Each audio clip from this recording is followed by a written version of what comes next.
The untouchable True School Sports Empire proudly presents what the boxing game's been missing.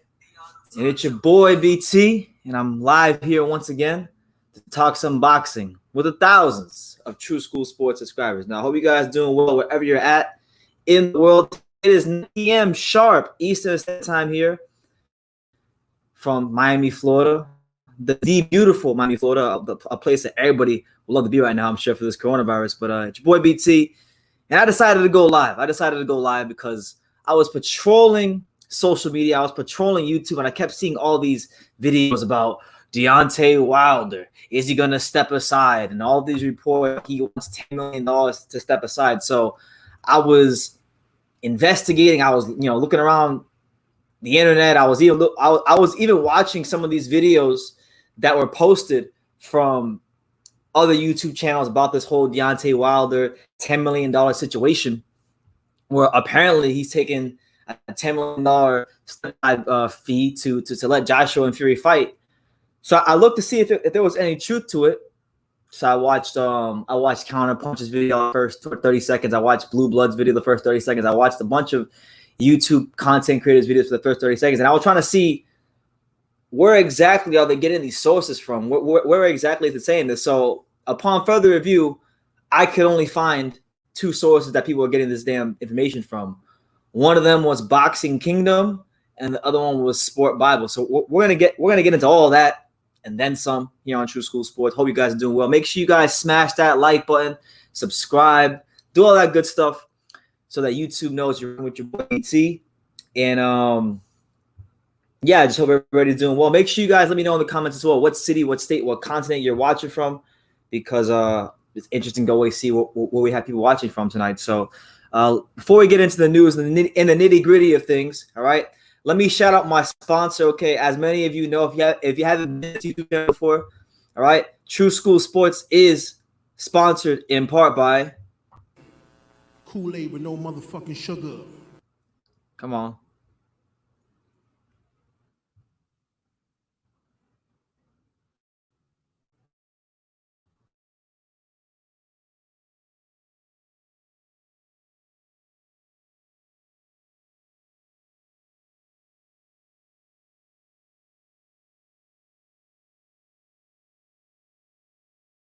A bit behind. What I was saying was, you already know who TS is sponsored by. Kool-Aid with no motherfucking sugar, as Joel Miller affectionately likes to let us know. So we got let's see who we got in the comments. We got let's address a couple of comments before we get into the nitty-gritty of things. We got my man Fully Bossed Up. He says, what's he saying over here? He's saying, why would it be great? Why would it be great? I mean, don't you want an undisputed champion? I want an undisputed champion. I'd love to see the heavyweight division in boxing finally have a guy that you can put on the pedestal and put on the throne as the man of the division. So why not? Why not? Why would it not be great? If for one, everybody always talks about how these fighters need to make money and how fighters need to go this route and go that route.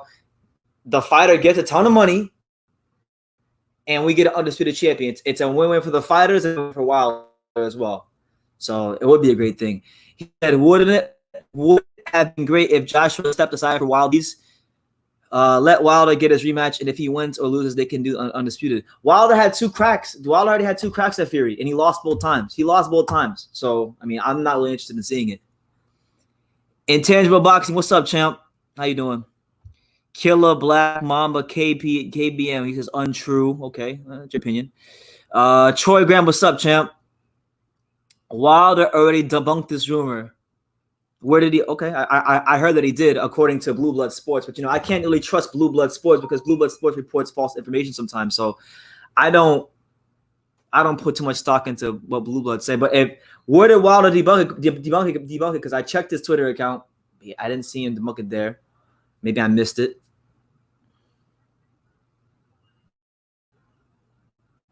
Anyway, I don't want to waste any time. Let's just get to it, right? So on sportbible.com, well, no, F Sport Bible. On here's the first source where everybody was citing it, because everybody who's citing that he basically is going to take the $10 million step aside fee, it's coming from the same 2 places. It's not coming from anywhere new. There's nothing new under the sun.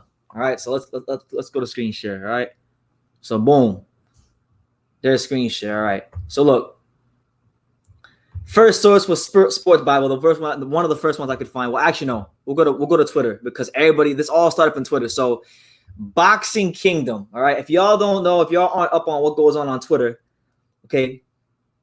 Boxing Kingdom posts all types of shit all the time. Some of it winds up being true. Some of it's not. Doesn't wind up being true. They're pretty hit or miss. So they're the ones who came out and said that Deontay Wilder has agreed to step aside deal to allow Tyson Fury to pursue the unification match with Anthony Joshua. They're saying that their source is MTK Global, who manages Tyson Fury. That's what they're saying, right? And if this is true, then I think it's great. But I have a hard time believing it's true right now because I haven't heard it from ESPN. I haven't heard it from anybody like extremely reliable. With these kind of things, you want to wait for the bigger outlets to report on it. But that just seems too good to be true. And like as the old saying goes in life, if something seems too good to be true, it probably is too good to be true. So yeah, that was the initial source, right? And then after that dropped, what I noticed was after that dropped, that's when all the YouTube videos started coming up. Then that's when all the articles started to come up. So then you got this article here from Sport Bible, and it says that Deontay Wilder makes demands to step aside for Fury versus Joshua. And I believe Sports Bible is a British sports publication. You see what I'm saying? But they're actually quoting a somewhat reliable source in The Athletic, because The Athletic, where is that? I just saw it earlier. It was right here. It says right here, according to The Athletic, Wilder wants $10 million, 8.1 million pounds, and to be the man to get the first shot at the winner of the undisputed bout. A source told The Athletic that the American would be stupid to not accept the deal if it's offered. Deontay would have to get the Fury Joshua winner guaranteed in the deal, but if he can swing that, he'd actually be stupid to not take the $10 million to not fight, a source said. That'd be a recouped step aside fee by far. I'd take the deal so fast and go fight a hopeless guy like Travis Kaufman. And pretty much the guy just saying that he'd be stupid not to take it and whatnot. So that's pretty much where all these sources are coming from. It hasn't come from ESPN. It hasn't come from Sky Sports. It hasn't come from Wilder's team or Fury's team or Top Rank or anybody that we can say that for 100% sure is reliable. But this is a popular topic in boxing right now. So just for the sake of argument, let's just say that maybe Boxing Kingdom and Sport Bible are ahead of the curve, and they are right, and they have some sort of legitimate sources that are letting them know that, hey, he's going to take the step aside money. If that's the case, then how do we process that? How do we process the fact that Wilder could be getting upwards of $10 million to step aside to allow this fight for undisputed to happen? How do we process that? I'll be honest with you. I think $10 million is a lot of money. It's too much money. But I want to see undisputed champion so badly, and I think the heavyweight division needs it so badly that I'm to a point where it's like, look, if that's what Wilder's asking for, either you're going to pay it or you're not going to pay it. Personally, I think, they could do 5 or 6 million. I think be more reasonable. But if he wants 10, fuck it, give him the 10. Give him the 10 because, listen, Joshua Fury, especially if it's in the UK or Saudi Arabia, is going to be a big event, supposedly. And it's a fight that's going to generate a lot of money for both fighters and both promoters. So what's 10 million for a couple of 100 million? You know what I'm saying? So I'm really against it. But you also got to look at it from the standpoint of, okay, why would Wilder make such a high demand for step-aside money? So I've heard some people interpret that as like, he wants out of the fight, or that, they should just, or that team. I've heard people say Fury's team should wait it out so that, because this whole demand, quote unquote, this demand is an indicator that Wilder won't even want a Fury fight, a third Fury fight, and he's going to pull out anyway. So a lot of people are as Wilder's just showing his cards. He's already showing his cards before the cards have even been dealt. So I'm not really sure. I'm not really sure what to make of the whole step aside thing. What I will say is this, going back to there, all right. I have a hard time believing it because, number one, it hasn't come out from any reliable sources. And number two, Bob Arum has already come out. The Bob father himself, Bob Arum, has already come out himself article that just came out yesterday morning. All right, he already said, look, paying Wilder and Kubrat Pulev step-aside money is ludicrous. It's absolutely, positively ludicrous. So if the promoter of Tyson Fury is saying that it's ludicrous to pay step-aside money to Wilder or Pulev, then how much can we actually believe the reports, the rumors that this is actually true? Supposedly, according to some people in the comments, that Wilder's already debunked this. So if that's the case, then fair play to him. But I'm discussing it just because I've been seeing it all day. He's saying it's ludicrous. And let's get to this quote verbatim. Look, here's what he said. Bob Arum. He said, I quote verbatim. To talk about paying Wilder or Pulev step-aside money at this point is ludicrous, Arum told co-host Jerry Cooney and Randy Gordon. I mean, we are not the United States Mint that can print money and distribute it. $2 trillion or, money hard to imagine. We can't do that. Who's going to pay step-aside money? I mean, where is it coming from? It's nice to say, hey, pay step-aside money, but who the hell is going to pay it, right? So, let's look forward to a Wilder Fury fight and a Joshua Pulev fight. So, look, there you have it right there. The Bob father himself right there is saying that he's not interested in paying step-aside money. He's not interested in doing it. So how true is it? I don't think it's true. And plus, you also got to look at it from the standpoint of the fact that Bob Arum does promote Kubrat Pulev, and he does have a vested interest in that fight because in the event somehow, and you got to say somehow because anything can happen in the heavyweight division. If somehow Kubrat Pulev does the unthinkable and somehow beats Anthony Joshua, then all of a sudden, and let's say Fury does what everybody expects him to do and beats Wilder in the third fight, all of a sudden, Bob Arum will have the heavyweight division in a Cobra clutch. He'll have all the heavyweights to himself. And you don't think he's thinking that? You don't think he's having dreams at night of a Tyson Fury, Kubrat Pulev undisputed fight? Oh my gosh, he's probably thought about that every day since these two fights were signed, because at the end of the day, Bob Arum is a promoter, and the number one thing any promoter cares about is money and how much they can gain, how much capital can they gain from a fight. So it makes all the sense in the world for him to want to have the Pulev fight go through. You see what I'm saying? From the Wilder side of things, right? Supposedly, recently he's got a surgery, and he got his ass whooped thoroughly. I think it would be in his best interest, just for his health, to take a step-aside money, because it'll give him the ample amount of time for his body to recoup and be at its ultimate best. And then what's going to happen is, too, it gives him time to maybe work on some things and just fine-tune a couple of things within his style so that he can be the best version of himself going into a third fight. And then if Joshua were to fight Fury, then and he winds up getting the winner of that, then he's going to have more money in his pocket. He's going to have his body recovered, have the time to improve, and he'll have time to basically just be the best version of himself to become one face, one name, one champion, which, as he stated the whole time, was always his ultimate goal. So I don't see why Wilder wouldn't take any sort of step-aside money if that was the case. You know what I'm saying? So it's a lot to unpack. Personally, for me, I really just want this damn virus to be over with so we can have some more clarity as to when boxing's actually going to start up again. Because honestly, everything we talk about in boxing, any news in any weight class, is just hearsay until boxing actually starts up again. Until boxing starts up again and we have a schedule, we have a structure, we have things that we can actually go off of in terms of schedule and TV structure and programming. Everything's just hearsay. So that's what it is. But it's your boy BT. We're live here on True School Sports. Let's get to some comments. I see we got some comments. Shout out to everybody here who's watching. Make sure y'all smash that like button, hit subscribe if you haven't done so already. Let's see. Some of you guys are saying Tyson Fury looked like trash in his last fight here. I'm gonna read the comments on my phone because my phone's a lot faster.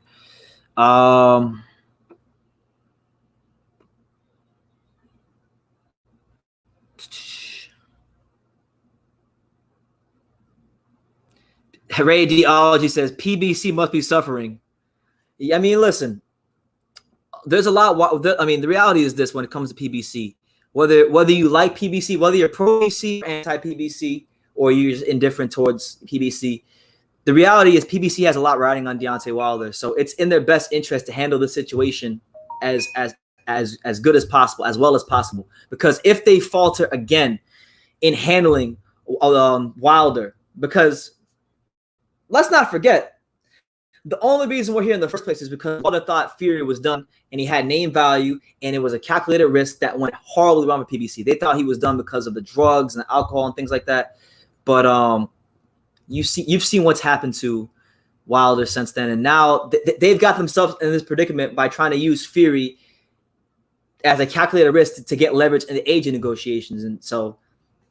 And now the funny thing is, Wilder was trying to use Fury, and Joshua was just doing his own thing. And while they're both trying to use their own things, Fury is the one who's ultimately risen above the pack, and he's the number one heavyweight in the world right now, as far as I'm concerned. So it's just funny how the landscape has changed so much in 2 years. You know, where it was at one point it was just Joshua Wilder. Now it's just Fury, and then it's Joshua, then it's Wilder. My man Hamed says BT Wilder. Okay, hold on, guys. Hold on. I'm going to get off camera because apparently this shit is going really, really slow. All right. So we're going to go over there, and then we're going to take screen share off because that's probably the better thing to do right now if the picture's a bit laggy.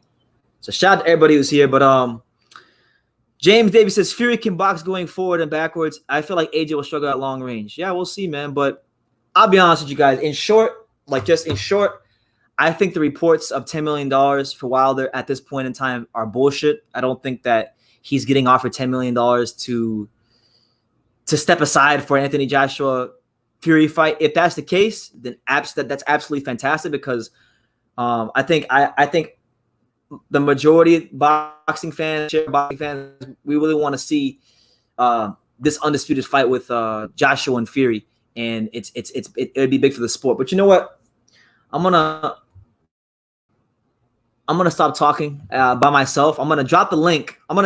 So anybody who's here who wants to speak their piece, who wants to hop on live and talk boxing and talk about this whole situation amongst other things in boxing, I'm gonna drop the link. So all y'all gotta do is click this link, and you're gonna be live on True School Sports. But make sure y'all smash that like button. Make sure you guys subscribe. Okay. Will Deontay Wilder, or did Deontay Wilder, not will he, but the better question is, did he actually get $10 million to step aside? I don't think so. I don't think he's going to get upwards of $10 million. It just doesn't seem right at this moment. It doesn't that's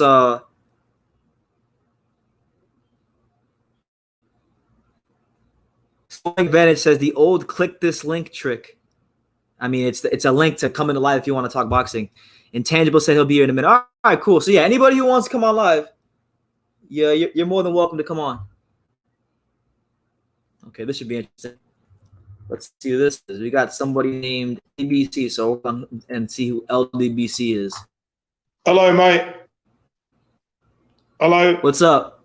I wanted to think. It's Nathan here. I think Wilder's doing the right thing, mate. You know, if it is true, because I'm not sure he could take another beating like the last one.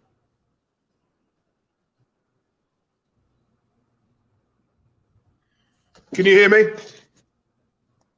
I can hear you now. Okay. Yeah.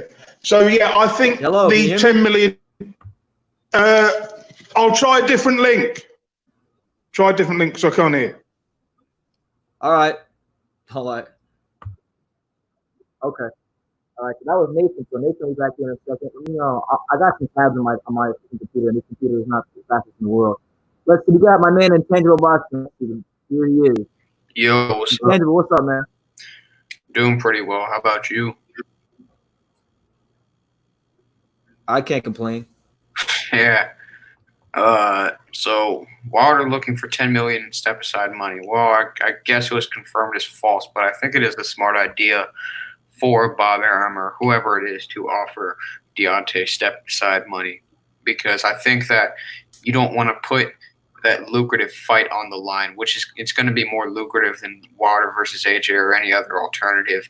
Not that Wilder is likely going to win. I think that Fury will still win, but to avoid the risk, I think allowing that lucrative of an event to occur first and not put anything at risk of it or not trying to marinate it until it falls apart is a good idea.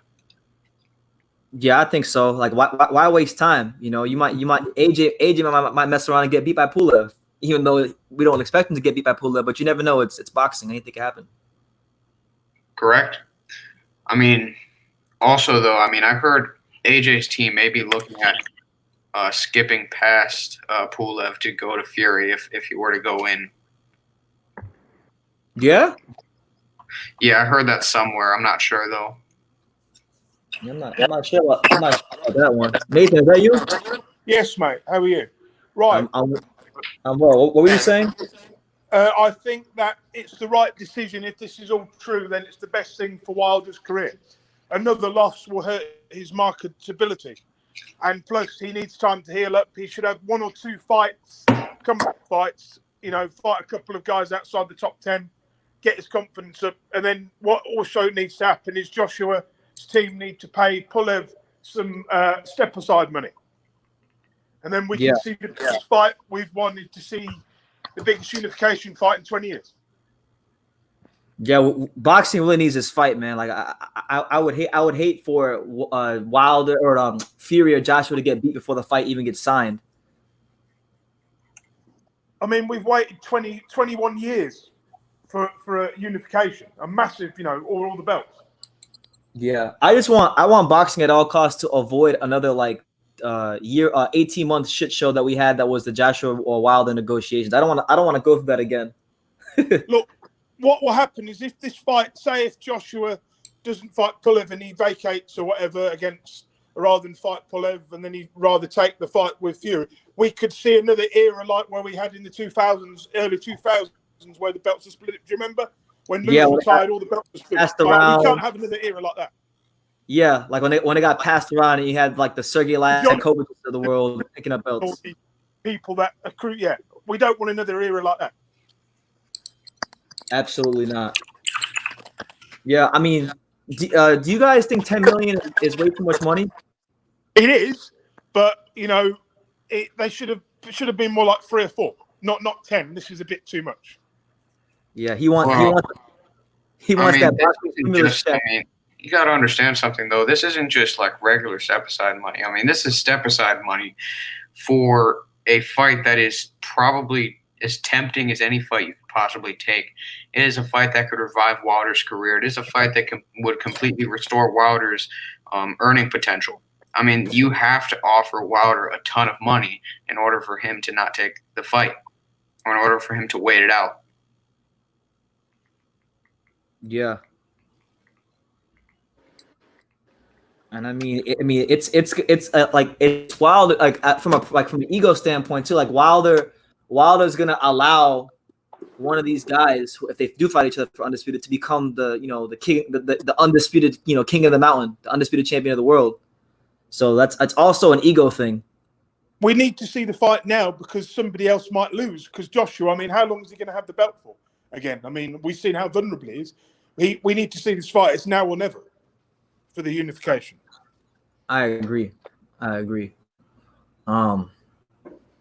then the thing is too, like, even if he does take the step aside money, I do think that the negotiations for Joshua Fury are going to be difficult. Like even if Wilder complies, like I still see things being difficult because you're going to have the whole where is the fight going to take place thing, and then you have the whole networks involved. Where's the fight going to take place, America or Saudi Arabia? Because I don't think it's going to happen in Britain, this fight, if it happens. I guess they're maybe going to reopen York Hall. I don't know. they should do it in that small ass gym. It's got to be in America. Yeah, I think it'll probably be. I mean, it'd be cool if it was in America, but I think it'll probably be in Saudi. Or maybe Bob Arum's basement. Who knows? Yeah, who knows? If it can contain the ring and them tall ass dudes. Maybe it could be in a random car park in the UK. Maybe. Who knows?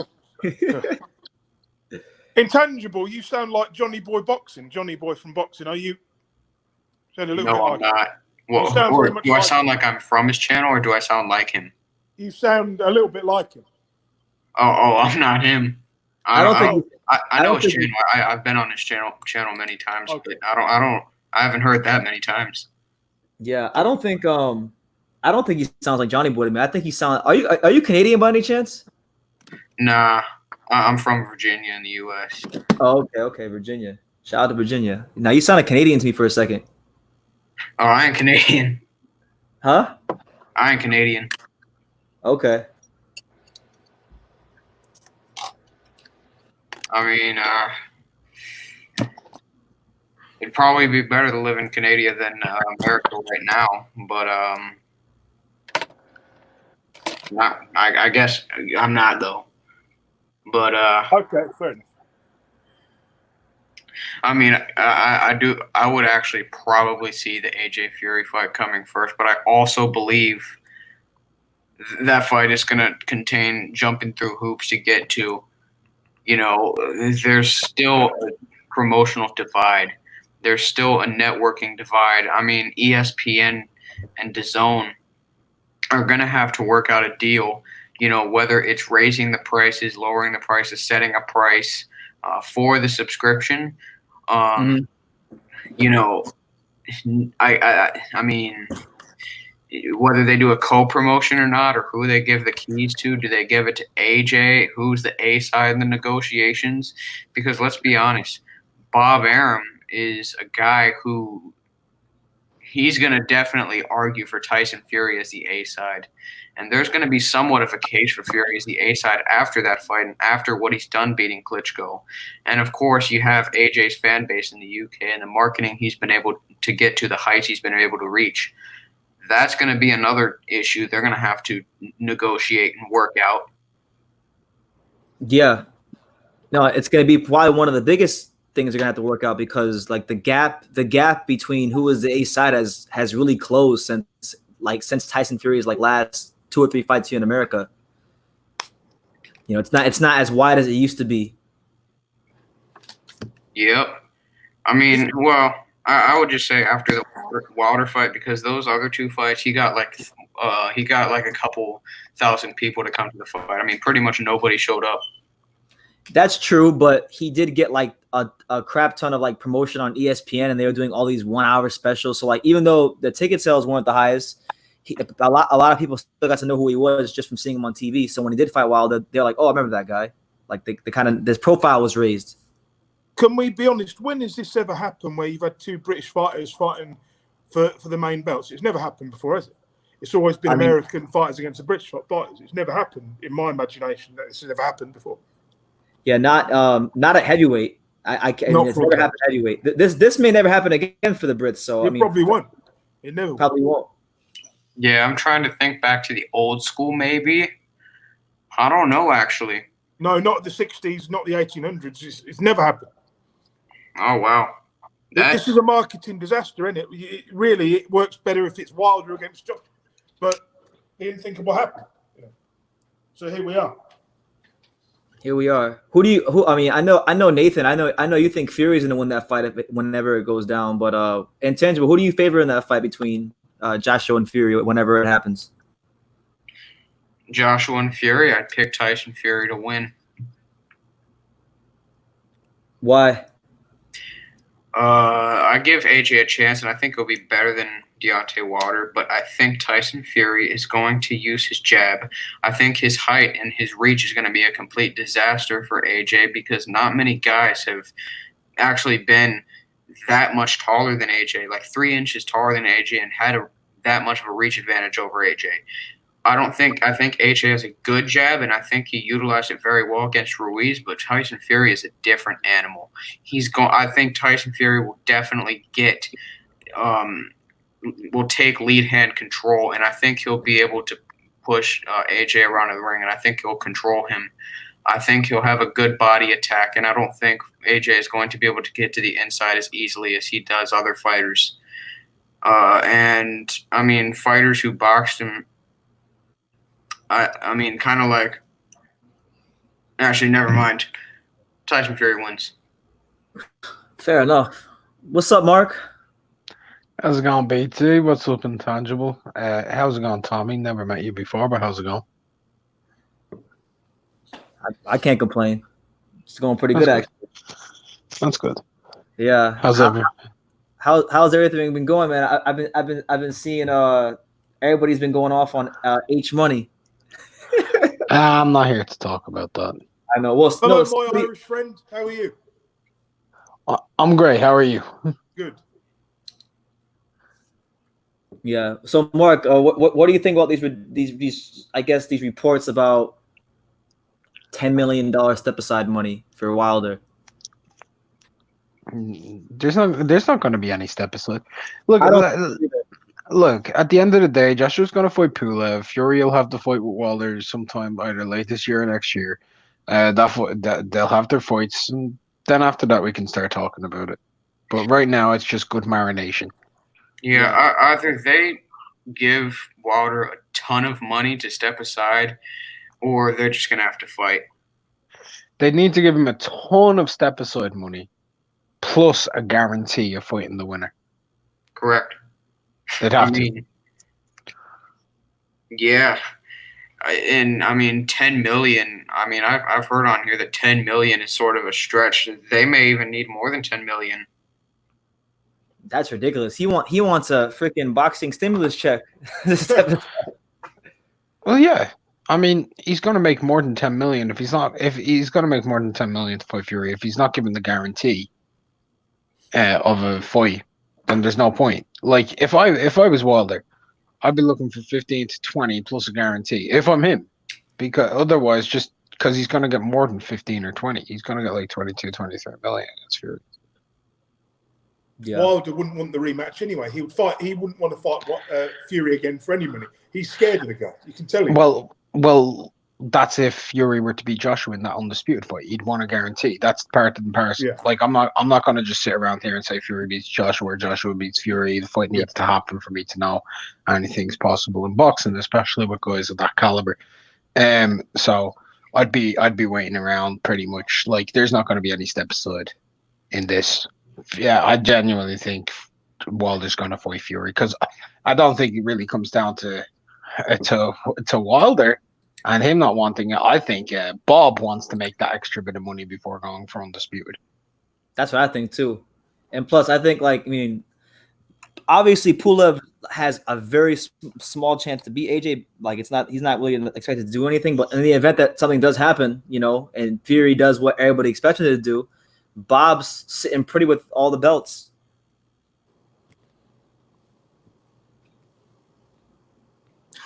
Yep. Yeah, exactly. Plus, it's all in-house, and it suits Bob to a T. BT, it really does. Because one, he gets the payday from Pulev fighting him, then he gets a payday from Wilder fighting against Fury, and then if Fury wins that and Joshua wins that, then he gets an undisputed fight, which he also makes money off of. Or in the meantime, if they can't do that and they have to fight their mandatories with the WBO and the WBC, he still gets a payday off of Fury versus White, and Joshua gets another payday versus Usyk. And if they can come through those fights, then they fight again. It's just win-win for them money-wise, rather than cashing out off one big fight. Yeah, I can see that. This is a bit off topic. Did you guys see Chris Eubank Jr. working with Roy Jones the other day? I love watching him do the rooster dance. Roy looked better than him. Yeah, Roy was dancing. Roy wasn't even doing the rooster. He was dancing. Did you see when Roy started going backwards? He was like, Yo. Roy looked like he was in the club. He looked like he was in the middle of the club, just shucking and jiving. Well, that's a lost cause, isn't it? Chris Eubank Jr. is a lost cause. I wouldn't say it's a lost cause. Yeah, he is. He's not going to listen. He's not listening to him. I heard from reports that he's not listening to him, mate. You'll never change someone like Eubank. No, I'm not. He's still not a lost cause. I'm not like a lost cause is someone who can't do anything. Like he's still a top 10 guy. Middleweight. But what I'm saying is he's never going to be an undisputed guy. We know that. He's got his limitations. He's got talent, but he's got his limitations. Is all I'm saying. Well, an undisputed guy. Let's go through. We go through a list of guys who had amazing amounts of talents, but were never undisputed. There's plenty of people. Yeah. Exactly. Well, being an undisputed guy in any top division. Look at Golovkin and Canelo. Yeah. Neither of those guys were undisputed. No, But what I'm saying is, Eubank, if he'd stayed with Eddie Hearn, he would have won a world title a long time ago. They would have manufactured a path where he would have won a major belt. And you know that as well as I do. I don't really, because the major path they were looking at was throwing him in there with Golovkin. He was just looking to make his name. He would have never got in there. You know that as well as I do. Well, he didn't go in there. But, I mean, that was the path that Eddie Hearn wanted him to go through. That was the path Eddie Hearn wanted him to fight. Because you know as well as I do, it's not just as simple as manufacturing a path with Eddie. Because Eddie will throw his fighters in there with people. Look at Callum Johnson versus Viterbiev. Yeah. Look at Kell Brook going in and taking that fight instead of Eubank, who was originally meant to take that fight. Yeah. Look at throwing Anthony Crolla back in there. He threw Crolla in there with Linares. He threw Crolla back in there with Lomachenko. Like, he put Campbell. He did manufacture a real way. Yeah. Well, he could have done. He could have manufactured him to world title if he wanted to, but Campbell wanted the tough fights. You know, a fair play to him. He wanted the tougher fights. I mean, I personally think Eddie Hearn's more willing nowadays to put his fighters into big possible fights than he is in manufacturing paths. And I feel as though the PBC, they're better at manufacturing you into being a world champion without actually fighting anybody because, lo and behold, they haven't fought anybody and they've become champions. Charles Martin is a perfect example. Wilder's a good example too. I mean, Jamal Charlo, he's a good example at 160. Like, they've got a few. Like, they've got a few. Santa Cruz? Santa Cruz, Tank. I mean, they've got a few. Gary? Yeah, but Gary legitimized himself by beating JoJo. Yeah, Gary has some quality ones in his resume. He beat King Tug'em a Dick, Tug Stotney Ambier. Yeah, I will say he does have a good 126-pound resume, and he's honestly my number one 126-pounder. And I don't fault you for that. What I'm saying is the perfect manufactured champ, as we've seen, like Vivian Harris, was a manufactured champion by Don King. Perfect example. Don King had many manufactured champions. Bermain Stiverne. Yep. Chris Areola. Exactly, yeah. This is my point. I like when people bring up Vivian Harris. That's always so funny. No, because I read an article about 17 years ago that such and such happened. He signed with Don King. Not Don King said within 3 fights he'd make him a world champion. The same thing that happened to, what's his name, the guy who, is it Luis Collazo, was very manufactured as well. Mm-hmm. Do you actually remember who, does anyone here remember who Vivian Harris actually beat to become a world champion? It's actually crazy. No, he beat a guy, I've forgotten his name, but the guy wasn't very good. Yeah, his name's Diosabales Hurtado. Oh yeah, he was actually not a bad fighter. Yeah, I know, but he got stopped by Vivian in 2 rounds. I mean, Hurtado, he got knocked out by Vivian Harris. Before that, he'd been destroyed by Kostya, and he was destroyed by Pernell as well. His best win probably on his record might have been Jaime Balboa. Yeah, he was actually a pretty good boxer. He was just pretty chinny. Yeah, he had skills. Like, yeah. I remember when he fought against Darryl Tyson. He did well enough. Carlos Mouser, didn't he, Vivian Harris? Yeah, he lost his belt to Carlos Mouser. What's up, Troy? Hey. You got How you doing? You practicing social distancing? Huh? A big old mask. You're practicing social distancing with that mask on. Well, I gotta break this in. It's a new mask, man. I always break them in. I drive a truck, so I gotta break these things in. Make sure they don't. Because I had one with a filter like this, and it literally gave me headaches when I was driving, and I couldn't really operate well, you know. Yeah, no, I feel you. But what were we talking about, Wilder and the step aside money? Or yeah. Well, we were just touching on that earlier because all these reports came out about this whole $10 million step aside fee. It's not really, but the thing is though, like, I don't think it's true because everybody that's reported it hasn't been from like nobody like extremely reliable. So we're just really talking about it, and we were talking about it makes sense. It makes sense because okay, you give him 10 million, right? And this is just me playing it as a fan. I don't know anything. You give him 10 million. The fight is a big fight. You get a unification fight. Before all that, he makes sure that he gets a contract which states he gets the winner of the Joshua Wilder Fury fight, right? And then whoever wins, they fight they fight Wilder, right? And then whoever wins that fight, the right thing to do at that point would be to put them in with Dillian will be to say, okay, well, White gets his shot now because White has not been treated fairly in all of this, right?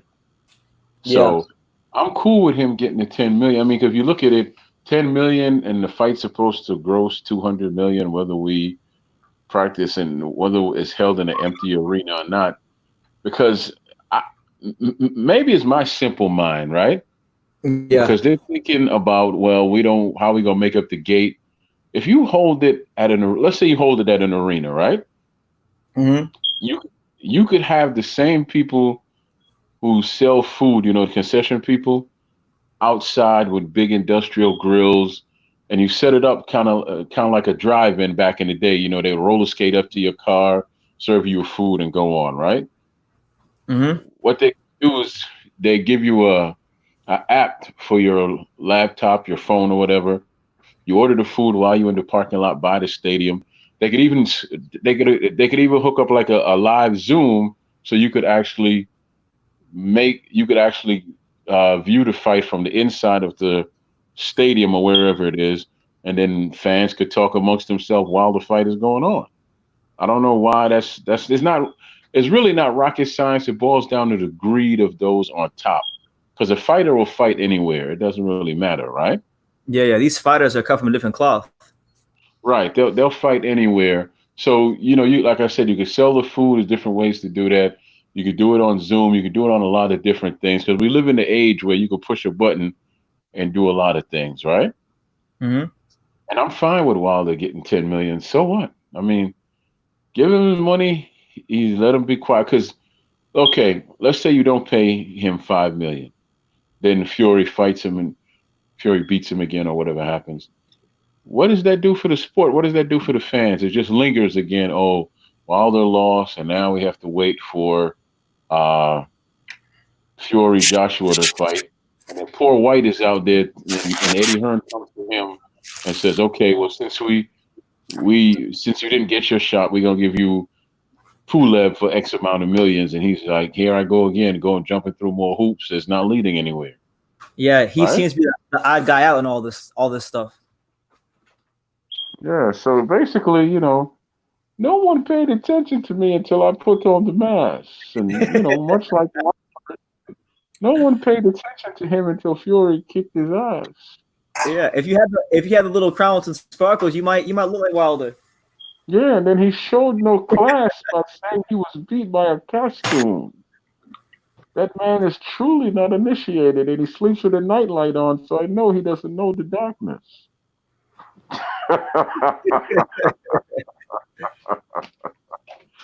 Well, go on, man. I ain't got nothing else to say. I'm getting sleepy as hell. That's why I'm so silly. Okay. All right. Well, I always appreciate you coming on, Troy. Thanks. Mm-hmm. All right. So we're here. We're live on YouTube. I wanted to say this because we got a special guest up in them comments. He's been flapping his gums all over YouTube. So hey, the link is there. H Money. If you want to come on, I'm staying champ. on. Oh, you're staying on? Yeah. Okay. Yeah, you tell Jaime that. Yeah. Yeah, H Money, click that link. Click that link, my brother. I don't want to put up with that guy anymore. I never listened. I've never dealt with him. I've never actually talked to him. I've only watched some videos. I commented on a recent video, but I never talked to him. So who is this guy? I don't mean to brew. Who is he? I've never heard of him before. There's a guy named. Oh dear. And people seem to have a problem with him. I don't have any problems with him because I don't know him. Is he like Travis Scott? Basically, is that he comes in people's lives just to yell, scream, whine, and moan. And that's pretty much what he does. He pretty much just goes on random people's streams, calls them racist, calls them this, calls them that, calls them everything under the sun. And he now alleges that he's a part of the LDBC, even though they've already rejected him multiple times. Is he another Travis got it? Yes or no? No, Travis Gotti was a lot funnier. H Money's not a real boxing fan. He's just Yeah, someone what's who up, wants to throw off there. Okay. Yeah, what's H up, Money's just BT? a failed Hey, rapper. don't let him on, man. Look, there's just no point, all right? He comes on and he won't let you talk. This guy will literally scream for hours. He'll say, "Why are you ducking me, you bitch-ass racist motherfucker? True School Sports." Would it not be worth bringing him on? Then I can bully him off. Then we can get rid of him in 20 seconds. I'll say this, mate. His stamina is unbelievable. This man, I'm sure. can shout. This man can shout for fucking hours on end without losing his voice, getting tired once, man. I'm telling you, like. Give me 2 minutes. Within 2 minutes, I can get rid of him. Angelo's had a lot of bad experiences with him, and I know you have. I've never been on a live with H Money, so I'm welcoming him until he blows the opportunity. No. Within the next week, he's going to be coming on your streams on fake accounts, calling you a racist. No. He's going to ask you to show your face. So he's more of a troll than me. God, I thought. Oh, he's way worse than you, Nathan. Oh, he's way more. You don't H Money.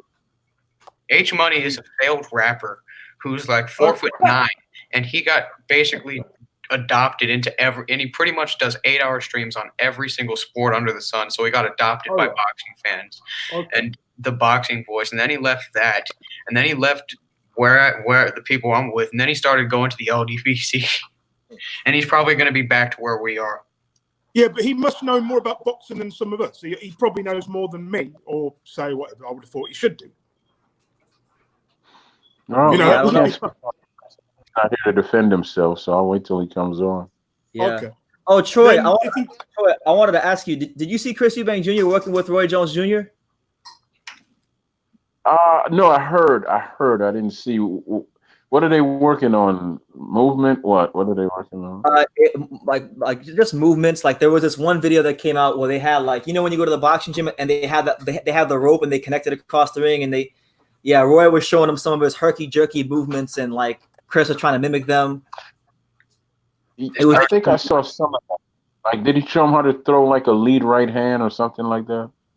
Oh yeah, there's another video. Yeah, there's another video like that where he's holding the pads. Well, you know what it is with Chris Eubanks, he kind of reminds me of a brother I knew in the gym. We called him Black. His name was Stacy. Stacy had he was pretty. He had all the talent in the world. When those bright lights, when those bright lights came on, he froze up a little bit and he got tight, and so he didn't win the fights he should win. Right? Yeah. But Chris Eubanks kind of reminds me of that. He doesn't win the fights he should win. Like when he fought, who's the gypsy that's in his weight class that he lost to? Billy Joe Saunders. Yeah, Billy Joe Saunders. He shouldn't have lost to him. He shouldn't have lost to Saunders at all. He should not have lost to Saunders because he has the tools to beat him with all that speed he has and all that. So you say what you want about his dad and his way of operating. But his dad was confident enough to know that I'm going to do this and it's going to take a lot to stop me, right? Yeah. Eubanks has that it factor that his dad has. He has the skill factor, but he don't have the it factor, right? He hasn't got the brains to do it. He hasn't got the brains to be a top fighter like his dad. He just hasn't got it. You've either got it or you haven't.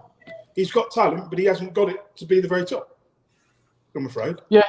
He's probably going to be one of those years from now. People are going to talk about what he could have done, even though he might have he will win a world title. It'll be a vacant belt. But what I'm saying is they'll select who he fights. He's not going to have like a long reign if he is a world champion. It'll be a regular belt. But that's it. Do you all remember Harold Graham? Of course, you all do.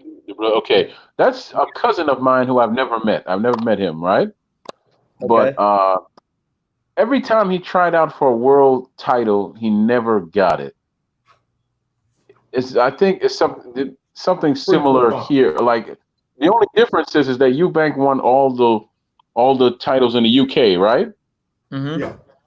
Apart from he won all the local. He hasn't won the European. Yeah. Two IBOs and 2 and 3. Right, but he never, when he got to the world titles, he never got to the end. He was beating Julian Jackson handily, and then Julian caught him with a blind left hook because he came in with his chin up, right? Yeah, that's correct. He was giving McCollum hell, and McCollum, just slightly started to figure him out and touch him up. But then Mike said it out his own mouth, "I'll never give him a rematch ever," and he never did. Then there was Charles Brewer, I think, right? Yeah. I think he was beating Brewer, and he dropped him a few times. Then he ended up getting knocked out. I see that unfortunately, I see that with this young man here. A lot of skill, but doesn't have it. Whatever that it is, he doesn't have it. Yeah, I kind of disagree. I think he's lacking in the skill, but he's extremely physically talented. I think the physical gifts are there, but I don't think he's as skillful as some of the top fighters. Like Billy Joe is more skillful than Chris Eubank Jr., but he's not as talented, in my opinion. Okay, that makes sense to me. I just I think that Chris Eubank going with Roy Jones isn't a good move because look what happened with Devin Alexander with Roy Jones in his corner. He got beat by Red Cash with Shane Mosley in his corner. Huh? I think Roy Jones Jr. and Chris Eubank could actually work because Chris is kind of like, obviously he's not like he has some of the same characteristics that Roy had. He's kind of a quick twitch. He relies more on his athletic abilities. So I feel like maybe Roy would know how to No, you don't think so, Troy? No, I'm sorry. What I was gonna say, it's not physical with him. There's something blocking him. There's a mental aspect there that he doesn't go over. It's not physical at all with him. He's a plan A fighter. He doesn't really know how to adjust. Watch the Groves fight where he pretty much just got outboxed by a guy who he should have beaten, who was shot. Yes. Yeah, man. Chris Eubank, he's kind of like the opposite of Luke Campbell in some ways. Luke Campbell's a very skillful fighter who isn't physically gifted, whereas Chris Eubank, not a very skillful fighter, but he's very physically gifted. Both of them are just falling short by a little bit. And Chris Eubank still has some tools. He showed a lot of tools against, granted, a shot Abraham, but he still showed a solid jab in that fight. But he just hasn't been able to replicate that in really any of his other big fights. I don't mind his chances against Charlo at middleweight. Yeah, that's pretty much the battle of the two big basic fighters. I know, but I think Chris Eubank is bigger and more physically gifted. Honestly, I just think they should get that fight on and make some money between the two of them. Because how old are they? 30 what? Eubanks and Charlo, are they 30 something? I think so. I think they're both 29. 28. Okay, well, this is the time for y'all to fight. I think. This is the time for you to do it and get it over with. Because I remember when he was supposed to fight Triple G, and I don't know what happened with that fight. I have no idea, to be honest with you. I just know it just never manifested itself. And then that's when Brooke got the fight. Yeah, they say Eubank lost his pen. Yeah. Oh, what's good, LDBC? It's me again. No, it's just Yo, are you taking the trash out? I'm good. Oh, dear. You taking the rubbish out, Nathan? No, I'm not doing anything. Oh dear. Well, because I got Manuel Char and he's my favourite champion. Manuel Char? Manuel Char. Yeah, bro. Manuel Char is the best fighter in the heavyweight division. He'd knock out AJ and Fury. So Nathan, the guy, heavyweight champion, Manuel Char. We can't have a lineal champion until someone beats Manuel Char. Oh, fuck him. Hey, I'll tell you this, I wouldn't mind seeing Hrgovic fight him. Manuel Char versus Hrgovic? Bro, that's easy for Hrgovic, I reckon. Char's shot. Yeah, Char's never that good. Yeah, he was never that good, but shit, he sure as hell ain't any good now. Okay, well, I have a question, gentlemen. Go ahead, Troy. Right? Yeah. I guess my question would be: I've been following boxing for about 30 plus years. Okay. When did the switch come to pass where your fighters have taken over the sport and the fighters in America seem to be the second class? And I'm talking about the heavyweight division. When did that switch come to pass? Because Lennox Lewis. nah. In my Vlad. opinion, it was I'll when say the Vlad. Soviet Union collapsed and they were allowed to turn pro. I think it started with Emmanuel Stewart with the Klitschko. Well, even though, like you said, they're not from the Yeah. UK. They're from there. But the Klitschkos reached out to Emmanuel Stewart, and then he changed their style. I'm trying to think who was there first. Was Lewis there first, or were the Klitschko brothers at Kronk first? I don't really remember. I think But it was Lewis. Lennox was Lewis- there first. Yeah, Lennox was there first. right. And Lennox Lewis really at one point, Stewart really didn't care for him. Remember, I can't remember the fight where Stewart was cussing at him and said, "Put this mother out, man! Put him out! Put him out! Put him out! Why are you I playing think with it him?" was Evander Holyfield. Probably Holyfield. Okay, and he Second was just getting off on him because, and then if you notice, once he got with Kronk Jim, his persona changed, his movement changed a little bit because he always had, to me, you all had a stiff type of style, which was jab, right hand, similar to a Frank Bruno, but not as stiff. Yeah, Jab, I agree. right, and all that. But once he came over here to Kronk, he got more fluid, and I think a lot of trainers realized that you all, as fans and as a boxing community overall, are more established, so they could make more money over there. So they flocked over there, or y'all came over here to them, right? And I think that's when the switch slowly came about. Yeah. I mean, I think the collapse of the Soviet Union, because so many people were allowed to turn pro. Like, boxing was actually pretty popular in Eastern Europe, but they weren't allowed to turn pro. They were only allowed to compete in the Olympics. When they were allowed to turn pro, there were a lot of big tall guys from over there with good amateur experience. And I mean, you saw basically a whole era just defined by them post Lennox Lewis. I mean, it was the Klitschko era. Then a lot of the contenders were just other Eastern Europeans. Like, I think it kind of, because there was no American heavyweight who was dominating, a lot of the interest just died out. Yeah, I mean, also though, the same issue still lasts today with Cuban fighters. I mean, you could have a guy you could have the best welterweight in the world residing in Cuba right now that's sweeping the floor because he was able to make it as an amateur quite a bit. That's ridiculous to me too, because they have a beautiful they're just beautifully trained over there until they get to the pros, and it's like some of them excel and some of them just fall at the wayside because their style of boxing is very beautiful, man, and up to a point. I'll tell you what I think it is, man. I think it's they live such hard lives in Cuba where they're dirt poor and, the life is just so hard. When they finally escape and they get that first little bit of money, like, their first, I don't know, 6-figure paycheck, they lose interest because to them, they've just made it already. It's so much better than what they've ever experienced. Well, that could be said for a lot of the African countries. That could be said for Panama and a lot of different countries also. But I don't know, man. I don't know. I just I've always liked this style. That I see something fluid about it. Like I was saying about Rigging the Out. I don't know how anybody finds him boring.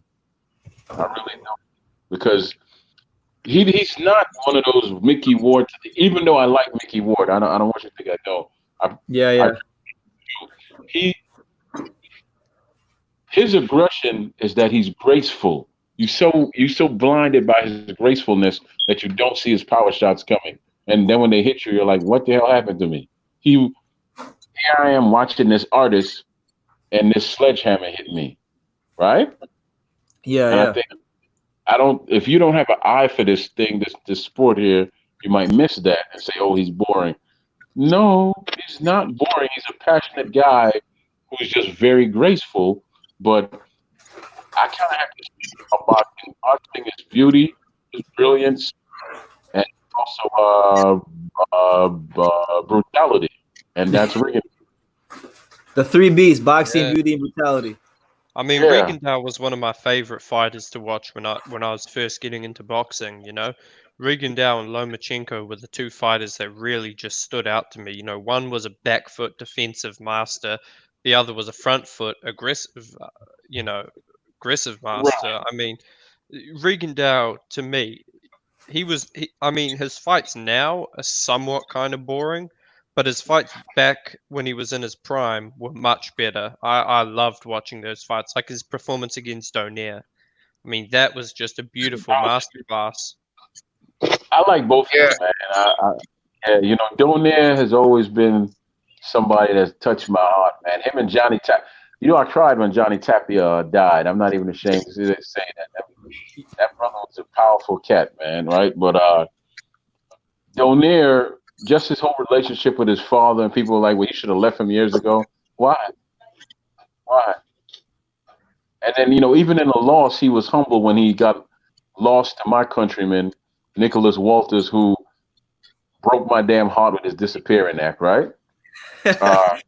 He wanted to win his protection. Yeah. Huh? He wanted to win his protection. Walters. He went deep into the country, but Donaire said to him, man, you kick my ass. You kick my ass. Yeah. But I mean, with Rigo, like, a lot of people find his fight style boring, and he does fight a sort of negative style, but it is, I mean, the way he makes it look easy, it's just fascinating to watch. Like, he makes it so easy the way he controls the distance, and he's able to keep guys at the end of his jab, and he's able to easily counter, and whenever he counters, it's so fun to watch because every single shot he throws is with the intent to knock you out. Every single power shot he throws is with the intent to put you to sleep. The thing about Regendow is he's the master of controlling the rhythm of the fight. It's like he hypnotizes you almost. And once you get into that state, you can't do anything. He's in complete control. Yeah, and you were talking about Lomachenko. I'm still not sold on him for this reason. His three biggest wins, they're open for debate because there's some fishiness going on. Russell wasn't 100%, which you can't blame. You can't blame the other fighter for that, right? Yeah. But when the man asked for a rematch, why didn't you give him a rematch? Never gave him a rematch. And then Nicholas Walters, he wasn't ready to fight. He lost weight, but he wasn't in his timing. And let me explain something to you. Nicholas might fight at 130, but he balloons up to 165. They showed a picture of him. He was all fat. He looked like Martin, in the Bad Boy movies. You know how he started off skinny, then the next movie was a fat boy, right? Yeah. So, that's how he looked. He might have lost the weight, but he had no timing or nothing. And you telling me you took Donaire's left hook, and this is Nicholas Walters I'm talking about, but you quit because Lomachenko hit you a couple of times? Nah, you're never going to sell me that one. He took Donaire's left hook more than once and stumbled around. He went back to the corner, and his trainer, who speaks Spanish because he speaks fluent Spanish, asked him if he was hurt, and he said to him, are you crazy? Are you crazy? Are you loco? Are you loco? He said so, which told him he was fine, but he wasn't fine because his legs were still, And then the poor guy had to move up 2 weight classes to fight because nobody at 126 wanted it. Nobody. Not one of the dudes. Frampton and Santa Cruz weren't too keen on it.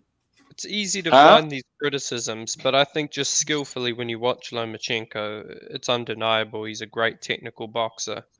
Like, we can tear apart his resume, but look, at the end of the day, his job is to go in there and win, and he beat all those guys. He's not to blame if someone else is lazy.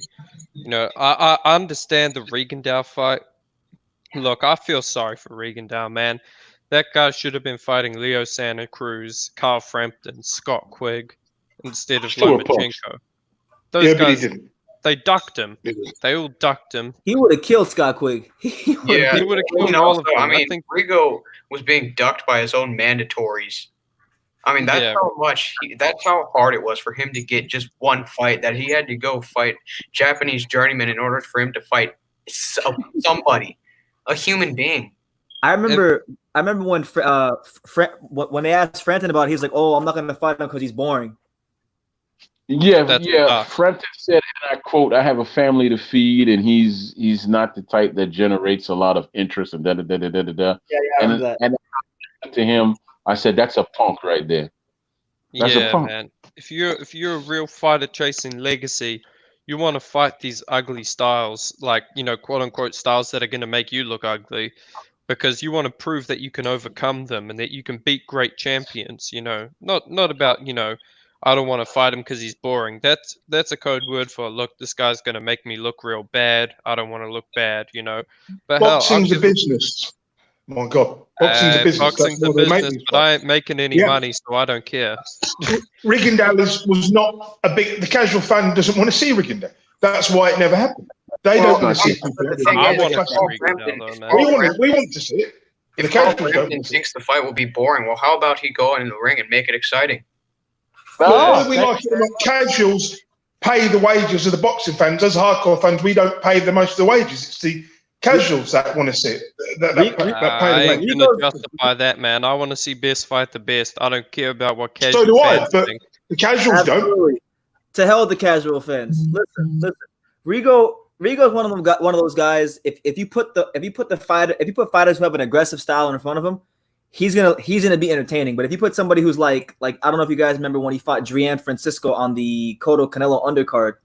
It's one of the if you put a guy like that in front of him, then it's a glorified sparring session because the guy's gonna sit there on the outside and not do a lot of punches and let him do what he wants. But one thing that actually did make Rigo a little bit negative and somewhat made him boring in some of his fights, or even early on, was the fact that he had an amateur style, which meant that he would win like the majority of the rounds early on. Then he would just run around and just let the time pass pretty much. I mean, he was up against, I think it was Ricardo Cordoba, like 8-1. Oh my God. He pretty much just stopped. He just started running around, just countered him when he came in. And I mean, he just pretty much stopped performing. He got bored. Yeah, straight up. And in the amateurs, if you're winning the first 2 rounds comprehensively, the trainers teach you pretty much just run around, let the time pass. You're going to get the decision. Okay. Yeah. I've always wanted to ask this question when people say that, Rigondeaux is boring, but he knocks out a lot of people, right? Yeah. How did all these millions of people could pay to watch Floyd Mayweather then? Because is there anyone as boring as him besides, Slapstick Joey? That's your boy, Calzaghe. I call him Slapstick Joey. Excuse me? Slapstick Max. There he is. You know what? His record speaks for itself. Not everybody knows how good he was. Yeah, so, it doesn't say too much, but go on. The fact that you call him Slapstick, you know what I mean, mate. I've got nothing to say because you made me mad now on that. So. Who are we talking about? He's talking about Joe Calzaghe. Troy calls Joe Calzaghe Slapstick, and Nathan's British blood is boiling. Oh, man. Joe Calzaghe, he's a bum. He really did have an overblown resume. I'm kidding. I'm kidding, man. I like Joe Calzaghe. I like Joe Calzaghe as well. But I mean, I'm going to say this. It is kind of ugly, that slapping style. I liked his daddy. His daddy was fiery, man. I liked his dad. You could hear his dad in the corner using very choice words and getting all, come on. No. I used to love listening to, I used to watch his fights to see his daddy. What I love the most about Joe Calzaghe's career was that his dad was a jazz musician, and that was his trainer. Problem with Joe was he fought all the good fighters far too late towards the end of his career. That's the only criticism I've got, is that he fought all the good fighters towards the end of his career. That's all. One thing that really, probably the worst corner person in the history of humanity was Carl Froch's girl. a few years ago. Every single Wait, what? fight, all you heard was Carl Froch's wife. Come on, Carl! Come on! No, you have to go watch the Mosley fight against who's the boy that beat him? Lord, he got killed in Atlanta. Vernon Forrest. Vernon Forrest? Vernon Forrest. Vernon Forrest fight. All you heard from Shane's daddy when in the corner was, "Oh Lord, Shane, no, Lord, Shane, no, Lord, Shane, come on, oh Lord." I'll say the funniest one I like is me- Teofimo Lopez's dad. Like, if you go watch Tio's fight at the Olympics, you could just hear his dad in the background after every shot. Oh, oh, oh! Like that, he was just that shit was funny. Like Teofimo hit the dude with the right hand, and all you'd hear is "Oh." It's For me, the almost only like person that would have he's beaten trying to make the judges just score every blow. the only person that would have beaten Joe Kawasaki would have been Andre Ward. That's it. That's about it. The only person I'd say would have ever beaten him. And Roy Jones in his prime. What about The only two Arthur people. Moore? Who What about James Toney in his prime? Ooh, Probably, now that's a fight. But That's a no, fight. I don't know. I don't think so. But like I say, I mean, I think Roy Jones in his prime and Andre Ward from 2000 and the one that beat Kovalev would have all beaten Joe, but only just. What about your other countryman that's calling them out now? That wants to fight. Carl Froch. Yeah. Carl Him. Yeah. Carl Froch was very limited. He was a good fighter, he's a good world champion, but he had his limitations, as we saw when he fought Ward. Yeah, and also when he fought Groves. And honestly, when it comes to that matchup between Kawasaki and Froch in their primes, in reality, it should completely lean against Froch because, I mean, the style matchup is just horrible against him, but also his stamina is good. His chin is good. And for whatever reason, he just got better as the fight went on, similar to Margarito. You know, the more he would get hit, the more it would sort of light a fire in him. The more he pretty much just lost rounds, he would just get better. It's like in the Taylor fight as well. I mean, and I see him getting stronger, and there's a chance he could stop Kawasaki late, but he would not outbox him. No way in hell. What did you say about Margarito? You said he got better as it went on. As fights went on, and the more he broke his opponent down, I mean, of course he was cheating, but also, I mean, just watching him in the ring, I mean, with the Cotto fight and how he broke him down as the fight went on, and how Cotto started to weaken, and that was a theme in his fights. That was an illusion. He wasn't breaking anybody down. He was breaking them because he had bricks on his face. Yeah, I'm gonna say this, man. Miguel Cotto, it was never the same after fighting Margarito. He lost a lot of his past. Like, Margarito really did some serious damage. And it's a shame because, we still saw Cotto was a great fighter afterwards, but He is. just imagine what he could have been if he didn't. Like, imagine how much better he could have been. Like, he gave Mayweather a tough fight. I mean, what if he never took those beatings from Pacquiao and Margarito? Like, you never know. Yeah, Miguel Cotto was a very gifted fighter. He had good footwork. He could move around the ring. He could box. He had a really good jab, and he could approach you. He could use the high guard, and his defense wasn't all that bad either. And he had a great left hook that he could counter with, and he could come over the top with the jab, counter, and all that. He was really good, and he had a great body attack. Yes. Yeah, his left hook to the body, man. As well. Man, I love Miguel Cotto's style. That was like, I like how he moves around, hits you with combinations. Nice. It's nice to watch. Yeah, the truth is, whether he fought Margarito or not and won or lost, he still would have lost to Floyd simply because Floyd had more gears than him. If you watch them on the ropes when Cotto was actually doing good, he could go from first gear to second gear to third gear, but there is no fourth, no fifth, no sixth. He was doing the same thing. He was on a rhythm. He would get into a rhythm, body, head, body, head, body. He would never switch it and go head, body, or just head, and then, he would never switch it. It was body, head, body, head, body, head, body, head. And what Floyd did is what he learned on the pads. He caught his timing. He said, "Okay, I got you, and I'm going to punch between your punches. When you go to the body, I'm gonna go to the head. When you go to the head, I'm gonna go to the body because I got your rhythm now. Boom, boom, boom, boom, boom, boom, boom. Whereas Floyd and if he had Pacquiao another gear, it would be, and then you understand what I'm saying? He would be able to pick it up if he just didn't have that other gear. He didn't have that other gear. Yeah, but what Cotto was doing that was really giving Floyd problems, and what really disrupted his rhythm is he would sort of crouch down while throwing his jab and get out of Floyd's field of vision, and he would constantly feint and then come over the top as Floyd was timing his counter. It's changing the angles as well. It's throwing unorthodox combinations. Like after throwing a right hand, instead of throwing like the typical fighter, got someone on the ropes, they'll throw a right hand, they'll throw a hook. But instead of that, he would throw a right hand, then he'd just throw a jab and stick it out there. And Floyd, he's trying to recognize the patterns of the hooks that he's used to, but instead the jab was coming through. But yeah, I agree with Troy. I don't think Cotto would have beat him, but I think if Cotto never fought Margarito, I think the biggest change would be that Pacquiao fight wouldn't have been as one-sided.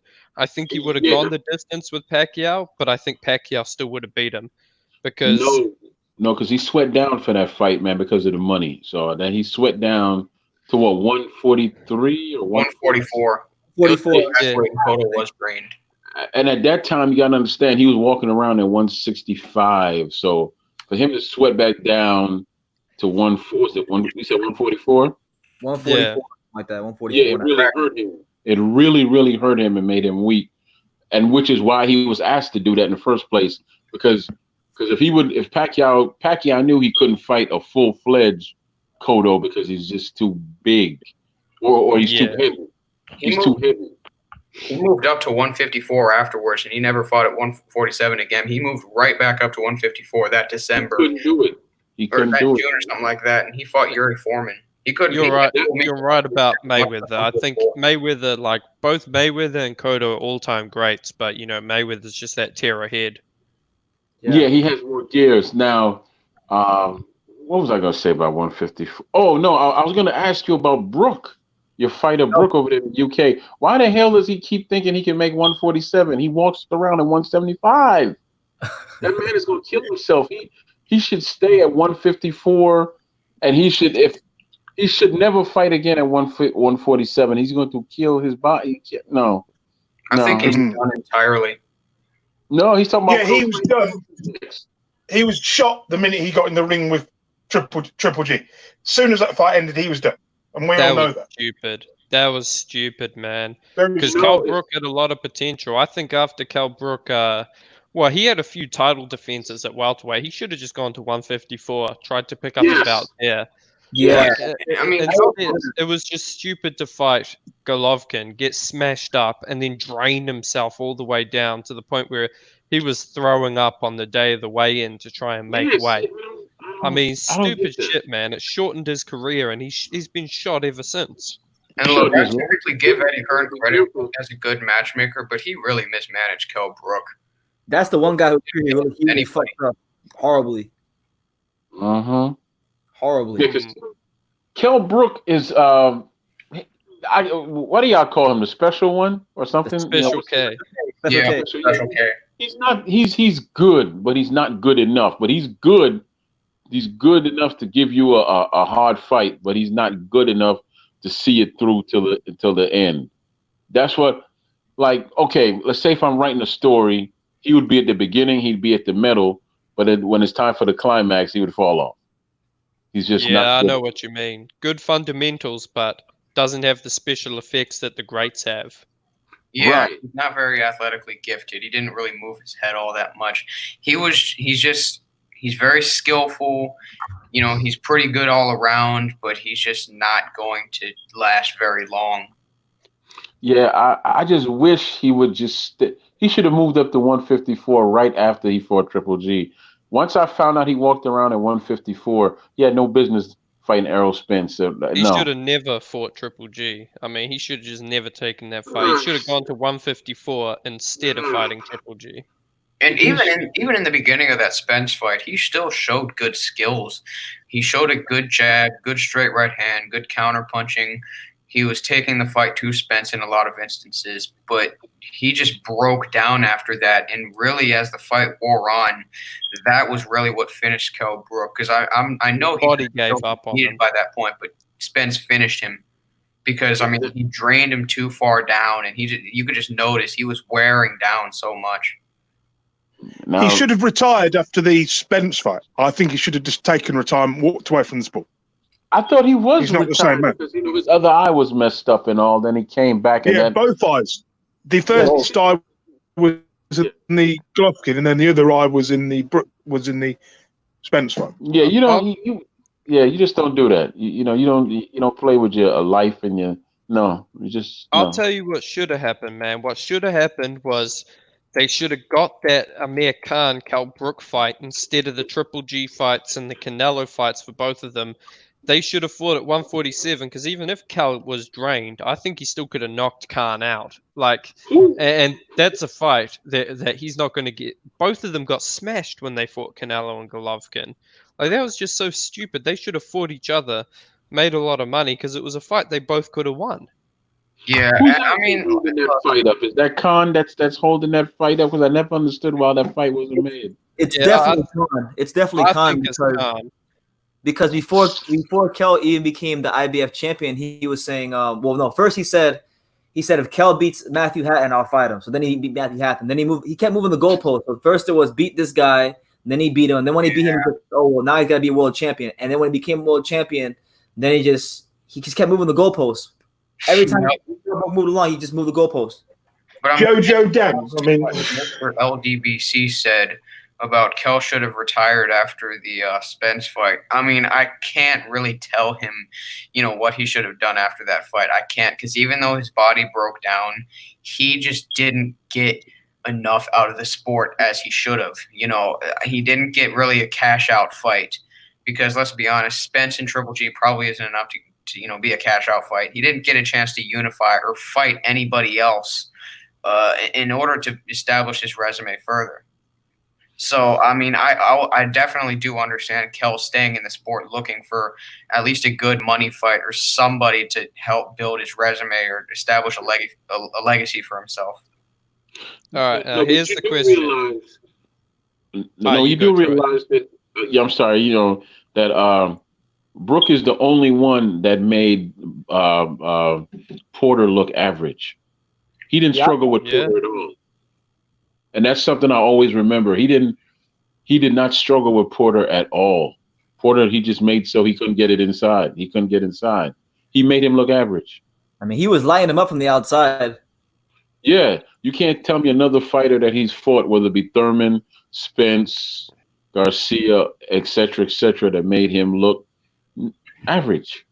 Yeah, and Porter looked visibly tired in that fight, I noticed. I mean, there are points where he was just stepping in. He was just exhausted. He was breathing heavily. And Brook was just constantly leaning on him, taking the energy away. And he just looked a lot stronger than him because whenever Porter came in, he would just hold him and then get him back at range, pop him with the jab.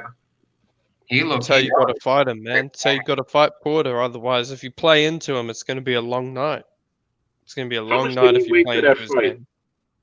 He was probably like 160 around there. He was heavy, Kell Brook was. He was huge. Both Brook and Porter are pretty big in their fights. Porter started at super middleweight and cut himself all the way down to welterweight. Yeah, but Porter's short. Kell Brook's pretty tall. So I think he's packing on that natural kind of just natural weight, whereas Kell's about what, 5'9", something like that? 5'9", 5'10"? Somewhere around there. About that. Either or. Porter's only like 5'6". Yeah. Now that's pretty short for a welterweight these days. But what was I going to say on that? Do you think Kell Brook can beat Patrick Teixeira? Yes. I think you could. Maybe Patrick Teixeira boxes his ears off. I don't know. But honestly, I would probably pick Brook in that fight. I'm not sure. I mean, of what I saw of Patrick Teixeira, he boxes fairly well. Decent power in his counter left hook. I don't know, honestly. Yeah, I don't know. That's part of the route he's gonna go. He's not gonna go fight Charlo or any of them. Or at least I don't think he will. I don't think Hearn will put him up against Rosario or Charlo or any of those guys. Yeah, he'll get stopped in those fights. Yeah, He'd probably have trouble making 154 at this point. Well, I don't know what. I mean, Charlo might stop him, but I think Charlo's a good matchup for him. I think he'd have a lot of success with Charlo. He probably gets stopped late though. Yeah, he probably would. But I mean, yeah, I mean, I think Charlo's energy, his youth, and his power, his jab, it's going to be a little bit too much for Brooke, and he'll probably get overpowered at some point in the fight. We'll definitely see, man. I mean, I don't know. I doubt he's gonna ever return to like prominence again. But I like Kell Brook. I'm a Kell Brook fan, so I would love to see him get one last great win before he hangs it up. I just think too much was taken out of him. Yeah, me too. Me too. I think. Yeah, honestly, I think he's one of those guys that could have gone a lot further, but like you said, he wasn't handled well, and he should have never been at welterweight that long. When you have a fighter that's 175, then you move him up. You don't let him stay there because he's killing himself. But I was gonna ask you about how come there hasn't been a tournament at 154 and 160 just to clear up, just to get the whole weight class cleared up. Probably because the top fighters in those weight classes are all promoted by different people. So because the best fighters are all because it's so fragmented, that's probably what's held it up. Yeah, when did that become such an issue? Because I'm going to say something that might rumble a lot of people the wrong way, but Don King, as you can see, say what you want about him. His favorite color is green. He's called, he's called Bob Arum a dirty Jew.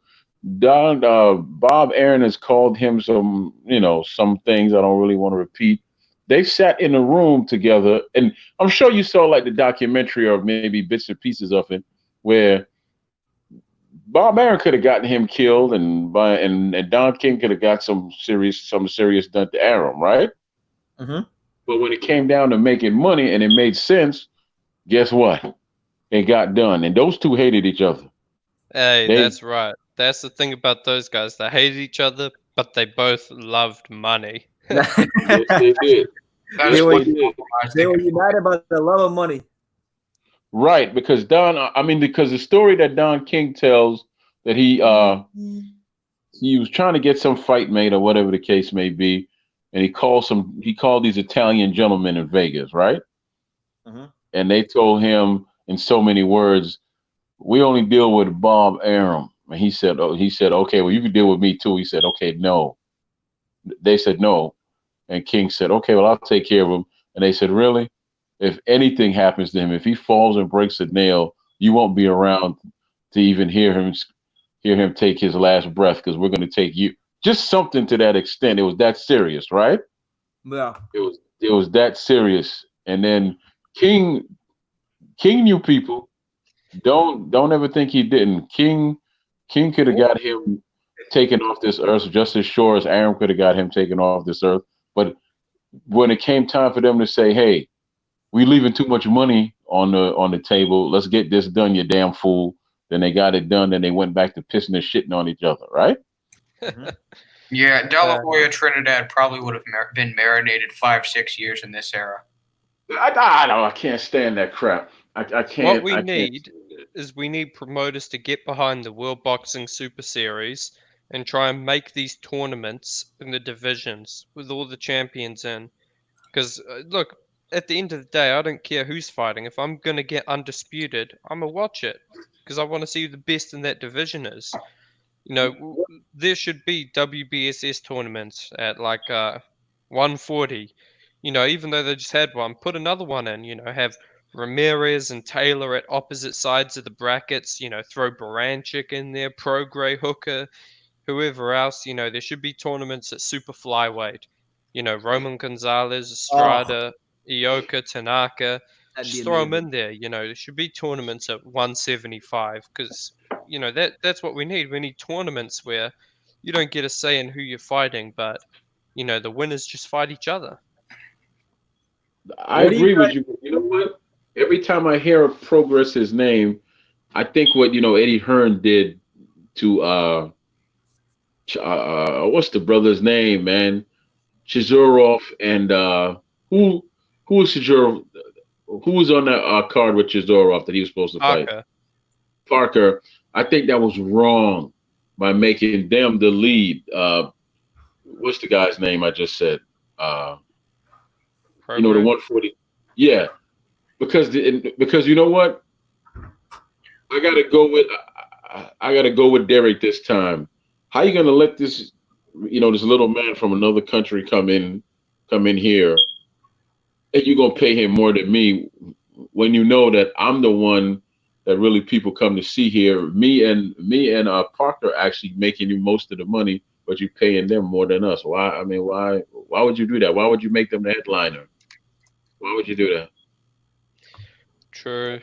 I mean, I think, the problem there was, Chisora. He's actually a pretty big draw in the UK.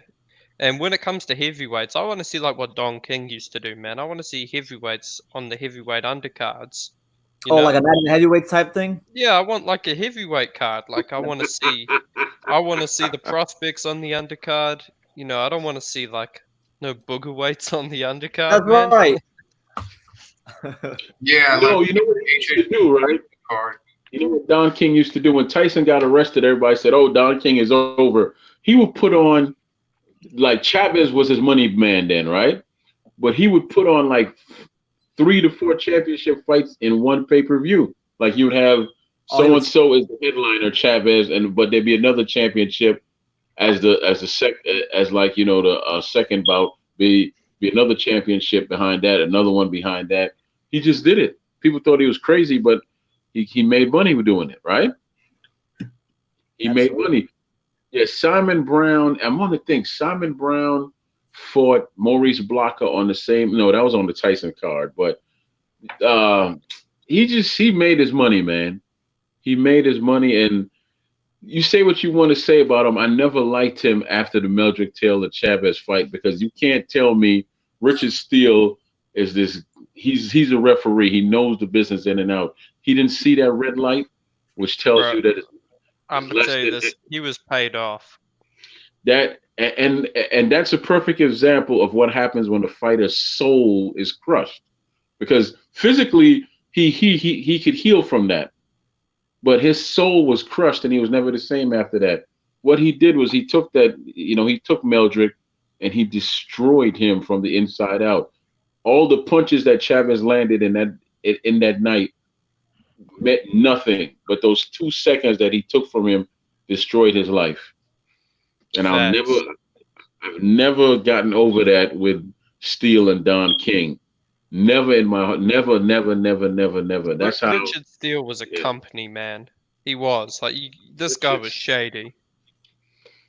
Richard Steele was. I'm gonna act like I have friends that are from Trinidad, right?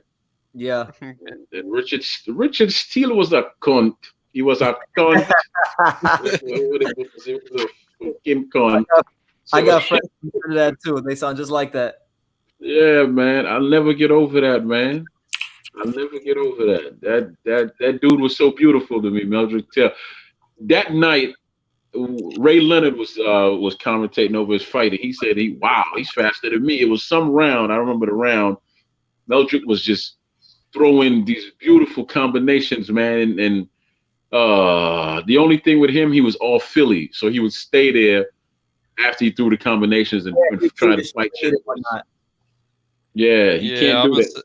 Meldrick Taylor put a masterclass performance. The combinations, the speed, Yeah, but the thing with Chavez is Chavez was the moneymaker. He was the guy who was bringing Yeah, the Chavez fan base was to getting pocket. beaten the piss out of. I had it something like 10-2 or like Yo, 10-1. doesn't Chavez lose all the fights?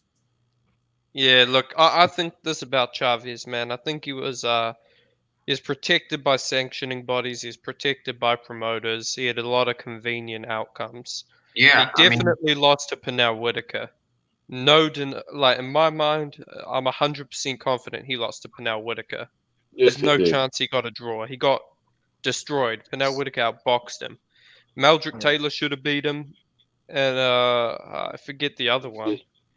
There was another bad robbery. He's like, That's the second fight with the surgeon. Remember he fought the guy who beat him? oh, And then, trying to then Don King robbed him. I can't remember his name either. I just know was surgeon. it Vaughn someone? Nah, y'all can look it up real quick. I don't remember his name. Battle Rifle, what's up, man?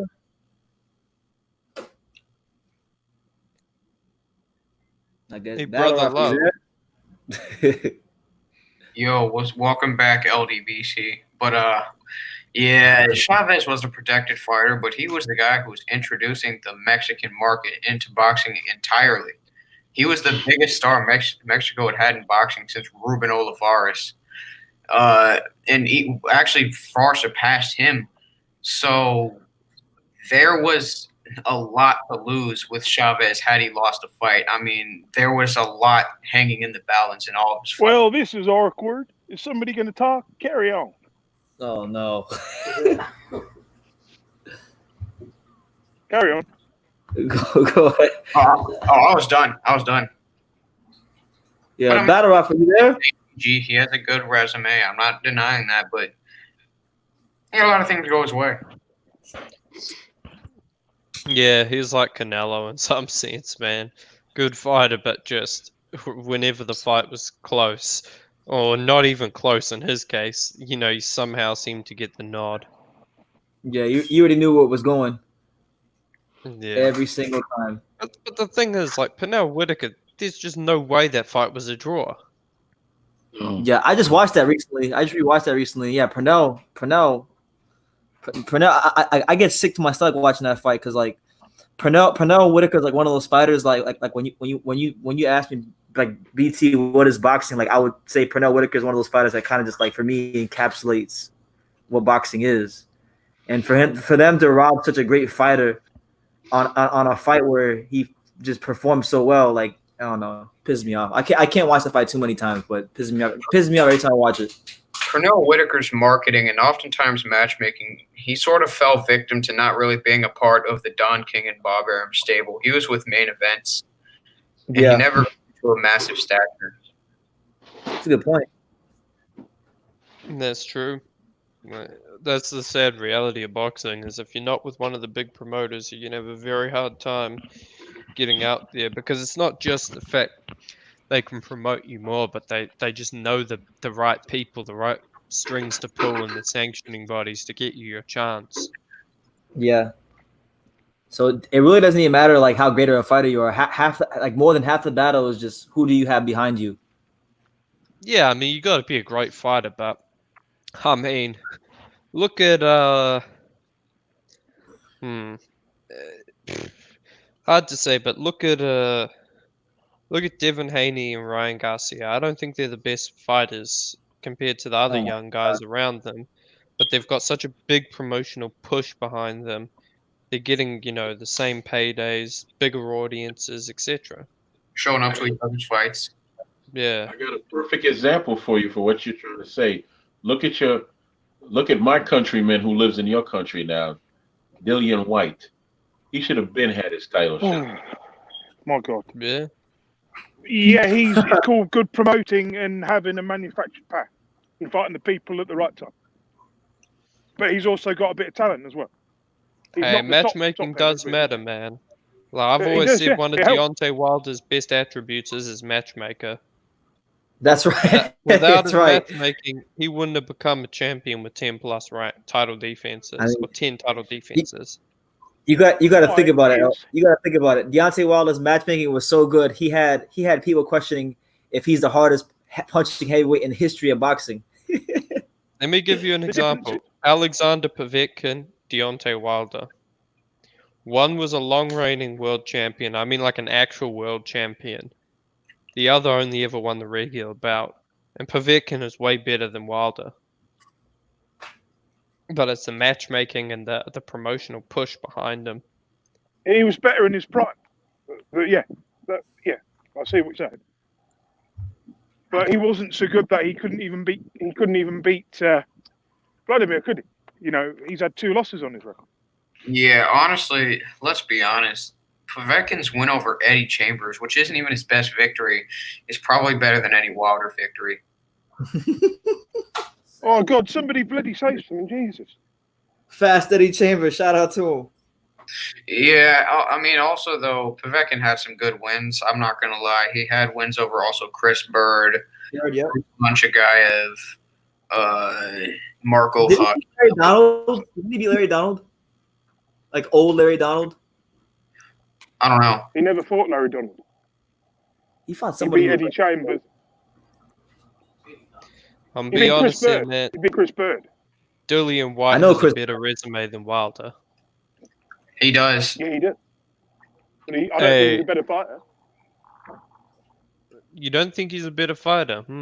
No, I don't at all. I think Well, Wilder would tag him with something. I think Wilder would beat him, but I think their skills are comparable. I just think the style matchup favors Wilder.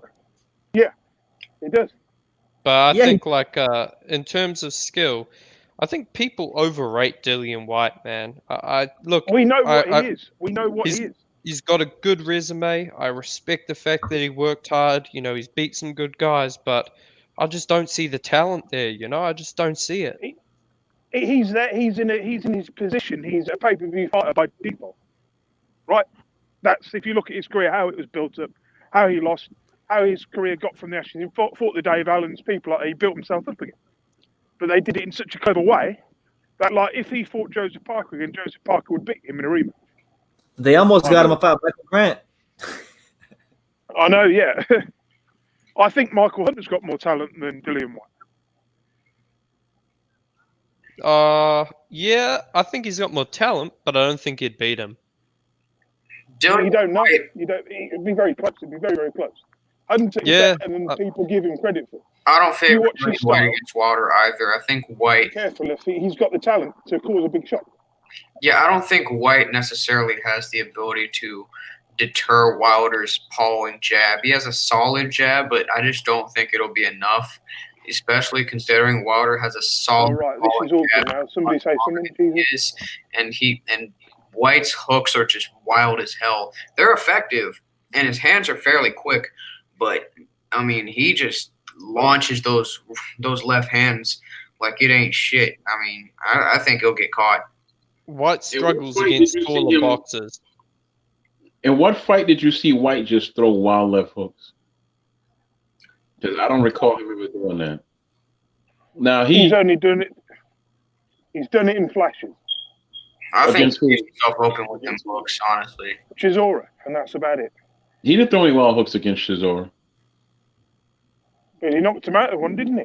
I think in the Chisora fight, you learned something about White then. He learned how to be patient because he really could have took him out in the second round, right?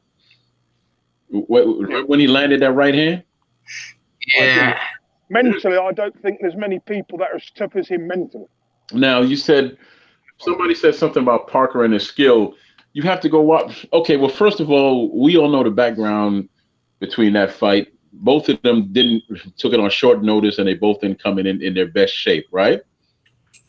But if you watch the fight, the first half of the fight, White was controlling Parker with his jab. When have you ever seen Parker get controlled out jabbed by anybody?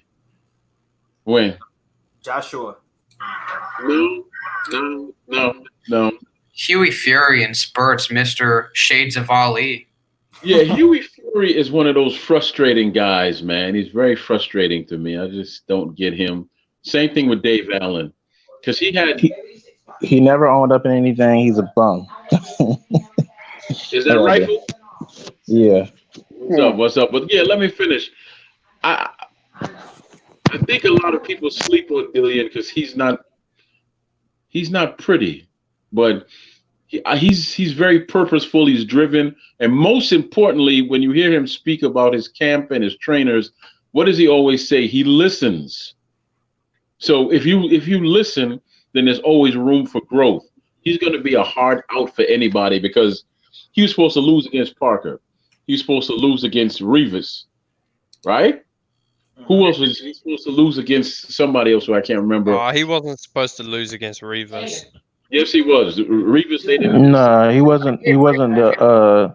He Who was wasn't the a betting favorite. favorite? He Because wasn't I the think favorite in White that was fight. also the favorite against He Parker. was a favorite against Revis, and the betting odds were around like even with Joseph Parker.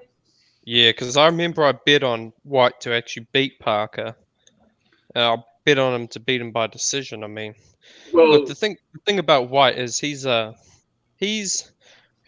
to be tough, but I just think I don't see the talent there, man. Like tough guy, but I just think he gets beat by the better, taller boxers. Yeah, you don't see the talent. You don't see the talent. But let me explain something to you. It's not sports boxing. Let's just stick with boxing. It's 80% really will, and then the other 20% is talent. And he has that. I just think he's in a place right now that is going to be very hard for him to lose because he feels like he's owed something, and he's like I said, he listens, and he wants it, and he'll grow as a fighter, which is what he did after his loss to Joshua. He grew as a fighter, right? Because there's a reason why Wilder didn't want to fight him for 3 years. There's a reason why Joshua only offered him $4 million, then turned around and gave Big Neck over here, big juicer, $6 million, right? There's a reason for it. He would still likely lose to the top guys. I think he loses to AJ Wilder and Fury, depending on how bad Wilder loses, or depending on if he wins the fight, which is to really determine. If he loses really bad, then probably I would say he beats Wilder. I don't think He doesn't beat Wilder. He knocks Wilder out. I think No, the problem. absolutely not. Absolutely I think not. the problem for Dillian White is that he's going to have to defend against someone in the WBC top 15 after he fights Povetkin. Now, you look at the guys they've got in Matchroom and the WBC top 15 is Joseph Parker, Filip Hrgović, and Michael Hunter. Now, all three of those guys are actually going to pose a pretty difficult task for Dillian White. Let's not forget that Parker fight was damn close. And, there was some controversy involved in that. Dillian White has shown no interest in rematching him, and that's fine. He beat him. He beat him. Yeah, he beat him. Yeah, So I don't expect a rematch. yeah. But I'm going to say this. If he doesn't want to give Parker a rematch, then it's either Michael Hunter or Filip Hrgović. I gotta say though, I don't think Dillian White's talent or skill is necessarily the good thing with him. I think Dillian White, what he does very well is he's very polished for the limits he has. He does a lot with what he has. I mean, is he though? I mean, I wouldn't say he's polished. It's just that got a good jab. Okay. Yeah. He's frustrating. He's awkward, and I think like his fundamentals are okay. They're not trash. They're just they're not really all that good either. I just think that the fact of the matter is, Wilder. well, probably, but I mean that's not really saying much. But the fact of the matter is, I think the thing with him is just that he hold his hands correct position. It's just that the way he sets up his shots are really good. And it's a lot of people just can't see it. He comes in kind of low, even though he's around the same height as most of his opponents. He comes in kind of low when he come out of his dips, and he's able to crack people very effectively. And that's kind of the thing. He's really not afraid to scrap and stand in the pocket too. So if anything, most of the time, it's his work rate is really consistent. He's never the guy that in a championship fight he wasn't just going to throw. He always threw. Even though I will say with Derek Chisora, the third fight, he wasn't as thrown as I expected him to. He was losing that fight before the knockout. It was the second fight. Yeah, I'm gonna say this though.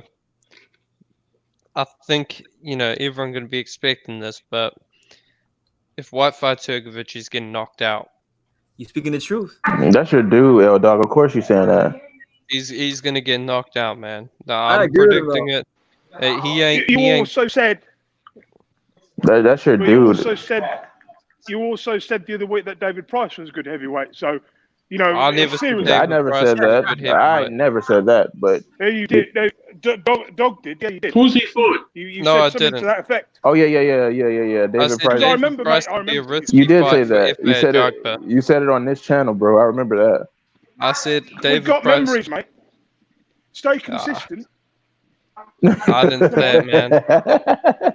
Who's he fought? he exposing you, L Dog. Oh yeah, Yeah. I remember that. That was when Mark Yeah. was here. Mark People- was Yeah, here, right? exactly. Shit Yeah, saying. I remember. It was on your channel. Yeah, he said David Price was the. I was like, I said what? David Price would be a tough fight for F.A. Jagba. You've got to be joking. But anyway, Bro, if he catches him, it's over for a Jagba, and a Jagba's It- right there to be hit. what? L Bro, Dog. bro, his chin is way too bad to be fighting Hold F.A. on, Jagba. hold on. Yeah, but I mean, Hold on. You don't know your Corey Sanders from your Jack Dempsey. Huh? You don't know your Corey Sanders from your Jack Dempsey. You made that clear. L I'm Dog. gonna- Exposed him, mate. Bro, I'm gonna say this, man. Dave Allen is a high risk, low reward fight for F.A. Jagba. Bro, no, I think Now you're way off. You're talking complete nonsense. I'm not Dear saying me. he beat him. Of course, I'd favor a Jagba. No, But no, what I'm saying I is, disagree. if Iago Kaladze can knock down a Jagba on noodle legs, I mean, David Price, we know he can punch at the very least. At the very Can't least, take one, he though. can punch. He I've- can't take one, but can a Jagba take one? Because he was knocked down from Obviously, a he grazing did. punch. Yeah, but the thing about his when you see David Price knocked down, he doesn't get up. That's the difference. You see, you just exposed you, mate, for what, look at you know, I listened to what you say very carefully. Ivan Daichko. And I've just Another really exposed a whole through fighter. what you think and what you say. Yeah, and are we Simple, you know. are we really going to go down that road? David Price has been knocked No. down by lesser punches too. That is true, but I think a Jagba is right there to be hit. It's not going to be like, look, if they could blow him through, but I wouldn't be surprised if I would be surprised, but I wouldn't be shocked if Pricey would be able to catch him with one of those shots, man. Of course he's going to catch him. He's green. Deary me. Do not Exactly. count out this big stiff idiot. Don't count him out. But I'm gonna say this, man. I truly believe that Filip Hrgovic would knock out Dillian White. It would be I late in the believe fight. that I do believe. That there you are talking sense there. He would knock him out. Dillian White? Who'd you say? Philip Hrgovic. Filip Hrgovic. Who's he fought? Who's he He fought? fought, the only person he really fought is Eric Molina and Amir Mansour. But he's a champion. Wait, no. He's an interim champion, isn't he? Nah, look, he's a prospect, but I think he's got a great amateur pedigree. He's sparred a lot of big names. He's worked his way up the rankings. He's 10-0, 8 knockouts. Got a great trainer. I think he's improved. Yeah, he's got a great trainer. Look, I think if given the opportunity, he would beat these top guys. Remember, a piece of paper doesn't win you a fight. L Dog. Mm-hmm. L Dog. Let's just say, for whatever reason, White takes this fight and blasts this guy out in 2 rounds. He knocks him unconscious like he did to just for Brown. What do you have to say then? I have to say, look, I'm wrong.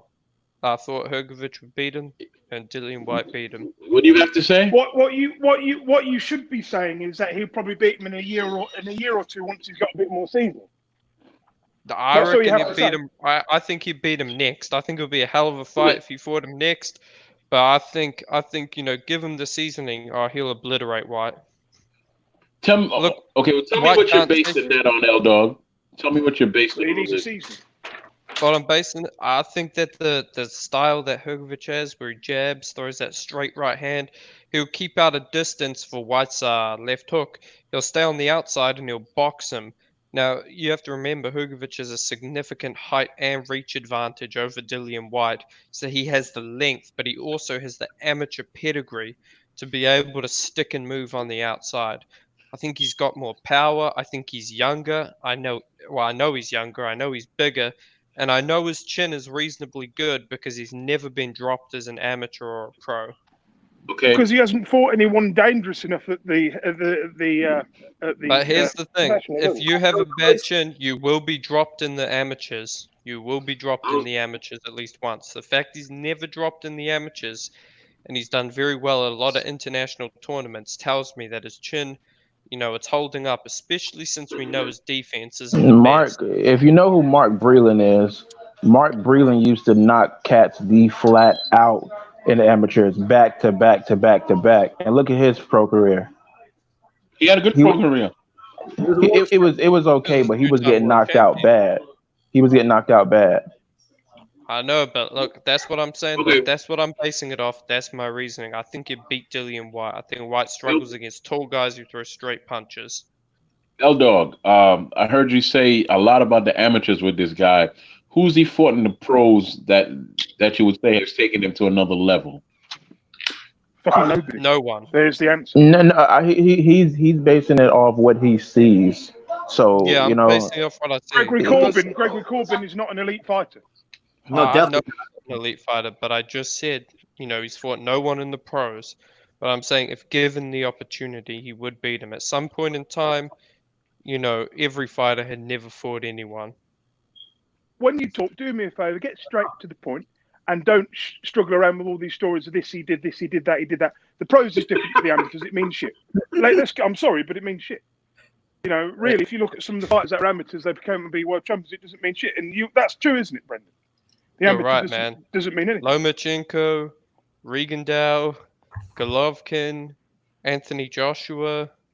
Who else? Audley Those guys, Harrison they won the never gold. became Audley shit. Harrison won the gold medal. He did shit. Fuck all. Okay, Not true, every but fighter who wins a gold every, medal is for going to win every it. flop, there are about 5 success stories. It's about 30 or 40%, and then the other 40 or the other 50% struggle.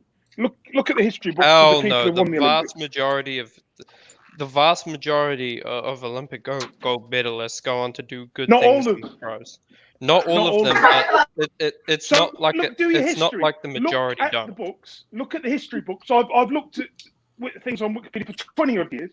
I think we all know what we're talking about. Go back and look. All right, Look Muhammad at all Ali, the things. Someone George said that Foreman, L-Dog talking These are Lennox Lewis. exceptions. Deary me. somebody You love the said, sound of your own voice, don't you? You love the sound of your own voice, Eldor. Yeah, I do. Hey, but brother love, I'm gonna tell you this. You're right, man. The majority of guys, they never become shit. I mean, look at Muhammad Ali, George Foreman, Lennox Lewis, Vladimir Klitschko. They never became shit, did they? Moving right. Oh, shut up. I just think you're being disrespectful to White. I'm trying to figure out why you being so disrespectful to White. Now, Because he's an idiot and he's a Lucas Brown fan. The Lucas Brown fan. Hey, I ain't a Lucas Brown Jesus fan. Christ. But you do talk a lot of shit, and everyone here can attest to that. Seriously. Ah, come Shut on, up. brother love. There's no need to be that mad. Your voice is annoying, and I don't hate you, but I think some of the shit you come out. Sorry. You can mute me, Mike, so I don't insult you anymore. Hey, brother love, don't worry, man. I'll make a mixtape for you, and you can listen to my voice 24/7, man. I'll make a 10-hour loop. ooh, talk to him. Yeah. Can't you just join the casted neighbours and replace Jason Donovan or something? Become a pop star. I don't know. Make sure you throw some very light in that book. No, this is all good fun. This is all in This is all in good fun. I want to get L-Dog's voice on a Anita Baker instrumental and just play it for. Hey, brother love, don't worry, man. Brother love, hey, brother love. With 20 more years of Wikipedia researching, you might be able to catch up to me. Oh. Mate, Oh. seriously, you don't know that much more than me. I don't think you do. I can tell you don't. I've watched my boxing for years. You can insult me all you like. You're an Aussie. I mean, you've had Lucas Brown and Costa Zoo. That's about it. It's about all you've fucking had, and that's all about it. So, and you haven't watched all of Dillian White's career from the start. I don't think. I can tell you haven't. Les Darcy. So you can talk as much bullshit as you want to talk, right? Jesus Christ. I'll tell you what you do, gents. You meet at a local pub, you get your fish and chips and a pint of Guinness, and you work this out. And at the end of Pint of Foster's, in his case, pint of Foster's and convicts from England. I'm gonna tell you this, brother love. We can meet up at the Dillian White Philip Hergovich undercard, and we can throw down. I said you meet at a pub and you have some fish and chips. Nah, man, this shit's serious now, man. Yo, No. Okay. L-Dog, L-Dog, are you from the UK? You made it personal. L-Dog is from New Zealand. You're from New Zealand, L-Dog? Yeah. So you like Joseph Parker? Yeah, No, I'm you better from get the He's Joseph from Parker Auckland. My fan. brother lived in Auckland. Are you from Auckland, L-Dog? No. Oh, okay, that explains a lot now. That explains a lot why. Thames. Okay. I bet you're from Thames, aren't you? Where? And you like Lip Eye, the guy who Joseph Parker fight. What's his name? Lip Eye? Leopai. Yeah, you like him? Alex Leopai. Nah, Alex Leopai. Alex Leopai is straight garbage. He's I'll horrible. tell you what. That's like Vladimir Klitschko's like best performance. Yo, Hell y'all no. remember Pulev is a better. press conference? Nah, he look kind of crap against Pulev, bro. Hey, brother love, we can stream our press conference on BT's True School Sports. You can get the exclusive rights. There you go. Ellie. There you go. I love people from New Zealand. My brother lived in Auckland for 12 years, right? So there's no harm. You good? I've got a friend in Auckland too. Nah, it's okay, brother love. I know we're just messing around, having some banter. I was gonna say this, right? I was gonna say this that the loser has to go out and eat some spotted dick. What? What did this turn into? Yo, this live is taking a turn for the worse. Yeah, I swear it has. Stop. Go ahead and tell them what spotty dick is, man. Oh gosh. I'm not going to go there anyway. Get back to what Yeah, Dick is like a pudding or something over in the UK, man. It's not nothing what are you thinking about. Oh shit! I didn't know what the hell you were on about, man. I was thinking like, hell nah, man. Well, I'm a definite. Hey, I'd say there's no chance of me losing now. But he said I'm not even going to go there, though. That's what he said. I'm not even going to go there. Yeah, man. It's some kind of dessert in England, and it comes in a can, right? Does it? Yeah, yes, it does. Google it. I'd rather I fell not. out my skin when I first saw it. Let's get back to Oh shit! It actually is a dessert. It's like a pudding thing. If you're the host, It's called spotted dick. He actually searched it up on Google. I think he wanted to see something else. That dude said, search it up. He said, I'd rather not. This shit is actually for real. Oh yeah, okay. Don't scroll down. I'm questioning your sanity, L-Dog, since you searched it up on Google first. Hey, well, I mean, you gotta see. What do you think? Oh my gosh, this live is crazy. let's get back to what we're talking about. Yeah. Let's continue talking about what we're talking about. We're talking about what, Hertwig? Yeah, no, talk about what the entire show was. If there's anything else you want to move on. I sent a list. I've added you to that boxing group, and I've sent a list, and there's some news articles in there. I saw that. Discuss any of them. So have a look if you want. If you get bored and want to talk about something else. I'll go look. Let me see. Yeah, man. I'll say that. Look, I believe what I'm saying, man. When I say he'll beat him, BT agrees with me. Intangible. Since you're the historian here, why don't you give us the breakdown, or the aspiring historian? I don't need to. I need you to say that one more time. As you're such the expert, why don't you? Philip Hergovich against Dillian. I think another year or two season he would beat him, but not right now. I was asked a question. With another 4 or 5 learning fights, then I'd say you could take it, but not right now. This is what I'm going to do. I would favor It's not me. Right now, I think that experience matters, and I think that Hrgović needs to have more fights to become more polished. Because I don't think he can just come into his next fight against Hrgović just all the way right away and just put everything together like that. Of all the skills he showed me, he needs more time. He needs to learn how to feint more effectively, improve his defense, learn how to blend his offense with his defense a little bit better. And I think he can potentially beat Dillian Whyte because he does possess a similar style of fighting to AJ, but I think that he needs to grow a little bit more. Yeah, fair enough.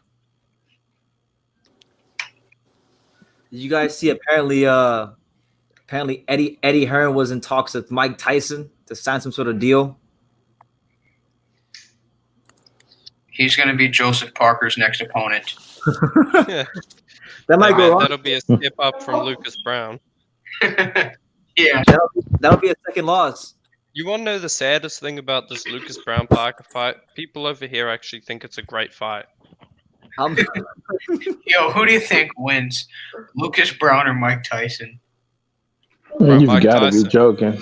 Mike Tyson for sure. Because, here's the thing: anyone who loses to Dave Allen is instantly classed as a bum in my eyes. I'm sorry. I can't take you seriously if you get knocked out by Dave Allen, a guy who got completely outboxed by David Price. Yo, Eddie Hearn deserves like some type of trophy for making Dave Allen an attraction. I mean, he headlined at the O2 without winning a Southern Area title. I mean, David Allen versus Wilder. Who wins? Yo. Who? that's a tough one. I'll be honest, man. Wilder probably puts on a Stavern 1 kind of performance and just outboxes. Because, I mean, at the very least, we could say, what's his name? Dave Allen has a chin. Imagine he can take some fucking good punches, man. That's his problem. Like, he takes too many, but he can take a solid punch. Imagine if that fight were to actually occur and Wilder were to actually outbox and beat the dude over 12 rounds. You know Wilder's fans would be saying? They would be talking about how Wilder's a master boxer because he fought him off the jab.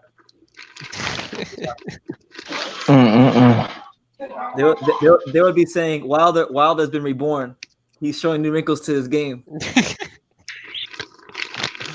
Yeah, man. But yeah, like man, I'm telling you, like if it depends on if Wilder wins or if he doesn't lose bad, I think he definitely beats Dillian Whyte. I mean, you know, Dillian Whyte would give him a tough fight. Don't get me wrong, but he would still lose. Okay. You know, why did they wait 3 years? I'm gonna say this. Let's see it. That was kind of Dillian Whyte's fault too. Let's see it. Like, if they really want to go at it, let's see it. I mean, we got to see Tyson Fury and Wilder first. I've already seen that twice. Because he was like kind of like pump faking. It was like he was doing. TV is on or something. That's mine.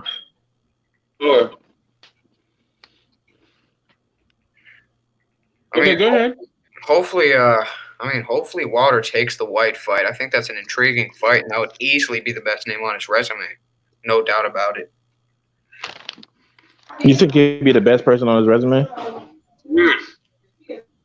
Whyte would be the best person on his resume. He'd be better than Ortiz. Ortiz's best win is against Bryant Jennings. Ortiz was a good guy. I mean, he actually got some good wins. He would be his second best win.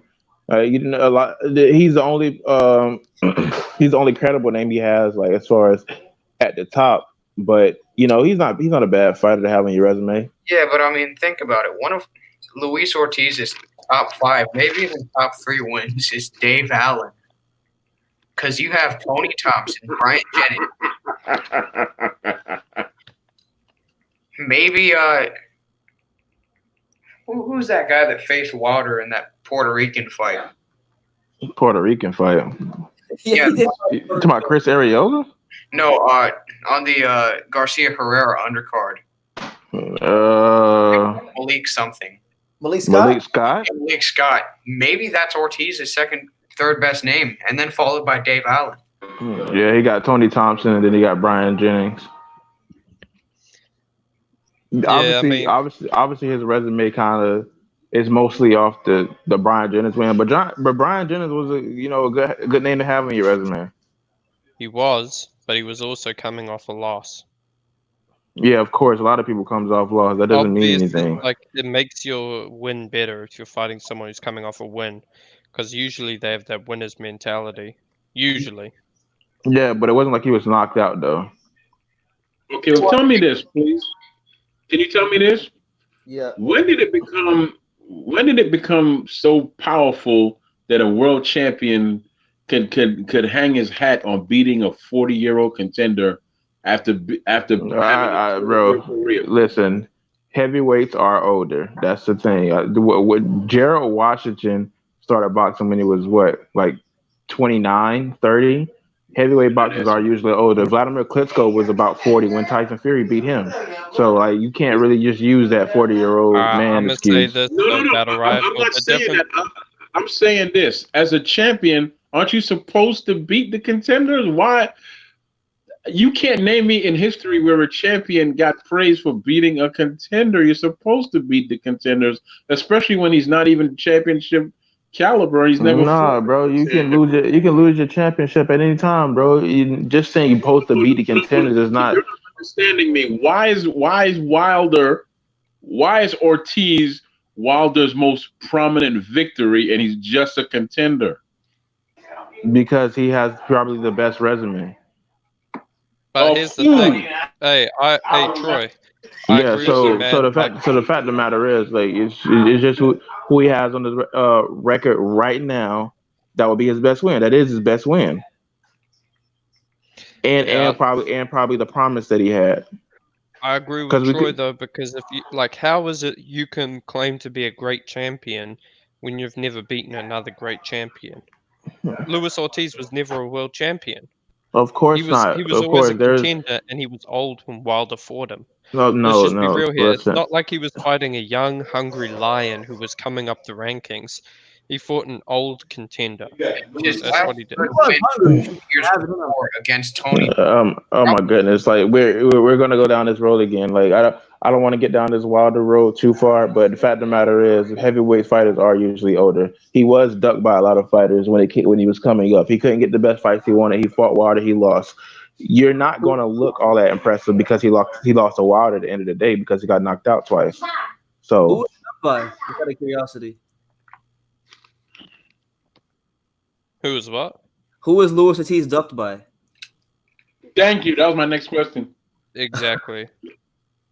I mean, let's be real. what I you think said? Luis Ortiz was never the Who boogeyman, was to be Luis honest. Ortiz actually ducked by? Like, which fighters avoided fighting him? Like, I want names. Okay, well, you had AJ kind of ducked that fight when it was early. Hell $7 million no. on the duck. $7.5 No. million. I'm not talking. Hell I'm not no. talking about what happened, what they revealed to you later, how they were presenting him an offer that he didn't pick. No, I don't. I'm not talking about that. Early on in his career, they were saying that they offered AJ, on two separate occasions did he want to fight, and they turned him down. So I'm not talking about what was revealed afterwards, like 3 years later, once he became a champion. That Why he did he was. turn him down? Who did he fight? Who did he fight in his place? Who did It he had fight to in be his a reason. place? Yes, who did he fight in his place?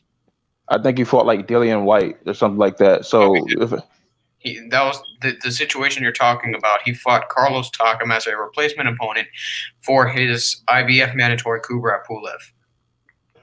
No, I'm not talking about that situation. I'm saying early on in his career, they asked AJ on two separate occasions did he want to fight, and they turned him down. So I'm not, Yeah, it was too early in his career. It was way early in his career. Wilder didn't fight him until he had 40 damn fights. but Luis Ortiz didn't even beat Brian Jennings yet, so he was just kind of early in his career too. Yeah, he was early in his career, but he was already a mature man. Like, he was already, 36, had a wealth of amateur experience. They wanted some names on the record, so it's. I mean, I get it, Come on, but man. No, the I'm gonna fact of the say this matter about is, Luis Ortiz. I'm not saying He- Luis Ortiz is a bad boxer. I'm saying he was too old when he got the fights. I'm saying he wasn't as good and dangerous as people made him out to be. AJ's best win is a 40-year-old man, bro. Yes, but you failed to mention that 40-year-old man was one of the longest reigning heavyweight champions of all time. Even then, he was even wasn't the best shape of his life. Even then, he was 40. So the fact of the matter, he was training for 2 years and wasn't the best shape of his life. No, you can't just use that. He told you that. He told you that. He was supposed to fight Tyson Fury the second time. Vladimir Klitschko told you that. Klitschko said that, right? Yeah, that's what he said. He doesn't have to say it. Did you see the fight? On the night. Yeah. Did you see the fight? Yeah, did you see the fight? I did see the fight. And Joshua, did you see it? Yes, obviously I seen good, the fight. Good. Did you see a 40-year-old man in there, or did you see someone who actually was fighting and moving and looking good? He was looking good. That's my. No, wait, Troy. You're not making any sense here. I just told you that heavyweights are older. That's the fact. No, you're not, because I just told you earlier. That heavyweights. Bro. Yes, no, don't give me that stop it crap. No, there's a bunch of heavyweights that are older. Usually they fight when they're older. Tell me who's older. List the top 5 heavyweights. Tell me who's older. Tell me who's older than who. No. You said they're older. List the top 5 heavyweights today and tell me who's old. Who's old? No, that's not. No, you can't just do that. No, hey, Troy. I'm gonna say this. Typically, you're just making mute points. Fighters aren't top contenders after they're about 34 years old. Luis Ortiz was well past 34. That's just like a rule of thumb. It's not a given, but after 34, heavyweight fighters are usually no longer in their prime. Now, Luis Ortiz and Vladimir were 40, but the difference was Vladimir was an Olympic gold medalist, a multi-time heavyweight champion. Wait. And one of the longest reigning heavyweight champions of all time. Luis Ortiz was none of course he was. Of course he was. I get that. I'm saying the fact of the matter. The fact of the matter is when he was fighting as of right now, he was looking good, just like Luis Ortiz was. The best name he could have got at the time was Wilder, and he lost that fight. So you can't just knock on him you can't just knock on Luis Ortiz because he lost to Wilder, because that was his big step up fight. How many world champions has Luis Ortiz beat? He hasn't beat any. Okay. No, you like to do that. You do the same argument with what's the guy with Linares, like just the world champions of how many times he defended his belt. I'm saying this, Troy. I don't know if you agree with me, but how can Luis Ortiz be this great, dangerous fighter? But I mean, he's never beaten. Nobody said he would. Nobody said he was just great. I didn't say he was great. He's a good fighter that was on Wilder's resume, and that's his best win. I didn't put it in the category that you guys are putting it in. That's his best win. I guess my simple question was, because I've been around boxing so long, I've never seen a champion that can hang his whole career on beating one contender. Exactly. And that's what Wilder does with Luis Ortiz. That's his greatest victory. That's the greatest. Nobody else could beat Luis Ortiz. It doesn't matter if you've seen it. The topic is that Wilder's best win. That's his best win. And that was a good win for as good as he was going to get at the time, at least in my opinion. Nah, Dillian White would have been a better win. I told you I think that it was his fault that fight didn't happen too. All right, but I'm gonna say this, man. Like Luis Dillian White would have been a good fight for him if everything went according to plan. Povetkin would have been a good fight as well. Yeah, but Povetkin pop dirty. So okay, whatever. So did Luis Ortiz. Yes, but the fact of the matter is, they did an investigation on him, so the fight wasn't in play anymore. So that's the difference. The fight wasn't in play anymore when they started that investigation. He had to fight somebody else. Who? And what stopped the White fight from happening with Wilder? There wasn't signed. I'm talking about a situation when it came to Povetkin. He fought Povetkin. And then when it came down to it, they had to start an investigation because I got all that, sir, but I asked you about White and Wilder. I got all that. No. Well, I was talking to L Dog. He said Povetkin with a good name. Yeah, but Povetkin popped dirty at the time, and then they had to start an investigation, so he had to fight somebody else. So did Luis Ortiz. That was before he fought him. I mean, they proved Povetkin was innocent. No. I'm saying, but when he fought Luis Ortiz, that was before he fought him. That before they did that investigation with Luis Ortiz, that was before he fought him. Man, There it was just there seems was so that convenient when how Pov- Wilder no, didn't have to fight all these guys, man. It just seems so convenient to me. no. Like we're putting this stuff in the timeline. This is not me making up stuff. When it came down to the timeline, when Wilder was supposed to fight Povetkin, that wasn't like 3 months ahead of time, stuff like that. That was like a month or two before the fight when it happened. So the fact of the matter is, it wasn't like I'm making this stuff up. That's what happened.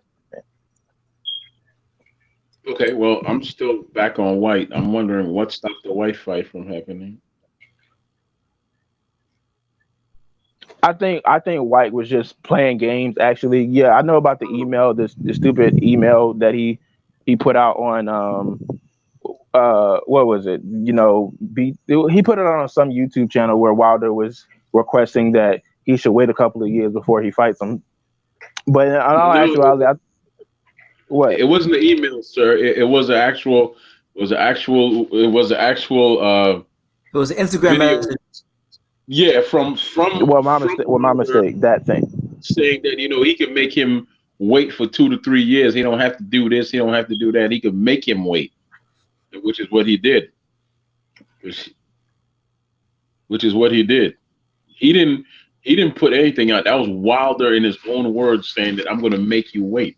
I don't have to fight you because you're nobody. That was Wilder. That wasn't White. I'm gonna have to pull up the timestamp because it's been a while since I actually looked up the situation, because after a while heavyweight politics just get really boring. But I'm gonna have to pull up some information. Okay, well, let's just come to this conclusion. Wilder is a good fighter, not a great one. Case closed. Nah, I disagree. He ain't good. Yeah. I mean, he's good. He's good. I think he's a good fighter. Let me rephrase. Wilder's a shit fighter and not a great fighter. No, he's just a decent fighter. Yeah, nah. I'm be honest. He's an okay fighter. L Dog, you always trolling, bro. We get it, but look, like he's a good fighter. I mean, honestly, his skills was never up to par, but he was going to get relatively far in this age of boxing with his power alone. I do think he would have beaten most guys, with the exception of Anthony Joshua. Before, I didn't think he would lose to Tyson Fury, honestly. But I think that the only people that was going to beat him was Anthony Joshua. That was the only person I thought who was going to beat him. Not Helenius, not Dillian White, not Joseph Parker, when Joseph Parker was fresh, when he beat Andy Ruiz, yeah, I thought he could. But after AJ, I was like, nah. So yeah, I thought everybody was going to lose to Wilder. I still think they can lose, but it depends on how Wilder looks after this third fight. All right, well, I'm gonna say this, then I'm going to sleep. Bernard Hopkins was asked a question about him being great and da da da da da. He said, people can say whatever they want about my career, but they can't say I left anyone on the table. I'm going to throw some names out there. No, he said, win, lose, or draw, they're not going to be able to say I left anyone out on the table, right? So I'm just going to throw some names out there. We're going to start with Klitschko, Hay, Chisora, White, Joshua. I'm probably missing somebody. Parker. Those are six fighters right there that Wilder's never fought. He offered to fight Joseph Parker, actually. So that was a rumor. Yeah. They said they didn't get it, but that's for us. That's for us to decide. That's for us to decide on our own. With Thomas Adamek. Parker's not one to lie and get involved in all that nonsense. You don't know him personally, so we have to go off what we believe, honestly. Yeah, but you don't know Parker personally. You don't know if he would lie. Battle Rifles. Who did he fight instead of Wilder? AJ and White, two top guys, man. Yeah. Okay. Fine. I'm saying that the people he like that Troy is talking about that he left like on the table. He did offer some of them fights, and a lot of those didn't turn out like we did. Okay, you said Parker and who else? Povetkin, and then he had Parker. So He could have fought Povetkin. He could have because he was no, sued. I just told you what happened in that situation. I already know what happened, but he was sued and he paid him the same amount of money as he was going to pay him to fight him. So you might as well afford him. Next one. No, bro, because they did the investigation. Next one, please. Yeah, because you want to just want to iron over that, but okay, whatever. So he did offer Joseph Parker, and then the Povetkin fight was going to happen. Stuff came up, it didn't happen. Fine, whatever. And I think at one point that there was talking about with him and Klitschko, but I'm not going to get into that because I don't know the whole story. It was before I really. They had the same manager. What? They had the same manager. It's before I really start watching Wilder, so I'm not even going to get into that. Good. Okay, so you're not qualified to talk on that. What's the next one? Oh man, Troy catching a body. He's really not, but I'm just saying, like I said, he offered some of the guys, so it's not like you really just body me on a topic that's really needs to be bodied on. Hey man, I'm gonna say this: Troy knows his shit, man. This guy. How long you been watching boxing for, Troy? 34 years. Damn, I knew you've been watching for a while, man, because you're pulling out all these names from like the 80s. You always trolling. We get it. You always trying to do this on your. You try to flex too hard. I'm just trying to make this simple magazine bullshit. Yeah, exactly. Yeah. I'm gonna say Troy, like he knows his boxing, man. I've been listening to him. He makes, I don't. Yeah, he makes solid points, man. Like Troy is. I'm honest with you, right? Yeah. Wilder could have been so much better if he had people behind him who actually believed him in him and knew how to handle him. Because he had a great, like I always say this, he had a great story coming out of the Olympics. He was a single dad. His daughter was a special needs, and he did this, he did that. Great story, right? He's a good old country boy. And then he got that right hand. If he would have just been built a certain way to actually become something, then he would have became that thing, and he could have been a symbol for something. But he, instead of becoming a symbol, he simply became a character. This character that quotes, that is so stupid with a lot of stuff he says. Like he says he wants to catch a body, then he says he's pro-black, but he quotes Ivan Drago. If he dies, he dies. Ivan Drago is a Russian that killed a black man in a damn Rocky movie, man. You know, I mean, you don't know that? I think you're taking that a little too seriously. People quote movies all the time, bro. I'm passionate, but I gotta go to bed. I gotta get up and get up and go drive this truck in the morning. Troy, before you go to bed, I gotta give you the Don DeMarco siren. I gotta give you the Don DeMarco siren before you go to bed. Don DeMarco.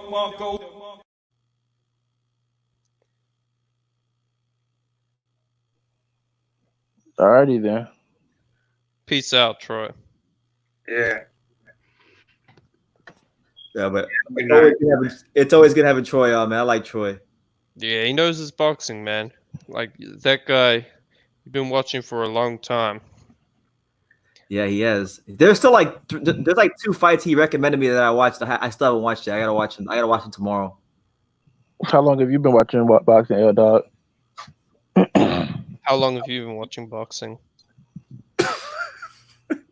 About 8 years. Now you're okay, saying. cool. I've been watching it about 9 years.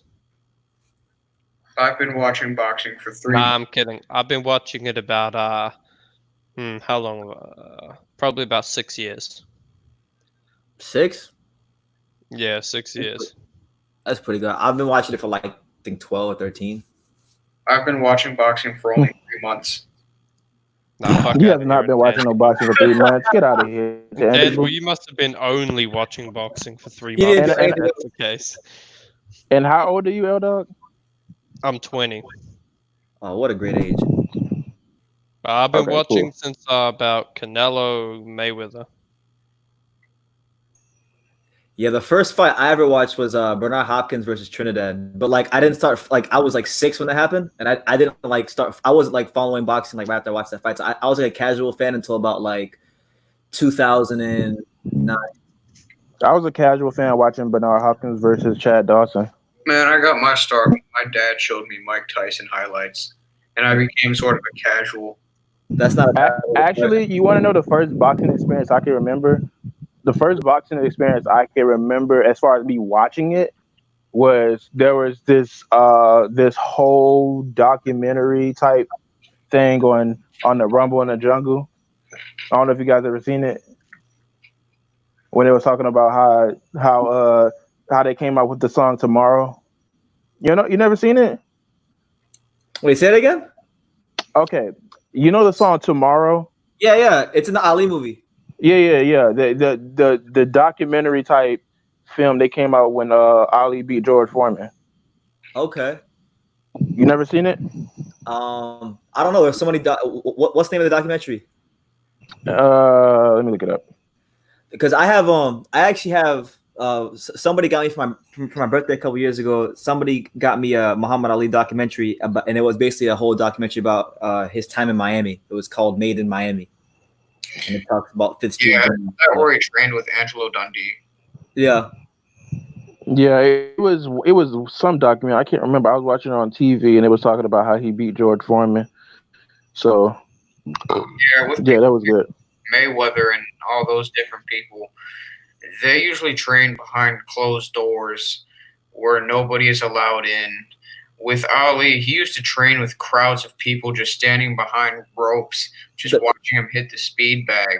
Yeah. And I mean, boxers back then were generally more accessible. You should just go out, watch them train, see them smoke a cigarette, and just live a normal lifestyle.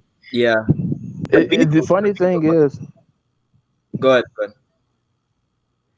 I was about to say, like, funny thing is, I don't know how they would make Floyd Mayweather as a character, because that was the problem they had with the Roberto Duran movie. They made it as authentic as possible, but there was a lot of people that was like, man, I didn't like this movie because Roberto Duran seemed like a dick. I'm like, well, he just was. He was a dick. But I mean, but that was just part of his life. It was being authentic, but a lot of people didn't like that about it. If he was a protagonist, that was the guy you're supposed to root for. They can't handle the truth. Exactly. Yeah. Like if they just make a video, a film, unless it's somebody like Martin Scorsese, directing it and writing it, a 2-hour film with Floyd Mayweather just cussing everybody out, calling them bitches and throwing money. Like, I mean, I don't know, man. I don't know how that would work for the audience. I don't know. Just put Jamie. Just put out a Floyd Mayweather movie and have Jamie Foxx play Floyd Mayweather. And everything else will sort itself out. And Jamie Foxx is supposed to play Mike Tyson. I know. I heard about that. Recently.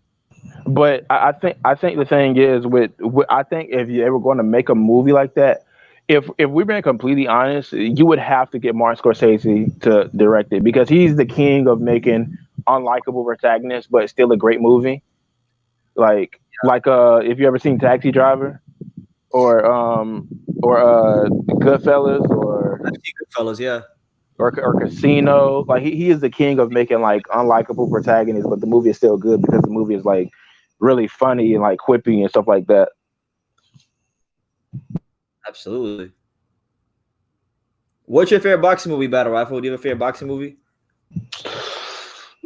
Ooh, favorite boxing movie. Now I'm gonna be completely honest. Like for a boxing head, this is probably gonna sound like really pathetic, but I still I have not seen Raging Bull yet. I'm gonna see that eventually. I actually haven't either. I have not seen Raging Bull yet, but I think I'm gonna go with $1 Million Baby, because man, that was that joint hit me in the feels, bro.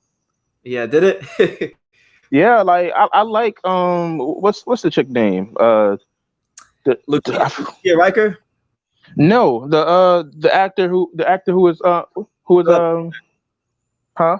The girl that plays her in the movie? Yeah, she's from Freedom Writers. I forget her name. Hilary Swank? Lucia Riker. Or maybe you're talking about somebody else. No. The actor. I think her name is Hilary Swank. It's Hilary Swank, according to Keith. Yeah. And Clint Eastwood, man. That movie was sad to watch. Yeah, mine is Cinderella Man. I don't know if you've seen it. I don't think I've seen that one. Man, oh my goodness, I'm missing. That's the one with Russell Crowe. It's about I don't know if do you know about James J. Braddock? He was a heavyweight in like the 1920s. Yeah, I know about him. Yeah, Joe Lewis fought him, right? Yeah, Joe Lewis fought him. Yeah, they did a movie about James J. Braddock and how he won the heavyweight title in the Great Depression, and it was a good movie. Oh yeah, James J. Braddock. I think he was the guy that from Carnera, maybe. Yeah, I know who that is. Hey, did you guys see they want to put AJ versus Pulev in Croatia? I saw that. Yeah, man. You should go, man. Cool. I will. I would go if they have it there. The problem is though, I think it's only if they get like a no audience one. They want to put in some Roman amphitheater. I mean Max Baer, not Primo Carnera. But I mean that'd actually be a cool fight, like in a Roman amphitheater. That'd be cool, I guess. Pulev versus AJ in Croatia. I like Hurricane with Denzel Washington. I never seen that one. I'm not a big movie guy, so I mean, there's a lot of movies I haven't seen. Yeah, man, you're not a big movie guy, man. I'm not, man. I mean, I enjoy movies, but like, I mean, I don't like. I don't know. It's not my thing. I usually like if I'm not home working on the computer, then I just go outside and run, and I'm an active guy, so I don't like go. I really don't go to the movies unless I have a reason to. Like if I have friends or maybe a chick I'm with wants to go to the movies. That's about it. Yeah, I mean, I don't really watch movies like that, or even TV shows. I'm usually on my computer doing boxing research or some other sports. Yeah, that same. Like I'm that dedicated to gaining knowledge on boxing. I just sit on my ass all day going on BoxRec now that everything's shut down. How old are you, Intangible? I don't reveal that on here. Well, you should become a boxer then. Yeah, I will become a boxer. How old? Tangible must be like 16. I'm gonna go with 7. Yeah, I'm 7 years old actually. Yeah, I think he's 20, but you know. Whatever you say, I'm gonna deny it. So you can neither confirm nor deny. Is what you meant to say. Hey, how old are you? Battle Rifles. 43. Oh, really? Really? Yeah. Hell nah. What you mean? Hell nah. You're not 43, are you? Yeah, I'm 43. Oh damn. you know, guys, I'm actually 46, and I've been watching boxing for 3 months. Yeah. I'm not 43. I've been in prison. Or am I? I've been in prison the other 28 years. I've been an adult. Yeah. All right, whatever. Intangible is officially 7, and we're sticking with that. All right, cool. Yeah. The first fight he ever watched was Rancis Bartholomew versus Robert Dixon Jr. Yeah. Oh, and then True School is 2 years old. I'm 2 years old. Bro, the first fight I ever watched was actually Tony Harrison versus Jermell Charlo. what, the rematch? Yes, the rematch. Ah, okay. The first fight I ever watched was the card in Nicaragua not too long ago. Oh, that was the first fight you ever watched, L Dog, was Vladimir Klitschko versus Lepai, whatever. The first fight that was one of them. The first fight I ever watched was Vladimir Klitschko versus Calvin Brock. Was it a show for your first time? Oh, it was marvelous. Calvin Brock danced around the ring and threw these pawing jabs for like 5 rounds, and then Klitschko flattened him around the 7th round. I don't believe it. I think your first fight was Eddie Chambers versus Vladimir Klitschko. I'm trying to remember the first fight I watched. I think it was actually no other Pacquiao, honestly. Yeah. I haven't been watching boxing for that long. I mean, at least live. Man, I still remember the build up to that Mayweather Pacquiao fight. That shit. Oh my god! insane. Don't remind me. That joint was stupid. You saw Mark Wahlberg making videos and shit. That joint was stupid. I'll never forget this. I went to the dollar store that day to get some snacks, and I heard the cashier and people in the store talking about Mayweather Pacquiao. I said, "Oh my god, this fight is big. They better not fuck this up." That was bigger than Mayweather. Yeah, because you don't normally hear that. Like boxing is not in the days where people just talk about fights, boxing matches anymore. Like No. I think the only time, like if I'm being completely honest, the only time I like really like heard like a fight on everybody's mouth, at least where I was living, was Wilder versus Fury, the first fight. Because if I'm being completely honest, how many times Canelo fought, as many times as Sean Porter fought, many times as you know, what's a big name? AJ fought. I wasn't hearing nobody talking about you here. Nah, Wilder with Fury was on everybody's mouth. Yeah, battle rifle. Wilder versus AJ in America, man, that would have been on everyone's fucking mouth as Yeah. well, and they were both would've. undefeated. That would have been the biggest fucking fight ever. Well, not ever, but you know what I mean. It would have been huge. Yeah, and I mean, like at least in the last 10 years. I stayed Yeah. out in the stream. I live in Virginia. I mean, it's not going to get past McGregor and Mayweather or Mayweather Pacquiao. Yeah. But Dude, I don't know anybody in my state that actually is a hardcore boxing fan that really pays attention to the sport closely. oh my God, people, I rarely meet hardcores like ever. Like, honestly, I don't think I've met one. Honestly, The only time I've met a Really? hardcore boxing fans down here. like outside of YouTube boxing, no, not really. Okay, let me take that back. I knew this old head who actually used to watch it. Like, he really knows the sport. But I'll meet a lot of people that say, yeah, I watch boxing, and they'll be like, oh, okay, yeah. I'll be like, yeah, I like Sugar Ray Robinson. He's like, yeah, Sugar Ray Robinson, yeah, but he ducked Marciano. I'm like, what? Wait, who? I'm like, okay, I got you. Yeah, I'm gonna tell you get it. this one. When people talk about boxing over here, they go like, "Yeah, my favorite heavyweight was Floyd Mayweather." And I'm just like, "Oh, never mind." Like, for some reason, people think that all these boxers like Pacquiao and Mayweather are just heavyweights. I remember this one dude was like, hey, what do you think of Gervonta Davis? And I was like, yeah, he's good. I really like him. And they was like, yeah, man, I want to see him fight Triple G. I'm like, wait a minute. I'm like, actually, I'm gonna tell you this: the one boxer who a lot of people I know talk about is Ryan Garcia. More than anyone. Oh my God! Actually, Ryan Garcia is way more known than like a Shakur Stevenson, a Canelo, He has over 6 here. million followers on Instagram. He only my first statement back. Birch. It's because he actually promotes himself though. Like he was actually calling Selena Gomez to date him and stuff like that. Like he actually promotes himself though. Most of these boxers should do that, but they don't. And they're just gonna miss out on money because of it. Yo, I was talking to this dude I know, and I'm like, yo, I'm gonna go watch the heavyweight championship this weekend because I think Wilder was fighting Brazil that weekend or something like that. But basically, he said, Floyd Mayweather lost. Oh my gosh, man! I'll tell you this though. Once I was at a friend's house.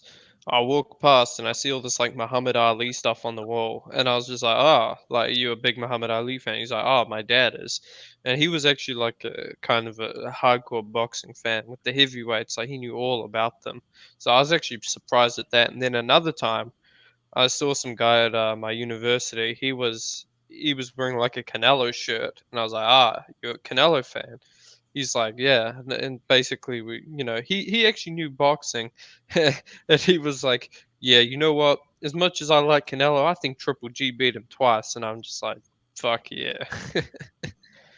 I remember around the corner from where I grew up, like around the corner from my old apartment, there used to be a barber shop, so I used to get my hair cut there, and the guy that ran the barber shop was Mexican, so like I guess my friend that I lived with at the time, he told me that I had a YouTube channel and I talk about boxing. So like, at the barbershop, I would talk about boxing all the time. The guy was like a big, like he was a legit boxing fan. Like he was an Andy Ruiz fan before Andy Ruiz won the title. So that was pretty cool. I was kind of an Andy Ruiz fan too when he was coming up. You know, he was kind of sleeping guys with that speed, but but if I'm talking about like running into people who didn't know a lot about boxing, like sometimes I get it. There's not a lot of people that just really interested in boxing. Like, of course, I get the same reaction when I try to talk about basketball. Like, I'll say something, people be like, huh? Like, like I'm not as I'm not as good with basketball. Like I remember one time I was just like what I said. It was so funny. I was like, people was looking at me crazy. I was like, oh yeah, LeBron. I was like, I think I said something like, like Dwight Howard needs to go back with the Houston Rockets, and people were like say what? And it was like nah, bro. Like you need to research something like that. Well, Dwight was with the Houston Rockets at one point. Yeah. I think I said it before he was on there though. Okay. Rifle, if you had said that to me recently, I would have probably just walked away from you being an NBA. I swear. Like sometimes I don't like I'm not as I like hardcore with basketball with like everybody else is, because like it seems like most people I run into know basketball. Like back then. Yeah. You said that dude intangible. I would have walked away from you. Oh my gosh, man. I don't know anything about basketball, man. I don't think I've ever watched a full game in my life. Yeah, I've watched for. Go ahead. These days, basketball's gotten a bit soft. So, like, I watch a lot of basketball because I'm a big basketball fan myself. But it's not what it used to be. Shoot, you don't like it now because it seems like it's the best it's been in the. I like it. I like it, but I don't know, man. I just hate that basketball isn't as physical as it used to be. I used to like the physical parts of basketball. I mean, it's not.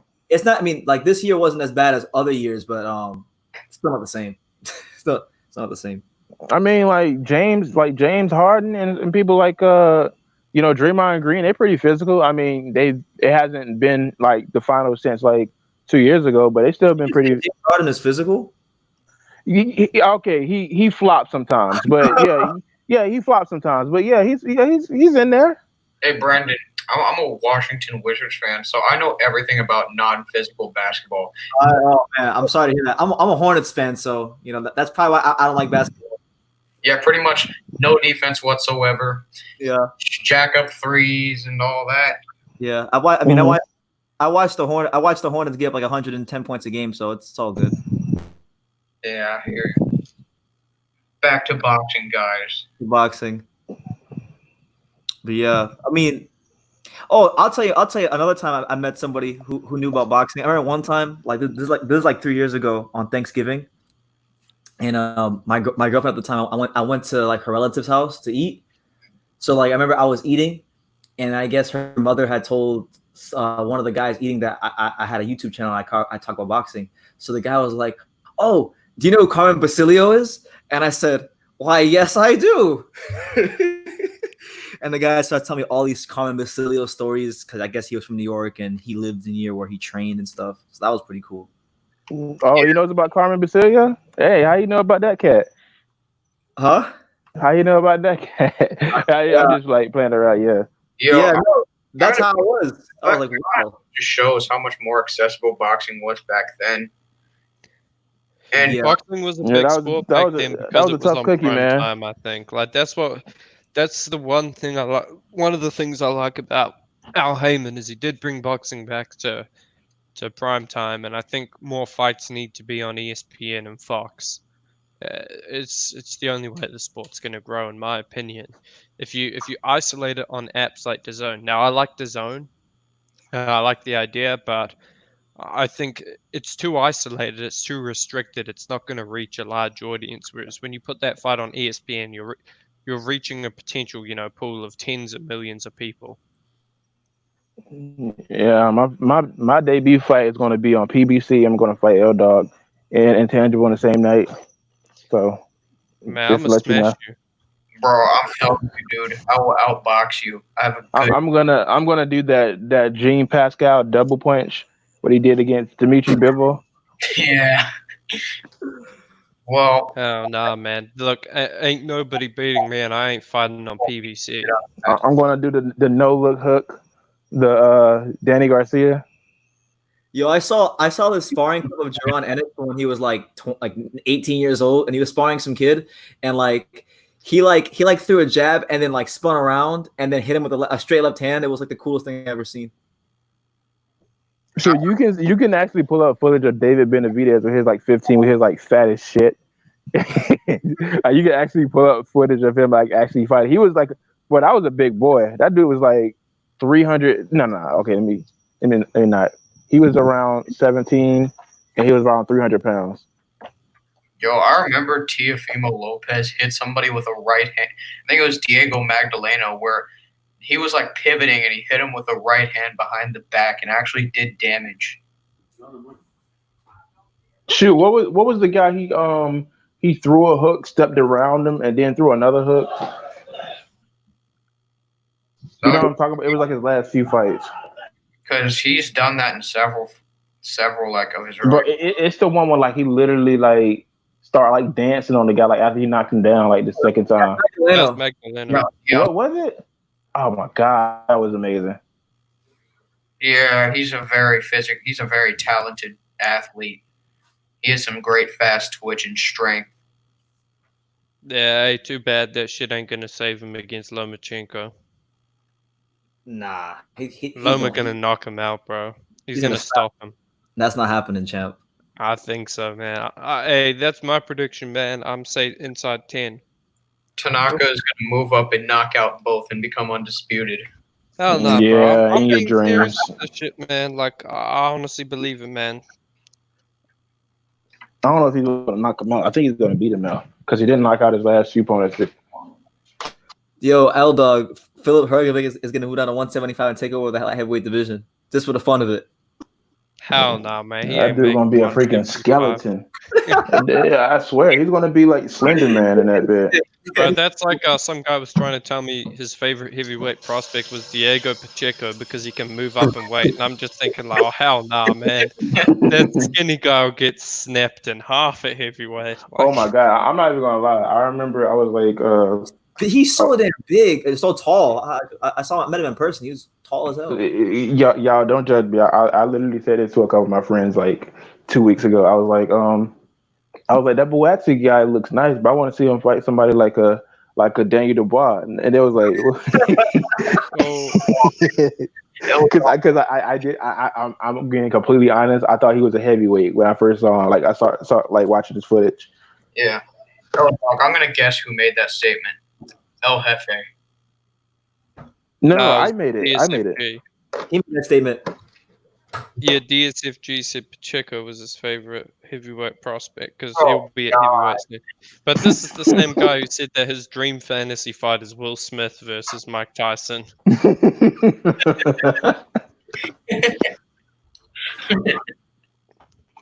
think his dream fight is Danny Garcia versus Danny Garcia. Oh, yeah. Hell nah, because you'd have to see Danny Garcia lose. Danny Garcia versus Floyd Mayweather. He's admitted that Floyd would beat him. So probably No. I know what his dream fight is. Angel Garcia versus what's Robert Guerrero's dad name? Ruben? Yeah, Ruben Guerrero. That's his fantasy fight. Oh, not gonna lie, that'd be the greatest press conference of all time. I swear it would. I just want to see John Fury versus Wilder. Wait, who? John Fury versus Deontay Wilder. You gotta be joking. Big John Fury, man. Do you remember when John Fury was like, "You can't beat me"? You know what my fantasy fight is? Huey Fury versus John Ruiz. That'd be a banger. Why would it be a banger? I mean, think about it. They have incredibly boring styles. And look, I think two boring styles, them forcing each other to go to war with how Huey Fury is going to be constantly standing out of range of John Ruiz to be able to clinch him. I think this is going to be a true fight. I think it's going to make John Ruiz come forward and press the action, and I think they're going to be trading blow for blow with Huey Fury trying to keep him off of him with straight right hands, blistering straight shots. And John Ruiz is going to try to out physical him with his pressure and cutting off the ring. It's going to be incredible. Yeah, I'm gonna tell you my dream fight, man. It's Huey Fury versus Lawrence Okoli. See, no. Y'all not putting the best Ones like that. You got to say something like Mike Tyson versus David Price. That's what you got to say. Actually, that's a dangerous fight. Because let's be honest. No, I'm being serious. Like, nah, I'm fucking with you. But I actually Yeah, you stand by can't. what I say, man. I think David Price, he could actually knock Ajagba. I'm not saying it's the likely outcome. I think Ajagba would beat him, but what I'm saying is there is a pretty good chance Price knocks him out because Ajagba is there to be hit. We know his chin isn't the best, and we know Price can punch. I'm still waiting for Efe Ajagba versus Curtis Harper. My personal What? personal fantasy fight is 2008 Burt Cooper versus Dave Allen right now. He would just get slept. It wouldn't be competitive. Is Joshua Buatsi, is he better than Anthony Yard? Like, I don't know what people think. I think he fought on the Usyk versus Spoon guy undercard, Chaz Witherspoon. He looked pretty good. I might be confusing him with somebody. I think I am, actually. I haven't seen a lot of him, but he supposedly is a good puncher. Yeah, hey fellas, I'm gonna get off, man. You guys have a great day. Yeah, thanks for having me on, BT. Take care. Yeah, peace out, everyone. Yeah, peace. Peace. I actually like Buatsi over Yard. I think Buatsi's better than Anthony Yard. Anthony Yard was rushed so badly in that Kovalev fight. I mean, that fight should not have happened. Amir Khan versus Julian Jackson at 154. I mean, that dude took. I think it would be competitive. Who versus who? Who versus Amir Khan at 154? Julian Jackson. Who gets chin checked first? Yeah.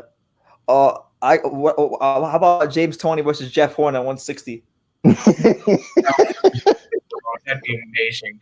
Honestly, my personal fantasy fight is let me think. I can't think of anything. Honestly, Evander Holyfield versus Deontay Wilder. Deontay Wilder versus Amir Khan. No, I'll go with Deontay Wilder versus Wayne Hangman Yilthin at a 135-pound catch or 138-pound catch weight. I mean, the minimum weight versus the heavyweight. You know what? We should make Men Yilthin versus Mayweather happen at a catch weight. The battle of the undefeated. The battle of TVE. Yeah, who is the best ever at this juncture? Aaron Pryor versus Juan Hang. What's the guy, Juan Hang? Wayne Hangman Yilthin. Yeah, Aaron Pryor. Aaron Pryor versus him? Yeah, at a catch weight I'd of like 112. I mean, at 113. Amir Khan versus Tommy Hearns. At what weight? 147. How about Amir Khan versus Lennox Lewis in a British super fight? Oh my God, Amir Khan would just school that cat. In the chat says Jeff Horn may be the worst champ in welterweight history. You are absolutely incorrect on that because you must not know a guy by the name of Waldemar Hallberg. Waldemar Hallberg ended his career 39-27 and won a vacant title against a bum, and then immediately got beat in his next fight, and then started losing a string of other fights. He was horrible. He was not even a good fighter. He was less than a journeyman, and he still picked up a vacant title. Damn. Jeff Horn actually beat Pacquiao, so. Yeah, Waldemar Hallberg is the GOAT. Waldemar Hallberg, TVE. Yeah. Yeah, Waldemar Hallberg beat a guy named Ray Bronson for the lineal welterweight title and then lost to a guy named Tom McCormick. Tommy Morrison versus Jeff Lacey at a catch weight of 167.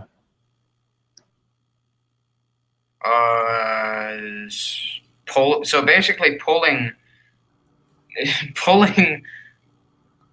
Jeff Lacey has a fight at a catch weight of under 168 pounds. Nothing in the Roman Gonzalez versus Nathan Cleverly at 154.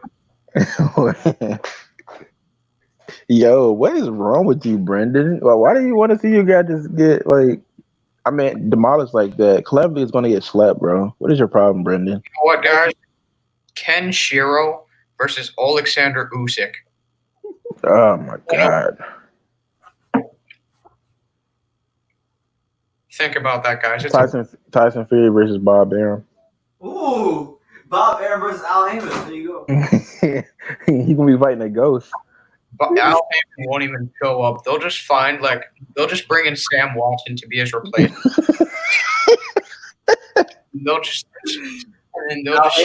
Al Heyman is the greatest defensive fighter of all time. Bro, like they'll be like, and coming to the stage right now, Al Heyman, and then you'll find somebody like Danny Dubois shows up. You're like, I'm actually Al Heyman. You know what? Curtis Harper, the guy who went out of the ring against a jock that shows up to the ring. That's Al Heyman. No, that's Al Heyman. I'm telling you, that is actually Al Heyman. There's proof. There's footage. There's like documentation. That is actually Al Heyman, Curtis Harper. I don't know if you guys have seen this video, but there's a video on the Boxing Voice from like almost like 5 years ago, and it's literally just a video of Al Heyman standing off in the corner talking to somebody, and the title of the video is like the hard to find or see Al Heyman. Are you? No. Let me be honest here, Brendan. Just to cut the crap, we know you're Al Heyman, bro. We cracked the code. Like we know you're Al Heyman. You've been pulling the strings this entire time. I've been pulling the strings, and I've been making negative videos about myself on purpose, so nobody will suspect it's me. But after all these years, somebody's finally cracked the code. You know what? No, it is not him. It is me. Because think about it. There is no intangible without Al. Oh my gosh. Intangible without Alan, which is Al Heyman's real name. Put the pieces together. I'm Al Heyman. Yo is retarded. I'm the one behind all these things. Yo. I'm telling you, bro. I think somebody made up Al Heyman in the factory. Like, you guys ever seen Usual Suspects? You never seen that? Well, they basically made up a guy. He was like supposed to be like a gang leader. They be like, I work for Kaiser Soze, but it turned out like he never existed. Like in the first place, like that's Al Heyman. Yeah. So, does anybody have any questions about the PBC's future endeavors? Does anybody have about it? Does anybody have any questions about the PBC's future endeavors? Al Heyman, I got one question. When you gonna do a face reveal for like, the people? When you gonna do like a full body reveal, like not like just like somebody saying you're Al Heyman? Like when you gonna actually put the face? Battle. Don't you make me do anything like that again. But I've already showed you anyways. Go watch Floyd Mayweather's early ring walks. In 2000, well, not early ring walks, but in 2000. Where? You're going to have to point me out, Al, because I don't see you. You got to point me to you. I have shooters, bro. Don't you ever do like that again. You got shooters everywhere. Yes. I'm fearing for my life right now. This dude, Al, has the connect. This dude is basically Don King. No, this dude Suge Knight. You know what Al Heyman is? Al Heyman is the Illuminati personified. He's the Illuminati. That's what he is. Al Heyman isn't actually real, guys. He's not even real. This is just he's a folklore. He's a myth. This is the Illuminati who is sending guys from the stands. He's a fable. Exactly. Exactly. I heard I actually know somebody who met Al Heyman. He said it was really nice to have big hands. Whoa. But you be hearing not Jamel. You be hearing Jamal Charlo. They be like, why haven't you went over to the zone, Jamal? They be like, well, they haven't called Al Heyman yet, and they be like, you just got to call Al Heyman, and that's what do it. But I actually think somebody just be picking up the phone and they be like, is this Al Heyman? Of course this is Al Heyman. What you want? Like it's like one of those like call-in offices. Yeah, they'll call Al Heyman's number, but it'll actually be some middle-aged chick in a call. Yeah, exactly. They be like, "This is Al Heyman." Of course, you sound like a woman. No, this is Al Heyman. So it's stuff like that. There's a video on Fight Hype of Andre Berto and Amir Khan talking about Al Heyman, and like Andre Berto does an Al Heyman impersonation, and then everybody in the comments is like, "This is the closest we're ever going to get to Al Heyman." I swear, how can you do an impersonation of somebody who doesn't exist? Do you remember? Do you remember when Errol Spence and Terrence Crawford were arguing, and he told Bob Arum, he's like, he said Al Heyman didn't even exist. Oh yeah, you talking about we called him out at the fight, yeah. And then Earl tells Bob, and he said it with such pride. He's like, I know Al Heyman personally. I done shook hands with him. Like he done walked my daughter down to her first talent show. Like real deal. Like we ate grits and fish and grits together, bro. Like we're like best pen pals. You know what I think? I personally believe that Rafael Garcia, or whatever the name is of the cut man of Floyd Mayweather. Yeah. Floyd That's Mayweather. Al Heyman. I think that Rafael Garcia took the place of Al Heyman in the Mayweather-Pacquiao negotiation. It makes a lot of sense, bro, because when Roger was banned from the ring and then Floyd wasn't having nothing to do with Floyd Sr., Rafael Garcia was the only one there that really supported him. So he was like, Rafael Garcia? He was like, you the man. He was like, what man? He's like, you the man. And he kind of just like roped him into it. He had to blackmail him basically. He was like, we got all your accounts, so we're gonna freeze them and we're gonna unfreeze them until you take on this persona we got for you. Yeah, I remember that fight. That was against Carlos Baldomir. He pretty much did nothing besides give him back massages the whole fight while he was. Yeah, I remember that. He was putting Vaseline on his face, and that's it. Yeah, and then you had Leonard Ellaby in the corner, just like, keep doing what you're doing, Floyd. That's got to be great to be a fighter if you're that smart that you can pick your cut man to be your trainer. Also, it must be amazing to be Floyd's corner man. You can just sit back, watch a fight, and once he comes to the corner, you can just let him sit on his stool, and you can just say, "Hey, Floyd, keep doing what you're doing." And go just watch the fight again. I wonder if he got like an extra fee for being his trainer on that night, or maybe he didn't. They probably just paid him the same. I'm trying to figure out. The only time Floyd needed a trainer was against Shane in the second round. Yeah. I don't even think he really needed that because he recovered just. He recovered quickly. So. Round. Well, not that quick, but he recovered quick enough, I think, for him to gain the senses. I remember when Floyd fought Angelman Freddie and Leonard Ellaby. Like, see, just watching Leonard Ellaby during the Floyd Mayweather entrance, he was hyped. He was all up in his ear. He's like, "Come on, Floyd, you gonna do this, man? You gonna do this?" And like the intensity. I mean, I think he was more intense for that fight than Floyd was. Yeah, he was like, "Dude, calm down. Like, I'm not paying you enough for this." Like, he was like, "Stay in your place." I don't like Leonard Ellaby. There are certain guys where if I just don't like looking at their face, I just hate them. If I don't like their face, you hate his nose. I don't like them. I was so happy when Adrian Broner clowned the shit out of him at the Jesse Vargas press conference. That was my favorite. That right there made me like Adrian Broner when he clowned Leonard Ellaby at the Jesse Vargas press conference.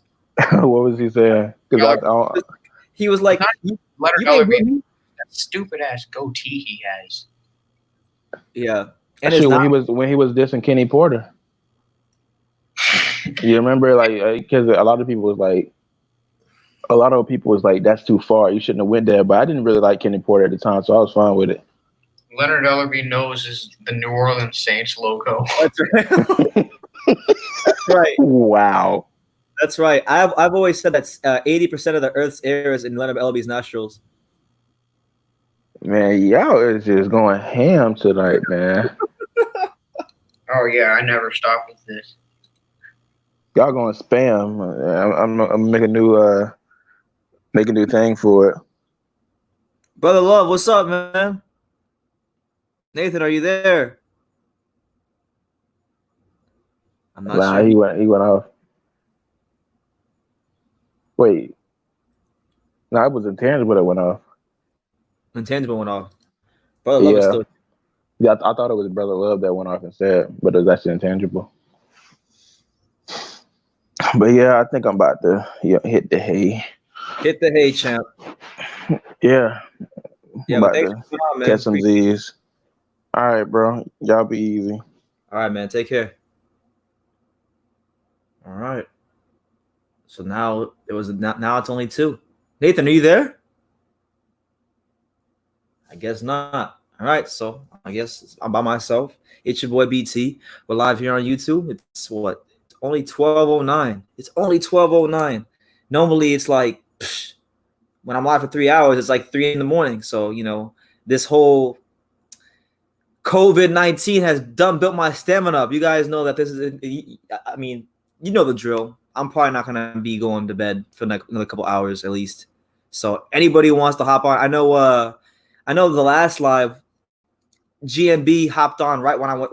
He clicked the link right when I got off YouTube, and I saw his face, and I went to sleep. But GMB, if you want to hop on, click the link. Keen, I know you're here. You can click the link too if you want to come on, talk boxing.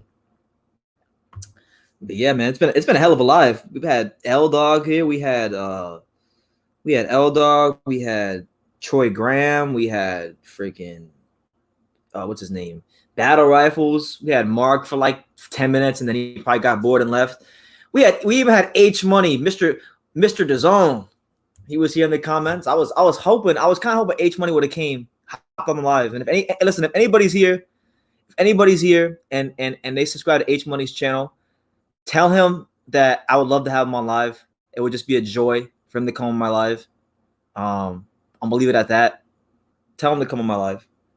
I'm begging him to. Please H Money, come on my live. He's been doing a lot of talking, so I want him to come on the live. Lance Meyer, what's up, champ? How you living?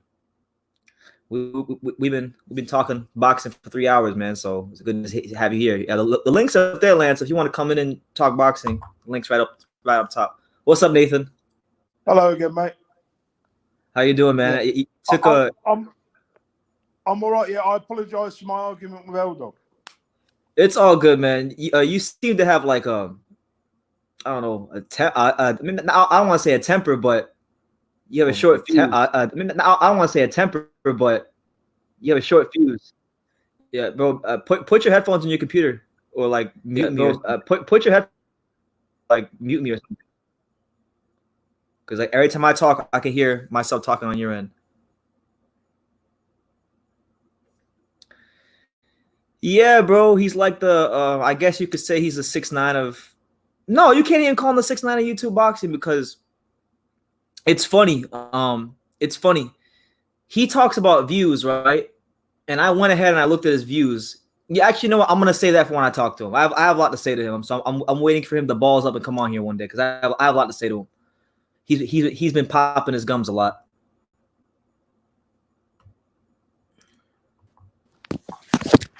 Can you hear me? I can hear you now. Okay, yeah. Yeah, what was I saying? Yeah, L Dog's a bit of a troll, isn't he? You know what it is about L Dog? He does troll, but the thing is, I think he trolls so much, even in his regular life, because he told me that even when he's not trolling, he sounds like he's trolling. But I've noticed he tries to think he knows more than what he actually does. He knows his stuff, but he seems to have these outlandish opinions. I mean, fair play to him, you know. I'll say this. I agree with him. I think Philip Hergovic will beat Dillian White. Yeah, I agree with that. You know, but he just has a winded personality where he just gets on your nerves a little bit. I mean, in nice as possible. I could see how some people will be bothered by him if they don't understand. I get along with L Dog. I don't hate it. I like him. Yeah, I like him. Someone in the comments asked, he's just a bit of a wind-up merchant. Yeah, he is. Someone in the comments asked, Brendan, what do you think? Where do you think Dillian White fits into the equation with the step-aside negotiations? It would put Hearn in a conflict of interest if Wilder is guaranteed the fight. We touched on that earlier. I think he's the odd man out for sure. He's definitely the odd man out, and it's gonna further push him back. It's gonna further prevent him from getting the big fights he's been earning over the years. Problem is, he's always going to be Eddie Hearn's number 2. That's the problem. And Eddie Hearn has always looked at him as a backup guy, never the main attraction. I think at some point in time they're going to be at a crossroads, and he's going to leave Eddie Hearn. Yeah, he will at some point. But he needs bigger fights. I'm obviously. I've always thought that whoever wins the Joshua unification fight, I will be made franchise champion. Then they'll just promote him to WBC champion. That's just one of my views, but I don't know if it'll happen or not. I don't either.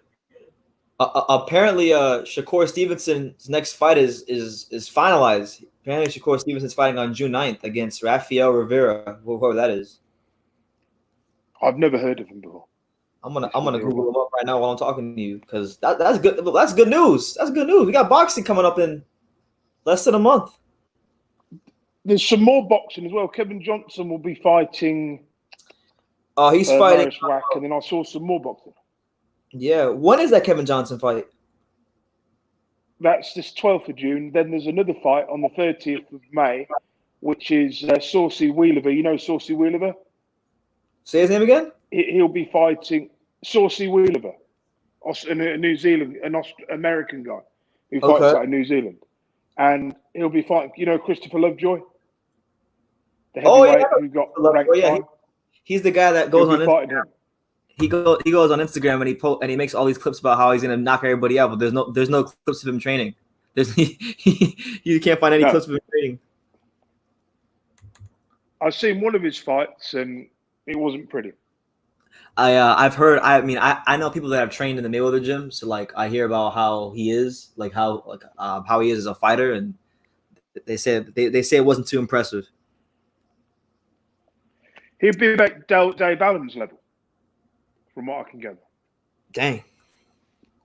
So apparently this Rafael Rivera, he must be if we've never seen him. This guy that Shakur Stevenson's fighting, Rivera, apparently.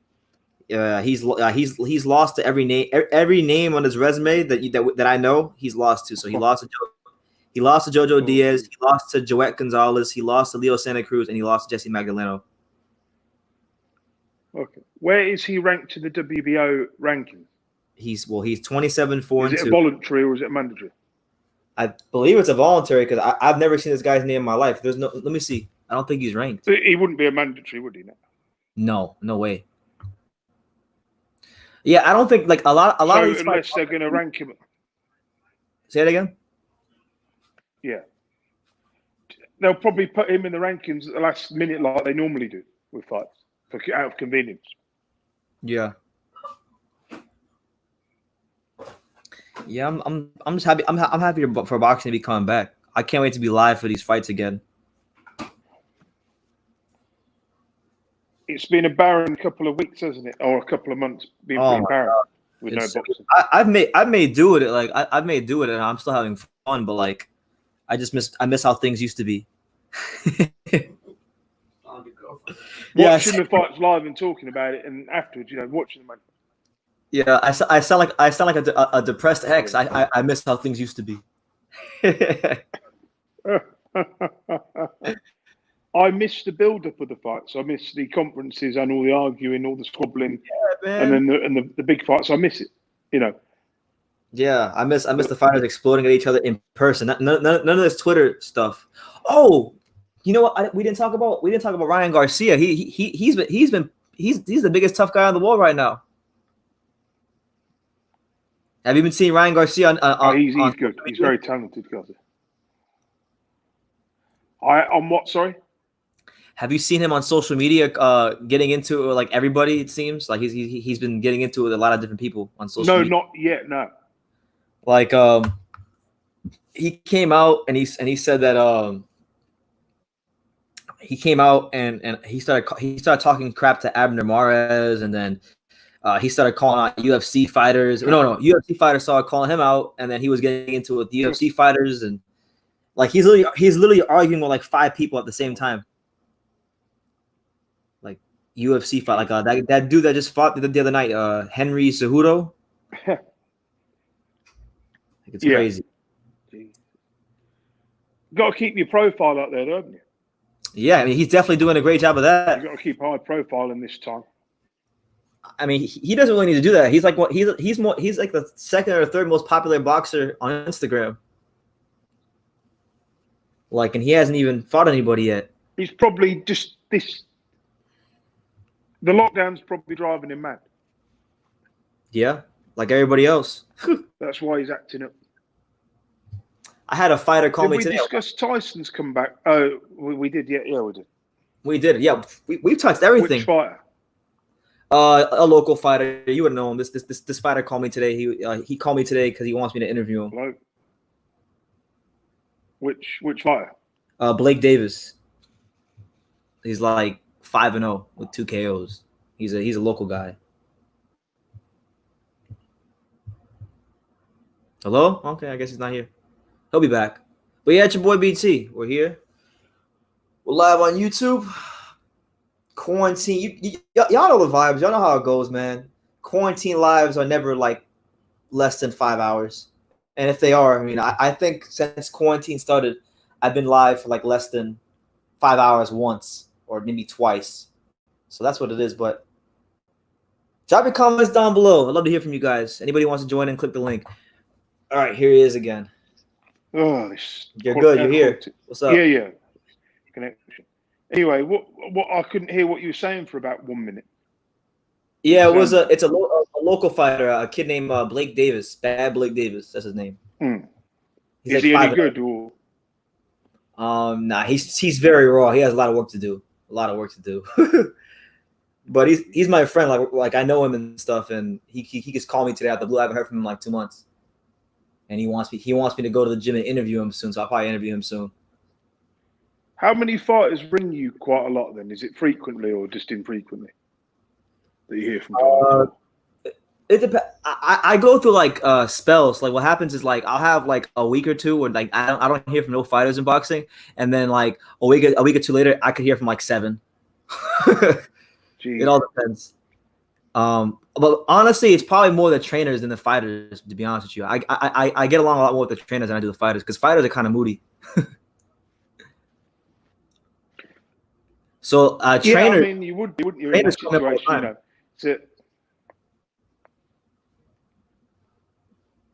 Yeah, I mean, it must be good to adrenaline rush to have those sort of people as friends. You know, people of influence in the boxing. Oh, it's great. I mean, I love it. I don't take it for granted. It's pretty awesome. No, you never would. I mean, you're in a good position. I remember when I had like 800 subscribers, and I was like, man, I wish I had this, and I wish I had that. And it's like now I go on my phone, like I'll go on my phone sometimes, and I'll just scroll down my phone, and then I'll start seeing like I have Evander Holyfield's number in my phone. Like it's pretty crazy. Yeah. So that's pretty cool. I love when the fighters call me. I feel flattered. I mean, they trust you and that lot with the channel and give you interviews, so that tells you all you need to know. Then you get press passes. It's all about progression, isn't it? You know, progression. Yeah, that's why this COVID thing really pissed me off because I really feel like if boxing if it never happened, I was gonna really progress in the month of April because I was gonna go to at least 2 or 3 fights. Yeah, I know what you mean. Yeah, but everything happens for a reason, I guess. So we'll see. We'll see how the rest of the year plays out. Yeah, I know exactly what you mean. It's like it's going to be a tough year. I think before we have any proper light, I think all the boxing we're going to have now is going to be behind closed doors. To be absolutely honest, so all of it will be behind closed doors. I'm hoping it probably will be. I'm hoping at least like locally, like in my area, like in Florida. I hope that I'll be at least able to go to some shows and cover that.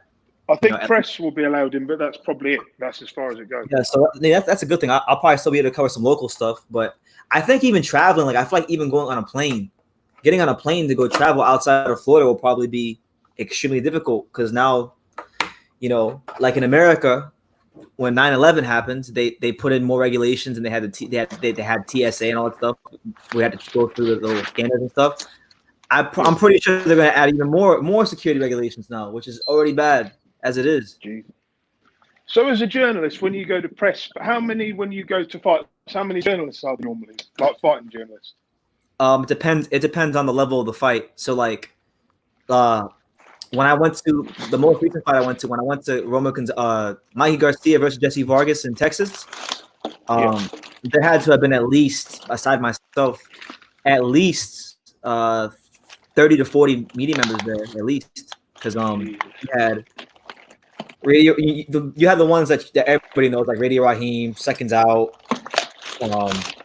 Michelle Phelps. You had Coogan, Coogan there at IFL. You had Boxing Social.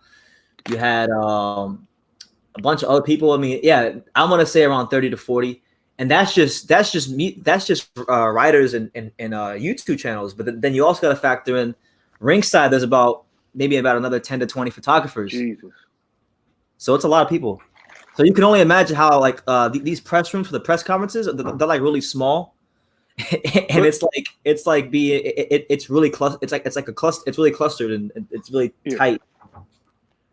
But do you think that they'll only let the mainstream media in? And not like the YouTube and stuff. It'll be more mainstream people. It depends on the promotional companies, because like Matchroom Boxing and the Zone, or Matchroom Boxing is really good about giving people access. Like they're probably the best at that. I mean, I don't know about the UK though, because I remember when I was in the UK and I actually applied for a fight in the UK, I didn't get in. I applied for the Richard Riagpo, Jack Massey British titleweight fight, and that's only a small fight, isn't it? That's not even big. Yeah, fight. but I got denied. Britain, it's more closed. I think it's a lot more closed community in Britain. I think it is. I feel like if you're somebody who's not from the UK, they might have their suspicions about you. But like in America, they're very funny. But in America, Matchroom was trying to make a name for themselves, so they're trying to get as much, media as they can. So they're a lot more open. But I mean, I think in Britain we're a little bit more. We take ourselves a bit too seriously, I think. Some of the promoters. Until you get some alcohol in your system, then all bets are off. Yeah, I was really looking forward to April because it was going to be the first time I've ever covered a top rank fight for TSS.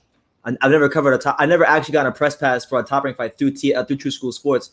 The only times I covered a top rank fight were for other people that I helped and whatnot, but never for True School Sports. So I think it's all a game, isn't it?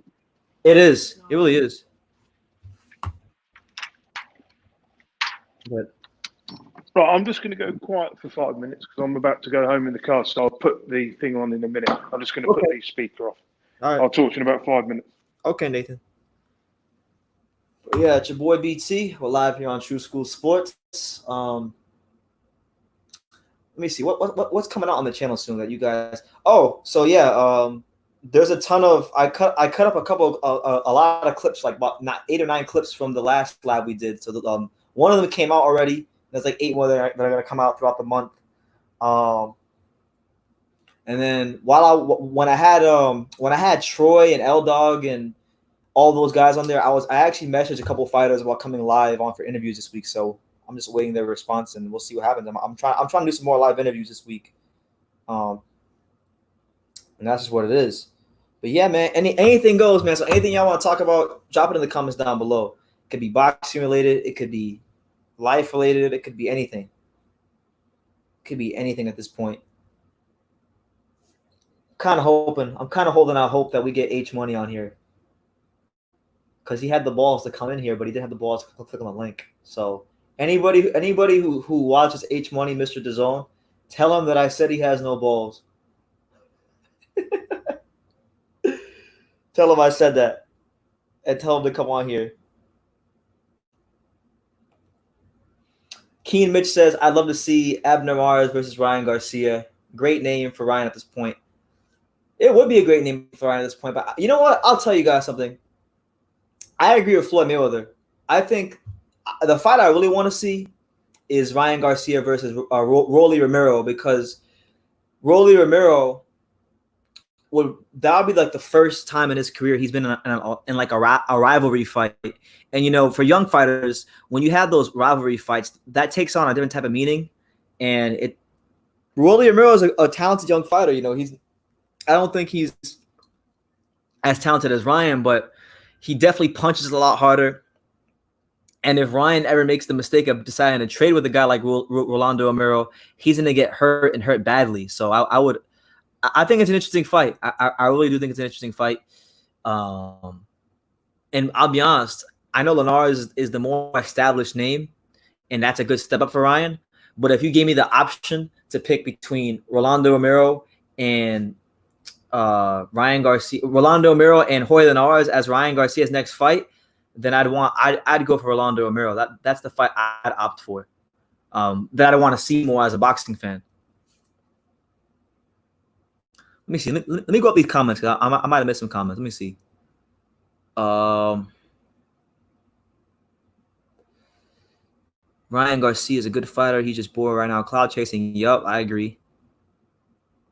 He says, "True school sports. You need to get in touch with Leon Muhammad somehow. The knowledge that man has on boxing is insane. Really good brother there." I haven't seen a ton of his videos, but I know about Leon Muhammad because if I'm not mistaken, he always goes on that channel called Laugh at First Sight or something like that.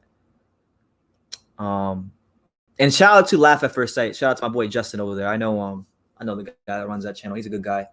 Shout out to Justin. Keen says Romero thinks he's the greatest ever. I like the confidence though. I need to see more from Romero very early in his career. What's funny is like one of my best friends in boxing is really good friends with him. One of my best friends from boxing is really good friends with Rolly. So I always hear things about Rolly, and I like his confidence, man. I like how he's coming along. I mean, I think there's definitely a lot of work to be done. He's still very rough around the edges and needs to be polished, but he has things that you can't teach. Two things you can't teach. Number one, what I like about Rolly is number one, he can really punch. He's got great punching power, and he can punch from different angles. He can be in close quarters with you and throw hard and sharp shots in close quarters. So I like that about Rolly. And then the second thing I like about Rolly is the fact that he has a fighter spirit. Some guys in boxing, they might have the talent, but you kind of gotta mold them into a fighter. He's not one of those guys. He's just naturally a fighter. So I think he's got a lot going for him, and I just hope that he stays focused and dedicated to the sport. And I think he's gonna have a great chance to crash the party and upset a lot of these top young American prospects. Take it to the bank. I think he's gonna have a great chance. Romero counts money in Lambos. Yeah, man. I like Rolly, man, because Rolly's. What's funny? You guys are gonna laugh, but like me and Rolly are actually very similar, believe it or not, as people. And I know that's kind of funny to say because like Rolly's like he's pretty wild, but we're pretty similar. Like he's Cuban, I'm like a quarter Cuban, so we're both Cuban. Rolly's big into like investments. I'm getting into investments and stock trading and whatnot. He's really big into that. He always posts like on Instagram, he's always posting like things about stocks on his stories. So it's there's that, and obviously we both like boxing. Toby Bartlett, what's up, champ? Shout out to you in the UK. Got mad love for my boy Toby. Toby's always here. He's always showing love. I always see him in the comments. So massive respect to Toby. Massive respect to Eric, all 21 of you that are listening to me at 3 hours in. I really appreciate it. Make sure y'all smash that like button and just do that so that YouTube knows and the algorithm knows that this is a great channel. Liben D1 says you can see the dog in Romero's eyes.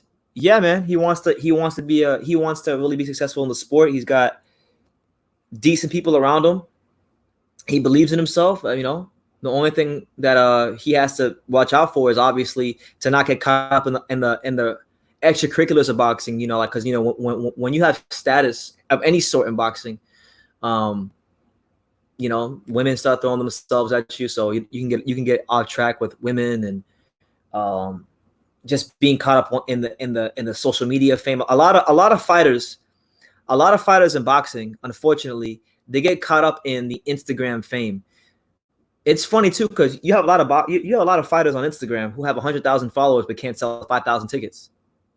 Let me say that again. I don't think y'all got that. Let me say that again. Let me slow down.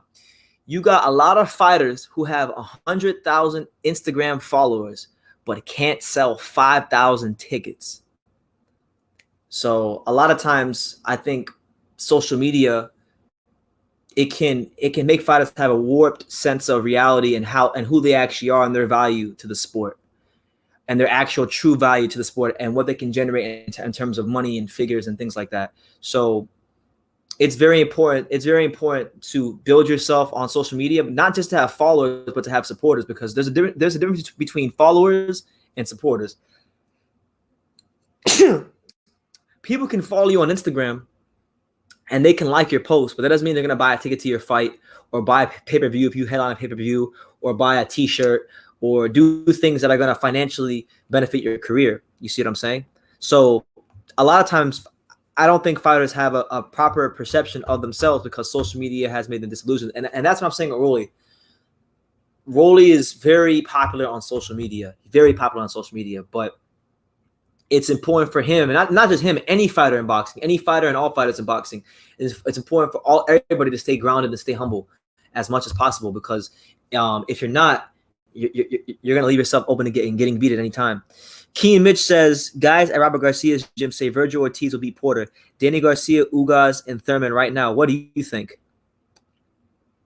No. Maybe Danny Garcia, because Danny Garcia has this bad habit of not getting his shots off first. He likes to wait and land one good counter punch and then not follow up on anything. So maybe Danny Garcia, but I'm going to reserve judgment for the other ones because we haven't really seen Virgil Ortiz's punch resistance tested yet. Because if you look at the guys that Golden Boys are putting him in there with, their names, yes, they were good fighters in their prime, but they're fighters that are faded and that are even on their best days were light punching fighters. So I'm not so sure about that, but I think he'd definitely beat Danny Garcia at this point, only because of Danny Garcia's bad habits. Toey Bartlett says, BT, how true is the step aside rumor? And Leon goes on laugh at first sight, shoot the fight with Xavier Porter. Leon's a G with great context too. I'll look into it, man. The step aside rumor, I don't think there's really any truth to that. Truth to it. The only reason I even decided to talk about it was because I saw so many videos getting made about it. So I don't think there's any truth to it, because I can't see Bob Arum paying $10 million for Deontay Wilder to not fight Tyson Fury. 3 or 4 I think would be reasonable, but not 10. No way in hell. And he even said himself that to pay Pulev and Wilder step aside money would just be absolutely crazy. It'd be crazy. Yeah, I know. What's funny is, Toby, I know Xavier Porter very well. Xavier Porter from Shoot the 5. Xavier Porter was one of the first guys I ever met in boxing when I covered my first fight in New York City in February of 2016. Xavier is a great guy, and he's doing great things for boxing in New York City. So shout out to Xavier. What's up, Nathan? Hello, mate. You can't hear the car, can you? That's not distracting in the background, is it? No, I can't hear the car. I'll get off it. I can't hear it. Okay. You can? I can't. No. Oh, good. Right, continue on anyway, sir. Who do you think Wilder's next fight should be? I think his next fight should be someone along the lines of an Adam Kaunaki. That's where I think he should go. Ooh. What about someone like what's his name? Could he fight one of his older opponents, someone like a Molina or someone? Or no, that wouldn't be a good fight. No, if he fights any of his older opponents, he's gonna get crucified for that. Jesus, somebody outside the top 20 or somebody Maybe, just. I mean, I know it's not gonna happen, but I would like to see Deontay Wilder get in there with somebody like Trevor Bryan. Yeah, that would be a good fight. That'd be a good fight. I think it's a dangerous fight though for Wilder. I'll be honest with you. I don't know how good Bryan is. Obviously, you do, but the majority of the public don't. Yeah, the majority, like 99.9% of the world doesn't know how good he is. I've seen his improvements over the years. I'm not sure if he'd beat Wilder, but I know he'd give him a good fight. Toby says, BT, don't forget you're part British now too. You know what's funny? Sometimes people on YouTube think I'm British for some reason. I don't know why, but they think I'm British. I guess it's because you know what it is? It's because I have a lot of British people on my channel. Yeah. Irish and all sorts. Irish, British. I have people from everywhere, so it don't matter to me. Liben one says, Liben D1 says, if Eddie Hearn was smart, he would have listened and taken the Terry Bryan fight and worked with Don King, but he wanted the limelight and lost to Reese. Top matchmaker also. I agree. That's actually, believe it, that's actually the fight I wanted to see more than the Reese fight. Now, I'm glad the Reese fight happened because it was a pretty exciting moment in boxing history, but I would have loved to see what Terry Bryan would have did on a big stage.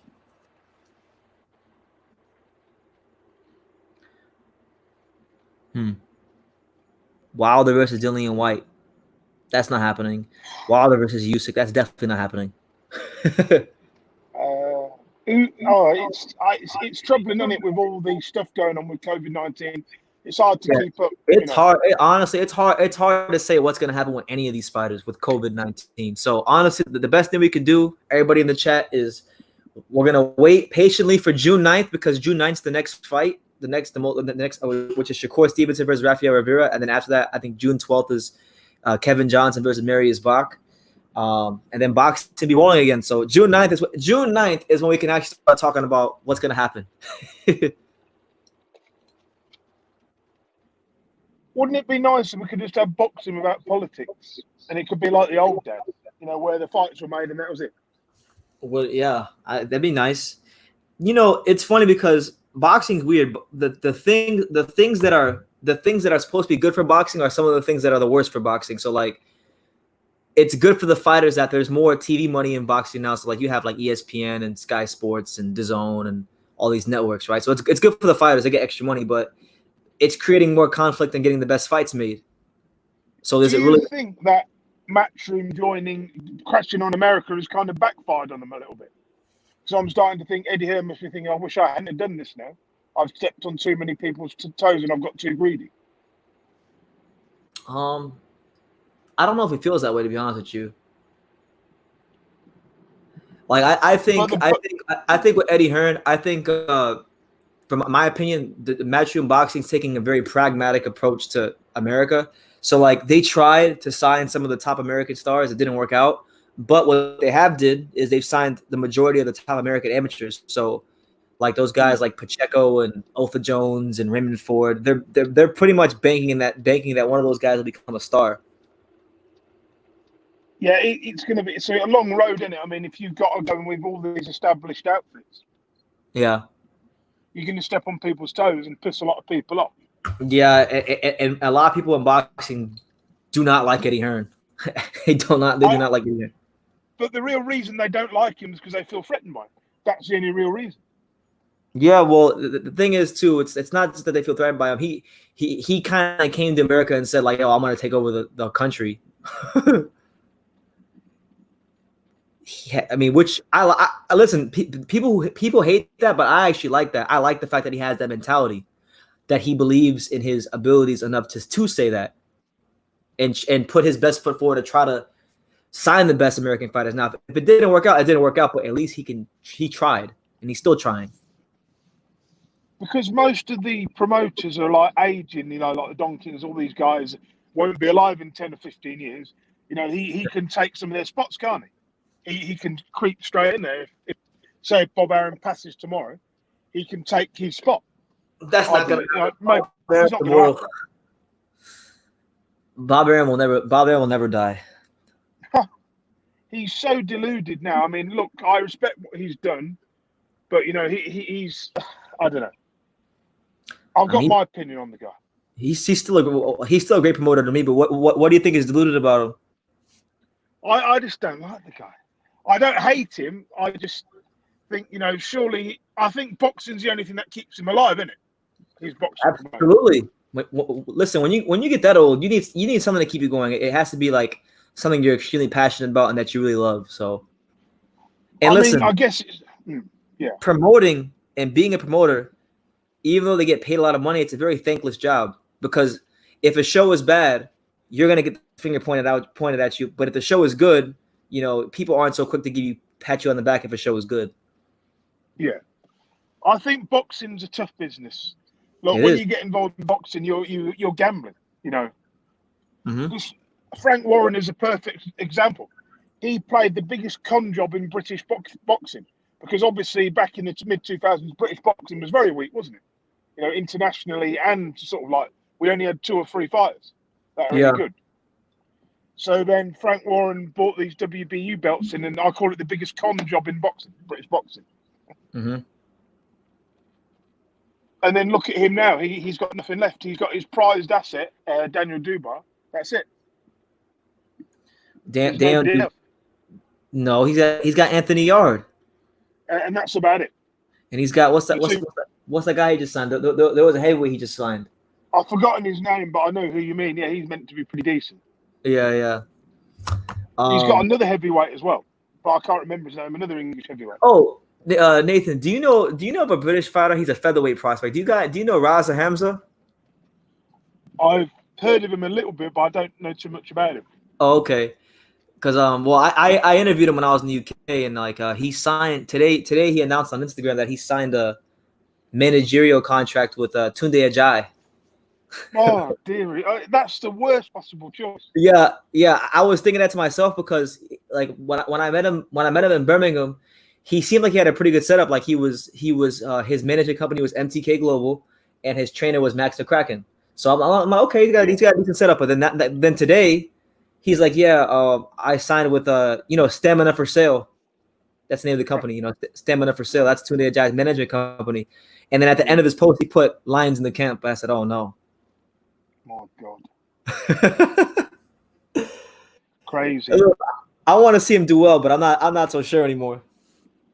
I think the problem in boxing, I'll give you an example of this. Joe Joyce is a perfect example of signing the wrong person, and he's signing with Eddie Hearn. No, sorry, David Ayer, man. Wait, who? Remember that? He signed with David Ayer? When he turned pro, Joe Joyce signed with David Ayer. He signed with Haymaker Promotions. Yeah, I remember that. That was a big mistake. If he'd signed with Eddie Hearn, he would be in a higher position, I believe now. Now, he would have been fast-tracked even quicker. But Stiverne, on his record, is pretty nice. He's got a couple of good wins. But fighting Dubois is, he gains nothing from it. From this fight, I believe. Not if he beats him. If he beats him, he gains a lot from that. He gets from the ranking, he gets the WBC ranking. But if he beats Daniel Dubois, people will start to take him more seriously. Because right now, like even though I think he's a solid fighter, a lot of people don't take Joe Joyce seriously. They play him for a joke because he's slow. Yeah, but he's a good fighter. I mean, he's a top 30 fighter, isn't he? You could say on the outskirts of the top 20, probably. Yeah, he's good. I like Joe Joyce. But his lack of defense lets him down. Yeah. But he's got. I know it's only Brian Jennings, so we can't judge it too much. But he seems to have good punch resistance. Yeah, yeah. Look, Jennings is no mug. He's been around the block for about 7-8 years. He's been around a long time. That was a solid win. Mm-hmm. And the Stiverne, we can't read too much into the Stiverne win because Stiverne was kind of passive. Yeah. At this stage of his career, he was very passive. He was a corpse. Oh, very passive. But he was passive when he fought Wilder the second time. But when Stiverne fought Areola the first and second time, he was in good shape in both those fights. He was. Really good shape. The first heavyweight champion ever. Jesus, that's some achievement, isn't it? I mean, no matter how much we joke about him or whatever we say about him, he's always going to be the first Haitian heavyweight champion of the world. But he came around at the time where Vitaly was walking away from the sport. He took his chance. He got the world title. The same as any fighter would. Mm-hmm. It's almost. I mean, Areola was past it at that point, wasn't he? Really? Yeah, Areola was past it for quite some time because about 8 years. Wow, because I remember a time where they were trying to make Areola what Andy Ruiz was after he beat Joshua. They were trying to make him the first Mexican heavyweight champion. The first time I saw him fight was in 2007 against Jamil Big Time McCline. Do you remember that fight? I do remember that fight. Yeah, Jamil Big Time McCline. He lives down here. He has a gym where I live. Jeez. Yeah, I've interviewed him once. He had quite a career, didn't he? Quite an interesting career. But he beat Shannon Briggs, didn't he? Yeah, he stopped him. Yeah, that's crazy, isn't it? Yeah, Shannon Briggs' career is very interesting because like he beat Like he won fights that people didn't expect him to win, but then he lost fights he should have won easily, like Daryl Wilson. Yeah, strange. And when Jamil Big Time McKine beat him, I was like, well, what, really? I mean, I think that must be about 2002, mustn't it, or something? 2003 or something. No, 2002. 2002. Jesus. I remember when Jamel McCline fought Calvin Brock on ESPN pay-per-view. God, jeez.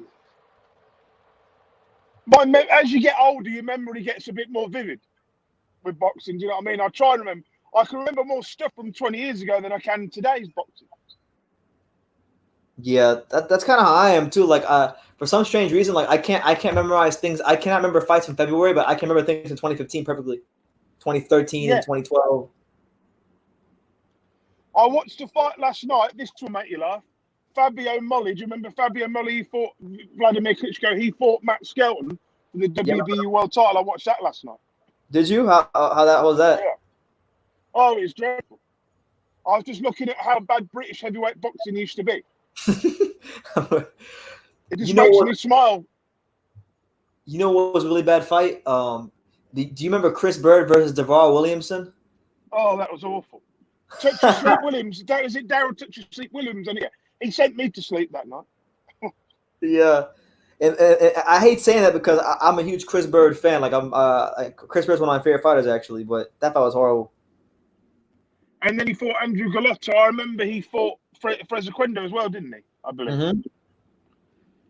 Don King had a monopoly on all the belts, in between 2002 to 2006. Yeah, Don King was running the game. He was kicking his feet up, smoking cigars, and having a great time. Do you remember when Nikolai Valiev won against John Lewis, and then he suddenly started promoting Valiev? Yeah. Weird. He'll go into the ring with one fighter and leave with the other. Perfect strategy. That's right. Or like he'll sign both fighters so he never loses. Jesus. I remember these fights like it was yesterday. Yeah. It's 15 bloody years ago. I remember I mean it was only 11 years ago, but I vividly remember watching Miguel Cotto versus Joshua Clottey. I remember that as well. I remember when he fought Malignaggi in 2000 and what? Paulie? Yeah, Paulie fought Cotto, didn't he? And lost. Thunderdome Boxing Talk is here. He said, BT, how much longer are you going to be here for? I'll be here for a couple more hours, Thunderdome. So you know the drill. There's a link. Thunderdome. These lives are never below like 7 hours ever. 10 hours of the day, then 12 hours usually. Yeah, 10 hours. Jeez. Yeah, what's funny, Nathan, the last live we did, I spent like a whole day and a half just cutting up clips from the last live videos. Christ. I got like 9 videos out of it. So like I'll probably get a lot of videos out of this live too. That's crazy, isn't it? Yeah, it is crazy. Like I'm doing a quiz on Friday night. If you want to, in the group chat, if you want to do it. A quiz, like a boxing quiz. I'm going to be the host of it. I'm going to do a boxing quiz. Or if not, we can just do it live on. Okay, we can do that. I can come up with some subjects you like I did for this stream if you want, and I'll just message you these stuff. Okay, use to talk about. I'll have a look through some stuff. I'm sure if that happens, we're gonna get Mark on here from Unrivaled Boxing Talking News, and he's gonna have get all of them right. There's some more news I've sent in the inbox as well for Thunderdome to discuss. There should be about 10 things I put in the box. Oh, in our group chat? Yeah. There's about 10 things I put in. Yeah, I saw some of it. So yeah, whenever we get here, Anthony, we'll be here. I'm not going nowhere anytime soon. Let's see. Joseph Parker planning August return as part of. That's crazy that he's actually gonna fight Lucas Brown. But hey, it's all for a good cause. It's the launch of the Zone of New Zealand, baby. It will be pay-per-view, won't it? Oh dear. That's right. Sponsored by Burger King, because Burger King's like the main sponsor for everything there. For some reason, they don't have a good pool of heavyweights, do they? in New Zealand, really. Junior It's really- Far's terrible. He's not terrible, but he's not. Joseph Parker and Junior Fall. That's about it. I don't know any other New Zealand heavyweights. Australia, you got Dempsey McKean, and I'm not that impressed with him. Boxing Squared, you know Boxing Squared? He does a lot of videos on that. Yeah, I know Boxing Square. I don't watch his channel up. I know him. I watch his channel, but he talks about all the low level heavyweights. You know, he's a good channel, but he talks about a lot of the low levels. It's good. No one that the other people don't care about. But I need me and you do. I need to start doing that again. I mean, Mr. Boxing today, he does every fighter that some people have never heard of. You know, like Oh the Dempsey my McKean. gosh! I remember like when David Hay was getting ready to fight Arnold Jurajai, and Mr. Boxing today knew everything about Arnold Jurajai. I said, "Wow, this guy really is the heavyweight boxing guru." But remember, he only knows one division really well. Yeah, that's true. But hey, he's world class at something, so I respect him. Oh, he's good. I respect him. I've been on some of his streams before. I did a video one time where he talked about Gary Cornish against some British fighter that never happened against Sam Sexton, and he covered it and he quoted me like said, "Main event boxing talk." Yeah. That's my claim to fame. Yeah, I used to I don't have his number anymore. I used to have his number. We used to talk all the time. Like I remember when my channel was like, I remember when I had like 1,000 subscribers and I was going to the Heavyweight Factory and interviewing a lot of fighters. Like he would make videos about my interviews and I would get like a spike in views because of that. So I really appreciate it. I always loved him for that. I'll never forget that. He could be a lot bigger than what he is, couldn't he? Really, if he took the time to actually do it. He doesn't really care He about. doesn't take the time. He doesn't care about being famous or like not being famous, but he doesn't care about growing his channel. He just wants to talk boxing, which is cool. But if you were him, you would want to progress with it, wouldn't you? He's got the ability to do it. You know, I don't understand people like that. He's at a much different stage of his life than I am because I'm in my mid-20s and I don't have any kids. And I mean I have responsibilities, but not like as many as him. He has kids and he's got things he has to worry about. I don't have as many things to worry about. What I'm saying, if your boxing takes off any more than what it is, you're only going to have time to do your promoting stuff that you're doing with your stuff, you know. And you're putting your energy into that. It's good. But obviously, in 10 years, you'll have kids and be married. It'll all be different, you know. Absolutely. But that isn't for everyone in life. Do you know what I mean? No, it's not. It's not. I mean, I'm 37. That ain't for me. Do you know what I mean? I chose not to have kids in my life. You know what I mean? That's just the way it was. What, chose not to have kids or what? Not to have kids or get married, yeah. I got engaged about 10 years ago. That didn't work out. And such and such. And life carries on. I was in depression for 2 or 3 years. Life goes, do you know what I mean? I know the feeling.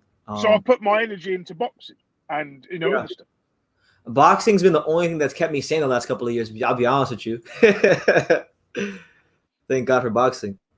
The thing I love about boxing is you get to see people beat the shit out of you. You get to see the skilled fighters. You get to see the brawlers.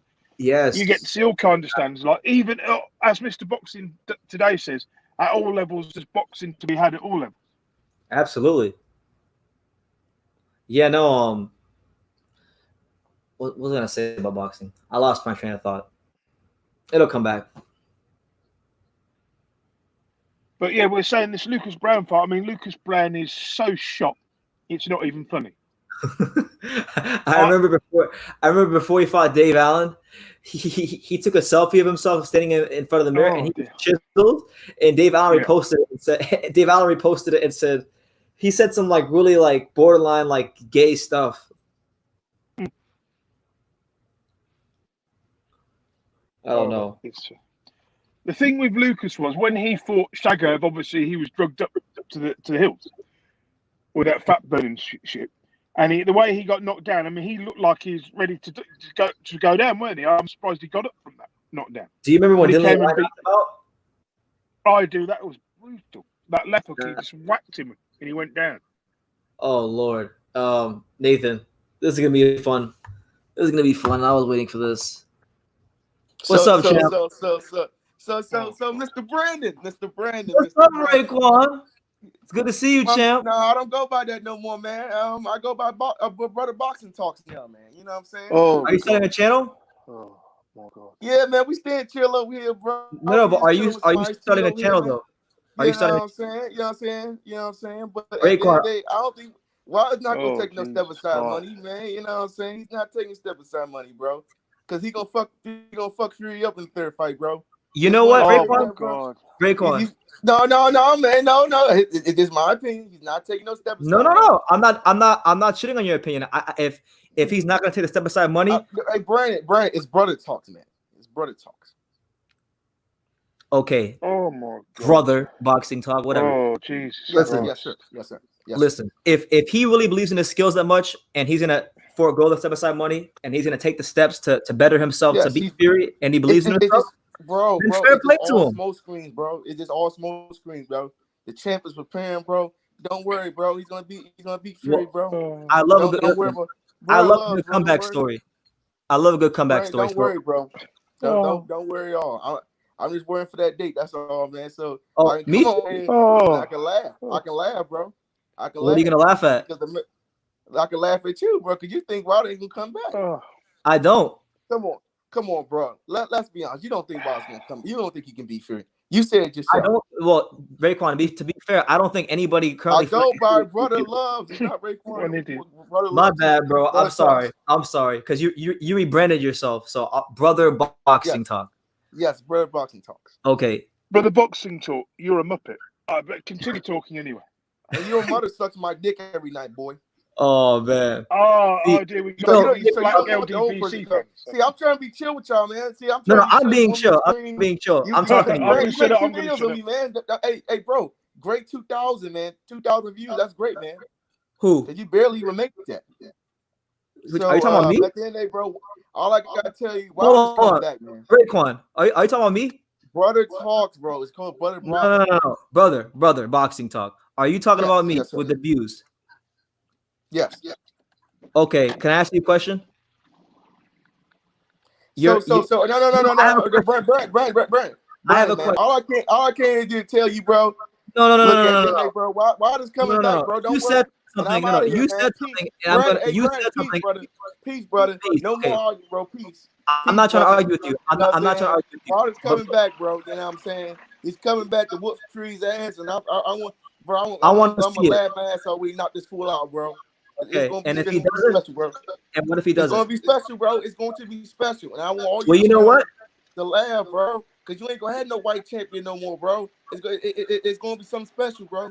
Well, that's great. So we're gonna laugh over here, bro. Brother boxing talks. We're gonna laugh over here, bro. And yeah, brother boxing talk. Are you starting a channel? Are you starting? I might. I don't know. I want to subscribe to it. No, I'm asking because I want to subscribe to it. You want to subscribe to my channel? You know, absolutely. I'm a fan, bro. I'll comment on all your videos, bro. Sergey Kovalev videos, bro. Unlike you don't make them Sergey Kovalev videos. That's very special, also, man.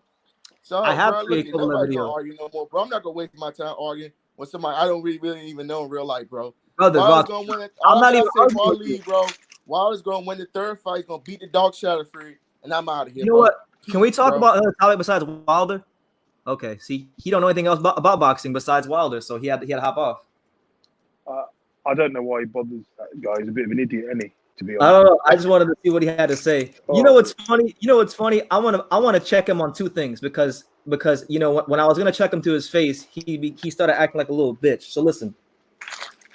First of all, I heard Raekwon with his boyfriend H Money, Mr. DAZN on their stream, and they were talking a whole bunch of shit. And now he wants to be all peace, kumbaya. And he said on that live stream, he said, "Oh, because I posted the video when he was going crazy on here, and it got like 2,000 views. So he got all excited. He's like, I got True School Sports 2,000 views, motherfucker. I have multiple videos with millions of views, champ. Like if you're gonna talk, is that the guy you talked with who argued? Show you one on the argued with you too much, or is that a different guy? I forget. No, that's a different guy. That's BFTB Boxing. Yeah, but like no, he was talking about how I guess he got me 2,000 views, right? And most of his friends that have channels have never even touched 1 million views in a video. They've never touched 1 million views in a video. They haven't even touched 50K. They haven't even touched 100,000. They haven't even touched 2 million. So I don't know what he's going on about. He's back because I knew he was going to come back. That's why I started talking.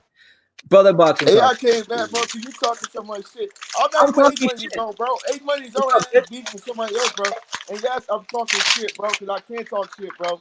You're making videos off me, bro. You should be ashamed of yourself making videos off me, man. And I don't even do YouTube, bro. You want to know why I make videos about you? Do you want to know why? Yes, you did, bro, because I I did. exposed your pop. I did. You want to know why? Yes. To expose how stupid you are. That's why. Oh, People get expose how laughed. stupid I am. But your mother Yeah. wasn't saying that last night. Ask me about it. Ooh. Yes, sir. Yes, sir. Nice Also, joke. 8 Money, bro. 8 Money Zone, bro. Look at the end, I was just laughing with the man. You know, we was just telling jokes. Yeah, we were just joking on there, bro. You know, Are he you has beef sure? with Ring IQ. He has beef with Ring IQ, bro. That's none of my business, bro. I'm It's cool. not my I'm business chilling on either. here. You know what I'm saying? That man beef, but we was on there just chilling, laughing, bro. You So at know, the end of the day, Brother nobody's Boxing gonna Talk. scream and He yell, was bro. he was actually here earlier. Yes, yes, he's actually here. Yes, yeah. I wanted him to come on, but he didn't want no smoke. He didn't want no smoke. Okay, bye, Brandon. Bye, He Brandon. begged for the link, and I gave it to him, but he didn't come on. Bye, Brandon, bro. Have a He peaceful begged day, for man. it, and he didn't come on. He didn't want no Man, smoke. it's Tell him I funny, said that. man. Can you do me one favor? Yes, sir. Yeah, Just go. tell him I said that. Please tell him I said that. And also, bro, why you say he's my boyfriend, bro? I like girls, bro. You must like boys, bro, because how the fuck you look, No, bro? I love women. I love women. You might like girls. I like women. Brandon. Because Brother Brockton talks, man. He's out here, man. We out here live, man. Bro, you don't like, bro. It's just sad, bro. It's really sad, bro, that we you don't want to make videos on Sergey Kovalev, anything like that, but you're gonna make videos on Deontay Wilder and Devin Haney being racist. Can you please explain that, bro? Well, if you actually look at my channel, you're not being fair. No, It's the agenda, bro. You're trying to pull. I'm answering your question. I actually got rid of the Devin Haney videos because I felt bad about the videos. Oh, you felt bad about the video. Well, you'll make I videos did on actually. Sergey Kovalev, then. Make videos on Sergey Kovalev. That's all I gotta say. Make videos on Sergey Kovalev and Oscar De La Hoya, bitch. Okay. No one likes you, brotherhood. I don't like you. Make me ashamed to be black, to be honest, mate. No. You're embarrassing, mate. Somebody asked, "Is that Raekwon?" Yeah, it is Raekwon. He came on here. Jesus. I was actually hoping that we could talk about more about boxing than Deontay Wilder, but he doesn't know much about boxing besides Deontay Wilder. Get Thunderdome to come on.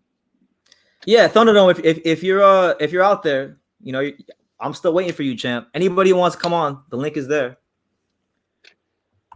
I hate guys like that. Why can't they just admit that Wilder's not at the level they thought he was and move on and talk about the positives of boxing, not bring race into it? That really annoys me. Yeah, I don't know, man.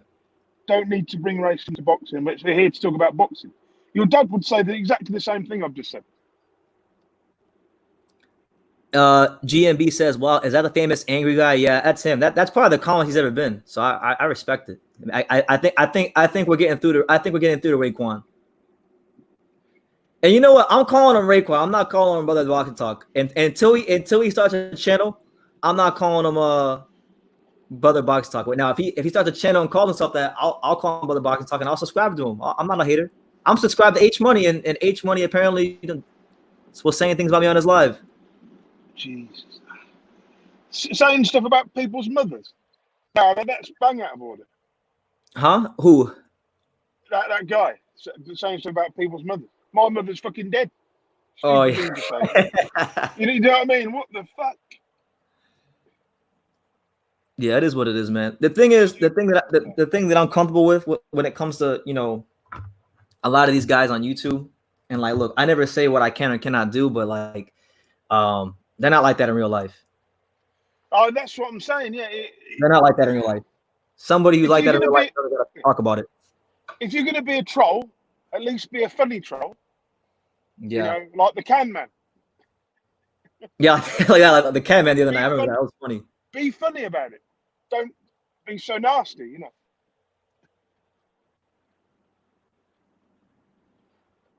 Yeah, Sporting Advantage says, I like boxing talk, but the emotional concern level for opinions is at an all-time low for me. Oh, definitely.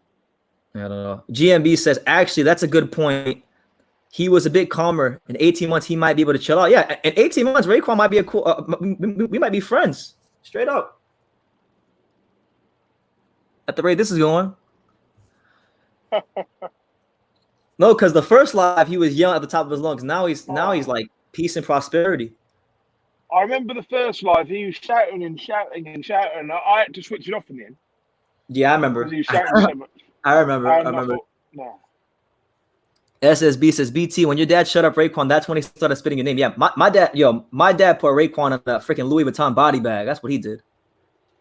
Right, your dad don't take any shit. Like, he don't take any prison. No, my dad's old school. My dad's old school. He was in the war. He has PTSD. He don't got time for none of that shit. That's what I'm saying. It's like, yeah. Like with me, I don't ever host the show much. Huh? You should let your dad host a show one time with you there, but I let should him take over. Yeah. Because but the thing is, he like during the week it's kind of hard though because he normally goes to work and then he has to go to sleep. But probably during the weekend, probably the best time. Because I remember when I was in the UK and he was going live all the time, and everybody liked that. Oh yeah, he was. Yeah. People were saying, "Yeah, BT, you might have to get up your channel soon. Your dad's taking over." He should get his own channel as well. Get him his own channel. He should. And you're not the first person that said that. He should get his own channel, but I just don't think he has the time right now. Or give him his own show on your channel, which should yeah, as well. I think so. SSB says, I don't think your dad likes the BS that comes with YouTube boxing. Oh yeah, he does. He doesn't. And the thing is, too, SSB is I only exposed my dad to a very small fraction of the BS on YouTube. Like, so if he had to deal with all of it, I just think he would go ballistic all the time. He's a good guy. Do you know what I mean? So he's a decent guy. He's the man. He's the best. You're like a more more calmer version of your dad, aren't you? Yeah, like have you ever seen how Danny Garcia and Angel Garcia are? I have, yeah, exactly the same. It's like that. It's just like that. Angel Garcia is the crazy one. He talks a lot. Danny is obviously like his father to a point, but he's more quiet and a lot more reserved. But he's still his he's still his dad's offspring. So don't get it twisted. When he showed that was when Amir Khan says, when I knock your dad out, I'm knocking you out as well. Yeah. And do you remember that? I do remember that, yeah. Got a bit heated. Right, the thing about, also the same with John Fury as well, and his dad. Whereas John's got the big gob, Tyson is just like his dad, but he's more mild, if you know what I mean. He's more mild. Mm-hmm. And then you look at Floyd Mayweather and his dad, and it's like they're nothing alike, really, are they? Floyd Mayweather and his dad? No, they're not a lot alike, really, I don't think. I think they're very alike. With the arguing. Like when they're alike when you hear Floyd Mayweather Jr. talk shit, you can tell that he's his father's kid. Definitely, yeah. But what I'm saying, Roger was more of an influence on his life than I think his dad ever was. That's the impression. Yeah, because his dad was in jail for some very formative years of his life. That's why. But I mean, Roger was a big part of his career. I don't think he would have had the career he would have had if it wasn't for Roger. To be absolutely honest. Yeah, it's possible. Because Roger seemed to be like the glue that held everything together. He was. Like his life, training, and his mental state and all that stuff. Somebody had to, I mean, he was one of the few people that could probably tell Floyd, you're doing this wrong, you need to listen to what I'm telling you. Yeah. I think. Is there anything else in the box or in the comments? Okay. What about the troll that said the stuff about Deontay's daughter and did have the guts to face Wilder and take a few slaps? Yeah, Charlie Zelenoff. He was.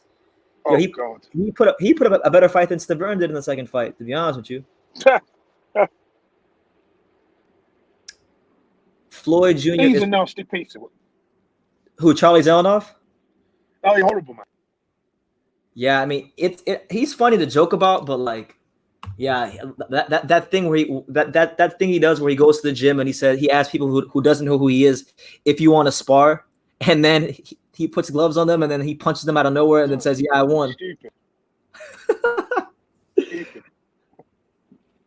I'm 289-0. He's one of the best pound for pound fighters who ever lived.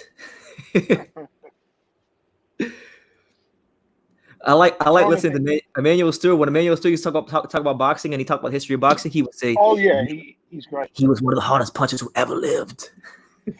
There's an interview he did on Rummy's Corner that's about 10 years old that Rummy recently released. Yeah, I haven't seen it.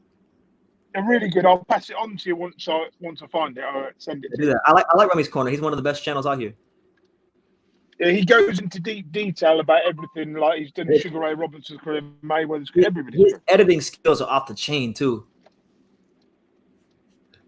I mean, he's so good. He doesn't hold back. He'll always ask the tough questions that others don't want to ask. Yeah. GMB Katashbi says, Roger seemed like such a funny, good-natured fellow. He is. I could actually confirm that myself because I had the honor to meet Roger once. I met him once in 2017. The first time I ever went to Las Vegas, I met Roger at I went to a local amateur event in Las Vegas that was going on at the time, and he was there, and he saw me. Roger saw me, and I think he was looking for somebody, so he saw me, and he looked me up and down, and he said, "Are you a boxer?" And I said, "No, I just train to stay in shape." He's like, "Man, you should fight, man. You should fight. You got the body type for. You should be a fighter. You should be in the ring." And I said, "Yeah, I probably should, but I do interviews and stuff." And that was really it. And then I took a picture with him, and he was really nice. And then like the guy that I went to the amateur fight with actually knew him from when he was a kid. And then they talked and stuff. So Roger was nice. Roger was one of the nice people I ever met actually in boxing. He's so quiet though, weren't he? He looked really quiet. Yeah, he was quiet. I mean, if you got him going though, he talked a lot. He could talk, man. It was very sad when the day he went was very sad. You know. Yeah, I was sad about it because I always wanted to meet him a second time. At least I don't think Floyd could ever be the trainer he was. I don't think so. You know, he's been in the spotlight too long. Yeah. If we were Demetrius Andrade's advisors, what would be his 3-fight plan and why? I really want to see him with the likes of Canelo, Billy Joe Saunders, Triple G, Charlo, Liam Williams is mandatory, and maybe a Chris Eubank. That's an interesting question. I would say I would go with I'd probably knock out Liam Williams first. Do that fight. Hopefully he comes through that. Then after that, I would say maybe like Derevyanchenko, which is a tough fight, but if he can get through that, good. That would be a hell of a fight. That would be a hell of a fight. Then I would get him a voluntary against somebody who's not like in the top 30, and then I would go to a big fight. If I was his manager. But then again, you have to factor in that he's not young, so I can't wait too long. That's a good question. I have to think about that one. GMB said, if Roger said that, maybe it's time to go pro. Yeah, I mean, yeah, maybe. Roger Mayweather. Fighter, Andre. Huh? Andre's a very underrated fighter. Andre Ward? No, Andre. Oh, Andre. Yeah, Andre.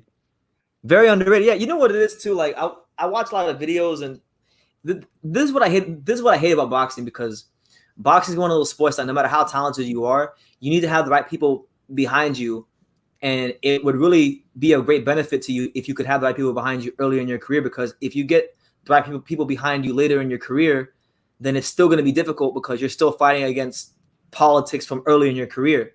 So that's kind of what's happened with Boo Boo Andrade, and he's not being afforded the chance to fight the best fighters, and because of that, now fans are starting to say he's no good, he's trash, and I see all kinds of videos trashing the guy.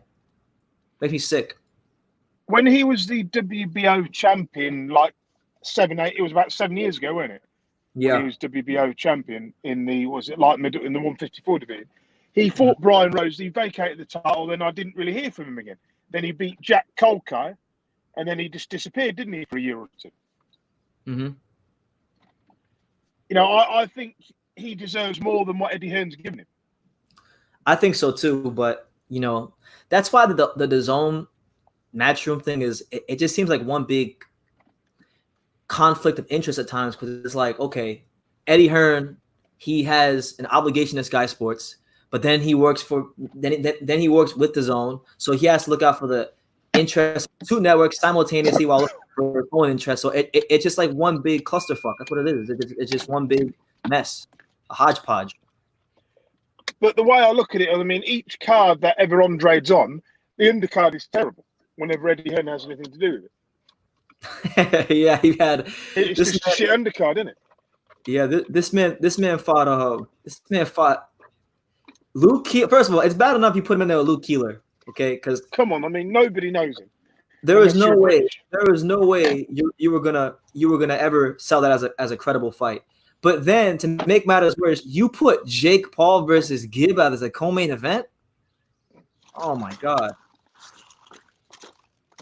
Like it would have been one thing if you would have had like Tevin Farmer and JoJo Diaz as a co-main event. Then it might have been a little bit better. But no, you had Tevin Farmer and JoJo Diaz beneath Jake Paul and Gibb. Anyway, we got Thunderdome here. Shout out to Anthony. What's up, Anthony? Anthony, what's up, man? Okay, I guess we'll wait for Anthony. I guess we'll wait for Anthony. But yeah, sorry, I had my shit muted. It's all good. What's up, man? Not much. Just figured I'd jump in for a bit. Laid down. Figured, hey, talk with you guys for a little while. Yeah. Hello, Thunderdome. How are you? Oh, how you doing, man? I'm good. How have your last couple of days been? I know within a couple of days since we talked, but how have your last couple of days been? Tiring. Same old. A little exhausted. You sound spent, man. Spent? Like you sound tired, exhausted. Yeah, I just can't. Yeah. I'll hopefully talking to you guys will liven up a bit, but I'm in bed. I'm laying down. Yeah. But yeah, what were you guys talking about? Andre. Yeah, he real quick, my opinion on him. He's someone who I was always pretty high on talent wise. When he's firing on all cylinders, can you hear me, guys? Can you guys hear me good? You perfectly. Yeah, you're good. Okay. When he's firing on all cylinders, he's a damn good fighter. Like I used to always consider him, somewhere like 15, 16 type on a pound for pound skill wise, skill set wise, maybe not resume, but skill set wise, I always looked at him as pretty high up there. He's a bit hit or miss though. Wouldn't you agree? Like sometimes he comes out and he's there. He's really there to put on a show and, release, he's putting all of his tools on display. And sometimes he's kind of, just, I don't know what it is. Not all there. Or just, I don't know. That's the way I always saw him, was hit and miss. Yeah, he has been pretty hit or miss. Like, for you have performances like the Willie Nelson fight where he looks like $10 million. And then you have fights like the Jack Colque fight where he looks like just mediocre. Yeah, that was a bad one. But yeah, those are perfect examples. I don't know what that is with him. If it's training camp, if it's mentality fights or what it is. But yeah, if he could get everything on the right track, I mean, he'd be a tough force to go up against. Yeah, I mean, I still think he's a fantastic talent. I think that if Matchroom and Eddie Hearn actually did right by him and got him one of these big fights, he would be up for it. Like we would see the best Andrade because he would have a reason to be switched on. Yeah, you're probably right. I mean, that very well could be what it was. Even going back to after the Martirosyan fight, he had who did he fight after Martirosyan? I think it was Rose. Don't quote me on that, but sounds I think about right. It was. But then then maybe after Rose he fought Nelson. I don't know, but yeah, then he had the Colque one, and I know he's fought a bunch of just whatever type of guys recently. But he's been calling for those bigger names, like the Golovkins, the Canelos, and you know, I mean, he was due that Canelo fight. We all know that. I mean, he was his mandatory, and Canelo just said, "Nope, not fighting you."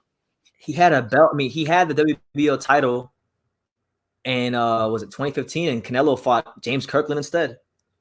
Yeah, I think that would have been the year, about 2015. That's when, yeah.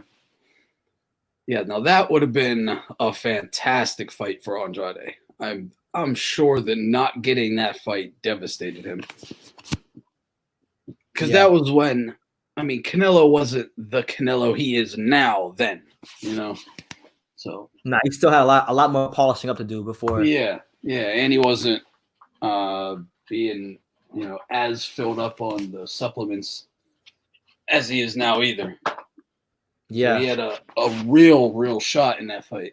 I mean, you go back and you watch some of those older Canelo fights. He doesn't even look like the same person. No, like, not at all.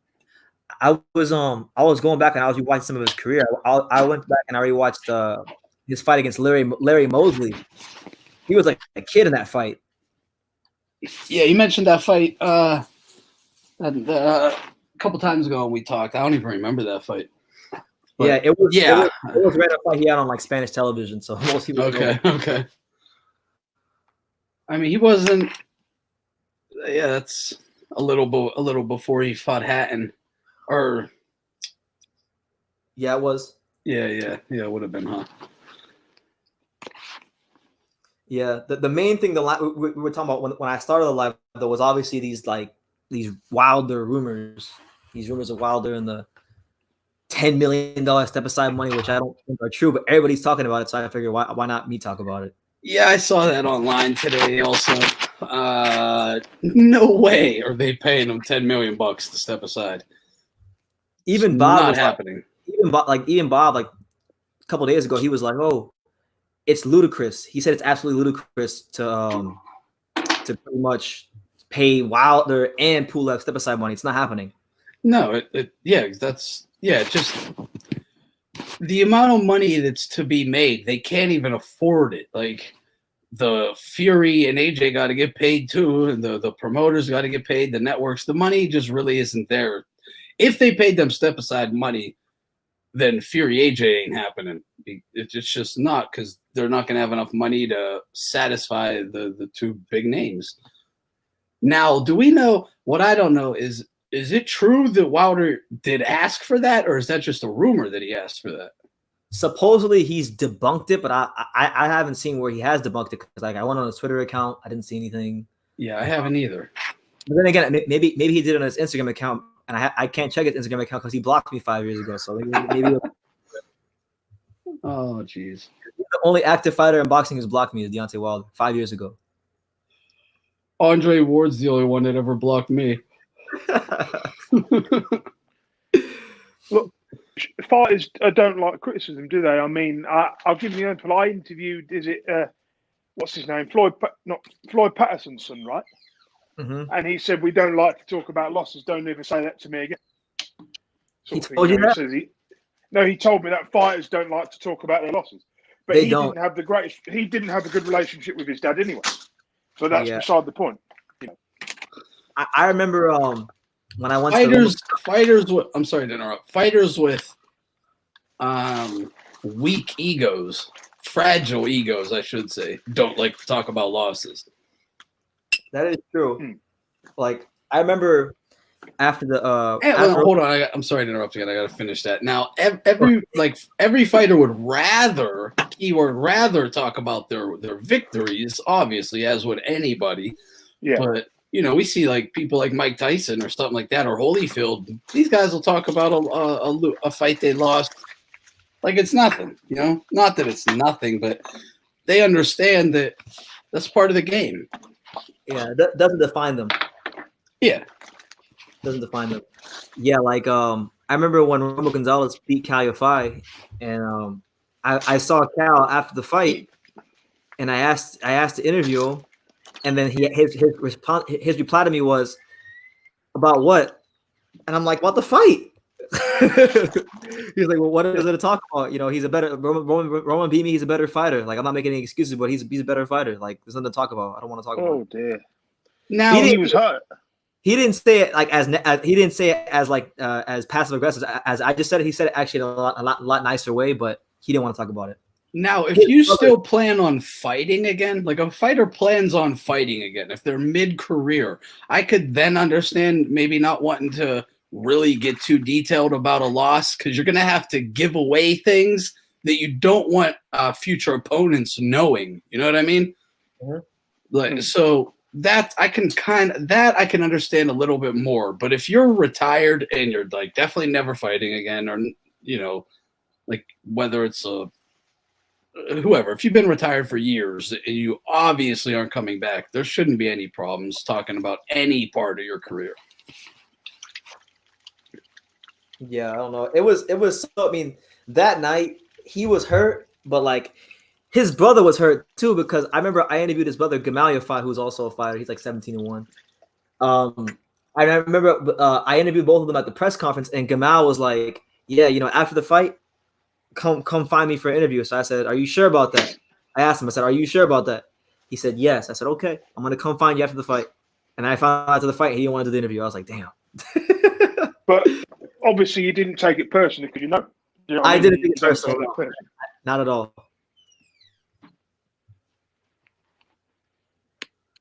Yeah, there's no sense in taking things personal. I know, like fighter, like one thing I've learned over the years being around fighters is that they're extremely moody. Like they're really moody. Antonio Tarver is a moody guy. I've dealt with him before. I've never dealt with him. Is he? Yeah, he ain't too friendly. I know somebody who's like close to him, but I never actually like interacted with Tarver. I've seen him like. Bumman Brewster is one of the nicest people I've ever met in boxing. Yeah, he seems like he's nice. Yeah. James Toney seems very quiet. Yeah, I like Chris Bird. I'm trying to get a hold of Chris Bird. That's somebody I want to talk to soon because he's a joy to talk to about boxing. You would need to speak to Lamont. Lamont's his cousin, isn't he? Lamont Brewster is Chris Bird's cousin. Good point. Yeah, no, because I had his number, like I had his number in my phone, and then when I went to England, before I went to England, my iPhone broke and I lost a bunch of stuff. So I'm still recovering stuff gradually.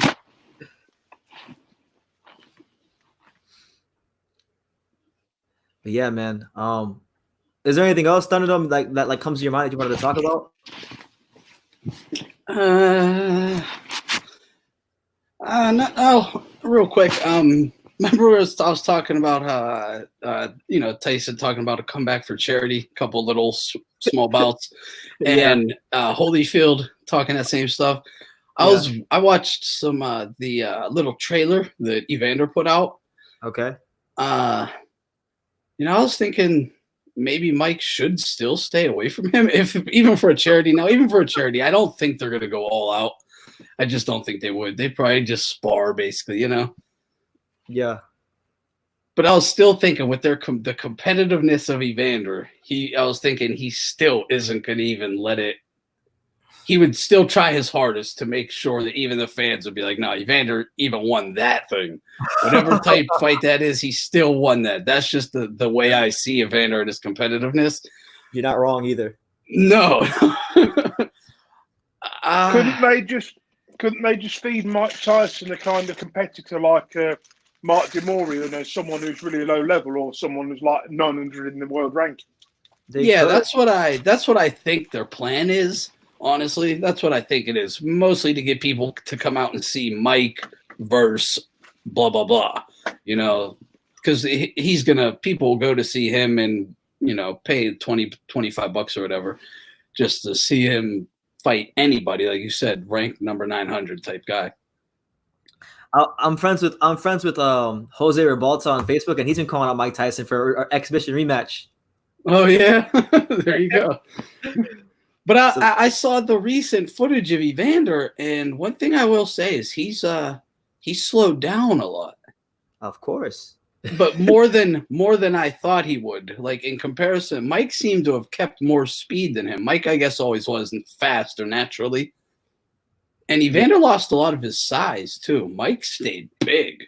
That he did, yeah, that he did. But I'll tell you this: I've seen Evander work out in the gym with my eyes, like my own 4 eyes.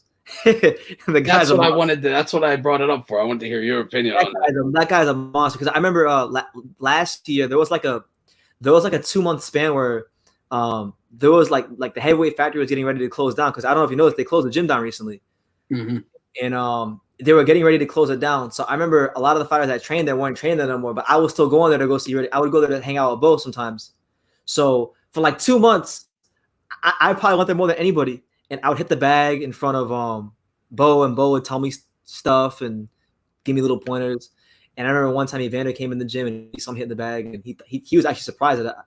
He's like, wow, I didn't know you could fight. I was like, I guess so. So I remember one time I had got done working out in the gym, and then I took a shower, and then I sat down and I talked to Bo.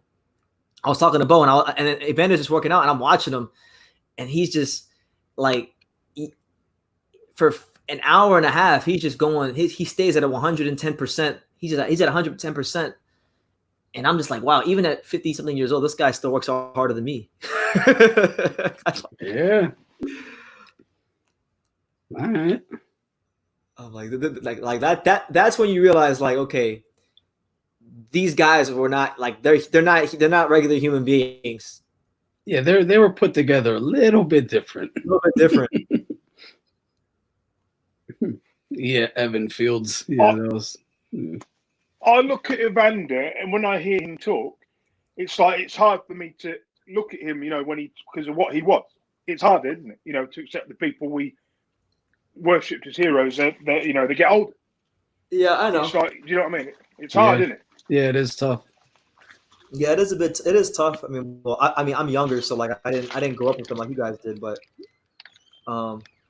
they're having.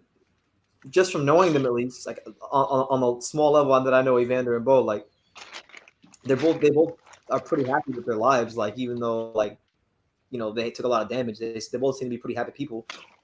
Yeah, what's like they look. There's like a human factor to them now. When I was like a little kid looking at these guys, they were truly like superheroes to me. Yeah, they were like giants. Yeah. It's funny how that works. Because I remember even before I actually ever interviewed them or met them, I used to watch the highlights like all the time before going to the gym, because I used to always watch boxing highlights before going to training. And so, yeah, when I finally met them, I'm like, yeah, these guys are just normal human beings. But then, like, I watched the clips of like Evander or Riddick Bowe knocking out Bert Cooper in 2 rounds. I'm like, he wasn't always a normal guy. But when I see old clips of Mike Tyson, I remember being 5 years old. My brother recorded it. I watched the fight where he fought Frank Bruno, and back then, obviously, I was a massive Tyson fan in the late 80s and early 90s. I didn't start watching boxing properly till 99. So by the time then, his career had been gone, really, as a top level fighter for Mike Tyson. Yeah. I grew up in a boxing family, so I obviously always heard about them. The fights would be on, and they always ordered the pay-per-views and stuff. But still, I was, single digits age watching it, so I didn't really grasp what I was seeing. Yeah, I didn't really start to get a better understanding until like in my teenage years in the 90s with him, and that would have been the same thing. It was post prison. I still used to freak out when he'd be walking to the ring, though. There was nothing like a Tyson fight, man. Oh, that is true. I was watching Tyson versus Buster Mathis, and like even then, like his ring walks are crazy. He's walking out to Tupac. Yeah.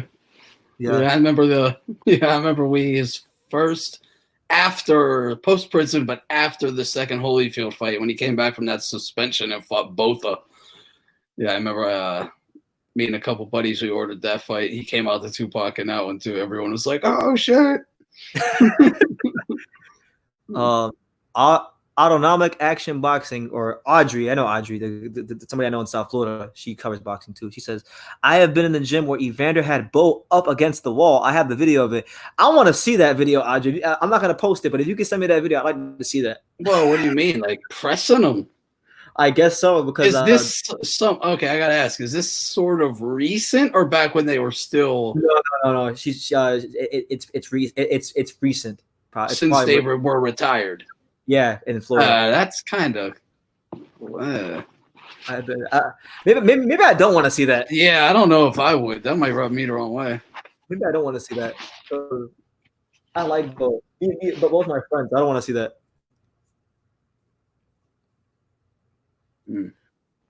Yeah, but Evander definitely has that competitive spirit. I'll tell you that. You know, when I interview him sometimes, just some of the things he says, you can tell he still has that competitive spirit. He'll be like, my mama said, you got to hit him before he hit you. Yeah, dude. When he talks about like, oh man, and those early like the documentaries where he's talking about like the amateur days, and he's like, I didn't know you could be heavyweight champ if you lost. Yeah.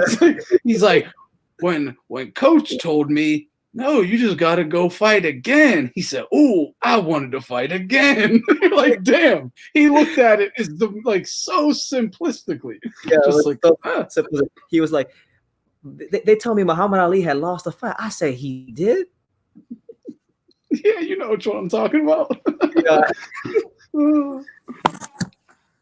What's up, Nathan? Jesus.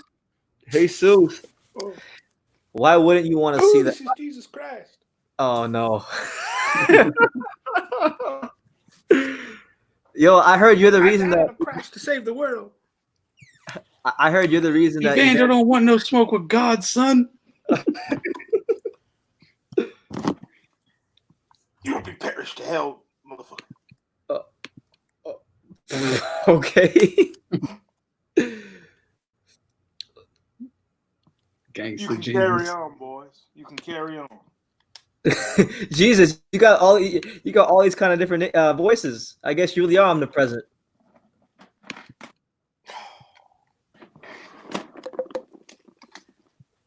All right. Carry on speaking, boys.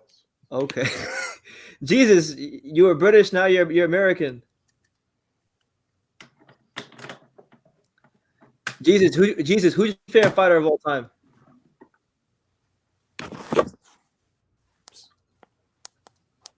Okay.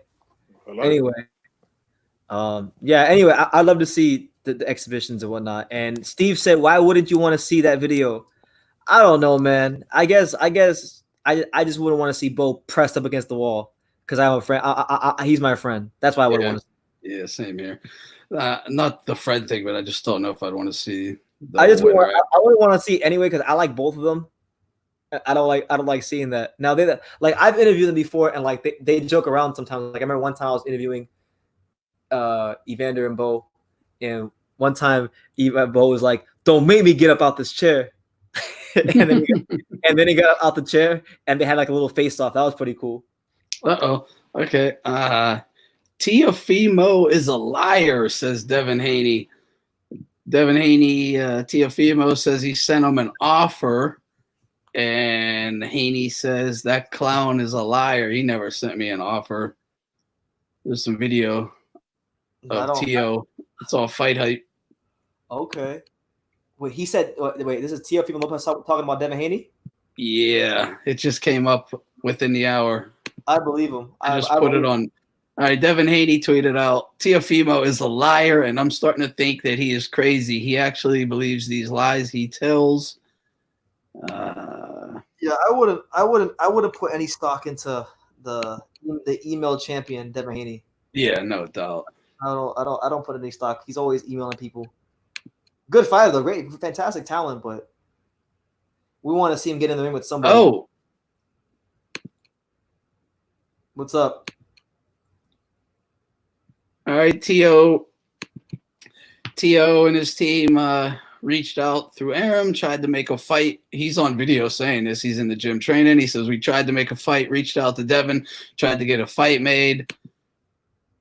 And He holds up a picture of Devin Haney and says, "A bitch." Holds a poster of Ryan Garcia, says, "A bitch." They're all bitches. They turned me down. I agree with Ryan Garcia. I don't like Ryan Garcia. Of course they turned him down. They're going to get their asses whooped. I mean, they're not dumb. Especially Ryan Garcia. He don't want that smoke. I think Devin Haney beat the hell out of him. Yeah. I mean, I don't hold either of those guys very high. They might develop into something, but as of now, no. T.O. is definitely already climbed that ladder much higher than those two. I mean, the guy is about to fight arguably the pound fighter of the world at 22 years old. And he's confident in that fight too.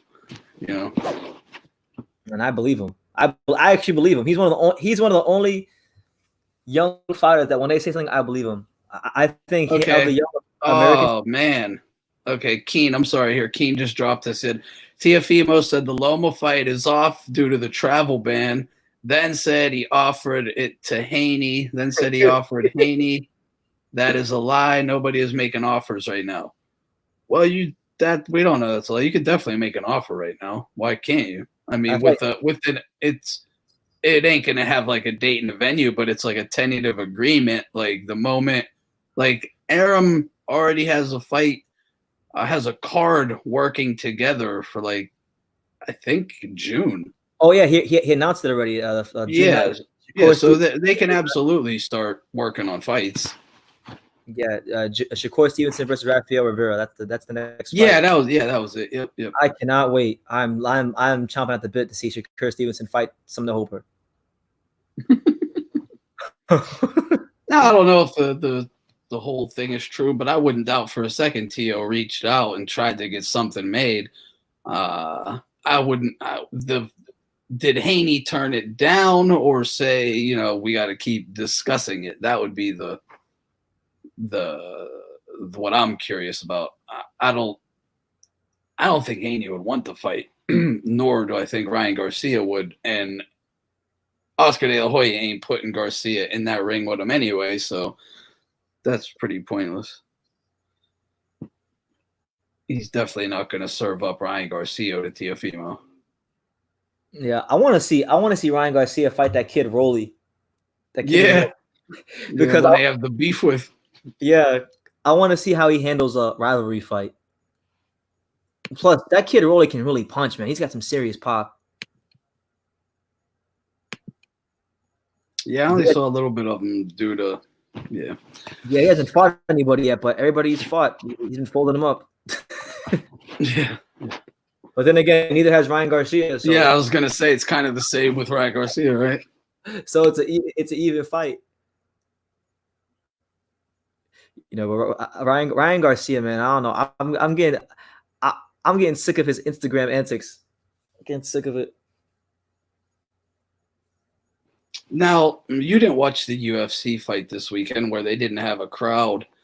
I watched the first fight of the card, and I couldn't do it, man. I just don't like MMA. There was, either way though, the whole crowd aspect, how it affects fighters, it definitely plays a factor. I wouldn't say it played a factor with every fighter, but like at certain times when they're gassed or whatever, and the fans will jump up and cheer and put that that surge of energy that makes them try, gives them a little more adrenaline. That wasn't there. No, and that was you could see that happening at times. So maybe they just need to motivate themselves. Yeah, I mean, true. The whole thing with the boxing I'm wondering, the big fights. I don't know if I really truly want to see them without a crowd. Maybe I don't know, man.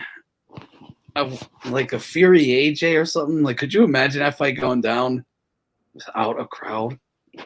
Not that I think it will, but just like a picture of that. Like, I wouldn't want to see even Teofimo and Loma. Like, just in a 20 people, mostly broadcasters and cameramen. That's basically all the UFC had. And you could definitely sense there was a difference in the atmosphere. Yeah. Yeah, I'm not sold on Ryan Garcia either, Keen. A smaller Munguia, possibly. He's saying he might be. Yeah, it damn well might be. I mean, I don't know. need I don't know. he's good. Okay, I was gonna say I don't know where people get off saying he's a smaller Munguia. I think he's got more skills than Munguia. I mean, Ryan's defense is as leaky as Munguia. Yeah, well, yeah, no. Munguia is definitely more of a pull-outer, just zombie style with the defense. At least, Garcia has a little suave to him. But that's what he's obviously fast and quick. He got good accuracy. Mm-hmm. But yeah, I need to see him fighting someone who is I need to see him fighting just a decent level fighter so I can then see what his defense looks like. Yeah. Because anyone can kind of look like a defensive wizard when they're fighting very low level competition. I could see that. All right. Anthony, I'm gonna give you a heads up. I'm gonna put somebody in this live, and he might be a little bit loud. All right, no problem. He might be a bit loud. Go for it. Okay. What's up, man? Man, you got talking about Ryan Garcia versus Teofimo Lopez, right? Yeah, man. What do you think about that? Haney, right? Yep. What do you think about those fights? It's gonna be a damn good fight. That's what it's gonna be. I have Devin Haney whooping the dog shit of both of two of them motherfuckers. I have Devin Haney's gonna beat dog shit out of all three of them. Why do you think that? That boy talented, bro. Y'all need to be looking out, Brandon. What's up? What makes you think that Devin Haney could beat Teofimo? That's a fair question. Besides, he's talented. Like, could you give me specifics? I don't know. I give you specifics, right? Mm-hmm. Go ahead. Devin Haney. He just says Devin Haney.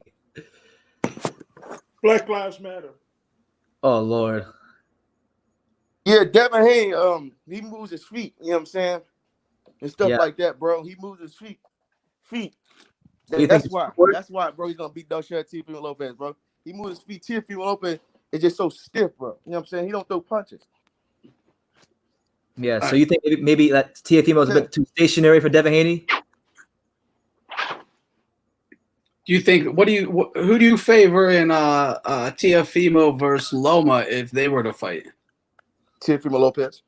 Well, okay. The reason I asked is because Lomachenko. Okay, well, the reason I asked is clearly Lomachenko moves his feet. His footwork is levels above Devin Haney's. Hey, Brent, let me talk to Brent. Hey, who is this? Is this Anthony? Yeah. It's a Thunderdome, yeah. Let me talk to Brent. I want to talk to Brent for a minute. Okay, what's up? Brandon. Yes, what's up, champ? Is he there? I'm here. Can you hear me? Brandon. Brother Boxing Talk. What's up, champ? How you living? Death to the white man. What? You need to stop playing with that fucking all Black Lives Matter shit, bro. Yeah, I don't know why. You need to stop playing around Brother, with that shit, I bro. can do what I like, brother. We're Bro, brothers. I Brothers, we understand can that, bro. smoke crack together, brother. All right, Nathan, chill out. Stop joking like that, bro. Because I don't know you, bro. Nathan, I actually think you should chill out, bro. I think you've been out of pocket. But Niggas up here playing around. no, but Brandon, what's up, man? What do you want to talk about? I'm gone, bro. Let me get the fuck out. All right. No. Oh man, I wanted to ask him who he thought had. Anthony, I want to put you on game. That was a guy by the name of Raekwon Bell. He always comes in these lives and he starts yelling and stuff. And he's been a bit more chill the last couple of times he's come on. But Yeah, I heard him earlier when he was on here with the Wilder stuff. That shit don't bother me.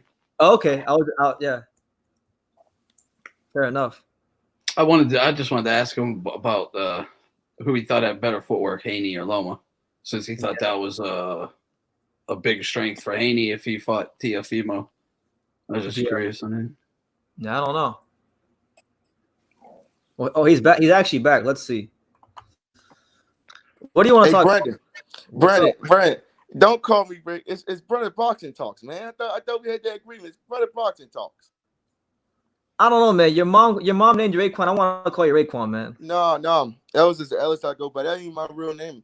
I go by Brother Boxing Talks, man. Can I call you Richard? No, sir. Brother Boxing Talks. Okay. I'll call your brother Box Talk out of respect because you're being respectful. So I'll reward that. You're being respectful. Okay. So can you change answer on the video? No, I got a question. Can you change on the videos to Brother Boxing Talks? Can I change my videos to Brother Boxing Talks, bro? Absolutely not. You got me fucked up. Yes. Because you're not gonna do it because you're trolling. Because you're a troll. Change your video. Oh, you mean the ones that I put out of you? Like, can you go through your catalog and the ones that had his name? I think what he's asking is because there was a couple of videos where he was arguing and me and him got into it, and I put it under the name he had on the screen, which was Raekwon Bell.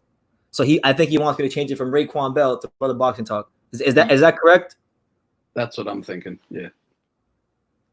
I don't know. He does this weird thing where like he'll come in and then he'll talk and then he'll go then he'll mute himself and then like I won't hear from him for like 2 minutes and then he'll come back in again. It's a hell of a tactic. It's a hell of a tactic. It's almost like he's trying to like cool me down because he knows I'm in a nice little flow right now. And then he disrupts the flow and then he comes back and I don't expect it. So I see you. I see you, champ. So what? Now you don't see him anymore. Now you don't see him. That guy's hilarious. I only did this to wind him up. What'd you say? I only changed the title to what I did to wind him up. Wind him up, yeah. He's a big Wilder fan, huh? Yeah, he's like he's an LDBC guy. But in fact, fun fact, the first time he ever came to my channel, the very first words that ever came out of his mouth was, "I stand for black." What are we talking about the LDBC? Yeah. Like he yelled at the top of his lungs. It was like 6 a.m. I was doing one of these extremely long lives. It was 6 a.m. I'm in like the sixth and I'm like 6 hours in, and boom, he just yells. That was pretty funny. Black Lives Matter. Oh no. Sorry. Yeah, that's I agree with you there, Keen. Loma is pretty small compared to the other 135 pounders out there right now, man. Especially Teofimo. I mean, even guys like Easter, I think Loma would take him to school, obviously, Easter, but he's a big 135 pounder. Adrian Granado took Robert Easter to school. Yeah. I mean, I don't think it would be a match, just size-wise, I'm talking. Yeah. But Tio got skills to go with that size, which is why that's a very dangerous fight for Lomachenko. Very dangerous. Yeah, I don't know, man. I just want to see it happen, man. I just want to see it happen. But, man, if that fight is off, that sucks. Like, man, that was one of the fights I was really looking forward to. Me too. Oh, I think if it doesn't happen, it'll kind of, it'll suck for the fans, but it'll be a benefit for both of them because they'll both be able to do what they want to do anyway. Because I know Lomachenko wants to go back down to 130 and Teofimo wants to move the hell out of 135 because he can't make the weight no more. Yeah, true that. So even if they lose, they win. I mean, he has to leave 135. I mean, he's going to end up getting chin checked from being dehydrated in one of them fights, honestly. And I don't want to see a fighter who's better than that lose on such bullshit. Yeah. This man really changed. He put Brother Boxing Talk in his name twice. Does he have a channel? No, but I think he's gonna start one. I told him if he starts one, I'll subscribe. Let me see. Here he is again. Yes, What's sir. up? Hey Brandon. I'm just acting chill, man. You know what I'm saying? Brother Boxing Talks. You know what I'm saying? That old Raekwon. You know what I'm saying? It's almost a new person. The old you Brandon. Hey Brandon. Man, the old Raekwon, he was a little bit too. I do have two characters, man. You know what I'm saying? So this is the good brother talks here talking to you. Okay. All right. So do you like brother talks, man? So do you like brother talks? I don't hate Brother Boxing Talk. He seems like a cool guy. Raekwon, man, he's the other crazy guy, bro. Is Raekwon like your bronze bomber to Deontay Wilder? Like, is it that kind of thing? Yeah, but my issue is this is Raekwon speaking. This is the real human Raekwon speaking. My problem is, you know what I'm saying? I think the narrative is in boxing to hate Deontay Wilder, right? He's proud about his people, you know what I'm saying? He's proud to be black, and I think he gets a lot of hate for that. I don't think because of boxing skills. I think it's just more in depth, and I know me and we're gonna all disagree on here. Mm-hmm. You know, so we can at least respect each other's opinion, right? Fair enough. Definitely. And I think he gets hated because he's just proud to be him. You know what I'm saying? He's not just like AJ and let Eddie Hearn talk for him all the time. And we never heard AJ say, "Oh well, I want to fight Deontay Wilder." He did. I think he did, but I think Eddie Hearn messed the fight. He also got to take ability to that also. So man, it's just crazy out here.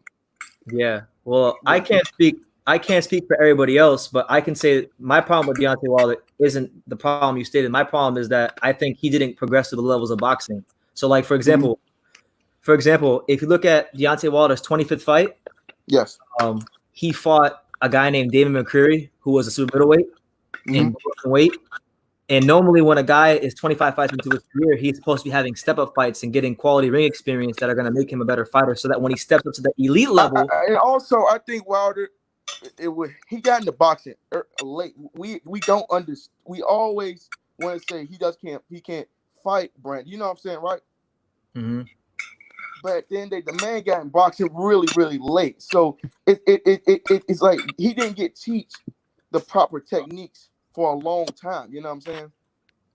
But the man's not a bum. I mean, he made the USA Olympic team. He's not. I don't think the man's a bum in any stretch. I don't think Wilder's a bum. I don't. I think we have to start getting Wilder some credit. He's not a bum. I don't think he's a bum. Look, man, Wilder's has been boxing for he's been in boxing competing for 15 years.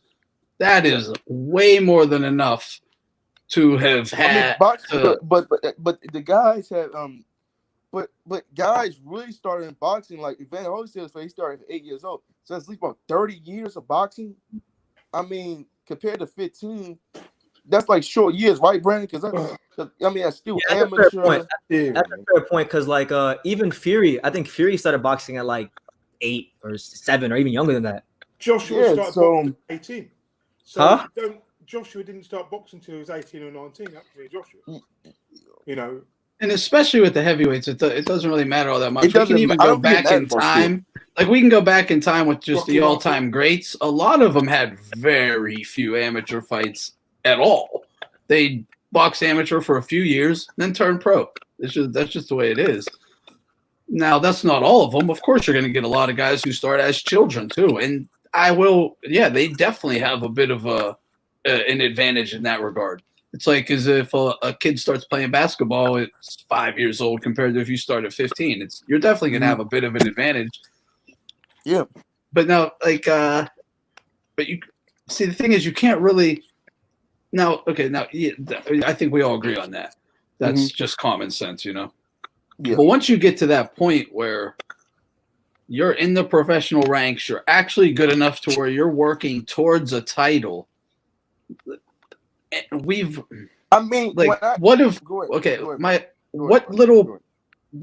progressions, like what BT is talking about, and this was probably the biggest complaint or criticism, I should say, on Wilder, is that his skills haven't really developed. He's been at a plateau for years. He should develop new weapons. To Burn Fight 1, I did see boxing skills. I mean, we can't lie. I think I did see more boxing skills come out than ever. But I think he fell in love with the right hand. I think now he realized, bro, after the Fury fight, he needs to work on a lot of things. I have to agree with Wilder. At the end of the day, hey, Brandon, are you there? I'm here. Yeah, what's up? I'm listening. Yes, sir. This is Brother Boxing Talk speaking. I like Brother Boxing Talk. He's all right. I like him. You like him? I can't complain. Oh, so tell all your people, Brother Boxing Talks is good. He's a good guy. You know what I'm saying? I'm just a passionate brother. You know what I'm saying? Sometimes I might get out of hand, but I'm just passionate for. You know what I'm saying? Like a I Mexican don't man. think much to you because I think you're a muppet, but I'll leave it there. Anyway, continue talking. I think you're an idiot. But...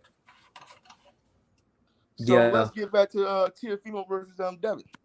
You never answered Anthony's question about the footwork. What was Anthony's question? Because I got lost. Okay. What was his question, sir? Who do you think? Who do you think has better footwork, Devin Haney or Lomachenko? That's great. That's good. That's good. That's a good question. I have to think. Can I think for a minute? Sure. Go ahead. Take your time. Okay. What do you think on that, Brennan? What do you think? You know what? I actually do like Loma footwork a little bit better because I think Loma has been in the game a little bit more longer. But then at the end of the day, he's going to start slowing down, right? So Devin Haney's 21, right? Like Loma has not looked great in the last his fights. You know what I'm saying? But guys been dropping him. But at the end of the day, bro, I think Loma. I don't know how. Devin is just a little bit too much of a elusive kind of fighter for Teofimo and him. I think he would give them angles that they're not used to giving. Because if you see Teofimo Lopez's fights, right, people don't give him angles. He's not fighting slick fighters like Devin Haney, right? Yeah, I agree with you. He's not fighting any slick fighters yet.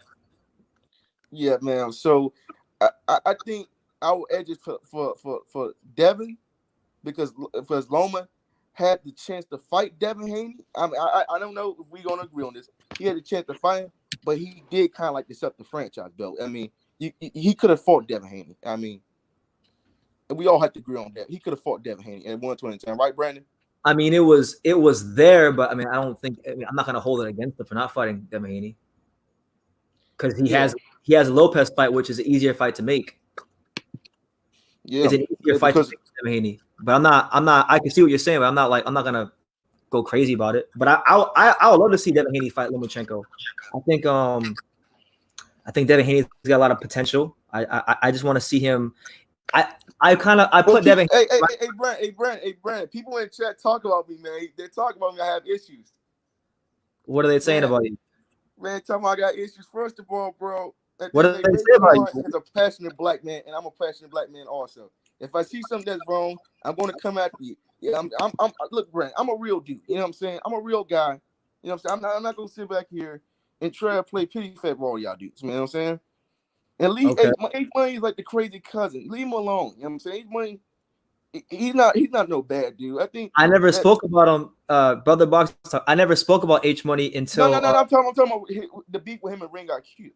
Okay, they need to stop that shit, man. You know what I'm saying? All that beef shit, like people are dying, man. That's their business. Like for me, honestly, Raekwon, I'm trying to avoid brother boxing talks. My bad, brother boxing talk. Yes, I'm trying to avoid. Not avoid, but like I'm just trying to prevent beefs as much as possible because it's a waste of energy and time. And like my job here on YouTube isn't to down another man. My job on here is to talk about boxing and have fun doing it. And I think I'm a casual also, man. I'm a casual, so I don't know everything about boxing. I'm a casual. So y'all a little bit more. If you don't mind me asking, when did you start watching boxing? I'm not gonna judge you. Just when did you start watching boxing? Okay, I started watching boxing around like 7, 8 years ago. Okay, that's when I started watching boxing. But I know Deontay Wilder because I know Deontay Wilder a little bit longer than that. You know what I'm saying? I was watching his fight. Yeah, but I don't know. You know what I'm saying? It's just crazy. You know what I'm saying? I mean, at the end of the day, bro, what I want from here is. If we can just talk and be cool with each other, that's fine. You know what I'm saying? I've never had videos I made. Yeah, that's old. That's old, and I don't care about the videos no more. You know what I'm saying, Brandon? You know what I'm saying, Brandon? I feel you. I mean, those videos are just jokes, bro. You know what I'm saying? And then I do love Deontay Wilder. He's my favorite fighter. You know what I'm saying? And everybody should have a favorite fighter that they should root for. Just out of curiosity. Because I know you do watch my channel. Do you know who my favorite fighter is? No, I don't watch your channel like that, bro. You know what I'm saying? Okay, I don't live streams just to mess with you, bro. That's fine. My favorite fighter is Roma Gonzalez. You know Roma Gonzalez? Cheetah, right? Yes. Now I don't watch flyweight, so you know what I'm saying. I don't watch You're not a flyweight. real boxing fan. You're not a real boxing fan. You're a troll. Huh? You're a troll. You're not a real boxing fan at all. Sir, I do watch a little bit of boxing. You know what I'm saying? Okay. Well, he did say he was a casual. He did admit he was a casual. Fair enough. Yes, I am a casual. I don't watch the zone. You know what I'm saying? I just watch that stuff on highlights, bro. Okay. You know what I'm saying? So Well, and then I did see Loma, bro. He needs to stop ducking T. He needs to stop ducking all these young guys. It's a shame for a guy that he's ducking all these young guys. He's getting away with it, bro.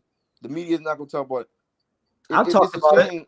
Yeah, yes, Brandon, and yeah, I thank you for talking about it. But he needs to stop ducking T.O. He needs to stop ducking all these young guys, bro, because he's gonna get knocked out, bro. You know what I'm saying? They sweep the loss under the look how ESPN swept the loss under the record like he never lost. yeah. When they put on the screen that he was undefeated. Crazy. Yeah. Yeah, I remember that. But yeah, do you have any other favorite fighters besides Deontay Wilder? Yes. Name like two more if you have two more. I have Jermell Charlo and Errol Spence Jr. Okay. Hey, I like Errol Spence. Yeah. I think Crawford is good also. I think well, what do you think about Errol Spence Crawford matchup? Who are you favoring?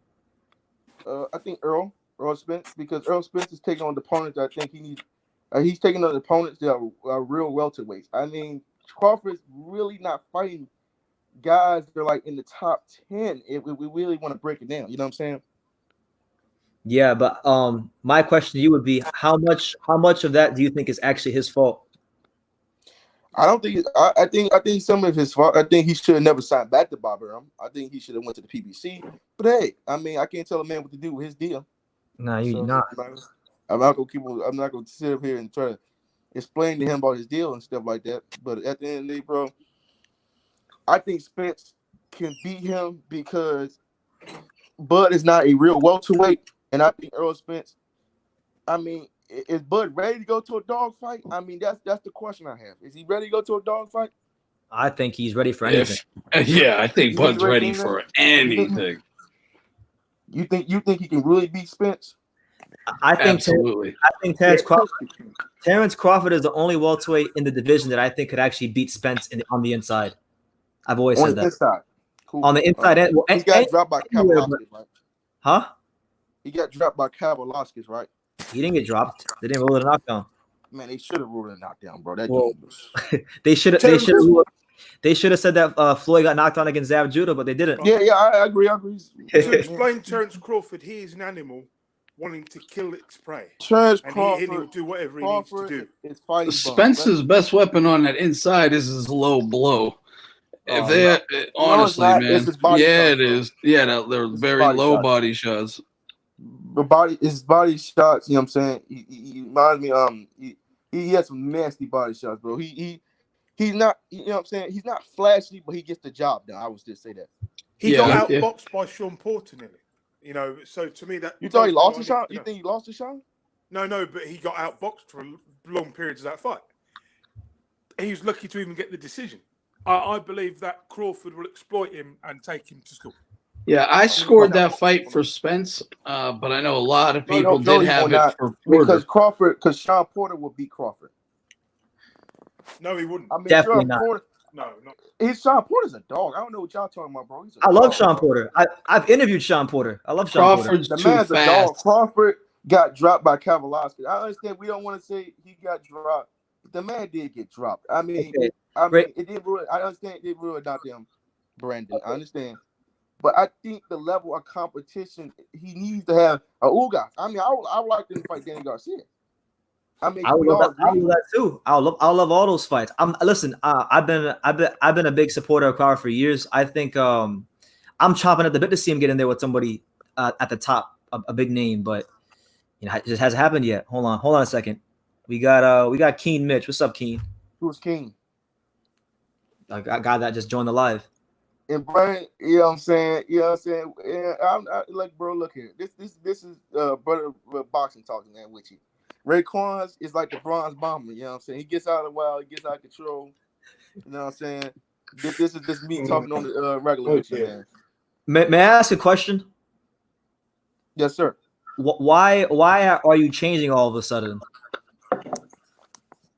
I was just changing it, bro. You know what I'm saying? Because I had to think about it a little. Like, why would I argue, bro? And, you know what I'm saying? Do you make videos with Sergey Kovalev? No. Do I have a different opinions? Yes.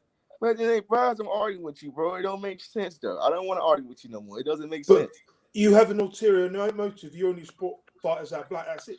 You when No. I like Caleb Plant. I like David. I like every look, bro. If they can fight, I like them. Okay. I just like fighters I like. Right. I don't have a problem liking black fighters. I like black fighters. But it sounds like you do to me.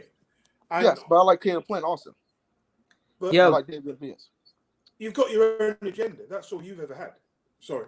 That's all you. Yes, I have my own agenda. I feel like everybody has their own agenda. I mean, this. Yeah, but your agenda is extreme, and this is brother Bison. See, hey, Brandon. What's up? They want to get the rake. They want to get that Bonds bomb out. Well, no, let me just say this. say you do support your own. And you're black. You prefer black fighters, even if you don't even got to say that ain't true. Because who cares if it is? If that's who you support, just be honest about it. And it's fine, honestly. Yeah. Yes, I do. Yes, I do support black fighters. Yes, I do, sir. All right, there you go. Yeah, I don't knock it, man. I know. I didn't really care too much about Paulie Malignaggi, but I know when like Arturo. Like on YouTube, if I come out and say that, I feel like I would just be called, oh, he's just racist. Oh, he you know what I'm saying? Because LDBC ties, because they root for black fighters and they're racist. Well, I feel like if a Mexican man for root for his fighters, and I can't root for my fight. See, that's the thing. You absolutely can, just like they can. It's not a problem. It's whenever people have a problem when people will deny that they do, and it's like, why are you denying it? And then second is when they'll like shit on other fighters because of their race. You know what? They shit on us. They shit on me because he's just a loudmouth Wilder fanboy. Well, yeah, he's just if I could be honest, if I could be honest, bro, every time I've talked to you, with the exception of today, that's what you've been. Yeah, because I've been turned. You know what I'm saying? I've been turned. And then so I mean maybe the bronze bomber, the Raekwon bomber, he comes around sometimes. Listen, man, maybe it's like this. Maybe you've watched a couple of videos of myself and you have a misconception of me, and you're not a bad dude. I don't think you're a bad dude. You're not a bad dude. You know what I'm saying? You're not a bad dude. You don't come off as a bad dude. But we got other YouTubers that do. I'm not. I just want to talk about boxing, bro. Honestly, like when I started the YouTube channel, I just want to talk about boxing, and I want to interview fighters because that's I enjoy that too. I get a chance to talk to fighters. But man, hey, bro, Raekwon, the Raekwon bomber, he just comes around, bro, Brandon. You know what I'm saying? He just comes around sometimes. Well, he keep him under wraps as much as possible, please. Brother boxing talk. Yes, sir. Like yes, sir. Set the world back 50 years, in my view. Sorry, mate, I don't agree with a lot of what you say. I don't hate you, but I think to myself, good luck in your life. That's all I can say to you. Yes, and yes, sir. And also with if Brandon and I get criticism, and I don't want to say it, I get criticism because I like Deontay Wilder. I feel like I get wrong with that. Well, brother, boxing talk. You get criticism like you get criticism for liking Deontay Wilder. I've gotten criticism for liking Romo Gonzalez in the past, Chocolatito. Yeah. So I think if you like the guy, I think everybody, you know what I'm saying. If you root for Tyson Fury, yeah, I believe Tyson. But I'll be honest with you. But hey, we don't have to get into that. I'll be honest with you, brother, boxing talk. I'm a bit different because if you ask me my favorite fighters of all time, I'm Puerto Rican. My nationality is Puerto Rican. Yes, sir. None of my none of my top 5 favorite fighters are Puerto Rican. None of them are. Like this, hey, bro. Somebody's talking big stuff in your chat. Usman, 23. He's talking a lot of stuff. Talking Charlie Zine. First of all, ain't nobody Charlie Zine over here. You can come on live with me right now. And I'll bring what chat are you reading? What chat are you reading? I'm not seeing any of this. Somebody saying, wait. Somebody saying Charlie Z. Who the hell? I know Charlie, that is. You don't know what Charlie Z is, and you're a Wilder fan? He got knocked out by Wilder. He got knocked out by Wilder, bro. He got knocked out by Yeah. Wilder, bro. Wilder, bro. Like I seen the video, bro. He said, hey, you called me that word, bro? Man, they had to pull Wilder off in this dude, bro. Like Charlie Z is a troll, bro. I'll be honest with you though. He originated that troll stuff, bro. He originated the trolling. I'll be honest with you though. I thought Yes, Charlie sir. Z did a better job against Wilder than Stavern did in the second fight. Hey, bro, I didn't see what are you talking about, bro? The main Stavern in the second fight, the Wilder just destroyed the man. I was there. I went to that fight. That was a great fight. Yeah, I think for Wilder and for Wilder to go.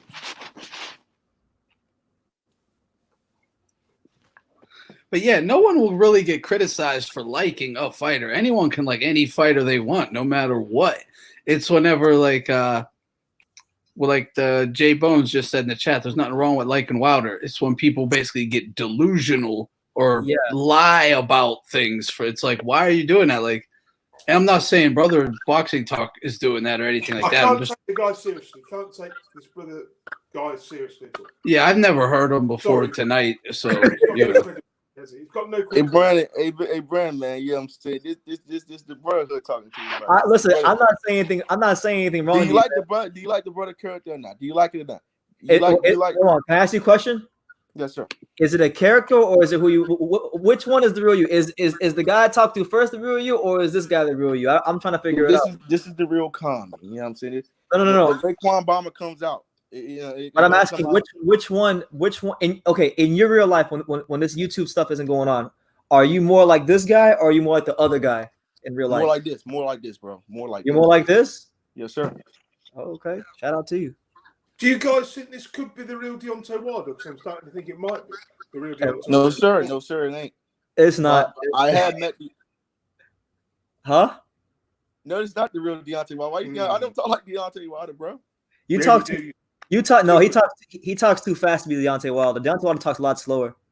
Because Deontay Wilder's from Alabama, you know what I'm saying? He's a country boy. He's smart, but he's a very smart dude, though. Don't take that away from him. He's a very smart dude. You know, I have a I don't know if you know this. I have a really good friend who spars with Deontay Wilder regularly. Mm-hmm. Well, not now, but he used to. Yeah, I think Deontay Wilder for what he did to get in boxing. I mean, you can't not respect the man's story. I mean, I don't care. If we all can say, oh, he didn't fight, but you gotta respect the man's story, right, Brandon? I've said in the past that I have a great story. I have my disagreements about his career, but I respect his journey. Yeah, I respect his story. I think, and that's why I want people. This is why I'm coming back. I want people to respect Deontay Wilder. But I have a question. I have a question for you. Yes, sir. A criticism I have, not of Wilder, but the people that run his career, is that I don't think you're entitled to your opinion. Okay, I don't think the people that have ran Deontay Wilder's career have done the best job of highlighting his story. It's been talked about, but I feel like it should be more like a central part of how he's promoted. Yes. Well, at the end of the day, bro. At the end of the day, I think they wanted to take Deontay Wilder slow. You know what I'm saying? Because I think they wanted to take his career. I'm not talking about him as a fighter. I'm talking about like outside the ring, because it seems like the later he's gotten his career, they try to promote Deontay Wilder as like the kind of like, in a sense, like, you know how Mike Tyson was the baddest man on the planet. Mm-hmm. They try to take him down. Mike Tyson fought, but Mike Tyson didn't have. He fought dudes in his latest career, right? So we not gonna criticize Mike. I understand, Brandon, right? This is Brother Boxing Talk speaking to you, the great Brother Boxing Talk. I understand, man. At the end of the day, brother, Mike Tyson fought dudes that we said, could they really match up with him? You know what I'm saying? But just like Wilder, but he gets more criticism for fighting these type of dudes. You know what I'm saying? Wait, okay, I'm gonna ask which dudes on Mike Tyson's resume are you referring to specifically? Like, are there any names? I mean, I think the best Tony Tucker, right? I think that's his best fight, right? When it's prime, right? Which fight? Tony Tucker, right? Tony Tucker. I mean, I would fought a lot of guys that would, if they were fighting today in their primes, they would be top 10 fighters for sure. Easily top 10s in today's era. That's Anthony's favorite fighter, or was as a kid. Mitch Green was a good fighter. Pinklin Thomas was a damn good heavyweight. Yeah. What about Razor Ruddock? Razor Ruddock, very good heavyweight.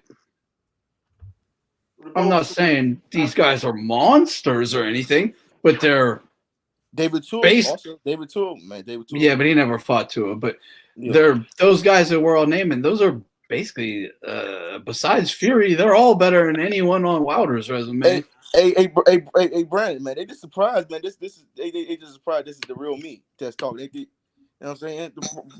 The Wilder bomber comes, the Raekwon bomber only comes out, bro, when people start messing with me, bro. I don't like people like that.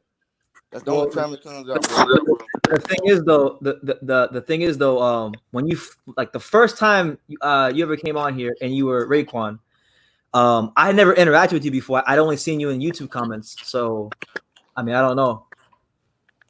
I'm not sure. Yeah. What Yeah, man. If we can all, you know what I'm saying. I think the first time I saw Raekwon in the comments was that video I made about BFTB, which honestly I made it because BFTB is my guy. You know what I'm saying? He's my guy. He's my dog. You know what I'm saying? So. Oh, you guys are friends like that? Yeah, I do some. Yeah. No, we're not friends outside, but I watch a lot of his YouTube videos. Okay, yeah. I mean, I went on his live. You can't lie. The man do be speaking facts sometimes. He be talking big facts. I ain't gonna hold y'all. If you like him or not. I mean, every now and then he'll say something I actually agree with. That's a funny thing about me, BFTB. There's sometimes where, because I've watched a couple of his videos, there's sometimes where he'll make a point and I'll say I actually agree with him there. But then like the thing is, he gets overly emotional. So sometimes if I talk to him, you know how it is. Yeah, that's how it gets. Just like me, I think, you know what I'm saying, we get overly emotional sometimes. Do you think being overly emotional is a good quality? Like should a man be over emotional? I mean, maybe sometimes, but not like all the time. You know what I'm saying? I think he just, you know what I'm saying? That's him. That's his swag. You know what I'm saying? That's him. That's his personality. Fair play to him. He's entitled to that. I just don't think men should be that emotional, to be honest with you. That's just my opinion. Yeah, man. Yeah. Yeah, but he does be speaking facts. You know what I'm saying? The man, I mean, at the end of the day, bro. I think the definition of a man really is like handling the responsibilities while being calm and really unemotional, like all handling your business in a calm demeanor. Brother Box Talk, if you don't mind me asking, and you don't have to answer this if you don't want to, but how old are you? None of your business. No, that's a good question. That's a good question. I'm just curious. He's in his 30s. No, I'm not. I'm in college. Okay, that's I'm a freshman. He's probably 20. He's probably like 21. Guess so. No, 19. 19? Mm-hmm. Yeah, I remember being 19, bro. I feel bad for people that are 19. 19 is a rough age. Yeah, it is. It is, especially because, man, this quarantine has really been sucking. Yeah. I'm 25. Brandon, yeah, man. You know what I'm saying? Yeah. Hey, did you see the 6ix9ine video, though? Oh, bro, this dude, bro. They caught 40 something. Bro, this dude comes right back after snitching, bro. We call him Snitch9 there, bro. Call him Snitch9 on this one. Yeah. But you know what's funny? When he went to jail, because one of my best friends, not my best friends, but somebody that I'm close to, he's like one of those dudes that's been to jail. Like he was on Rikers Island for like 5 years, and so he's a street dude from New York, and he was telling me, he's like, yeah, 6ix9ine's a rat. You know, he's done. When he gets out, he's done. And I told him, I said, if he drops one song, he's gonna be he's gonna make the greatest comeback you've ever seen. Because, bro, this generation is just so stupid. Like if you actually think about it, Brandon, it's just so crazy. A guy like that could come back and snitch, and people try to come a jig. They try to come a jig. Oh, he didn't do it. He didn't know. Yes, he did know because he signed up for it. You know what I'm saying? The man signed up for it. He was not no real gangster. He told y'all, and y'all still respect this guy. It's kind of like boxing, like I mean, even like when Mick Mill came out about the situation and told you're gonna respect the guy that killed you're not gonna like the guy that killed Nipsey, right? He's the same guy like the informant, right? But you're gonna respect the other dude that's an informant. You know what I'm saying? They was all like, oh, he didn't understand what he was talking about, right? Did you see the tweet that Meek Mill came out with? I'm not really sure. Like, I mean, the only thing I think anyone might respect of 6ix9ine is the He's a rat. like, He's a troll. yeah, the street shit. No one in the streets is gonna respect the dude, obviously. I think most people just watch him for sheer entertainment. Yes, like, what's Yeah, gonna happen next? you know what he This should do? He dude? should start making a YouTube video. That's what he should do. Just become a YouTuber. He's very the dude. I ain't lying. He's very funny. He's stupid. No, honestly, man, like I don't wish bad on nobody, but it's only a matter of time before somebody offs the guy. Yeah. It's probably that time. Yeah. Yeah. He can't. That man has to live the rest of his life. His address gonna He's get no leaked out. Tupac, is it? Come on. No. Grab my generation. Bro, his address gonna get leaked out. His address gonna get leaked out everywhere he goes, bro. So people don't want to fight him, bro. He does a whole. I can't. Daniel Hernandez, bro. If I was him, bro, I couldn't live his life. I'm sorry. I don't believe taking people's lives, but man, I would hate to be on Earth if I was him, bro. And I bet you he hates to be on Earth. I don't care how many women he has in them videos. He hates to be on Earth, bro. You know what I'm saying? He's I don't care. Yeah, I don't care how many big thotty girls he has in videos, bro. He hates to be on Earth right now. I bet you. I mean, he's still human. Yeah, happiness comes from inner peace, and he definitely don't have inner peace. Well, that's why he doesn't have inner peace with himself. That's why he's gonna say. That's why he's gonna say, if you don't got this watch, we can't argue. Exactly. Yeah. Yep. Mm-hmm. And that's the problem with a guy like 6ix9ine. You know what I'm saying? He's never going to learn until somebody might take him off the earth. And I don't wish that on nobody. You know what I'm saying? But since somebody, I guess I don't wish this, but he's gonna get dealt with. I think people please stop saying these freaking numbers. Who cares about the numbers? I don't care at all. The guy's a rat. I mean, you can't respect the guy like this.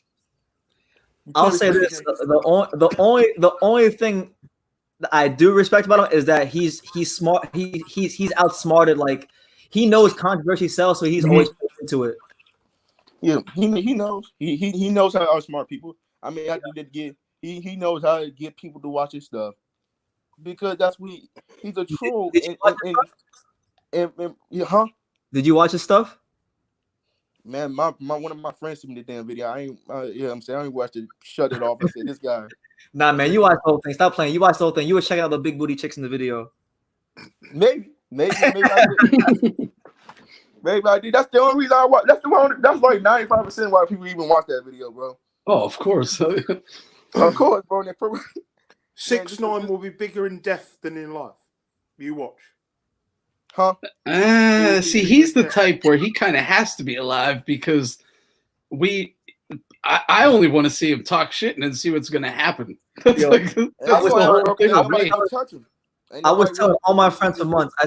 I said when this dude 6ix9ine gets out of prison, one of the first things he's gonna do is he's gonna go on Instagram Live and say, "Stupid! I told you I was the king of New York," and that's exactly what he did.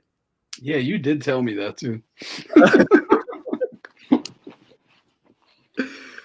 Too funny, man. No one takes the dude serious though. It's just a literal shock entertainment. That's 6ix9ine for you right there. That's the great old 6ix9ine for you. He can't even order a pizza without blowing his cover. That's what J Bone said. He can't bro, that's sad, bro. Because you would never know this dude is living right next to you. You know what I'm saying? You would just never. You always. Like, I don't know what he can hide in America. Like when people don't know him, it's just so many phones and social media now. And New York of all places. You been to New York before? Oh my god. Mm-hmm. It's impossible to hide there. Yeah, dude got 6ix9ine tattooed on every inch of his body. He ain't hiding anywhere. Nah, bro. You know what I'm saying? You can spot this dude out a mile away. He can't even go to another country and start dressing like them because he still got the tattoos. Key Mitch said this kid has multiple corporate entities behind him, including the federal government. He can't lose right now, but this will not last forever. Keen is absolutely right. Yo, did you hear what he said on his live? He said none of y'all could ever work with the government, cooperate with the government, and come back like I did. Yeah, nobody cannot, and I had to agree. I mean, he's actually wrong, bro. He's actually wrong. But it's so sad how rap is gone. You know what I'm saying? And this is when my OG said, bro, gangster rap is dead, bro. Dead. It like if he does them kind of numbers, it's dead. It should be a point that we shouldn't even talk about gangster rap no more. Well, rap is lit. It's the trolling. But to be to be honest, bro, he's not the only rapper to snitch and have a legit have a highly successful career. Like But you they know, always criticize 50 for snitching. You know what I'm saying? But 50, well, I'm not even 50 talking. didn't do it on that time. See, he's Yeah, the only no- rapper. Yeah, no one ever did it on his level and had like actual success afterwards. But people like Snoop and 50, Dude, they've P. Diddy, snitched bro. on the low. Dude, P. Diddy. P. Remember Diddy, yeah. how P. Diddy did shine with all the lawyers and stuff? Yeah, actually, he went pretty hard, huh? He went ham. Nobody talks about P. Diddy. P. Diddy was going ham. I hate that dude. So I mean, I don't know, man. I don't know. Let's see. This is is this GMB? Yeah, this is GMB. What's up, GMB? I probably want to be more a listener than a participant. GMB, man, you remember me? You remember the crazy man? You know what I'm saying? Yeah, I know. I'll probably mute and go into the background. This is not the This is not the Raekwon Bomber coming out tonight. You know what I'm saying? Yeah. Special occasion. Well, I was very pleased. I'm very pleased with your calm demeanor at the moment. I Yes, just OG, thought yes, that's OG. really good work, you know. But I want to talk just to. Yeah, we just talking about 6ix9ine. You know what I'm saying? You know who he is. Oh yeah. I'll just let me fade into the background. I wanted to tell I want to brother. get your perspective also as OG. Well, I just wanted to say that when I used to be angry all the time, but I knew it was me, and what it turned out to be, it was this fucking manufactured food. Once I get rid of that, you know, because Hey, Brian, I've been working out, bro. I've been walking. Huh? I've been walking, Brian. I've been getting my workout, man. Yeah, Oh, what I'm saying. I'm glad you took my advice. Man, you know what I'm saying? Can anybody hear me? I can hear you. Yeah, we hear you, OG. Oh, okay. Well, I just want to say, brother Boxing Talk, is that Yes. when I was angry all the time, and you're doing a great job today, and respect and all that, but it turned out it was manufactured food. The things they put in there, but it doesn't affect everyone the same. Some people, like if they're diabetic, I'm still believing this is the butt up. I still believe in my things, but I'm just calm with talking to you. You know what I'm saying? That's exactly right. Well, you know, you don't have to forget about 400 years of fucking persecution. If you get good food, you'll be able to keep the anger, be angry when it's necessary, and be calm when it's not necessary. You know, when it's necessary to be calm. Once I got rid of all that manufactured food, because you think, like, I thought I was crazy, fucking alcoholic, all this sort of thing. It just turns out that you've been poisoned, you know? So you want to look into that. If you like, I appreciate your absolute calm and sane today, but I'm just saying, you know, once I got rid of that crap food, I was so much better, so much less angry. That's all I want to say. I'll fade into the background now. I might try and mute myself. I think he left. Or and you're talking about 69, yeah, or some. 6ix9ine. I'll hover for a while. Okay. All right. Cool. Yeah. Yeah. I mean, he brought it up, so he's not here. So, like, Tekashi 6ix9ine, yeah, he snitched. The government's behind him. We'll see what happens. I mean, oh, never mind. He's back. Okay. He's back. Let's see. I mean, you'd have to be pretty foolish to touch him right now. I mean, really foolish. It's whenever the big record labels, like I think it was Keen who said it. He has the entity. Yeah, Keen was talking about, like, once the label, Big U said it on Vlad perfectly. Once all the labels leave him alone and his money dries up and he's living like a regular life, that's when he's going to be really susceptible to getting hurt. Yeah. What happened to the OG he left? What happened to the old dude he left? I guess so. Yeah. He said he just wanted to say that and get off. That was it, really. Yeah, I'm saying I still believe in my stuff. You know what I'm saying? I still believe in my people. I'm not mad at that. I'm not mad at that. I still, you know what I'm saying? I root for my people. And I just want people to respect me for Deontay and my black coach. You know what I'm saying? As I respect somebody that root for their coach, right, Brandon? I feel like we should. Fair enough. Personally, bro. Personally, bro. I think. Can I say something, Brandon? Go ahead. Go ahead. Because I think we don't respect each other's coaches as much I think we should start learning how to respect people, each other coaches, and try to get along with each other. You know what I'm saying? I respect that a lot. The irony is Raekwon, because a lot of people will call my videos and they'll say like, oh well, like I've had a lot of accusations thrown my way throughout the years on YouTube, right? So like they'll say things like, oh well, BT doesn't like black fighters, but then nobody has ever asked me who my top 5 favorite fighters are. It's everybody has a different agenda. You know, most of my favorite fighters are black fighters. I don't know if you know, I want everybody to understand. If you don't like the, can I say something, Brand? I know we're not supposed to bring this up. If you don't like the LDBC, right? They have a different agenda. They love black people, and you know what I'm saying. You know they're all about black, so don't get mad at them. They say something wrong. They're not bad guys. I think we should all, but they just love black fighters. As everybody else love Canelo Alvarez and love his culture. I don't love Canelo Alvarez. I can't stand him. I think he's a disgrace. Yeah, I think he's a disgrace. He's a cheater. I don't like him. Can't stand the guy. He gets too much credit, in my opinion. I agree. He's ducking Andre. He's ducking everybody. Yep. And the media does not talk, but it's sad. Well, that's not true. Well, I mean, I don't know if YouTube qualifies. I'm talking about the big media. You know what I'm saying? I got you. The big media. You know what I'm saying? They don't like, you know what I'm saying, radio, right? Them guys don't spill the good stuff like the LDBC and everybody else, you know what I'm saying, that spill this kind of stuff, you know what I'm saying, about Canelo Alvarez. Because Canelo Alvarez is ducking, you know what I'm saying, a lot of black slick fighters. I don't want to say that, but I have to be honest. He's ducking a lot of black slick fighters, and also he's ducking a lot of fighters, period, because I would say that he doesn't seem too keen on fighting Billy Joe Saunders right away either. Hell no. No, he's not gonna fight Billy Joe. He ain't doing that. I don't think he's gonna do that though. What I was gonna say though is you cut me off before I get my point across. The majority of my favorite fighters are actually black fighters. Riddick Bowe, Michael Nunn. You know Michael Nunn? Yes, he did an interview with 78. I watched that joint yesterday. Yeah, Michael Nunn. He was one of my when I first started learning how to box, I used to watch his fight against Frank Tate all the time and study it before I went to the gym. So when I wanted to go spar, I wouldn't get hit. Because who likes to get hit? Yeah. Well, the only time I come out is can I tell you the secret? I come out is Raekwon Bomber. Can I tell you the real secret, man? I'm not really sure I want that. You want the real secret? Everybody want the real secret. I mean, go ahead, man. Because of Johnny Boy. Because of Johnny Boy and all these guys that says racist remark. That's the only time you would get that out of me. You know okay, but explain how is that directed towards me? I'm not Johnny Boy. I'm Brendan Taylor. I'm True School Sports. I know. I got upset with you because you came out the My God BFTV podcast. Okay, that's different. Yeah, honestly, I'm talking about everybody else that want to say, "Oh, he's just a crazy guy."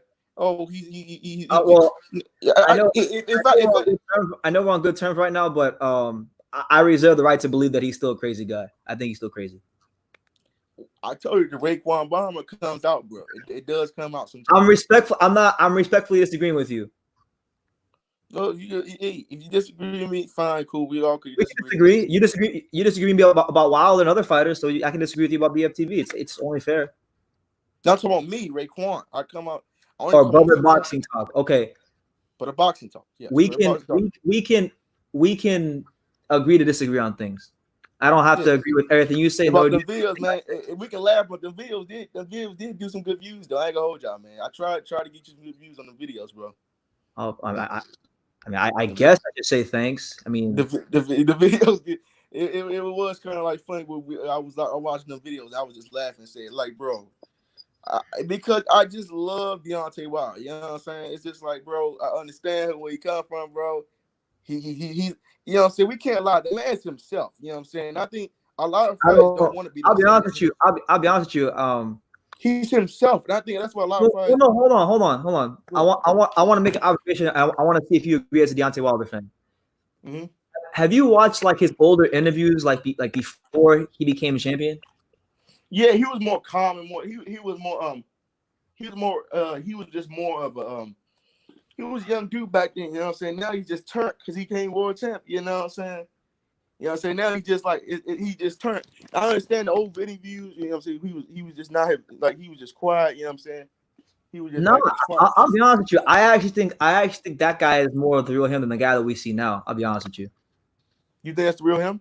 I think the guy that we saw, the humble country boy from Alabama, I think that's more of the guy that he is than the guy he is now. I'll be honest. That's just my opinion. I could be wrong. I never met him, but I'm gonna tell you why I think that, because I don't think that just to say things out of my ass. The reason I'm saying that is because I have multiple. I have one friend that knows him really well. Have you ever heard of Isaac Chamberlain? No, I know. No, sir. Isaac Chamberlain is a British cruiserweight, and he was Deontay Wilder's main sparring partner for the first Stavern fight and the Spilka fight. And Isaac Chamberlain, he trains in South Florida, and I've gotten cool with him over time. And like he's actually shown me text messages of Deontay Wilder on his phone. I literally seen text messages of how the man speaks on his phone. And based on what I saw, and then based on what I see now, I see two different people. That's just my opinion. Yeah. I mean, everybody has their own opinions about this stuff. You know what I'm saying? I really like to talk to Senior though, man. You know what I'm saying? To who? Your father. You know what I'm saying? Your cool father. You know what I'm saying? He's not. He's asleep right now. Oh, he's asleep. Okay, man. You know what I'm saying? Yeah, but if you come during the weekend, he'll be here. No. You know what I'm saying? Well, Deontay Wilder, you know what I'm saying? I think he was more humble back then. I had to agree with Wilder. He's a little bit more humble. But now, I think you're getting more of the real Wilder than you're that calm, cutting, great to earn everything. Now he's just more turnt now. You know what I'm saying? Now he's just more of him. I think he's getting out himself now than ever. You know what I'm saying? You think? I don't know, man. Like, I was doing some research. You know. Go ahead. Yeah, I think he's just more turnt. You know what I'm saying? I think he's just more wild. I think he's just more of himself now than ever because he has a lot of people behind him. You know what I'm saying? I mean, it doesn't hurt that he has a couple million in the bank too. That nobody doesn't. That nobody can change. You can't help him, man. The man does. He's a millionaire. I mean, if you like him, I'm not hating on him. God bless him. Shit, I'm just saying, like, look, he riding around that Rolls Royce, man. I wish I had me one of them. I mean, I don't really care to have a Rolls Royce, but if he has, I think Wilder. I think a lot of people don't. I mean, you know boxing more than me, right? Yeah, more than me. I would say. So, yeah, I would think so. Yeah. How hard is it to make it to the Olympics? Can you tell everybody how hard is it to make it to the Olympics? It's extremely hard. In fact, I'll tell you a story. You know what his record was? I checked it. He was 30-5. 30 with 30 fights in amateurs and 5 wins and 5 losses. Yeah, he made the Olympic team. To get into the amateurs, bro. I do. I could explain. I think I a could lot explain of it people to you. respect Deontay Wilder for that also. You know what I'm saying? He fought for this country, and I think, you know what I'm saying, he didn't fight in the military, but he fought for this country to represent. No, in the Olympics, and he won a bronze. Yeah, he don't get respected for that. Yeah, I give you that. I'll give you that. But like a couple of years ago, have you ever heard of a heavyweight named Calvin Brock? Nah, probably not. Probably not. Nah, probably. He wasn't a big name, so his biggest fight was when he fought Vladimir Klitschko like in 2006 or 7, and he got stopped like in the 7th round, and he was a good mid-level contender. Never really won a title or anything like that. But the reason I bring him up is because 4 years ago I did an interview with him on here, and he was actually telling me stories about Deontay Wilder because I guess he had ran into him in the gym, and he was he explained it to me. He said, "Look, Brendan," Deontay Wilder made the Olympic team and won a bronze medal, and he'd only been boxing for this amount of time. I was boxing for longer than Deontay Wilder, and I barely qualified. So he's very good. Like, so, you know what I'm saying? And also, you have to the guy that was a heavyweight contender. You have to be one of the best. They don't send you to the Olympics if you're not one of the best. You know what I'm saying? I think a lot of people have to understand it also about Deontay Wilder. Was he the best skill technical, throw 2 punches, combination? No. But he knew how to win rounds. See, now I think he fell in love with the right hand. And I have to be honest with Wilder fan. You know what I'm saying? I think he fell in love with the right hand. And I think Fury, you know what I'm saying? I hate to admit it, but Fury kind of did cheat. But hey, man, you know what I'm saying? But I think Wilder did cheat. How did he Come cheat? on, Brandon. Okay, no, I've been waiting for someone that actually truly thought this. I mean, how do you think he cheated? Did you look at the glove? How the glove was just flopping like that? Okay, hold on. You know Wilder's team was there while the glove was put on and said it was put on perfectly fine, right? Come on, man. No, you do. Like, no, for real though. You No. know, I think Mark Breland was right there, Can we just and move the on, bro? commission. Can we move on, man? I don't want to yell, man. Can we just move on, man? You listen. Wait.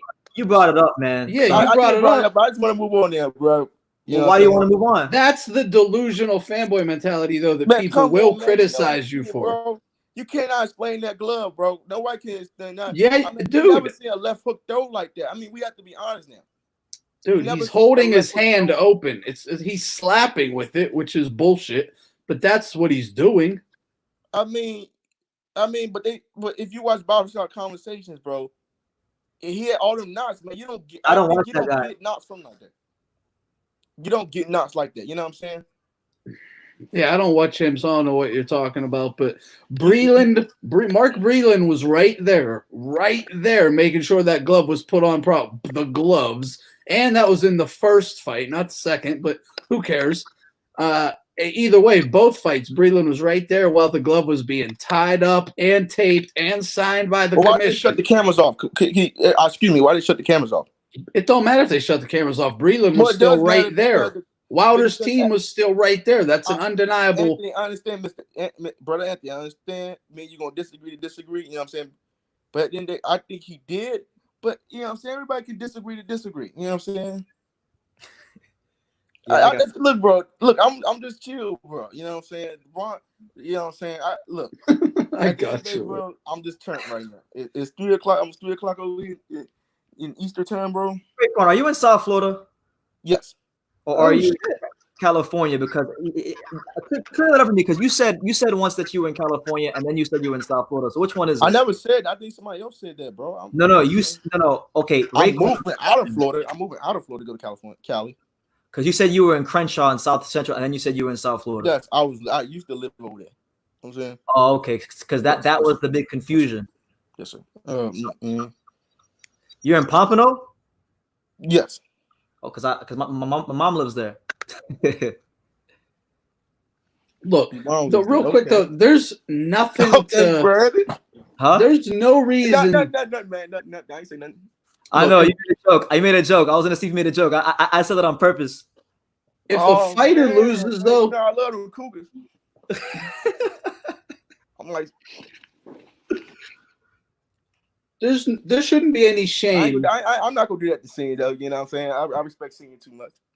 Well, what did you do to Senior?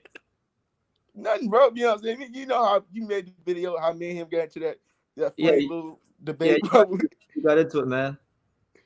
See, bro, that joint was kind of funny, bro. When I look back on it, you know what I'm saying? Honestly, you sound like you enjoyed it. You sound like you enjoyed it. To be honest with you, you sound like you enjoyed it. I can't lie, I did kind of. You sound like look, bro. Look.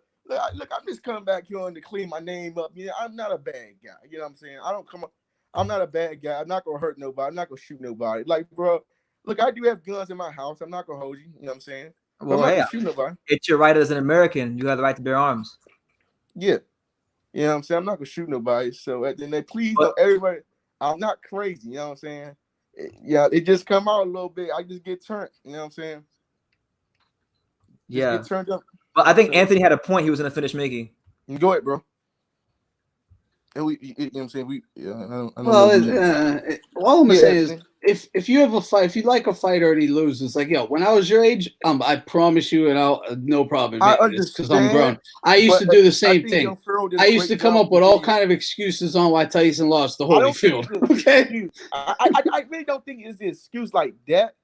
But if they do have documented evidence that he did, there is no documented evidence. I mean, how do you even know that? Did you watch Barbershop Conversation? Did you watch? I don't care what some YouTuber said, bro. It's not. No, bro. It's not what a YouTuber said. I saw the fight. Look. I saw his hands in the glove. That's all. Brother Anthony. When it comes out, it comes out. So let's just leave it at that. Okay. All right. We're still waiting. That fight happened on the 22nd, and you got. I mean. People, Wilder fans have been complaining for 90 days now. Nothing's come out, so I'm still waiting. When you're in your 30s, you'll look back and be like, "Damn, I was a fanboy." I was the same way, bro. Man, Darius, bro, because I love Wilder, bro. It's like I'm gonna stick with my guy. As y'all stick with y'all guys, I'm gonna stick with my guy. To be honest, man, like to be honest, I know a fanboy shit is kind of weird stuff that these AJ fanboys be doing, bro. The Asian fanboys. You talk to Asian fanboys on YouTube? AJ. Oh, AJ. Yeah, AJ's got some pretty bad fanboys. You know what's funny, right? bro? If you know YB, man, he got exposed, bro. Like, man, that video was funny. Did you watch the video, Brandon? No, I didn't watch the video. Go back and watch the video. It happened in June. It was between him and BFTV boxing, bro. He couldn't even last, bro. Man, it was just crazy. Well, I don't know.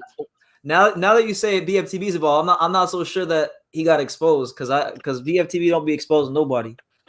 He exposed YB, the LWC Slayer.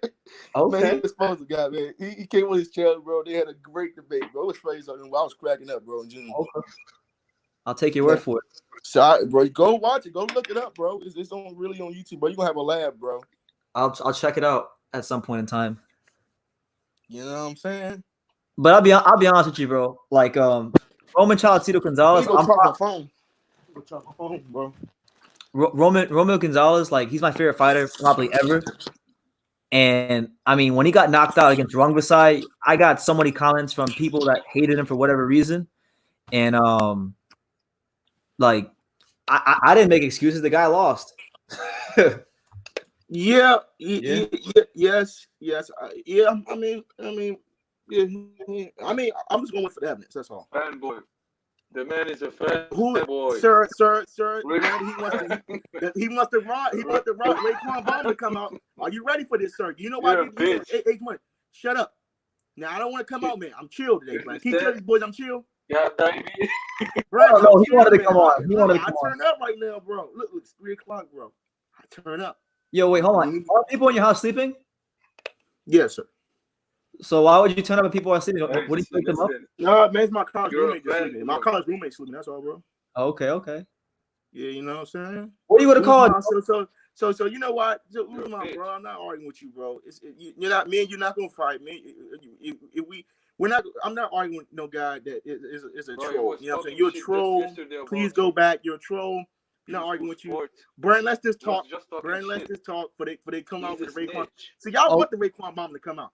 It ain't coming out. Y'all not deserving of it right now. I don't want it to come out. Yeah, definitely not. Usman wants it to come out. 23. Well, I know Usman and you have some problems because I did watch a good chunk of your stream with H Money, so that's why I know exactly the majority of things you guys said. Usman knows that the swing IQ shit. I want the end also. You know what I'm saying? I don't want nobody getting hurt, but H Money just don't. You know what I'm saying? I mean, at the end of the day, bro, if they have problems, you know what I'm saying? That's on them. I'm not worried about them, bro. But don't bring this shit to True School, bro. Don't bring this shit over here to my way. If I'm talking to True School, we're just talking about boxing. We're not talking about no shit. Usman, is there anything you want to talk about? Huh? No, I'm talking to Usman. Usman, is there anything you want to talk about? Yeah, you want to talk about, bro? I told you, bro. This way, dude. I told y'all, bro. Like, bro, I can't even be a Wilder fan. These boys always gotta follow me, bro. But I'm gonna tell you this though. I'm gonna tell you this, brother boxing. I'm gonna tell you this. In about 5 or 6 years, you're gonna think back on this conversation and think completely different than how you are now. I'm telling you that. You'll still like Wilder. I just think you're gonna be a lot different. You know what, man? I disagree with that. I think I'm just gonna be Wilder through and through. Because when I was your age, when I was 19, 6 years ago, I was fucking Bray. You know Bray Wyatt? Who the fuck is this guy? And all these little weirdos, bro. Get out of here, bro. Bray Wyatt is a wrestler, and I know, bro. I watch wrestling also, so you bro. Bray Wyatt, shut up. You still watch wrestling? Hell yeah, you know what I'm saying? I watch wrestling is trash now. How do you watch that stuff now? That shit's trash, bro. That shit, King Corbin shit, bro. That King Corbin shit gets on my fucking nerves, bro. I don't even know who that is, bro. I stopped watching wrestling when I was like 13. That shit King Corbin did, bro. That shit crazy, bro. And yeah, I still watch a little bit, you know what I'm saying? I watch a little bit, you know what I'm saying? Yeah. Yeah, I watch a little bit of wrestling. You know, I love rap. music, but I do too. I do too. Actually, but I just can't listen. I just can't listen to no new shit. You know what I'm saying? I just can't listen to none of that new shit, bro. That shit's just now there's plenty of good artists out now. But they get so. But you know what? The genders is not put. Yo, brother. Why being Corday? He is so talented, bro. Yo, brother. Who are like your top 3 rappers you listen to? Favorite rappers all time? Just top 3 to listen to. Yeah, it could be all time. It don't matter. Young Jeezy, T.I., and Tupac, and Lil Wayne. All right, good picks. You like Lil Wayne, bro? He counted like slap, bro. Like I think he should just go and retire with the rest of them joints, man. His music's just getting out of hand now. I haven't listened to Lil Wayne in so long. Yeah, bro. My buddy Abel, he just sent me a new Wayne song like 2 days ago, 3 days ago or something. I haven't listened to it yet though. Yeah, I love hip hop, bro. My best friend in the whole world, like my old roommate too. He's a rapper. He was on Sway last year. That was pretty cool. I got to go to Sway. Yeah, but this like the weird things these rappers do, bro. Putting on diapers, like the baby had a diaper on, bro. Like, That's so that's fucking weird, corny. bro. I just can't respect. That's why I stopped listening to the shit. I know a kid. That shit's hella gay, bro. Like, I'm not dissing nobody that's actually like is gay. You know? No, but you don't agree with that lifestyle. I agree. For a rapper, bro, like a rapper's supposed he's supposed to have this tough feel. You know what I'm saying? He's supposed to be from the streets, this tough guy. You know what I'm saying? Nobody ain't fucking with. I don't think a rapper has to be tough all the time. No, definitely not. They gotta be like, but they at least gotta be manly. Exactly. Yeah. They just gotta be a man. Because like a rapper, I'm a big fan of that's not like a quote unquote gangsters. I like Lupe Fiasco. I think he's a great rapper. I don't know if you listen to Lupe Fiasco. Yeah, I don't really listen to him myself, but I agree with you that they don't have to always be. They could even rap to the women or whatever. It's just be a man about it. Like Megan Thee Stallion, you know what I'm saying? She just, she's decent, but she said the same words. Sorry, bro, she's trash. I mean, she said, man. Do you listen to any of the newer guys? Yeah, like Lil Baby and all them. Oh God, I like Lil Baby. It's like my way. I was just listening to I was doing my little walking power walk through the neighborhood. I was listening to that joint, bro. That joint do go hard a little bit. But he said on one of his interviews, a lot of the rappers be doing lean, so that's why you can't understand them like that. But I just think a lot of rappers just can't rap. You know what I'm saying? A lot of these dudes can't spit bars. Oh no, they can't. That they can't. You know what I'm saying? I think that's very underrated though. You know what I'm saying?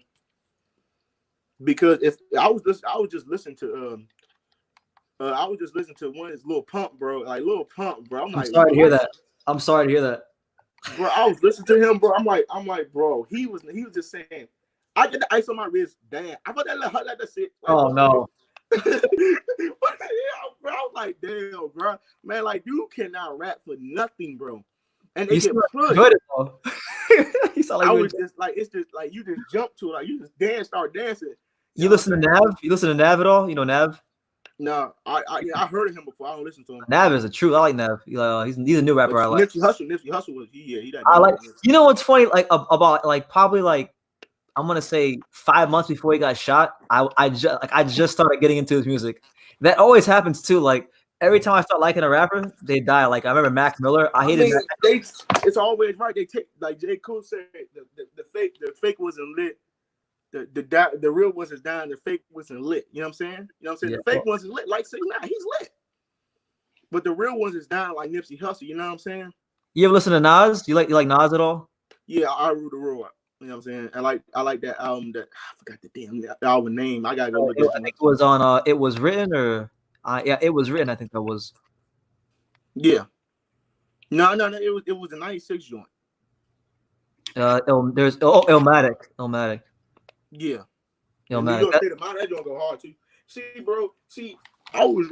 Bro. I don't listen to a lot of that new school stuff, bro. If I listen, I'm at a party. If I listen to it, you know what I'm saying? That's the only time I would really turn up to it. If I'm in a party, like if we have like I know what you mean, bro. Because I went to the UK in December, and like I don't really go out, man.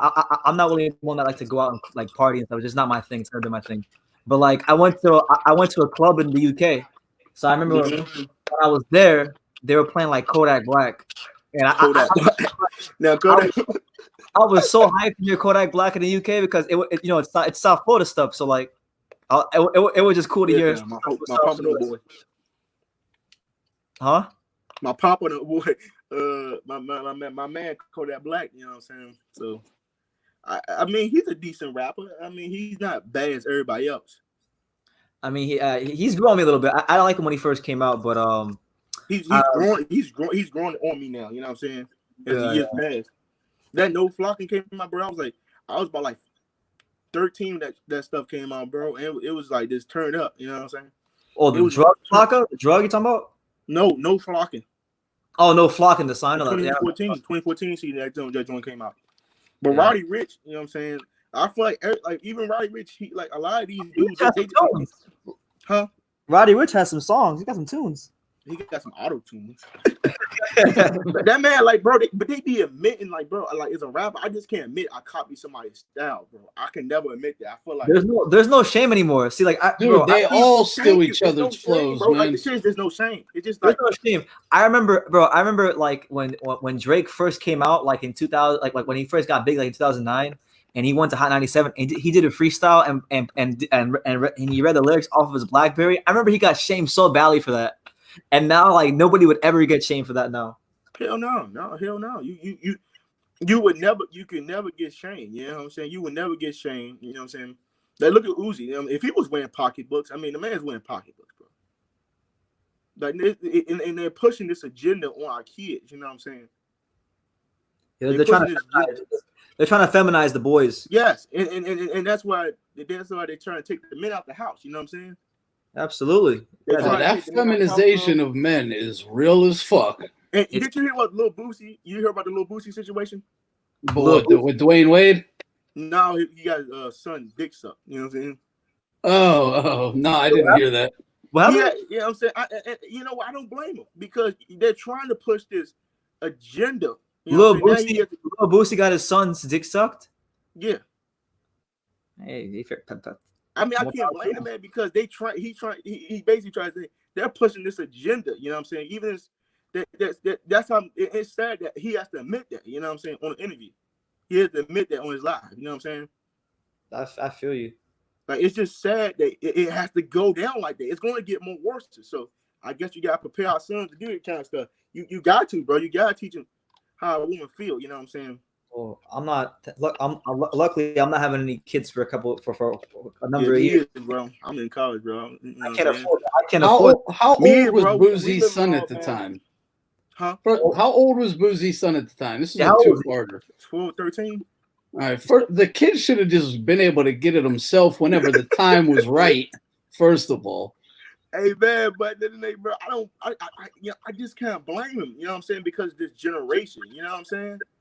I definitely don't hate on him for pushing him towards women, though. You know what I'm saying? He's trying to teach us something about manhood, and I think it's not wrong for us to teach radical about manhood. And I feel like if we get judged. I feel like as men, we just get judged more if we teach our son about manhood. You know what I'm saying? Oh, you should let your son do this. No, I'm not letting my son transgender at no 12 years old like Dwayne Wade. I look, bro, I understand you want me. I'm not letting him do that. You know what I'm saying? I think the best thing you could probably teach your son is to not make women the center of your world. Yes. Probably the best thing you could do. Because like the media has everybody brainwashed as a kid to think, oh yeah, I get a woman, she'll complete me, you know, and that's bullshit. Yeah, that's bullshit. Like honestly, like most women are not worth a damn these days. To be honest with you, just you can just get sex out of them for free, basically, if you just talk to them right. What's up, L Dog? Mr. L Dog, Big L Dog. Is this Raekwon? This is actually boxing talk. Well, tell you,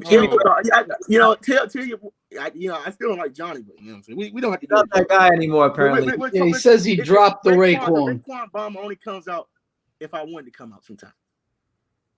I knew you were a fan. I was never a fan of the show. I don't watch Brandy. I'm not subscribed to guy. Oh man, we all know you're a true school fan. No, I'm not. Liking all those Holyfield videos. Come on, brother Boxing. You can admit it. You're a true schooler. You know what I'm saying, man? You know, we all here just chill. We just talking about boxing. You know, we just talking about real life stuff. So wait, you're more than a true school sports supporter. You're like you're damn near a friend at this point. LDBC comes first, bro. You know what I'm saying? I'm sorry, bro. They just come first. Y'all may just come second if y'all cool. You know what I'm saying? Y'all come second. I'm not trying to come third. I'm just asking a question. Wait, what happened to me being a punk ass white boy? You are, but we're calm now. We're calm now, man. You know what I'm saying? You do dumb stuff. You know what I'm saying? But everybody does dumb stuff. You know, we all. I mean, you did dumb stuff. I've done dumb stuff. You made videos on me. You gave me some views. You gave me my name out there. You made my actual real name. So are you gonna start a channel? Because me and L Dog want to subscribe. Oh, you want to subscribe? L Dog, Mr. L Dog, man. But BLTV do be getting at you, bro. I do be laughing sometimes, bro. We do be cooking. He's funny. I give him that. He's a funny guy. I give it to him. Hey, bro. BFTP, I'll admit this. He's entertaining. If nothing else, he's entertaining. You know, like I can't help it, but it's like when you see a little kid fall over in public. You know, you shouldn't laugh, but you just do. I'm already Blue Blood, and they're all cool people. You know what I'm saying? I don't want everybody to say they're not cool. They're good people. You know what I'm saying? I don't want people to say, "Oh, they just." I don't know them in real life, so I can't say that. I reserve my judgment until I actually meet somebody. So like, there's certain people in the YTBC I can actually speak on because I've met them, or if it's somebody like Anthony, I've known Anthony. I've been talking to Anthony for like 5 years, so I can talk about Anthony. Yeah, I've talked to a lot of a bunch of members of the LDBC, like on the phone and shit, and they were always totally cool, not who they are on their channels. Cool, but they root for black people, and I don't have a problem. I don't have a problem with that either. I don't have a problem with that at all. Yes, I think they would.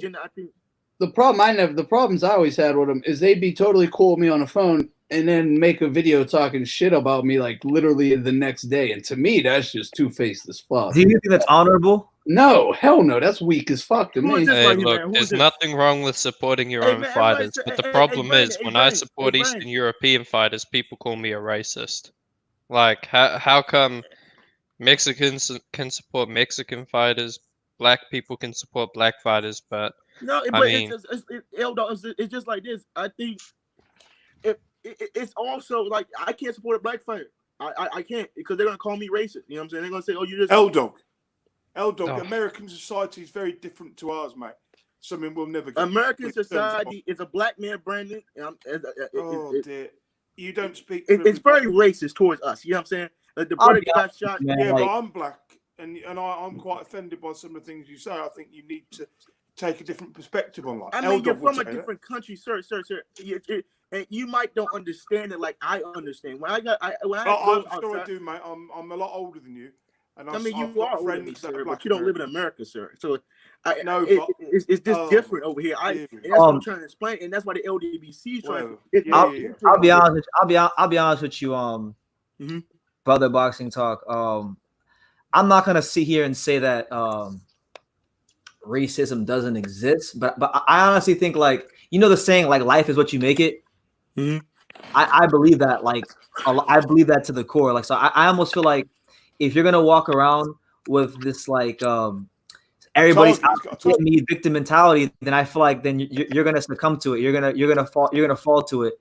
Because like, look, I've lived. I'll let you in a little secret, Raekwon. I've lived in 5 different states in this country. Brother Boxing Talks, man. My bad. I've lived in 5 different states in this country, and they're all different. I lived in Florida. I lived in North Carolina. I lived in Texas. I lived in New Hampshire. They're all different. I also used to live in Florida. Also, man. Where? My family's from North Carolina.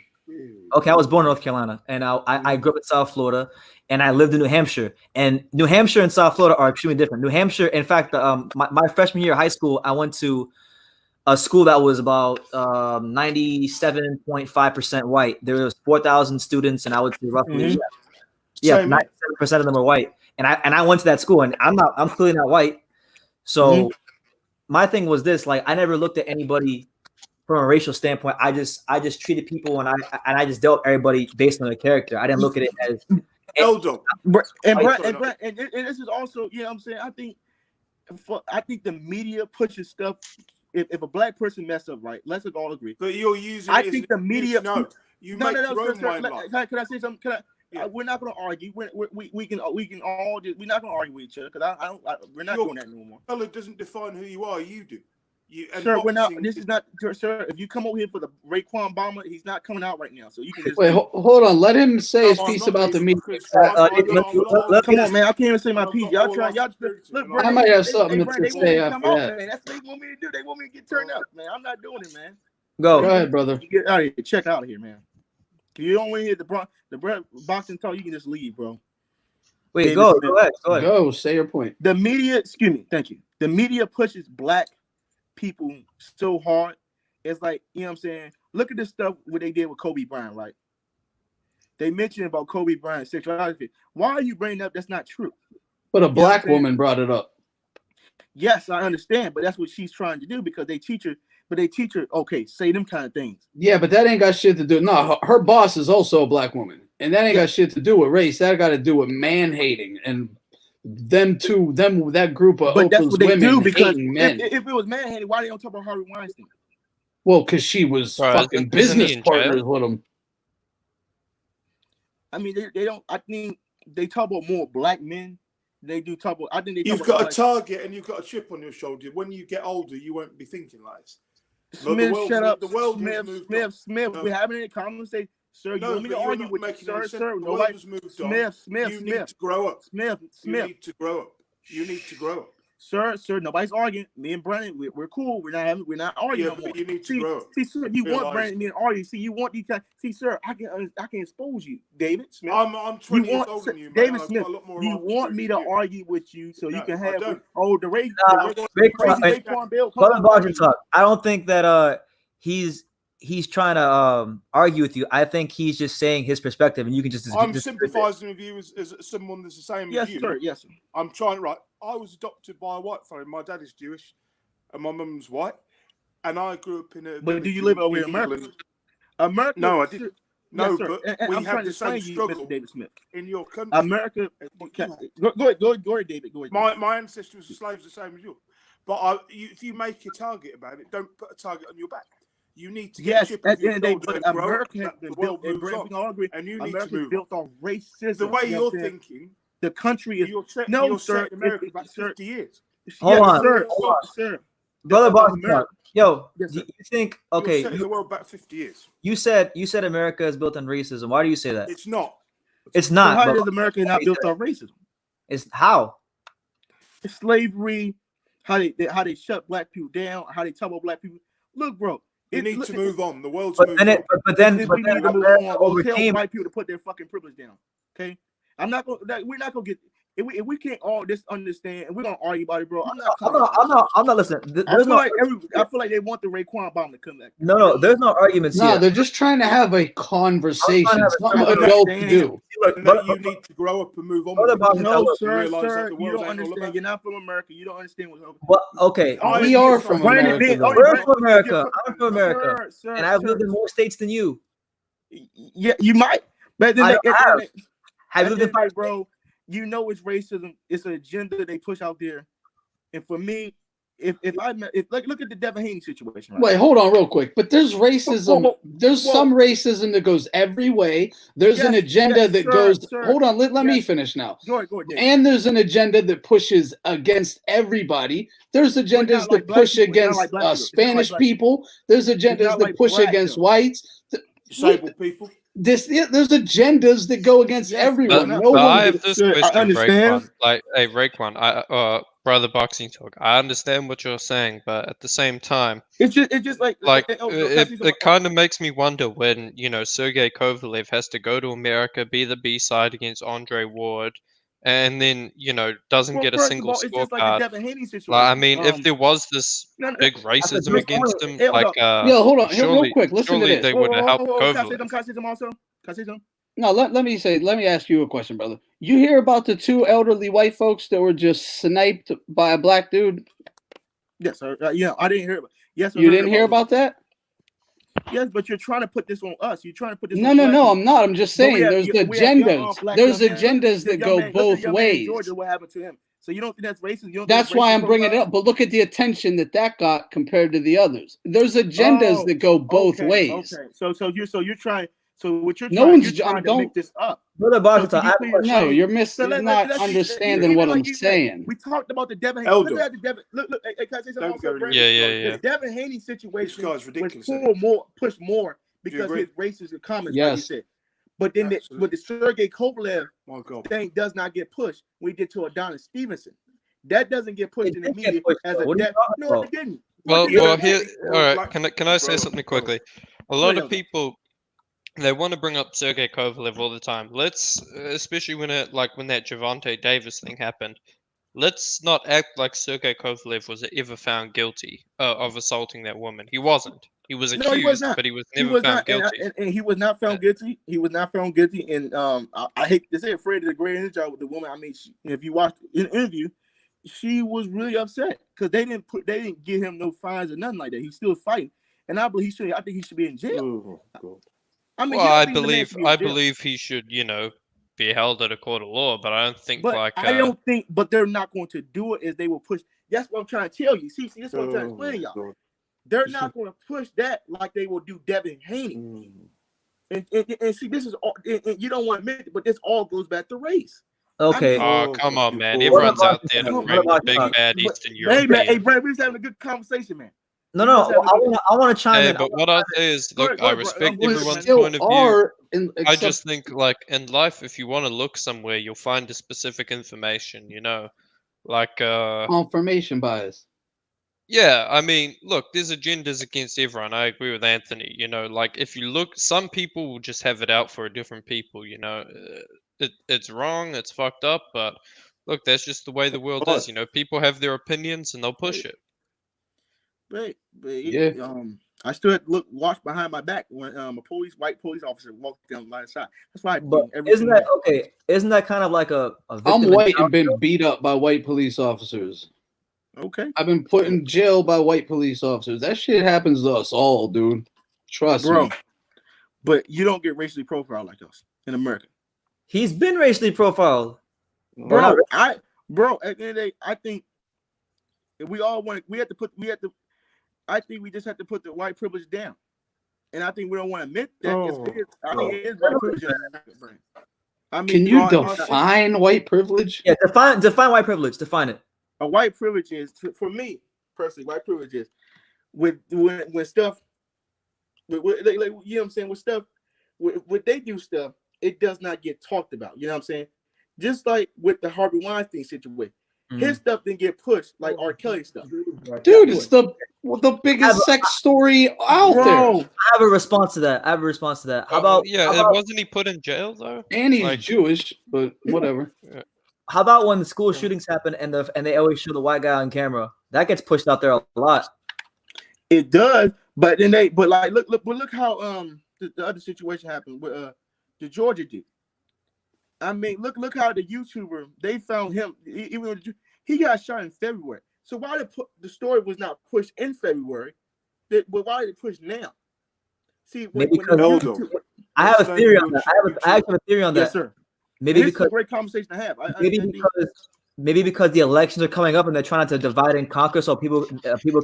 That is why. I'll say this. I'll say, like, you get this news everywhere, but look, these news agencies, they have agendas to push. They know who they're catering to. Yep. And when they cater to a specific audience, they're gonna give them what they want.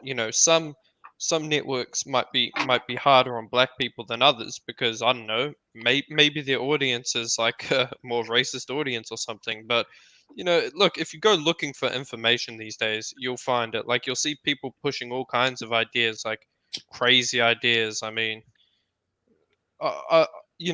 people just like that. Shitty. Raekwon, do you believe in God? Do you believe in God, Raekwon? Because yes, sir. One time when you came on here and you were yelling, you actually mentioned it. You mentioned it in passing, and I remember. Like, I'm not gonna get too deep into this, but like, in the Bible how it talks about spirits of division. Mm-hmm. I heard.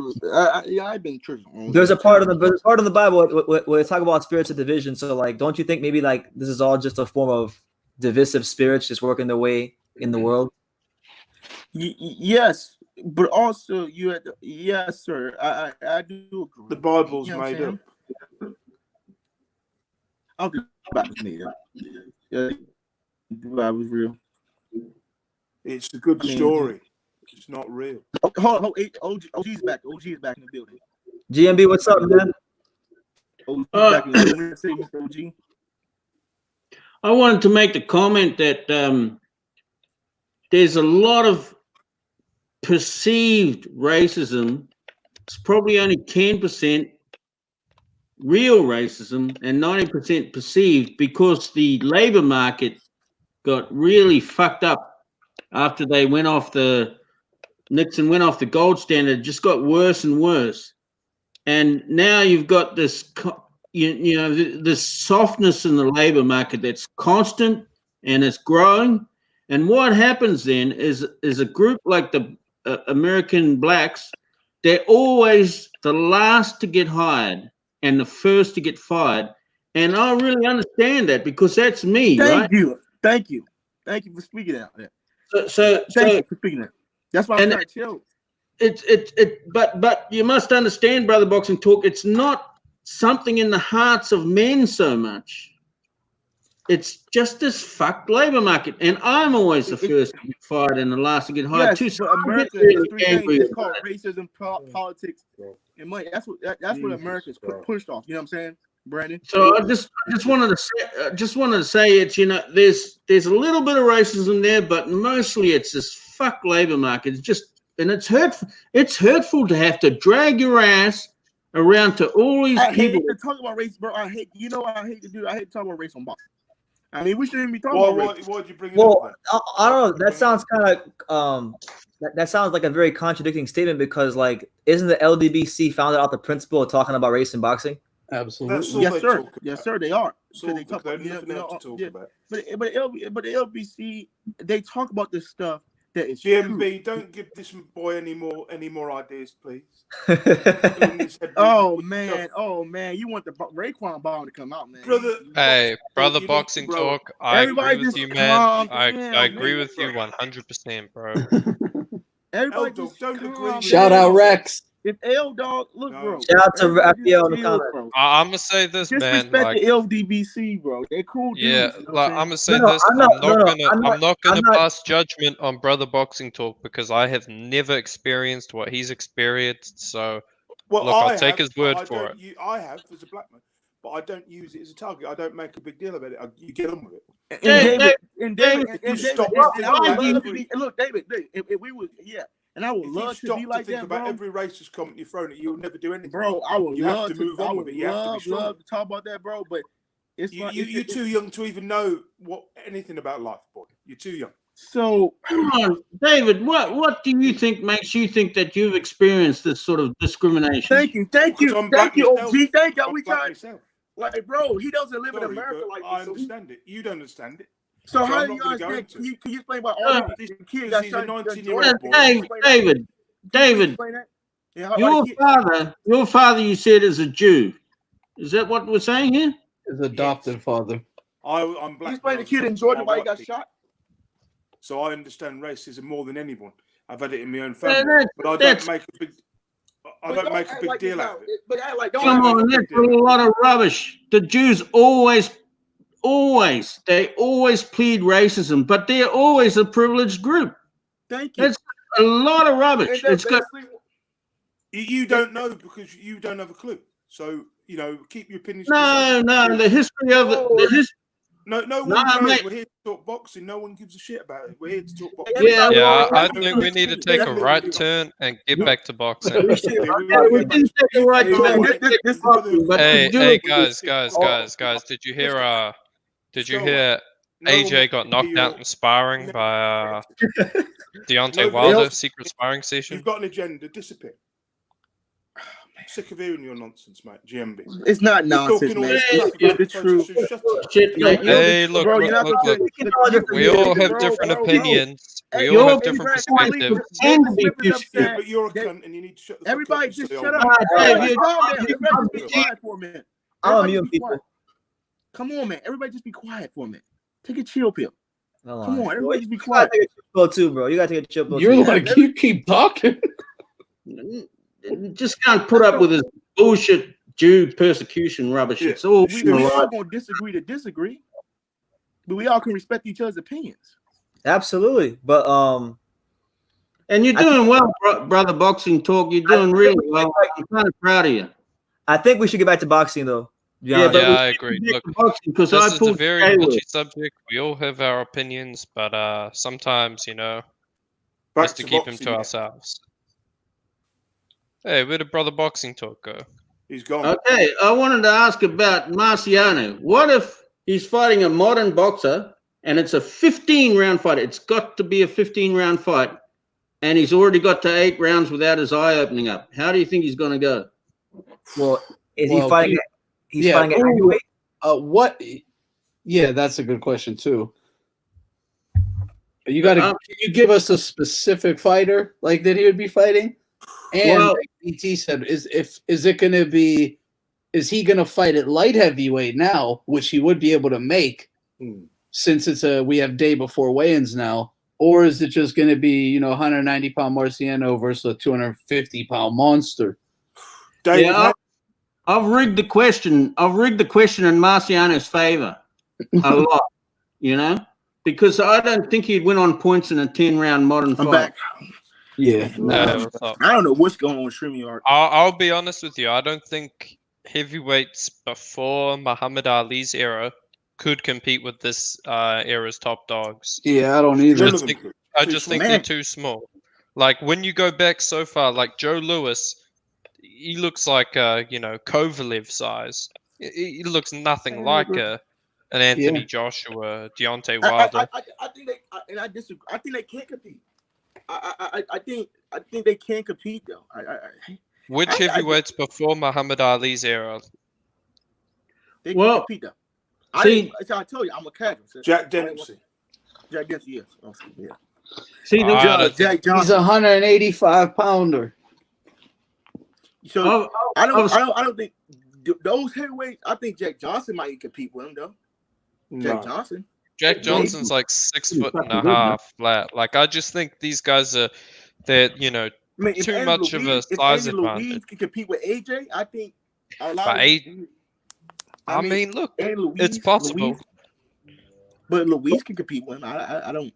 I mean, one of my favorite, fantasy matchups to always think about was like a heavyweight, a primed out heavyweight Evander versus Rocky Marciano. Ooh, Evander's got a good. Evander's got the upper hand. Evander's a very smart fighter. You got to specify 15 rounds. I'm going to go with Evander. Evander. He might get him. I go back and forth on it all the time because you got to figure Marciano had the power, but Evander has that chin. I'll go with Evander. I think he's still doing crazy heart. Evander, man. What about Ray Mercer? I'll tell you the fantasy fight I want to see: Usyk versus Holyfield at cruiserweight. Oh, man, there you go. There you go.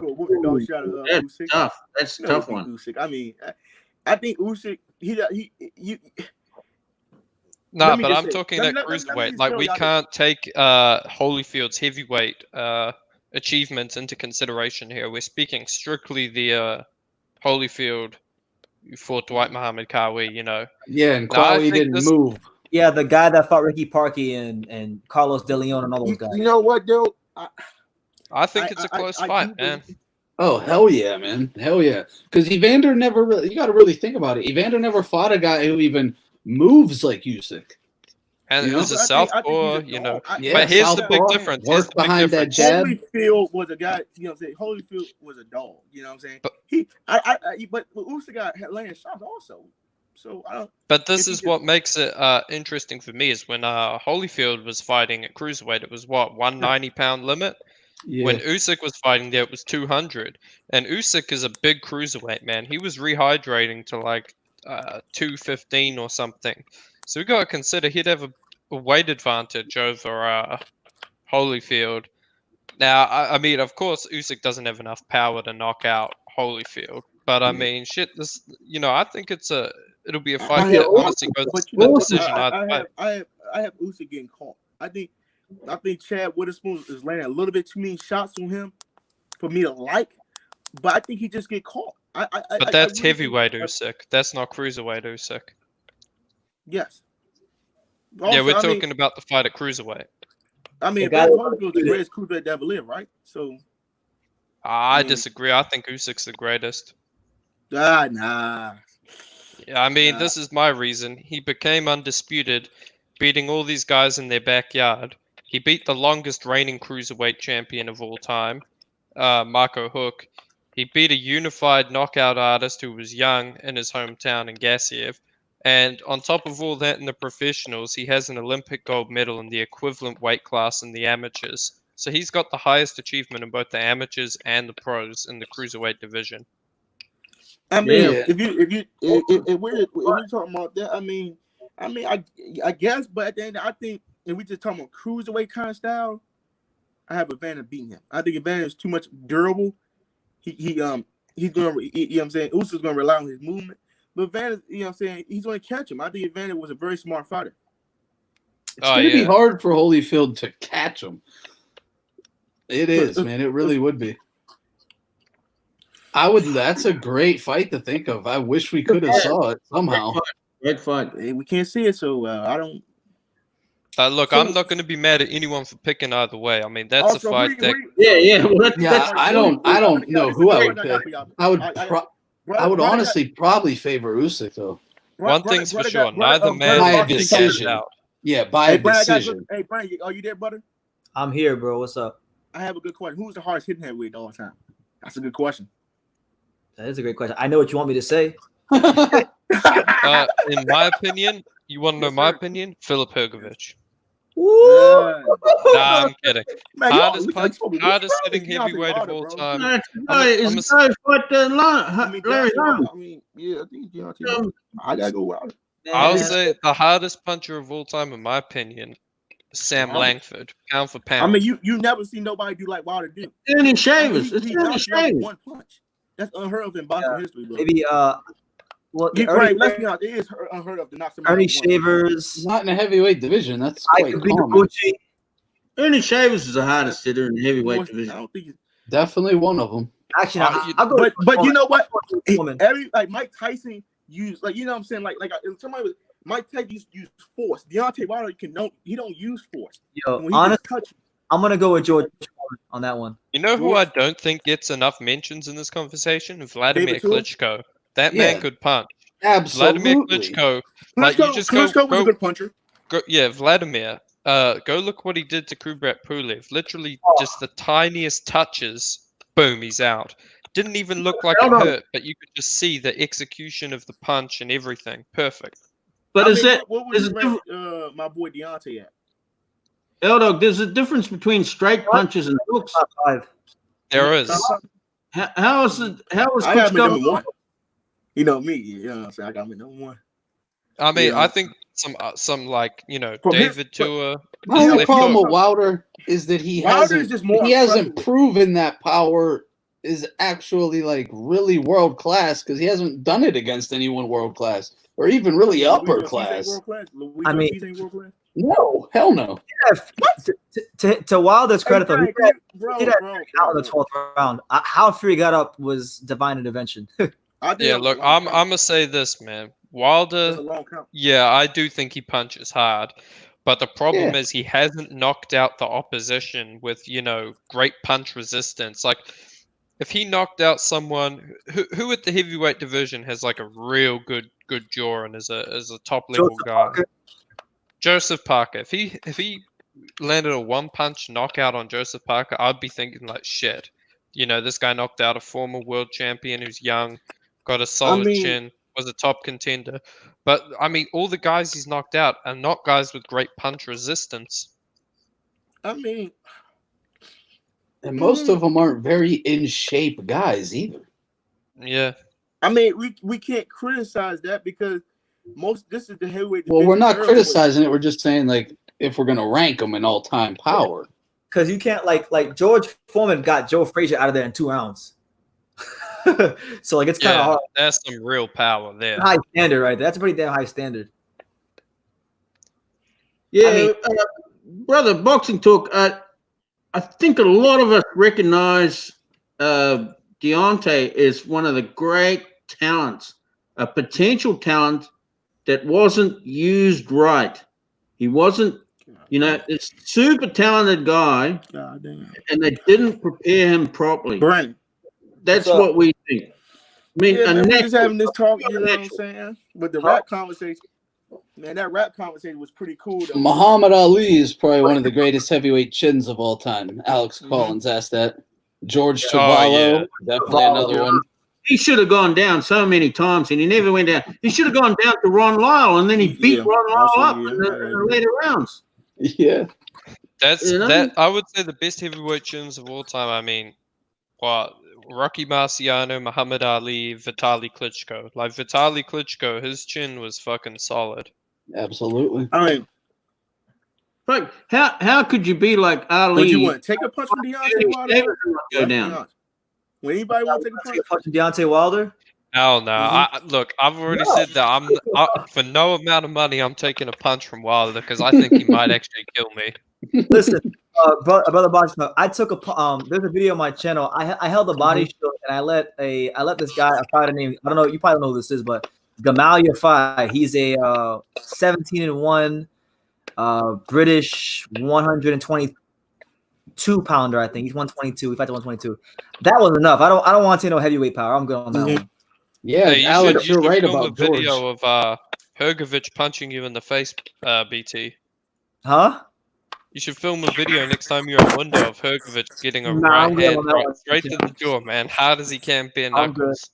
I'm good. I don't got no insurance for that. I'm good on that one. All right, Baranchik then. No, I've stood next to the punching bag while he hits it. I'm good on that one. I know what he's packing.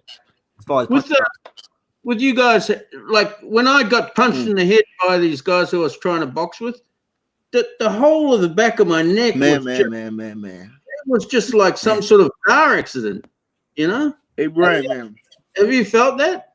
I have felt that when I used to spar and stuff. I fought some decent punchers. What's Sorry, up? I got a question. How did you get in boxing? Me? Yeah. My dad put me in front of the TV when I was 6 years old. I watched Bernard Hopkins versus Felix Trinidad. That's the same story with me, but mine was a Sugar Ray Leonard versus someone who I don't know who it was. Yeah, that's how I got into boxing. But when I was growing up as a kid, I liked other sports more than boxing. Like I was more of a baseball fan when I was a kid. But I watched. You like football? I do like football. My favorite team is the Carolina Panthers. Ah, man, I'm the Redskins. I'm a Redskins guy. You know what I'm saying? I'm sorry to hear that. But we did get Chase Young though, so you know what I'm saying. I get some hope. Well, so we get a stack D line. Yeah. But I used to box a little bit, just to train and stuff. When I was your age, actually, that's when I started learning how to box. 19 years old. Cool. Yeah. Wait, how old is Raekwon? Raekwon is 19. Oh shit, Raekwon. Fabizi, you're right about Tyson's chin, though. Yeah, even as an old man, he sat there and took Lennox Lewis's best shots for round after round. I don't go. Look, bro. Look, it's boxing. It's boxing. We're boxing. You know what I'm saying? Don't call me about Raekwon. That's my government name. You know what I'm saying? Brother boxing Yeah, talk. Wait, weren't you calling yourself Brother Fat? What? Hell no, I ain't never called myself that. I must. Honestly though, weren't you calling yourself on H Money stream? Weren't you calling yourself Fat Boy? Hey, we was just joking, bro. You know what I'm saying? We just joking about it. I'm not being funny. He actually was calling himself that. Yeah, I was. I was joking. I was a little bit drunk also. Goddamn, I was drinking some beer, so I was drunk. Hey, there's only one fat boy here, and he's right here. Yo, wait, hold on. You're I mean, bro, according to I snuck a couple beers. I ain't gonna hold you. You what? I snuck one of my friends gave me some beer, bro. Yeah, Hey, Brother Boxing, I'ma say this, man. H Money is crazy. Bro, let's don't get in that conversation. Hey, H Money, I need to bring up the most important thing. They shit out, bro. You know what I'm saying? That's grown man shit. I don't. You know what I'm saying? We not gonna bring this controversy to Mr. Brandon's channel. You know what I'm saying? L Dog, if you understand. Yeah. Everybody has a different opinion on H Money's zone, but him and Ring IQ, they need to shut that shit off, bro. Yeah. Because people dropping fucking links and their address and shit like that. Now I go back and watch. I said, bro, I should have never been a part of that. Niggas dropped. Like, he dropped his actual address, bro. He told me the Memphis address that he be dropping for real. That's his fucking address. H Money. Yeah. Yeah, I saw the address. Like, I'm thinking, like, bro, that's like, dumb as shit, bro. Like, bro, you just can't do shit. This is yeah. There's some nutcase might show up at your door and not say a word to you and do some crazy shit. Yeah, I would never. That's exactly I it. That's why you shouldn't I have a problem with it all, bro. You know what I'm saying? You shouldn't organize this shit over the internet because you don't know what the other person's gonna do, what they're gonna bring. He's like your crazy cousin. You know what I'm saying? He's like a crazy cousin that you always had. That you have a love and hate relationship with. You know what I'm saying? But then that's with H Money is on. He always. Brother Boxing Talk, have you ever boxed before? No, I never boxed. No, I never boxed. No, it's too bad you weren't here. I need a sparring partner. No, I never boxed before. No, I never boxed. I need a completely inexperienced sparring partner, so I don't get beat up. Money, right? Hey, so Brother Boxing Talk, who are your favorite boxers today, man? Like, who are the boxers you really like that aren't called Deontay Wilder? Earl Spence, Charlo. You know what I'm saying? Who's your favorite non-black fighter? David Benavidez. Who's your favorite white fighter? Ah, man, you know what? Actually, it's actually I'm gonna go with my boy Caleb Plant. Yo, but Brother Boxing Talk, Caleb Plant is blacker than some of the black fighters. For real, bro. Look, that's bro, what I was thinking, bro. On some real gang stuff, bro. Bro. I ain't gonna hold y'all. He is more black than a lot of people. You know what I'm saying? Yo, that's just sad, bro. He got a black wife. He moves better than a lot of black fighters. He doesn't have one, said Alex. But everybody, hey, bro, can we talk about some real stuff? You know what I'm saying? For 1 minute. Well, we was talking about the H Money Zone shit, right? I just want to tell everybody, bro, let's just end this shit, bro. Like, it's just y'all should not be bringing that man nothing.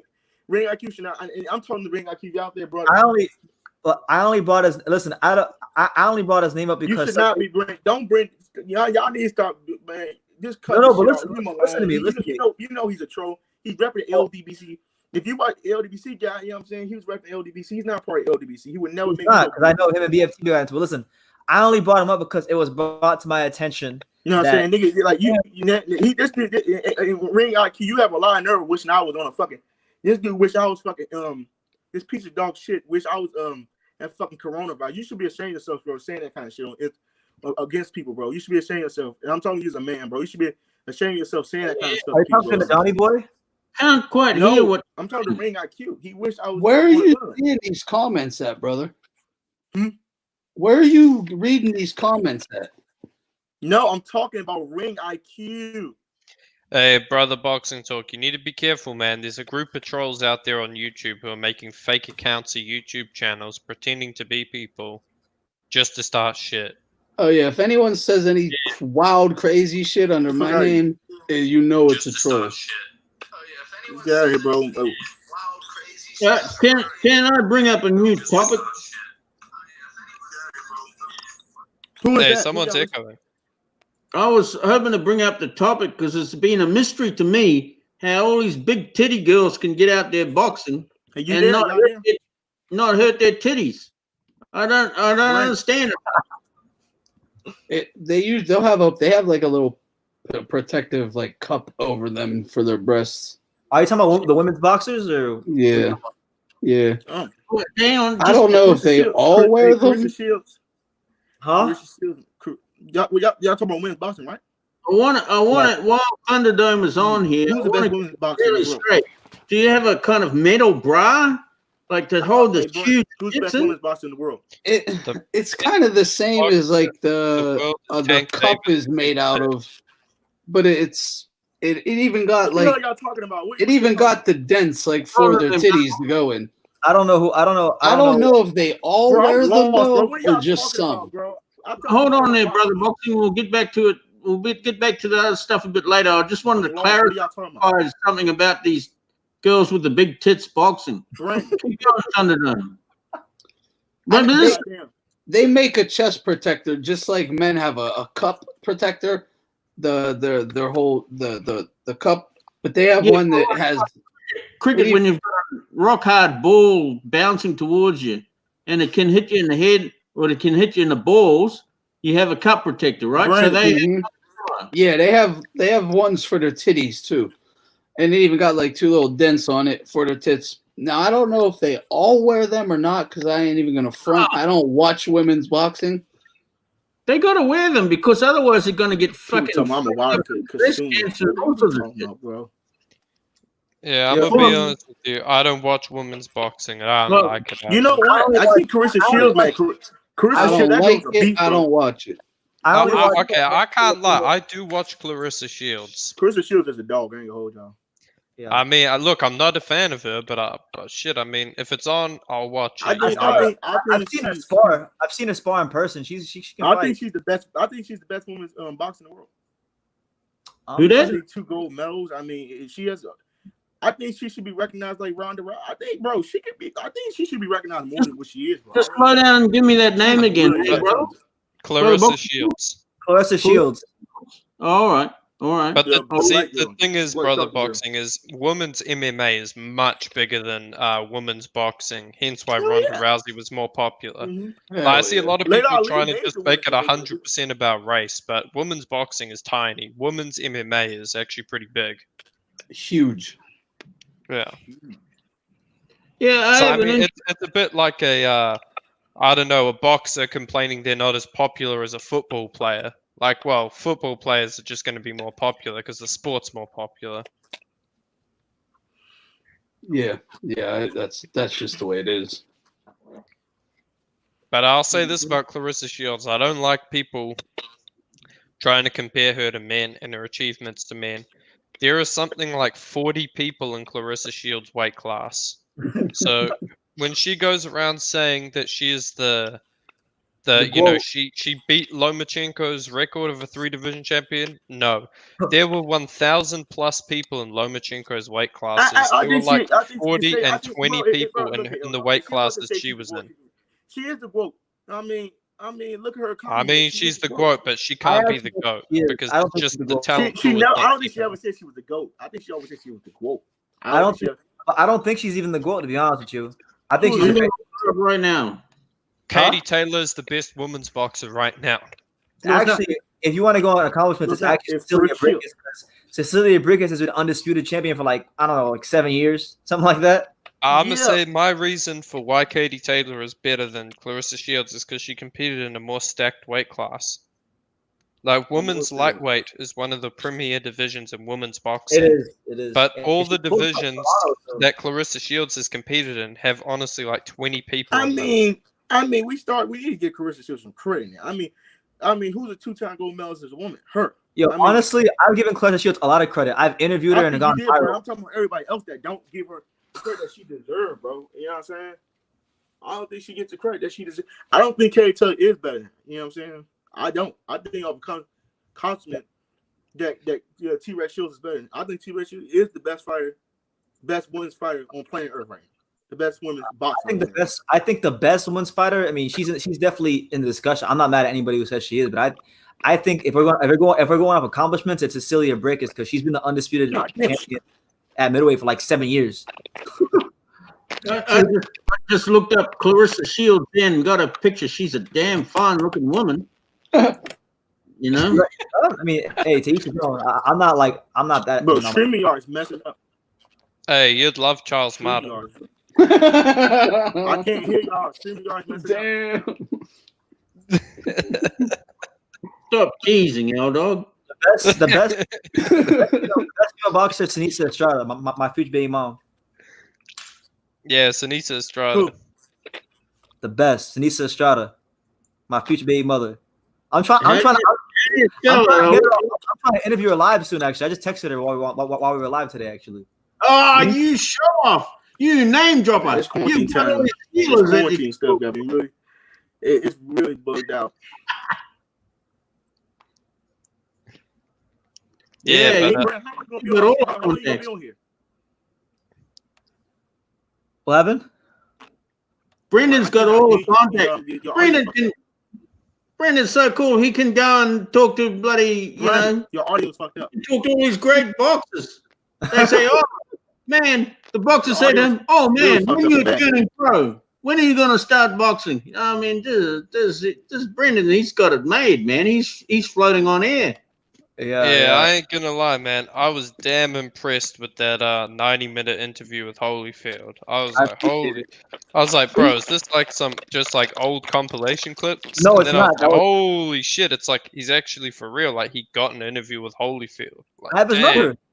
Some of the old interviews Man. that Brendan has, that I realized I admired these interviews before I knew who Brendan was. True School Sport was. Yeah, like the one where Holyfield is showing, talking about how you fight guys like the short guys, you know, like the guys that come around like this. Yeah. And he's talking about how, like, the difference between moving your hands up like that or moving your head where your hands were. And I thought, man, that's a great interview. But I saw it a long time before I heard about True School Sports. Yeah, Man, this was a great interview, you know? Yeah. He gets to hang out with the best dudes. He probably got hot and cold running women for all I know. You know, he's got sounds like a good life. And he gets to work from home. Brandon, you're doing all right. I'm doing all right, man. God's blessed me. Yeah. That was one of the things where the bad version of boxing, what's his name, the Raekwon version, he's calling Brendan a loser and all this of that. Fuck, what are you talking about? This guy. Hey, if you're calling BT a loser, you better be getting those exclusive interviews with Mayweather and Pacquiao on the go. Hanging out. Yeah, really. You better be getting you better be filming like fucking Conor McGregor's entire camp, you know, talking to Manny Pacquiao, filming his camp. You better be doing all this shit in combat sports, man. Yeah, well, you know, that's why I knew that Brother Boxing Talk was just too angry to be objective when he's calling Brendan a loser because he couldn't like to work in his pajamas, you know? I don't cut you off. Who's Rachel? Rachel Kelly, are you there?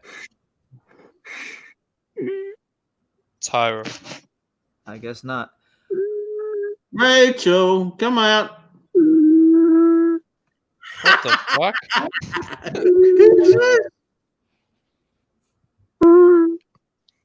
I'm done. Yeah, I don't know what that was. That was probably Nathan just being funny. Or trying to be funny. Hey, so Thunderdome, you're still a boxing fan, right? Or if you like Yeah, of course. Always will be. Ah, nice. Might pay more attention at other times than others, but always, yeah. Nah, he follows tennis now. Now, the only sport I even really care about is boxing. I feel you. Yeah, that's the same with me. Sometimes I'll care about other sports, but not really. I recently started fucking with UFC a bit, but you know, that's just for the hell of it, really. Rex Righteous, what's up, man? Just hanging out. I feel you, man.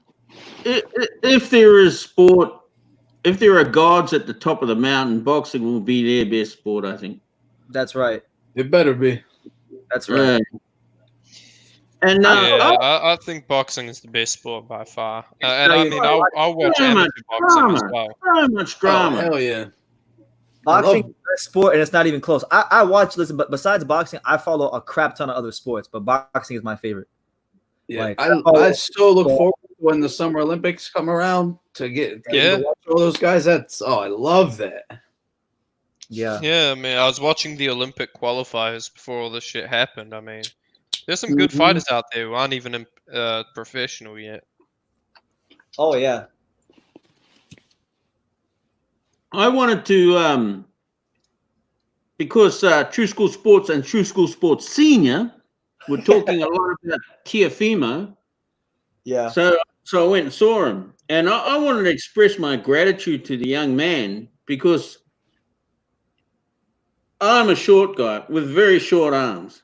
And I got beat up when I tried to box, right? So I'm always looking for these kind of clues as to how a short man does, or at least a person with short reach, manages to to beat these guys with longer reach, and Teofimo showed me a new wrinkle on that, because you wouldn't think you could stand in a narrow stance against a taller man, and that's a winning prospect. Usually, the shorter man comes up, he goes inside, tries to do a bit of damage, and then comes outside.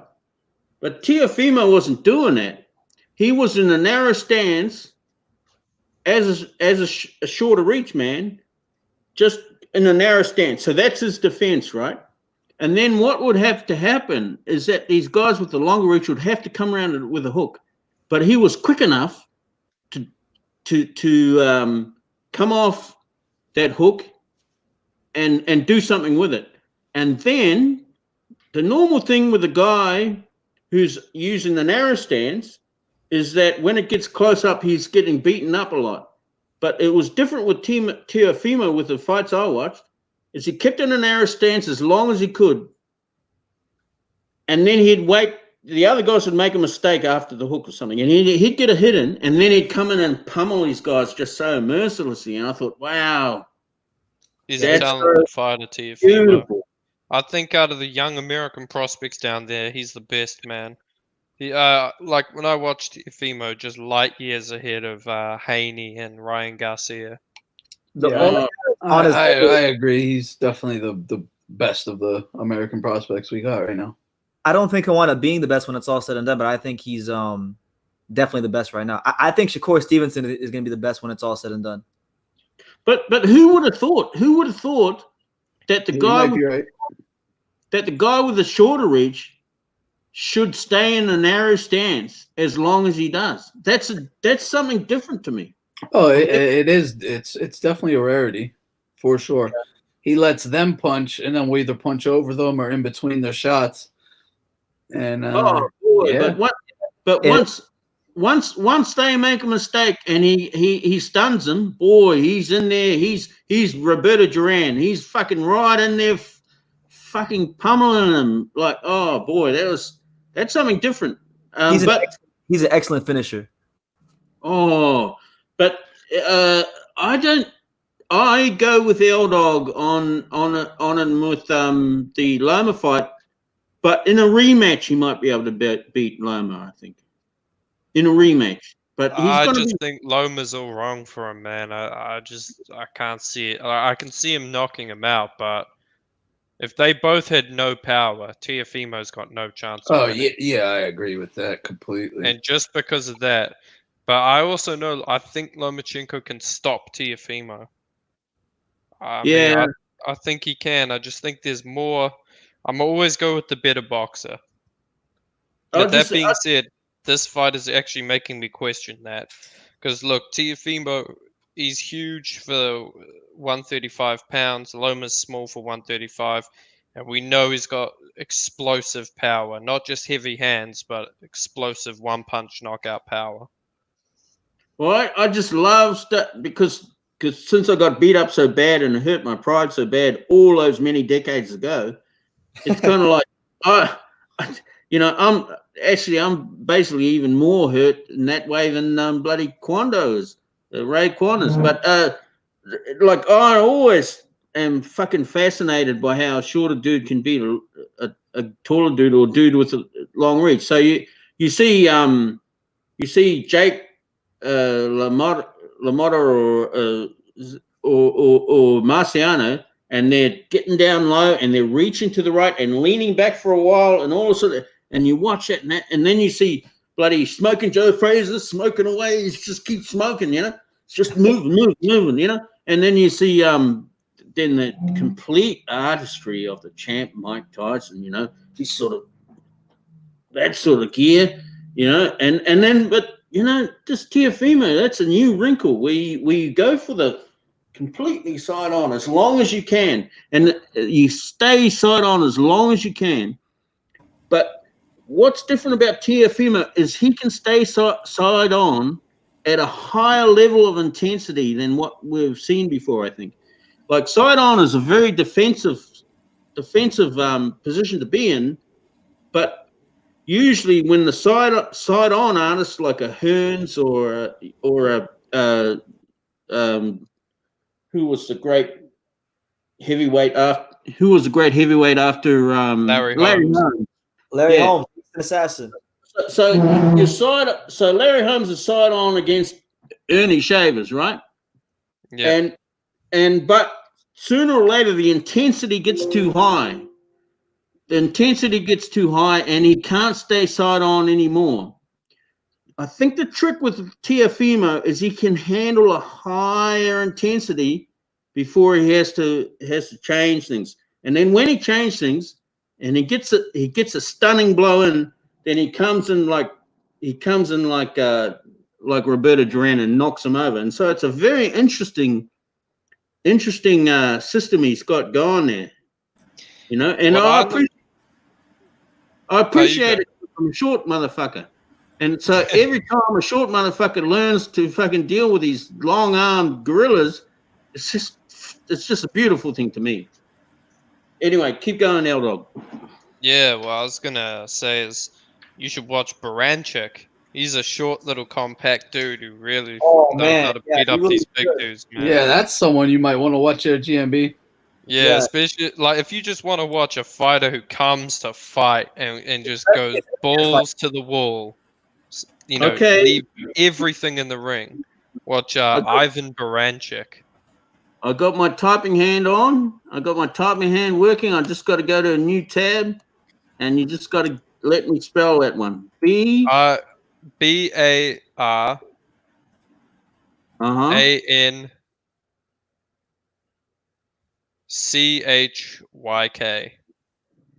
Fucking hell! These people get their hands stuck in a typewriter. Yeah, fuck. Well, thanks for that, man. I'll be checking that out. Cause like I've got this. The other thing is that I'm kind of a little bit. I've got this delusional thing going, right? So it's like I want to get out on the road at 2 a.m.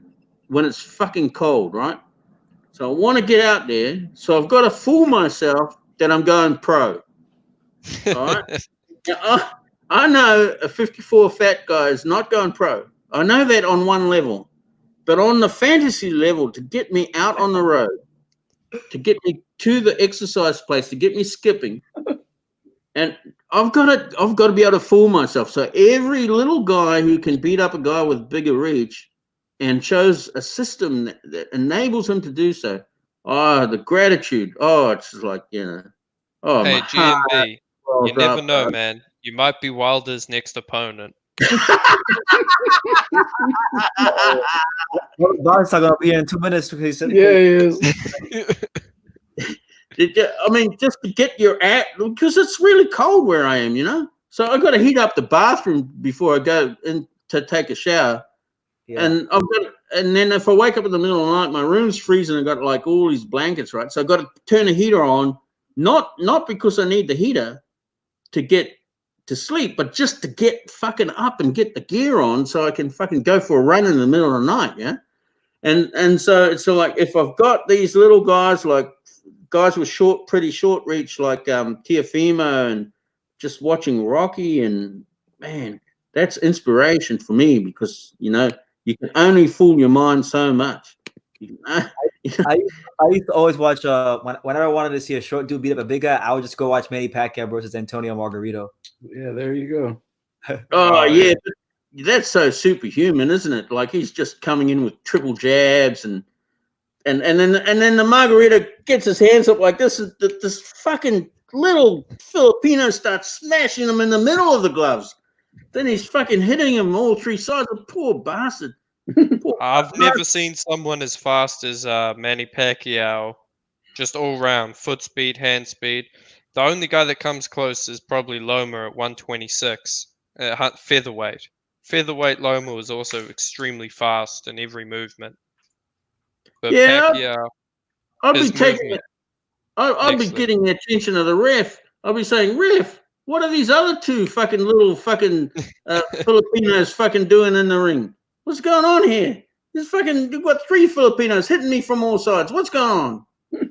It's just great, you know. And it's strange. It's this flat-footed movement that is so fast, and you see that. And I've just seen them in training camp. Those huge calves. Why can they not build the big calves? You know. And I think what could be going on is there.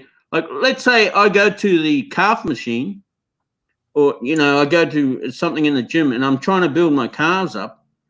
And then I really work them hard. I can't skip for 3 days after that, you know.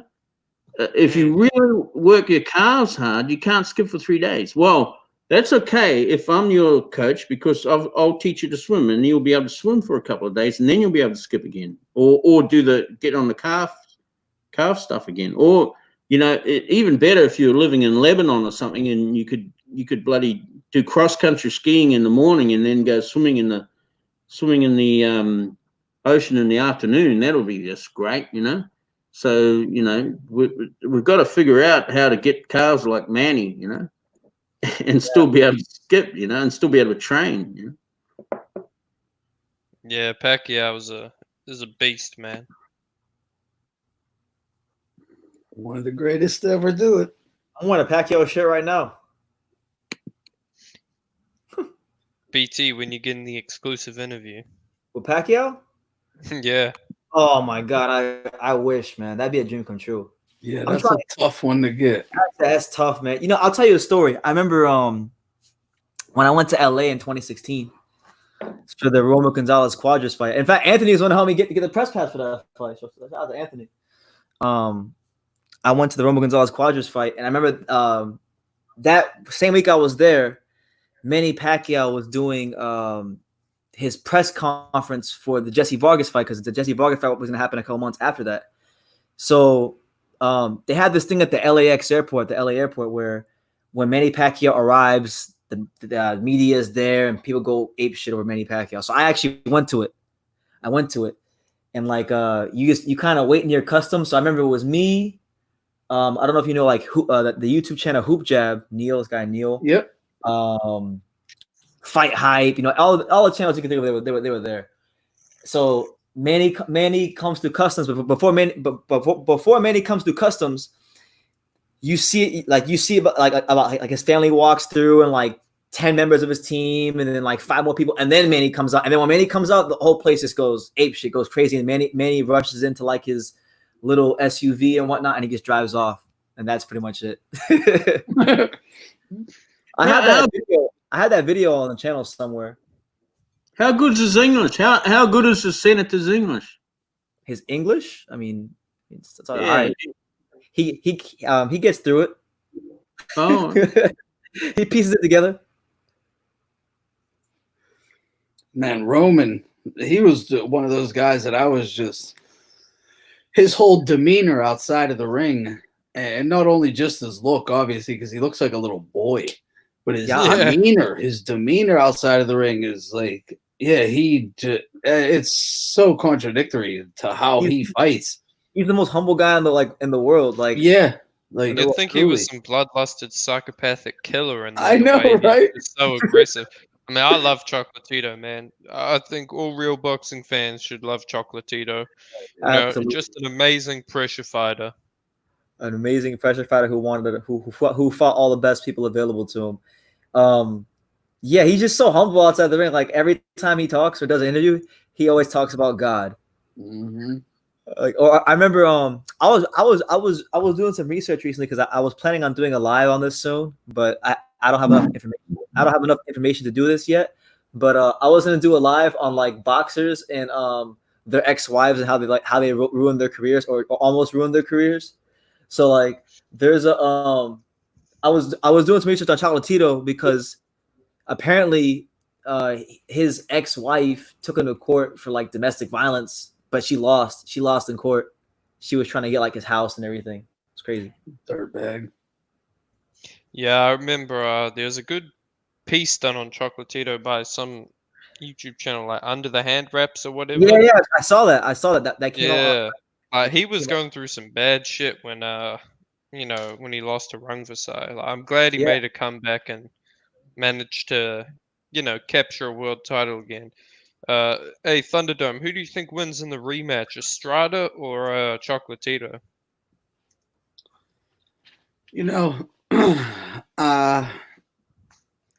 That's if okay. This is I didn't see enough of Roman's last fight, but if he's even, I think Roman. I do. Yeah, if he's even like 80% of what he was before the Rungvisai fights, he's still gonna take it.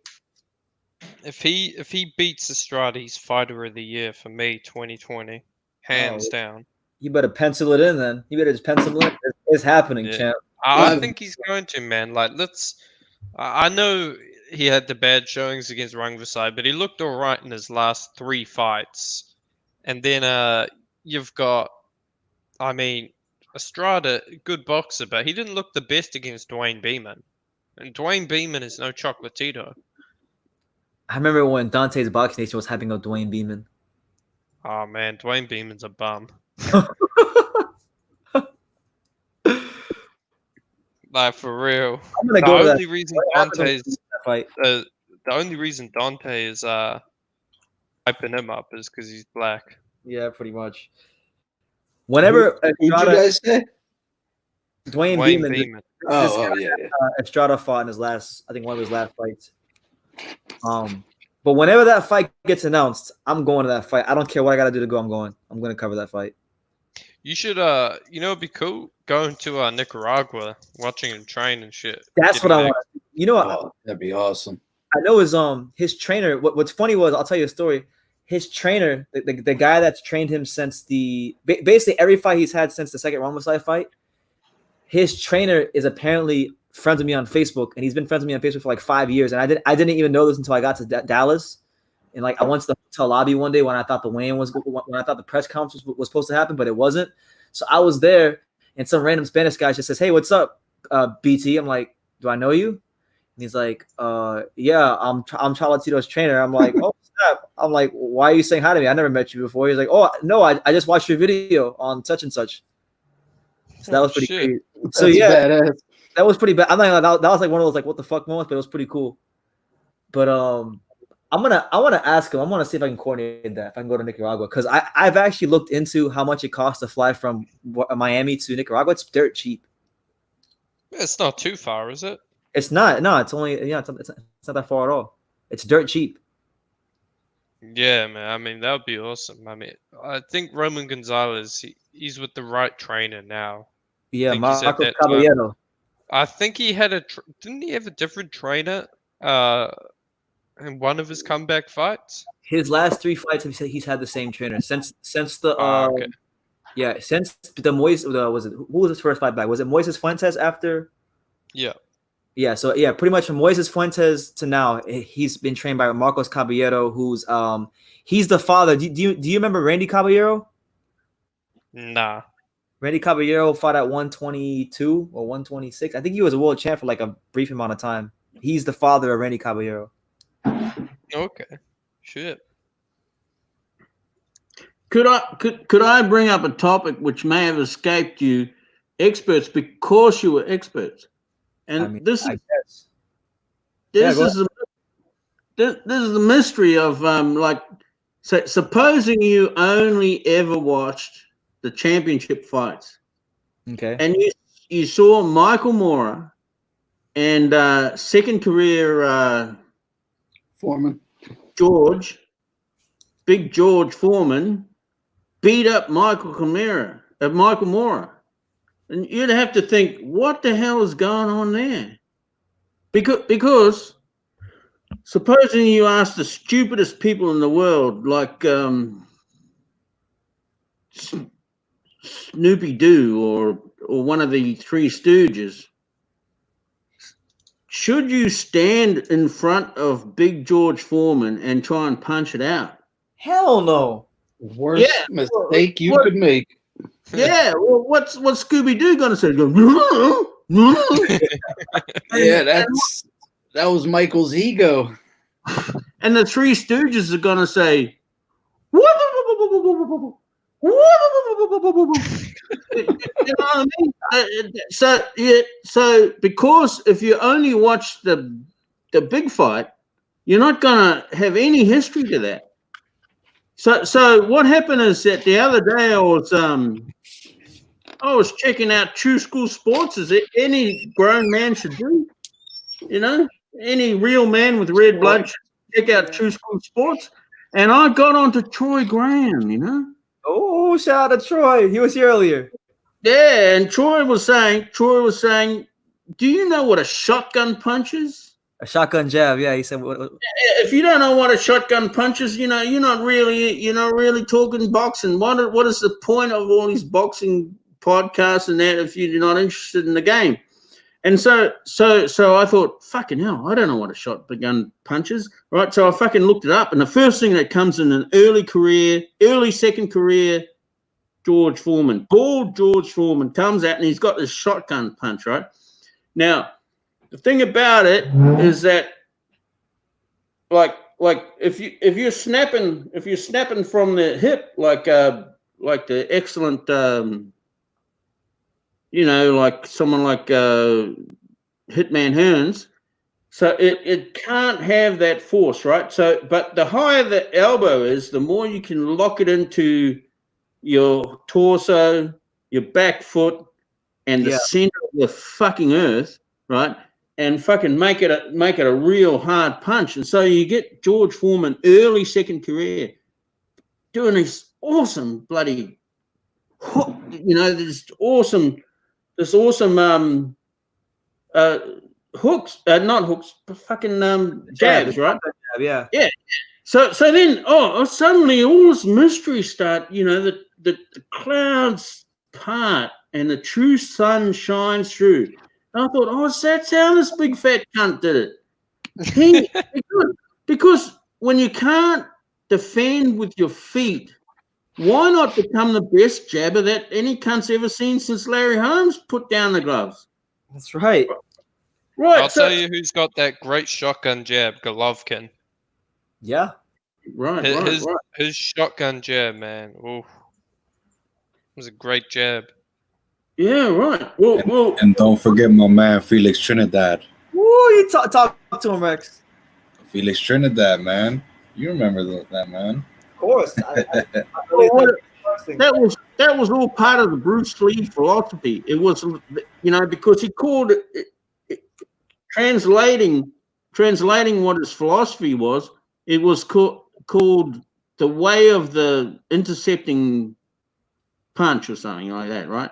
It was like just this, instead of having just a flicker jab, it was like smack them with the lead hand.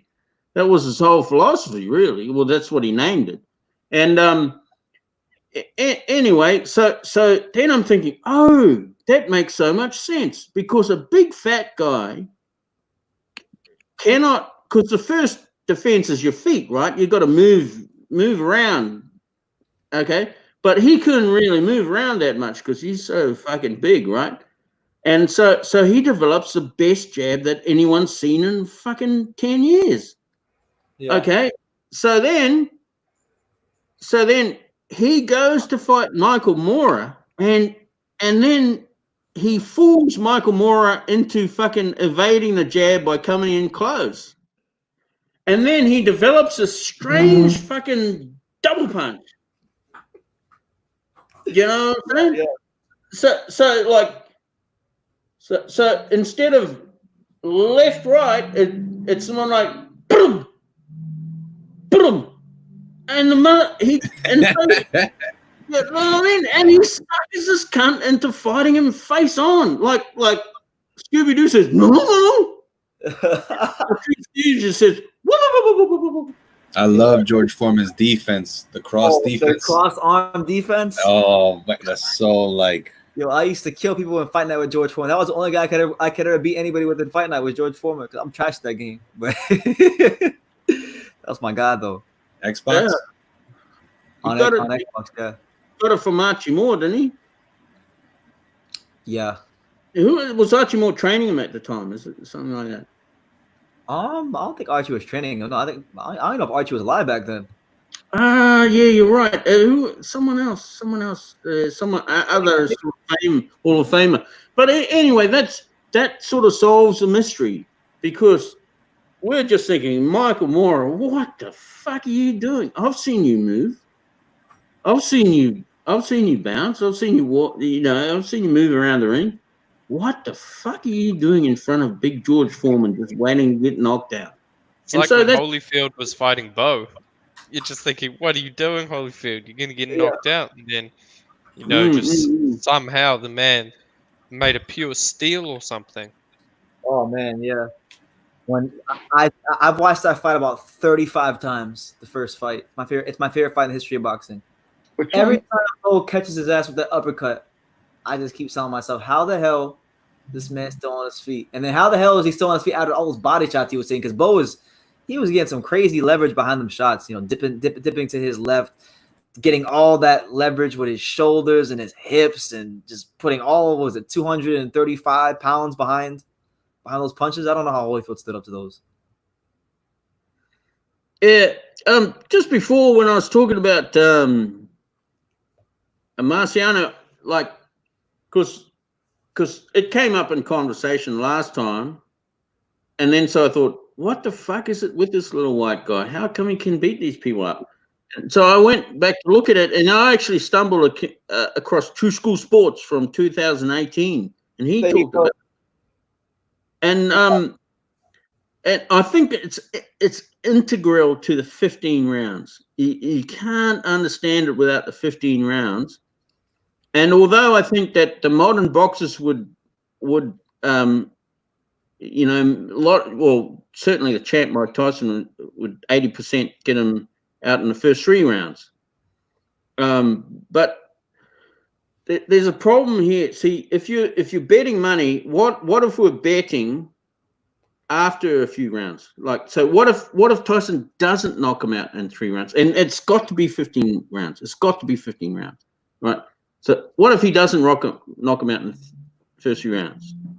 And then what if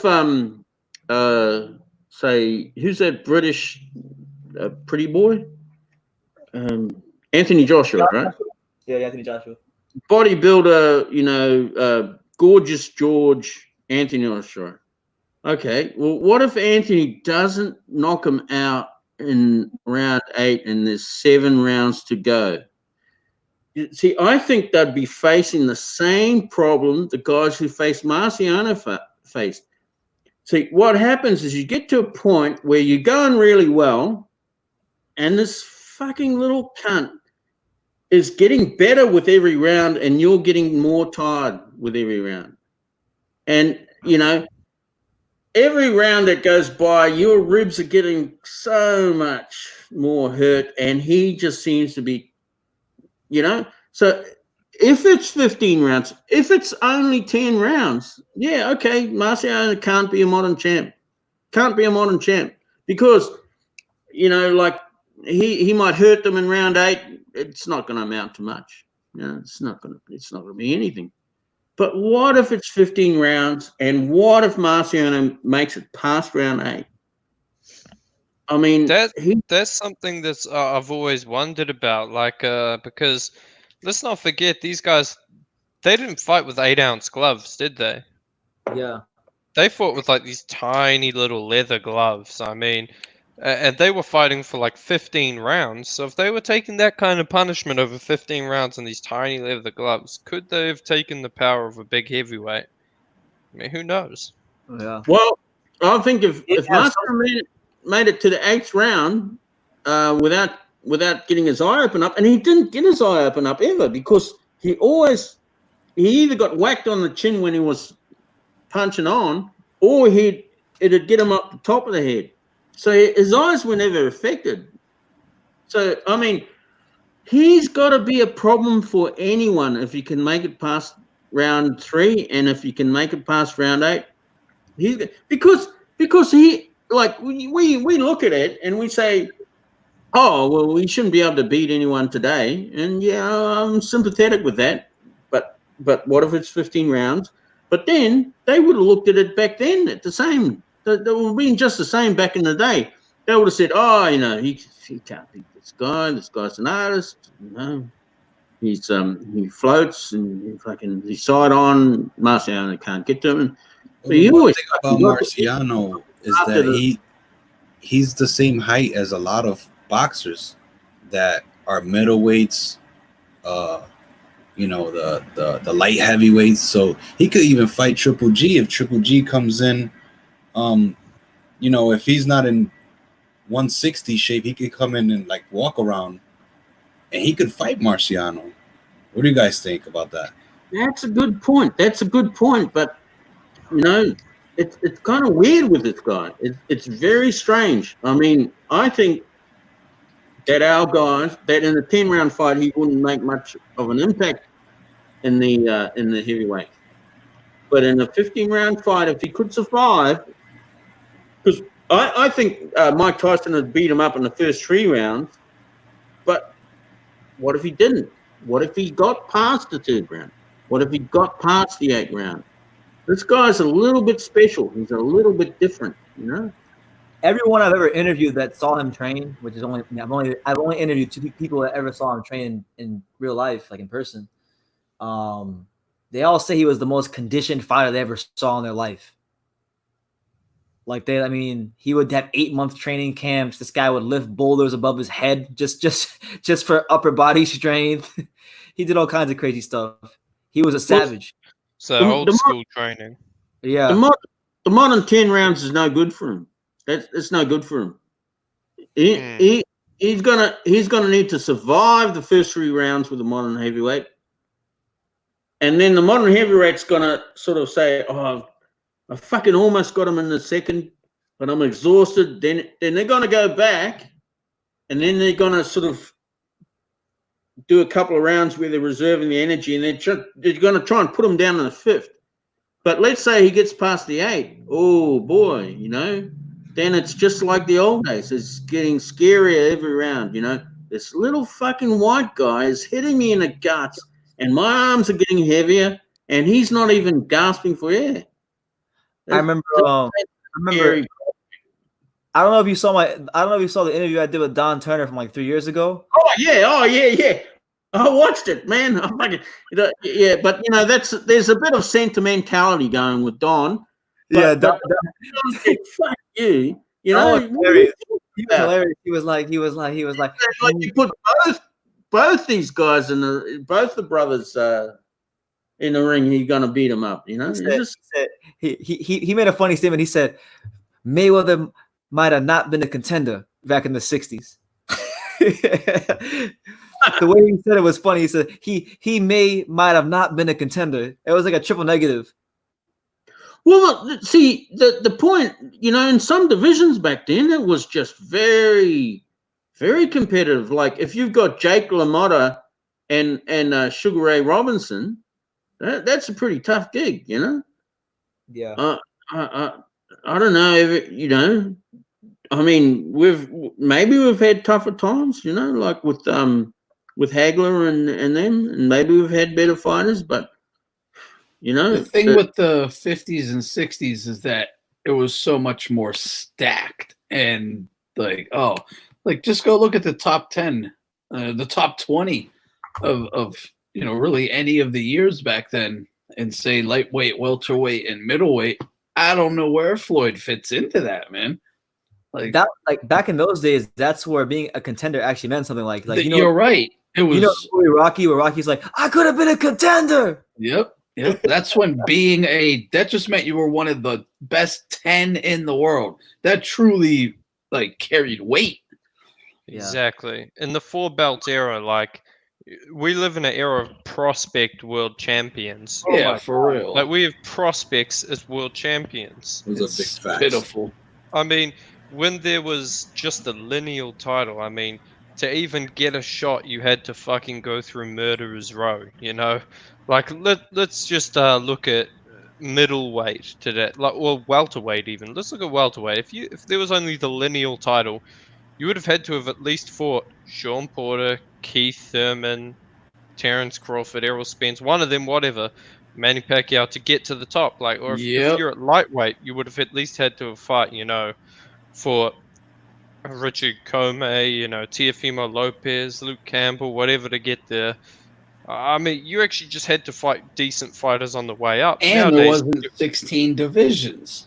yeah, nowadays you're fighting these guys for you're fighting these guys for a world title.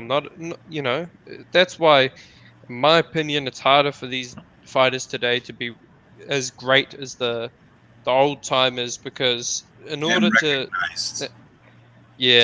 get that, in order to equal having the lineal title, you have to become undisputed. In my opinion. You weren't gonna just cherry pick 2 to 4 fights tops a year. Like Hell no! it just you ain't were happening. Getting overtaken in the rankings. Yeah, exactly. You would get overtaken. You had to really work your way up, man. Mm-hmm.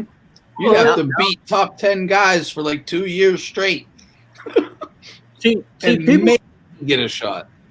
People are used to the Guinness Book of Records, and they're used to the Olympic records always been broken, and they're used to this just wiggish progression, as if everything's getting better all the time. And but I don't see that all the time with boxing, because what I see is that the boxers who are better, they might be getting behind the other sports now, but earlier on they were much better than the other sports, in my view, because if you didn't skip, you get knocked out. Bang. If you didn't use the medicine ball, bang, you're out. If you didn't do the row whip, bang, you're gone. So there was a Darwinist thing about it that went much further than what the sports science at the time was had to catch up with. So if you've got all these sports scientists that can make a swimmer go faster now, that's great. Maybe they're ahead of the boxers now. But what the sort of boxing that came out of the 1950s was totally Darwinist. If you fucking didn't do it right, bang, you're gone and you're out of boxing. So I think boxing was way ahead of the other sports in the earlier decades, but now I'm beginning to think in the heavyweight division, maybe it's behind the other sports. That's what I'm thinking. Now with all this like sports science and sports nutrition BS, it's like advertisements. Oh, it's ridiculous. I feel like a lot of fighters have become like watered down. I'll tell you what it really is, though. It's just there's more world titles around. These guys can get the fights easier. Like, look, for I'll give you an example. Henry Armstrong, three division lineal champion. All at once, but 3-division lineal champion. For someone to equal that, I'll say Canelo. He's going to have to become undisputed at middleweight, super middleweight, and light heavyweight. Can you imagine someone becoming undisputed in 3 divisions in this era? No. Oh my gosh. That's too many exactly. But these days you can fight guys like I mean, shit, who did? And you can't fight 1 or 2 guys and then all of a sudden you're getting a title shot. I'm trying to think of a good example of like an easy title. Like, look, Shakur fought Joet Gonzalez or something. Like, you're not going to be fighting a Joet Gonzalez for a world title back then. You're going to be fighting, like, if we're in the featherweight division, I don't know, you'll be fighting like a Gary Russell for a world title. You're fighting someone who's top level in the division. You're not fighting some fucking alphabet ranked guy. You're fighting someone who's probably beat 5 or so top 10 contenders. Yep, and you had to beat, you would have to beat numerous amounts of those so-called today's alphabet type champs before you get to the main guy. But no, it's really a disservice to the older guys, the true champs from back in the day, with all these guys like, whether it's no, I don't even want to mention any names, but just regular guys like Easter or Comey or the Malinagis, guys who would have never touched a title back in the day, and they get to go down calling themselves world champs like a Henry Armstrong did, or it's. You see, one of the great things about when they had only how many divisions was it? 8? Yep. Yeah. 8 divisions, just the lineal title. A loss didn't matter, man. Like, these guys would lose, but they'd still be respected because, you know, hell, in a couple months' time, they'll be back fighting another top-level guy, you know? Exactly. Alex Jones just made a comment about that a little earlier. He said back in those days, almost everyone did lose before they ever won a championship because a loss wasn't considered a death note. You were going through a murderer's row of fighters, you know, Exactly. before you would ever dare get a shot. You guys ever get rid of that myth or that stigma? It's a bit like they're trying to compete with Marciano. You don't want to compete with Marciano. Come on, Money Mayweather. You know, Do you think we can get rid of Marciano? maybe 5 or 10 years from now? I don't know if it'll be that soon. The undefeated. Yeah, because I mean, you still got Usyk and great fighters now that have a like Tyson Fury that, you know, I mean, he has a draw or whatever, but I'm not sure. A lot of it's gonna, you know, yeah, that's a tough one, man. It would take, you know, for Floyd did a lot to create that, you know. Maybe it would take a super popular fighter who had a great mouthpiece, who had a loss or 2 or 3 or whatever, but was also considered the best, you know, to then start to kind of explain it. that inspired the masses. Yeah, we Floyd. might need that again. Yeah, Maybe we've got to do it locally. You know, like I got a club. I hang out with these dudes, and every month we have a fight. You know, and we'll try and charge a couple of bucks to watch it. And but we got to get back to like Mike Tyson, 13 fights in the first year. You know, I mean, that might be a little much, but I'm thinking these guys should be fighting at least 3 to 4 times a year. Yeah, at least 3 to 4 times. I think is a good amount. You know, have 2 big fights and have 1, you know, stay busy fight at least for the top guys. Back in those times, man, you had guys coming out of jail, coming out of college, fighting, coming out of the army, coming off the railroads. Coming out the factories, It's completely different now. Hey, what's up? Doing good. We doing good. We doing chill, man. We just sitting back here chilling. You know what I'm saying? I feel you. Man, y'all was talking about now. My phone went dead. When y'all last week we was talking about Teofimo Lopez and all the young guys. You know what I'm saying? We was talking about that. Yeah, we were talking about that. Yeah. So who I know you said Shakur Stevenson. Stevenson probably going to be the best out of all in fights. You think so? I believe when it's all said and done, yeah. I mean, as long as he keeps his head right, because you know he gets into trouble outside the ring sometimes. So that's the only thing I think keeping him from being the best out of the bunch. Because like, if we're just talking about pure boxing skills and fundamentals, he's there. Yeah, he can the best out of everybody. I mean, do you remember? Because I remember very well before he even turned pro. There was that infamous sparring session on Deontay's Boxing Nation where he beat the shit out of Devin Haney. But then Devin Haney's dad went to Deontay and asked him to take it down. I don't know if you know that. I remember. Man, that. I watched the sparring session. I mean, it was a good sparring session. I used to watch real Devin Haney TV. Me too. I don't think he did. I'm gonna say I think Teofimo's better, man. I'll tell you why. It was a good fight. Shakur is pillow fisted. What I seen on Dante's Boxing Nation. Tio right now is better. Shakur is pillow fisted, man. Shakur hit a girl in the back of the head and didn't knock her out. Well, it's a 50-50 fight, in my opinion. I mean, if Devin Haney could get on his bike and move and get an angle. Look, this is my problem with Devin Haney, though, when it's going to come to that upper echelon of fighter. First of all, I think he has poor footwork. And he's more of a he's a strong guy, fast, got some pop, but he's more of what I call like a reactionary fighter. He's looking, you know, to catch you at a moment and then swing a big shot real quick and then pounce on you. Now, if you keep him move, if an upper echelon, hold on, what did you say? What was that? It's kind of like what Zab Drew used to do, pop shot and just get out there like Floyd. I think that's what. Kind of like style. Kinda. But that's like he learned. Haney lets his hands go a lot more. Maybe not. Maybe in comparison to a bit of the older Zab, like I compare Teofimo to Prince Nassim Hamed. That's what I compare him to. He kind of He's got better like a fighting style technically like than that. Prince Kinda Nassim, like in a my weird- opinion. No, But I understand what you're saying, and the reason you might is because Roman- they are both reactionary fighters. Mm-hmm. But the most complete, I would say, Shakur.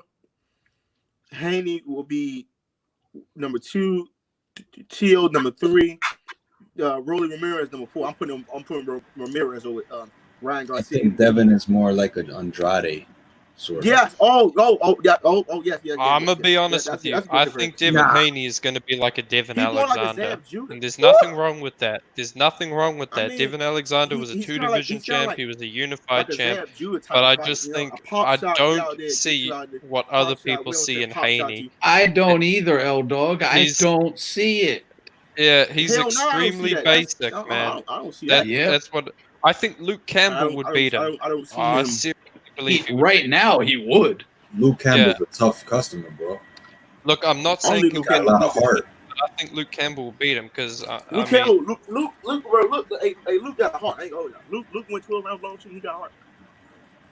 I mean, Luke went 12 rounds with Jorge Linares in his prime as well. Lomachenko. Yeah. No, I think, look, when it comes to Devin Haney, I honestly see a guy who is going to be like a Devin Alexander. Good, but I don't think he's going to be pound for pound material. I agree. I mean, I doubt it. When it comes to the boxing skills, yes, I agree.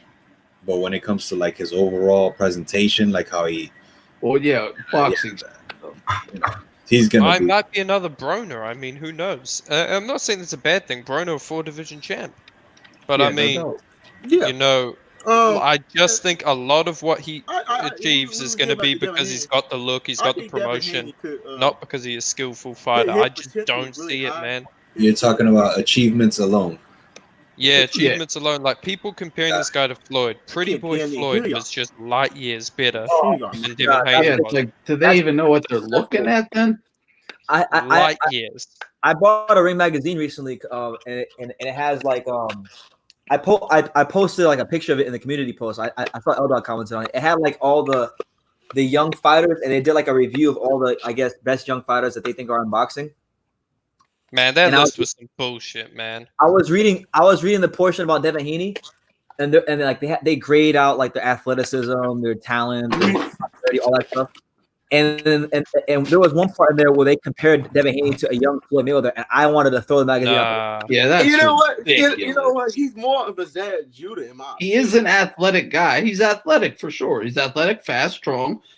But the technical aspects of boxing, it's not there. I'm gonna tell you what it is. There's no feints. This is what I have against Devin Haney. No feints, no probes, no head movement. Throws these big shots and telegraphs. Exactly, Hell Dog. You see it. You see exactly what I see. So That's basic what it is. ones, I mean, but he's physically gifted and he's big. I think So that's my guy. Put someone with some skills in front of him, and Plus, they're gonna make him pay for every fucking shot. He ain't gonna be able to get out of the way. It's a wrap. Yeah. Plus the lineage. You got Roger Mayweather, Floyd Mayweather Sr. I mean, at least there's some experience there. I mean, Devin Haney don't got that. Devin Haney is a good fighter, but I think we just gotta see him with a live dog. You know what I'm saying? Absolutely.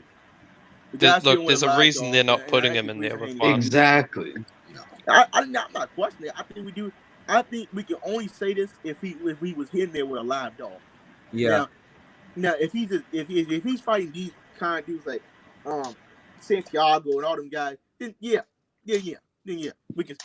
But we have to see him again, like guy like Richard Comey, not Richard Comey. Luke Campbell.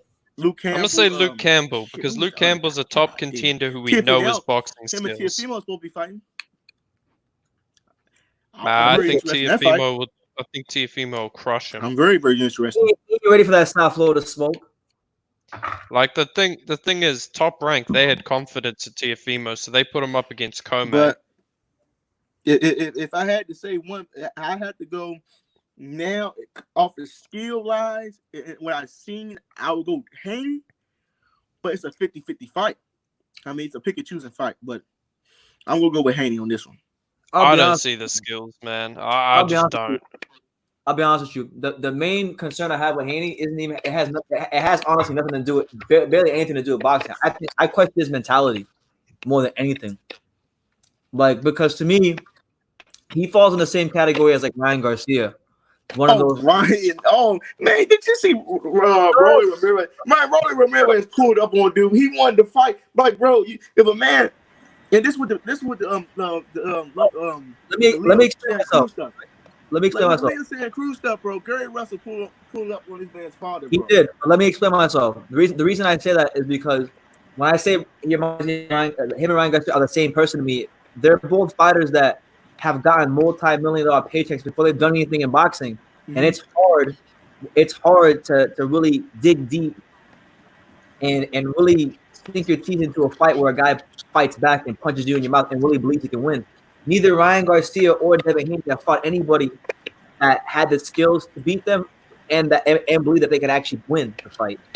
Right? I think I agree. I mean, I think Ryan Garcia needs to keep his mouth shut. He's not. I mean, he's not going to fight nobody. Ryan Garcia is not going to fight anybody. He ducked Rolly Ramirez. I mean, you could have fought Rolly, but you know what I'm saying. You know, the Floyd interview said Ryan Garcia was if they crying, Rolly put that butt whooping on him. Yeah, I know about Ryan bro, has man, bro. I'm gonna tell you because of his stature, you know, like his height. I think Ryan Garcia is actually underrated. I kind of think that, not exactly, because I still feel kind of like Brendan, where like, you know, his the popularity could get to his head, and he has too much money. This guy has 6 million followers on Instagram. Money. A kid, he's a kid. There's something, man. Ryan has much more of an upside than Devin Haney does. I agree with that, 100%. Like, I'm gonna say That's this: hard if to say. you're getting these It's paychecks really at not, such a though. young age for not achieving anything, when shit gets going, it's gonna be fucking hard to really dig They're down. not fighting on the level of competition. You know what I'm saying? Ryan Garcia is just stiff. Like, he's just waiting on a big knockout to happen.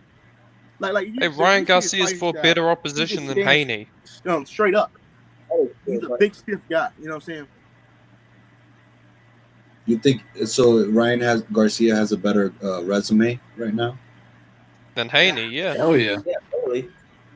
Haney's resume is garbage, man. It's tossed up. It's debatable. Devin already had a belt. You know what I'm saying? Ryan Garcia. Belts don't mean anything, though. He's gonna fight Like, Lomari, right? The thing with Garcia's resume is that a lot of the guys he's fighting, he's not really knocking out anybody who's a full-fledged 35-pounder. They're all guys Facts, bro. from 26 and 30 that blowing them up and dragging Give them up. him so much credit for fighting Duno. Shit. Is it Duno, right? Romero Duno, and Yeah, Fonseca. fucking Romero Duno, yeah. And Fonseca. Francisco. Fonseca. You got it for Tank. I'm gonna say this about Tank though, because that They whole give him so many mentality credits, thing but like brought me he's to- not knocking out guys that's full-fledged 135 pounds. You know what I'm saying? I think we And could see Golden like Boy, I really do believe this.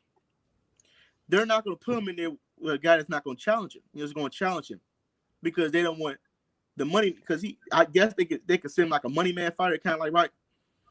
The new Oscar De La Hoya. Yeah. Same. Yeah. The bootleg. So Yeah. now I see. Yeah, I see why they're not going to put him in there with nobody that's a real dog in that division. Because Gary Russell moving up. Yeah. But there's not really any money invested in Gary Russell. Hey, Brandon, getting off track. Did you hear about Mike Tyson, bro? What about him? Everyone heard about Mike Tyson. I know you might don't watch wrestling. You know he's AEW, right? You might don't watch this show. I know about it. Right? This guy's in AEW now. Yeah, I'm not believing Mike Tyson. He's not coming back to boxing. He's just doing this, bro. He's just doing this to troll everybody. He's not doing this, bro. He's in wrestling now.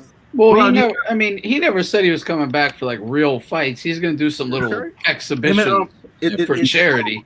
He's an icon, man. Timetable, you feel me? He could do what he wants. Mike Tyson. I just interviewed Evander the other day, and Evander wants to fight him in the third fight. I don't want to see that. I wouldn't mind an exhibition. They're gonna hurt each other, bro. They're gonna hurt each other, bro. I want They're to gonna hurt each other. I want to see Mike Tyson versus Dave Allen in the 3-round exhibition. The thing is, Mike David Tyson, Price, bro. Let him fight Mr. David Price. with what we've seen on the video, we are seeing torso power. We're seeing this torso power, and you know the Mike Tyson. Look, bro. The torso keeps its power longer than the legs and the knees and everything else, right? So for example, in the Odyssey, fucking Odysseus shows up at this fucking fascia, this place fascia, and these motherfuckers are trying to fucking taunt him and trying to get him to go in the running races and stuff like this. He's like, oh, I'm too old for that. You know, they're trying to get him to go in these other athletic races, but he picks up the disc, and he throws it further than all the young motherfuckers, and that's torso power. The torso power stays longer. There's a kind of mystique of the torso power. If you've got a great torso, like if you've got big biceps, every cunt says you've been working out in the gym. What a loser you are. But if you've got a great torso and you put your clothes on, they don't register as that you've gone to the gym. They just you're a charismatic figure. You know, if you see Charles Bronson in the Magnificent Seven, and he's chopping wood, he's got a great torso. He's covered with, he's got his clothes on, he's got his jeans on. He just looks fucking charismatic. Are you trying to discredit the great Iron Mike Tyson right now, bro? No, he's giving him credit. On Mike Tyson it's all from the torso. Right? It's all from the torso. All I got from that statement was that I'm apparently very charismatic. Yeah, that's what I got too. That fat little guy. If he just lost a little bit of weight and he got in some clothes, the fat Ruiz, man, he's got the best torso in boxing today. Except it's covered with this horrible, ugly fat suit. You know? I mean, beers, man. The beers. You see bloody Ruiz on that bag. Oh man, it's like falling in love again, you know? Oh, I love pad work. His pad work is pretty fun to watch. Oh, just as beautiful. Some fighters just look amazing during training. Yeah. It's like Roman Gonzalez, like Cholatito Gonzalez. Watching his shadow boxing it's like boring because like it's nothing special, but like it works. It works for him. But then you see I know what you mean. It's like it's almost like a spectacle just to watch these guys train. Well, see your endurance and your arms and your legs, it's fleeting. But your torso, that's something different. So 53-year-old Mike Tyson gets up and he's just bang, bang, bang, you know? He knows how to swivel his hips. You know, it's why he'll lean to one side, to swivel, and then boom, slingshot back with them hooks. I need to work on my He's torso. a hunter level, all right, man. He knows how to swivel his hips. But it's a whole spine thing, you know? Bang. Mm-hmm. Yeah. It's like Jake the Muss in the famous New Zealand movie Once the Warriors, you know? I don't know. I know what he's talking about. Yeah. You gotta see it. What happens is that there's all these bloody there's all these Maoris in this, and they're drinking out of tall necks, right? You know, it's sort of like, I don't know whether that's true in every pub. When I left New Zealand, there was a few places that you couldn't get in there and get out the other door if you're a white guy, you know. That's when I left. And even in the first thing in the morning, you'd go in and there'd be some bloody dude going, "What the fuck are you doing here?" But I think it's probably a little bit better now. But in the movie, they just get the crate of long necks and they just pull it out, right? And they've got a good-looking girl singing, And then this other guy goes up to the jukebox and puts on this nasty music, right? And he's big and he's iron pumped. And then Jake just says, well, I'll sort this out, you know. And he goes over and he picks a fight with this big muscly guy. And then he just fucking starts.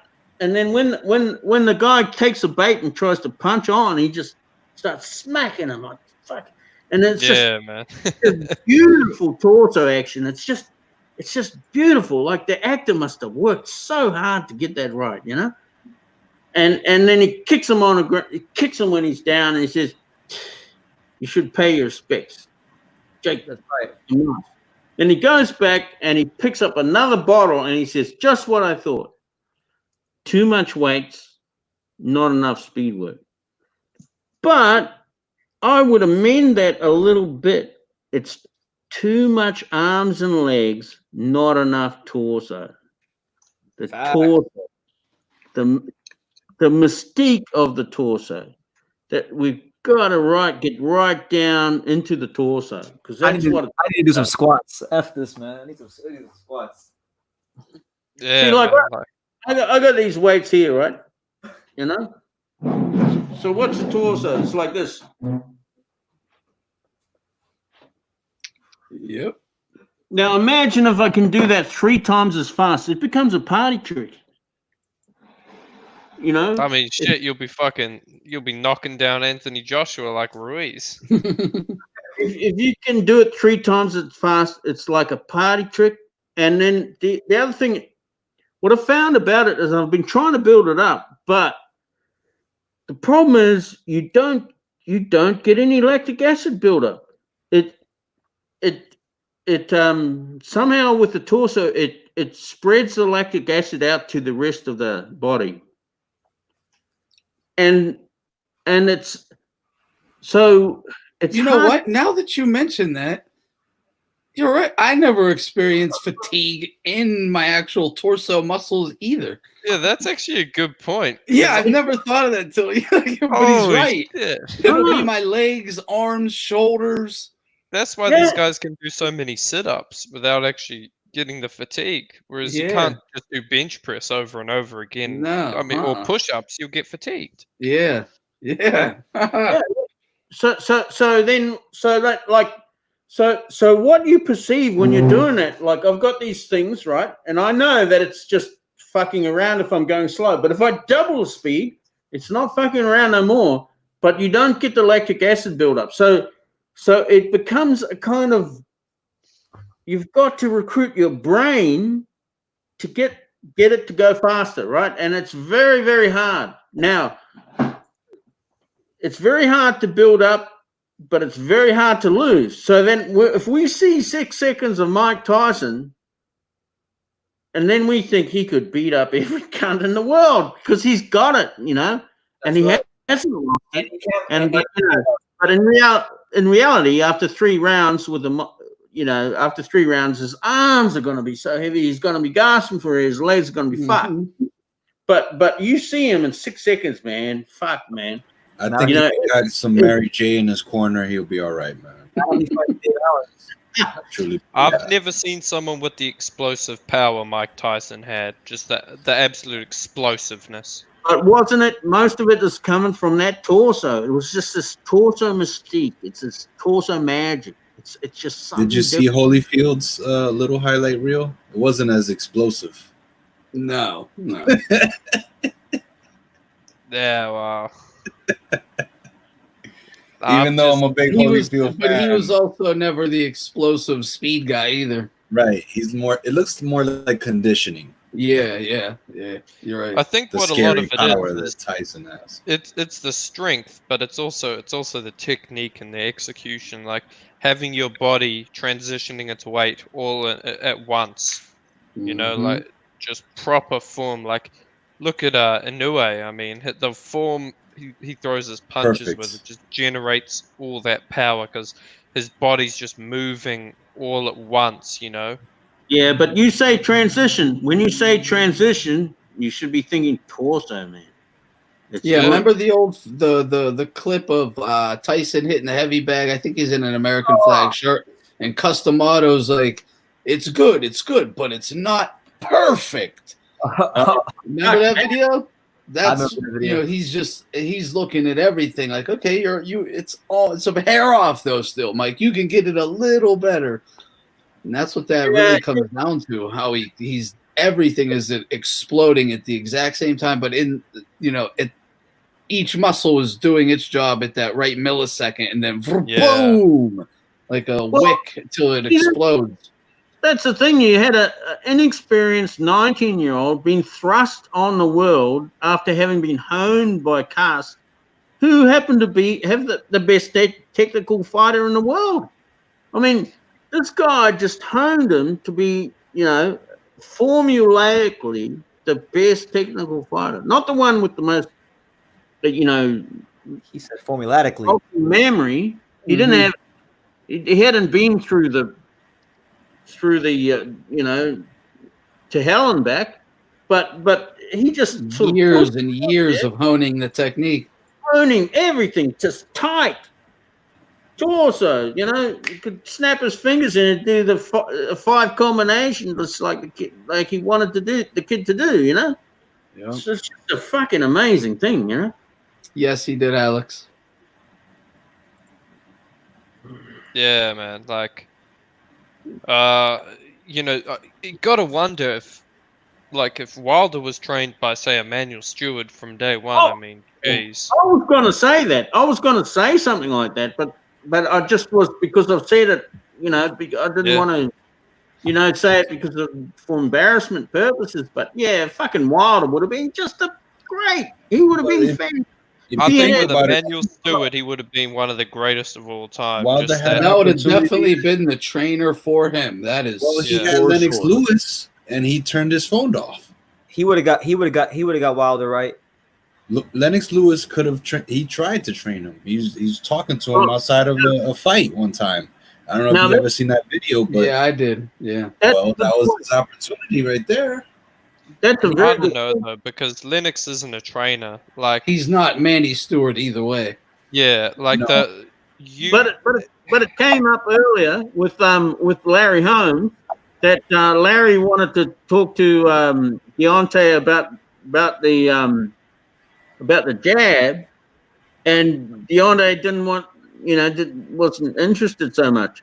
And I thought, that's ridiculous. Yeah, a lot of fighters are sponges for knowledge from those type of people. Deontay definitely gives the cold shoulder. He's done it to numerous people. Deontay, he's got a bunch of yes men around him, and that's his downfall. They've always told him he was better than he was, and he started to believe it.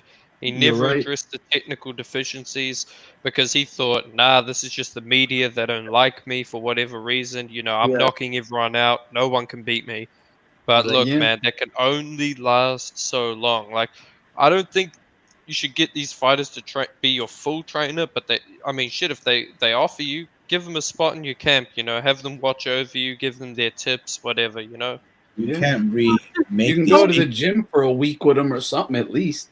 Yeah, you can't duplicate a Lennox Lewis. Like, there's no other Lennox Lewis in the world. So, like, pick up the phone. If he calls you. Talk to him. Try to see what he wants, man. Yes, but no, L-Dog is absolutely right, though, in the fact that he only wants people to basically tell him what he wants to hear. Just look at his sparring partner selection. For the fight against Tyson Fury in the rematch, you guys like Malik Scott and Junior Farr. These guys are total bums, stationary bums. Why didn't he have young killers in there, like Klitschko used to, like Tony Yoka, slick guys? Should have had the best young prospects in there, giving them that work. Guys who were, top amateurs, young, tall, ready to, trying to prove a point in there. But instead, his team and himself, they chose guys who would make him feel good about himself. Yep. Well, there's got to be about, maybe 4 billion phones in the world, or 6 billion, and each one calls every other. And the thing is that if Larry Holmes, if you reject Larry Holmes to talk to you about the jab, that's like rejecting Red Adair to help you with putting out oil fires. I mean, this is Cal Ripken Jr. on how to swing a bat. Like, yeah, exactly. I mean, and like Deontay's younger than us, or he's younger than me, right? And He's younger than all of us than BT. Well, I don't know about actually. Maybe that's not true.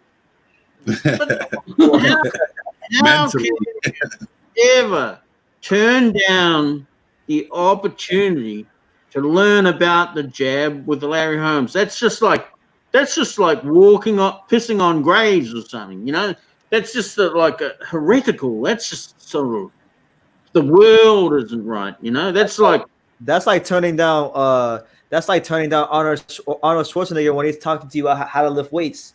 It is really delusional. Yeah, man. If Mike Tyson calls me up and he says, "Hey, I'm gonna teach you how to beat someone up," I'm gonna fucking pick that phone up right away, man. Exactly. But like, I remember when I used to go to the heavyweight factory and train. I used to train right in front of Riddick Bowe, and anything he told me about boxing, I would shut the fuck up and listen. exactly. But you gotta wonder because Wilder hasn't learned shit from Mark Breland either. Nope. No, he's clearly a yes man for Wilder. Maybe he'll be a good trainer for someone else, but not Wilder. He's getting paid good though, so he's not gonna complain. Wilder needs someone who's gonna tell him the facts straight up. Wilder needs someone who's gonna tell him like, no, you're not doing this right. You know, you haven't learnt the fundamentals. Look, we're gonna not go into the rematch right away. We're gonna have some tune-up fights to build back. You're gonna work on some stuff. He did this already. Ship has sailed. He needs to take his ass to Yeah, it has sailed. And a trainer, me and BT were talking about this the other day, and a trainer's job, what these old school trainers were really great at, guys like Cuss, guys like Manny Stewart, they were great at figuring out the psychology of their fighter. So someone has to figure out the psychology of him and find out how to get him to be receptive to learn.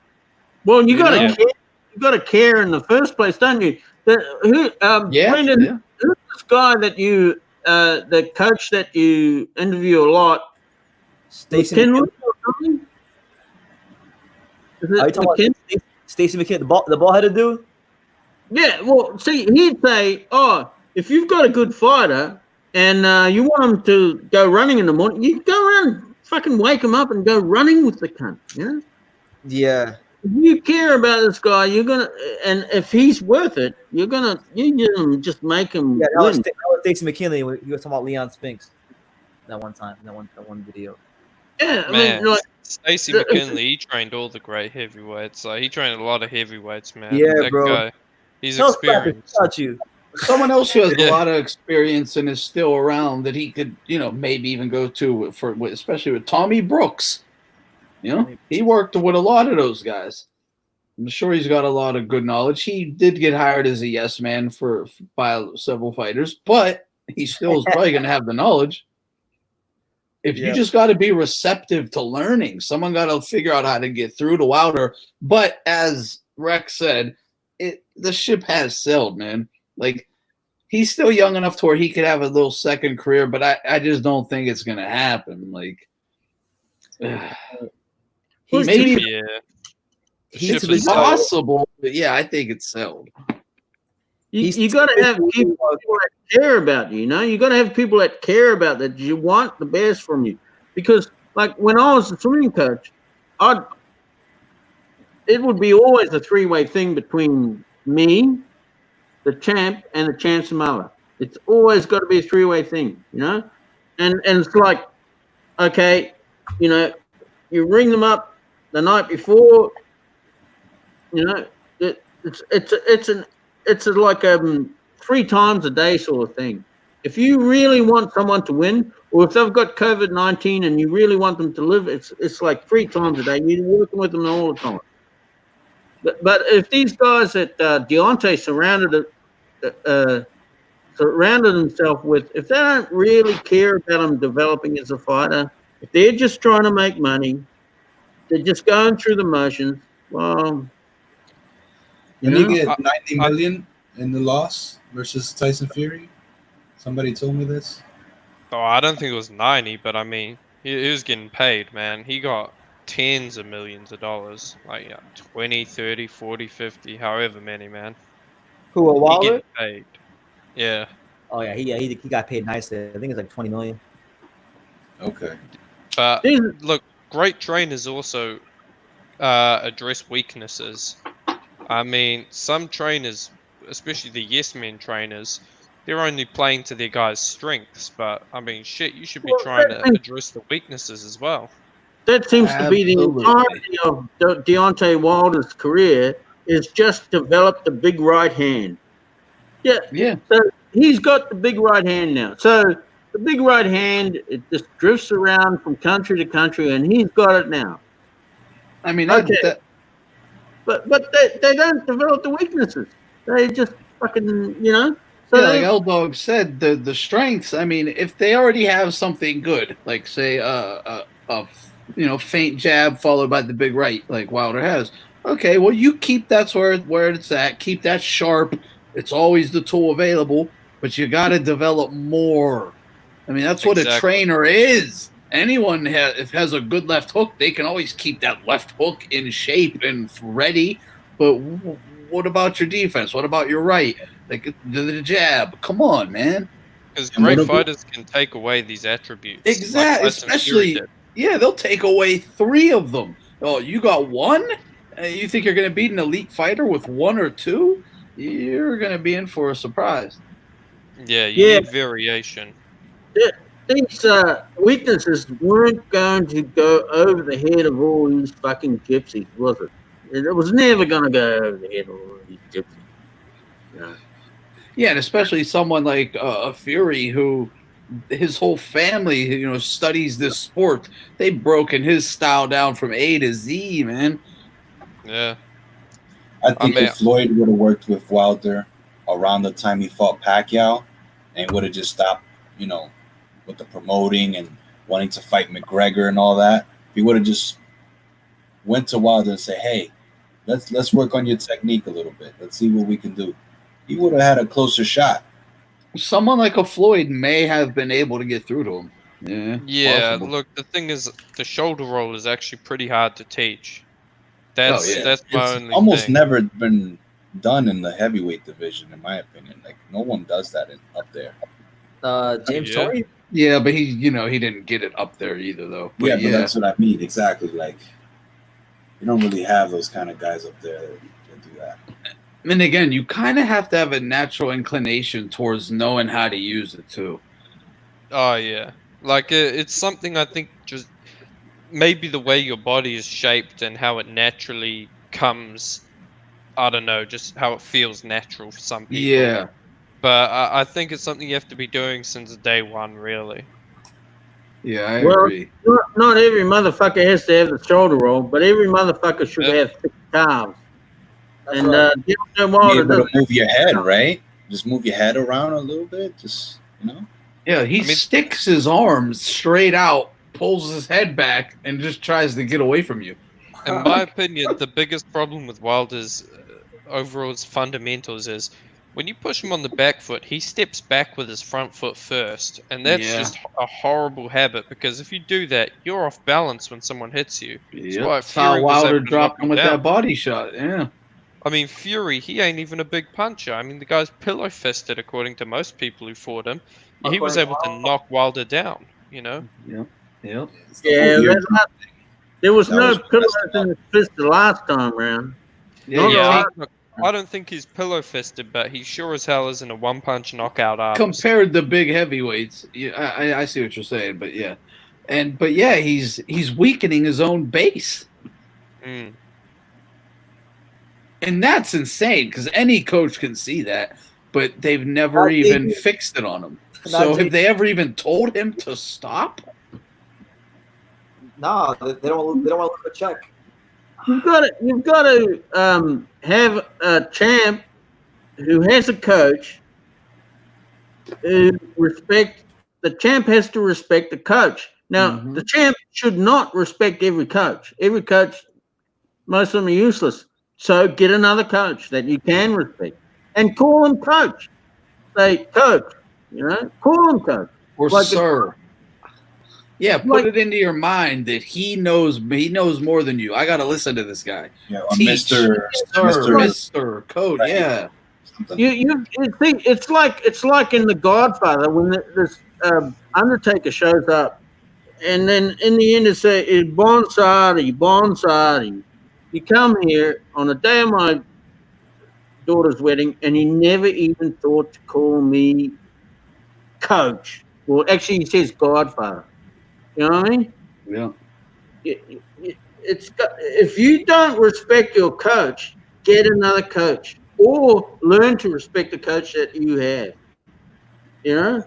But I think his own ego got pumped up so much that he can't really respect anyone when it comes to boxing. Oh, JD's is a yes man.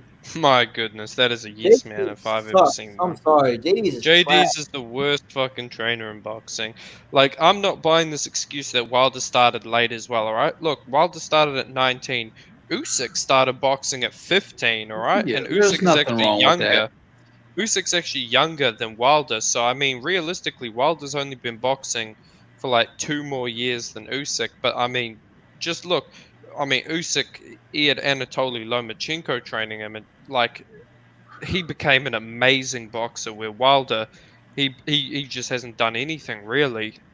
Yeah, in but those Elder, years. you're not doubting Wilder's excellent natural talent in saying so, are you? Nah, he's a naturally talented guy, but I'm just saying he hasn't had the right people to harness his full potential. Yeah, But but I think he's got the body frame. He's got the frame. You better tell that to Brother Boxing Talk because he's back. Yeah, I mean, he got the frame, like you're saying, Rex. He definitely has the frame. Hey, man, he we has back, man. We back in the building. the general athleticism. And he's Y'all developed talking the chin. about Deontay Yeah. Wilder? He doesn't need to have that chin though with his body frame is what I'm saying. Like he can. All I gotta say, bro, he's working. That's all I gotta say. Deontay Wilder. He's been working for 20 years, and it ain't got him nowhere, though. Okay. Okay. No, I'm gonna say this. I respect his loyalty, but sometimes that loyalty can come back to You know bite what? you It's in the actually ass, rumor he man. might be working with George Foreman. Brother, that might not be a good thing though. Yeah, I don't think it is actually. Bro, I'll tell you who he needs to work with. Someone who's pillow fisted but was a master technician. There you Someone who go. can teach him how Chris to work. Bird, maybe. Well, Brother, that's Bird. not his Yes. style. Brother, That's boxing not his is- style. That's not his fighting style.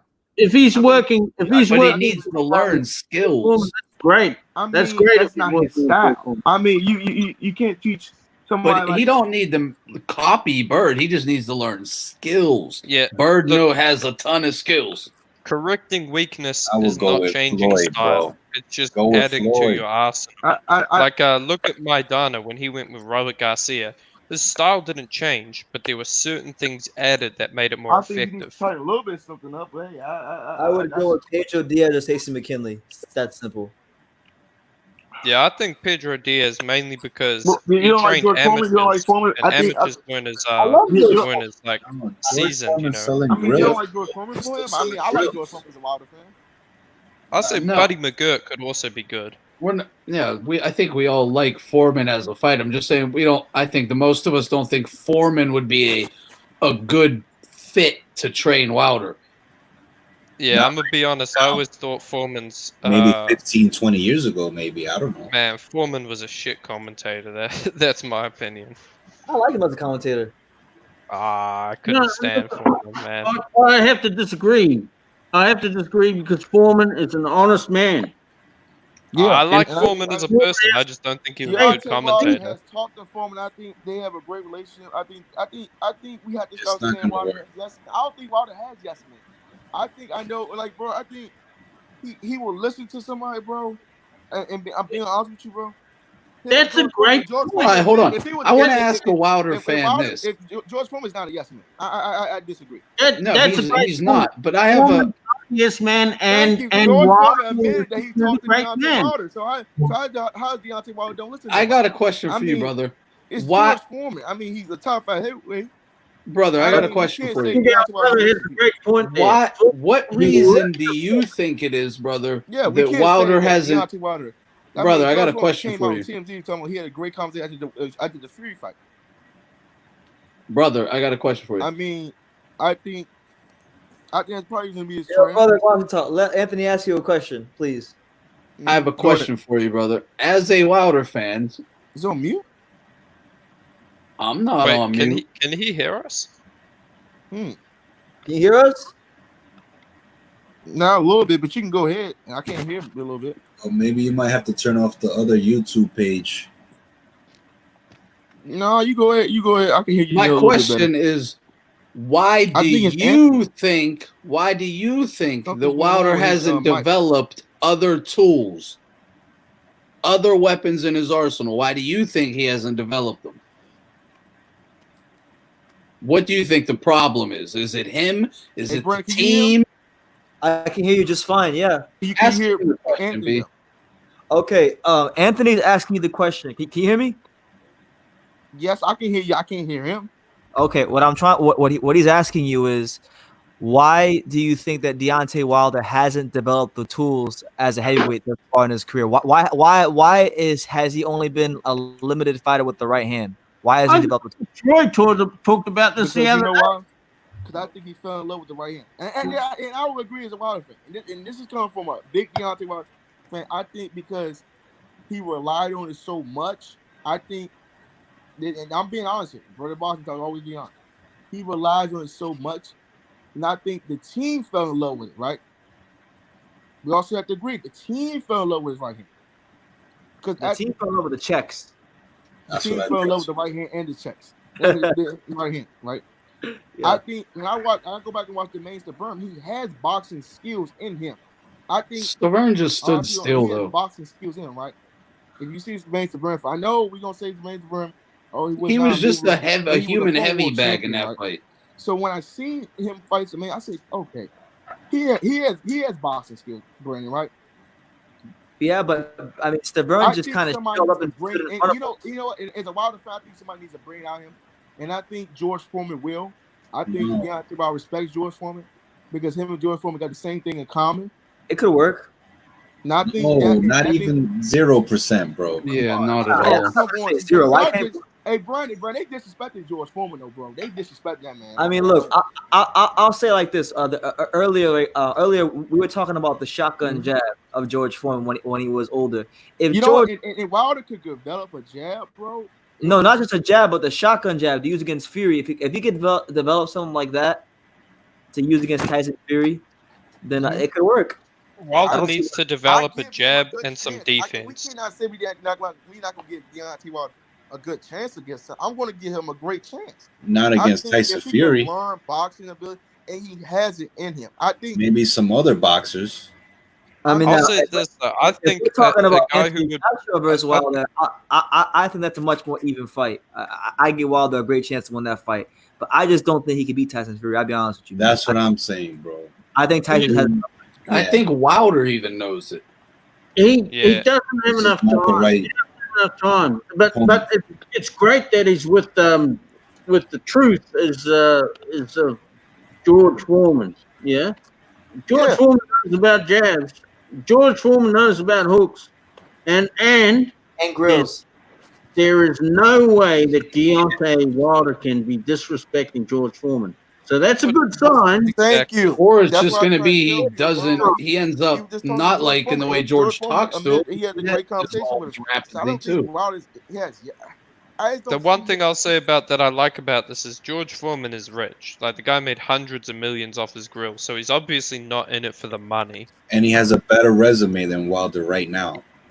Well, I mean that's not saying much. I mean George Foreman's got one of the best resumes of any motherfucker. Yeah.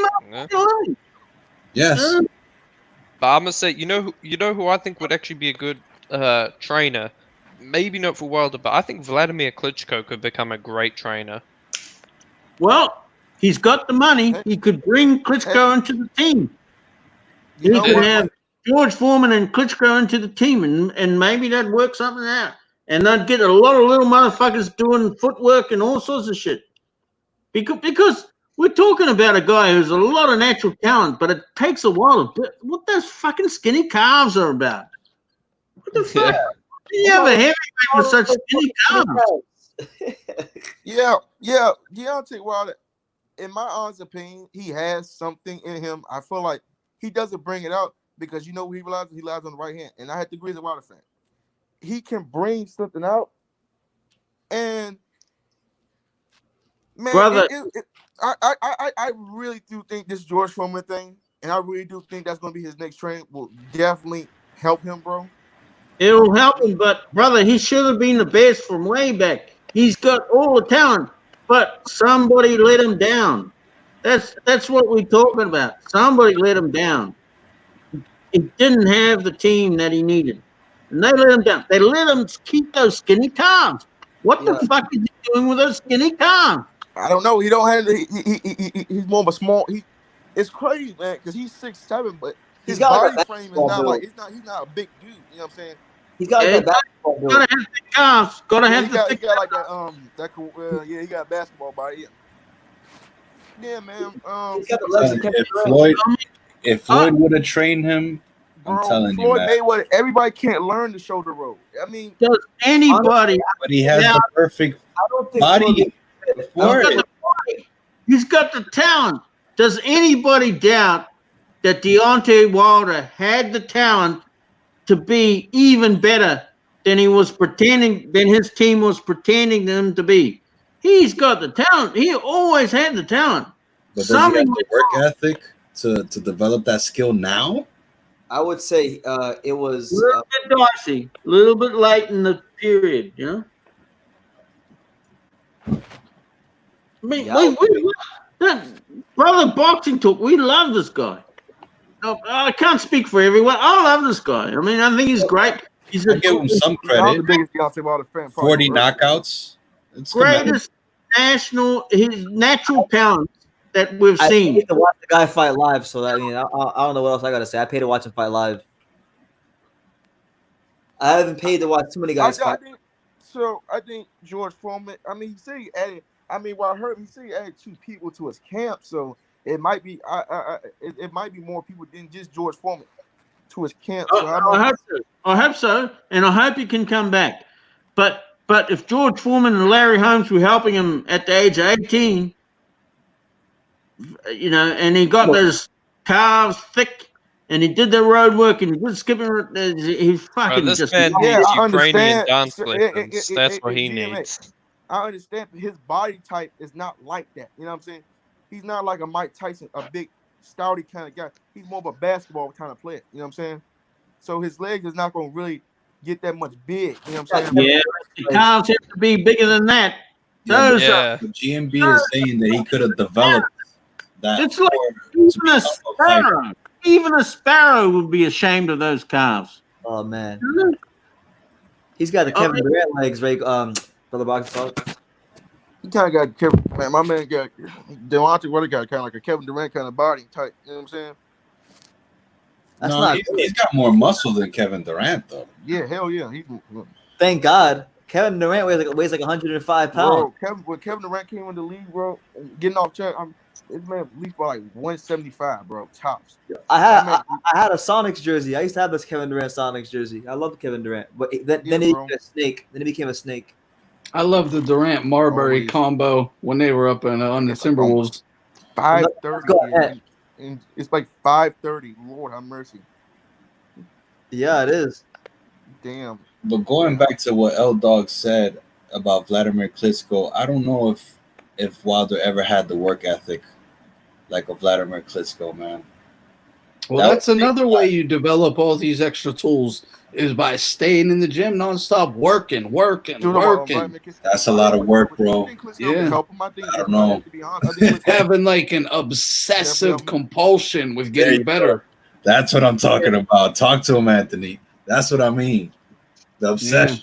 Yeah, I know what you're talking about. I mean, look at Klitschko, though. That obsession was right there with him. I mean, look at the young killers he had coming into his camp every time. Probably guys who would beat him up, but he would learn. Yeah. That's how you get better, is being tested and pushed. Change any fight, but let's don't act like he don't have a chance.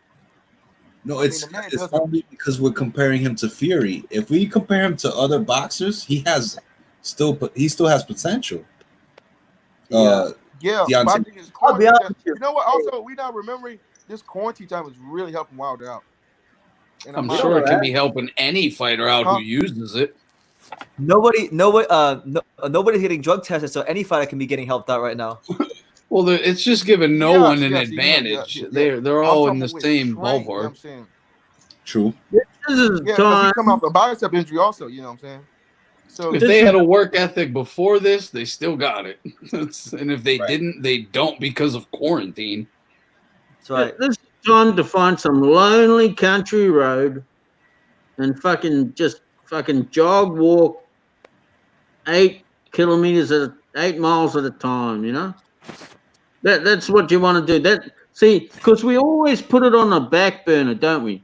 I mean, like I used to put all the kickboard work on the back burner. We'd always try to get the arms strong and get the tumble turns working good and get you quick off the thing and get your arms and all this and the sprints and shit. But we never got round, we were always putting the legs off. And the only time we got the fucking legs working when one of the kids got a shoulder injury.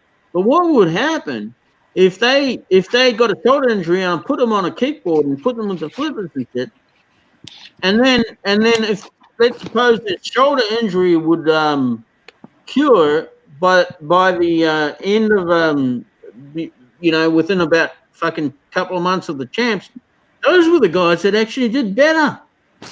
They did better. So we're always putting the road work on the back burner. All these guys, I don't want to do the road work. I want to just go and spar and That's punch. why when L Dog said Vladimir Klitschko, there's a vast difference between those two fighters, bro.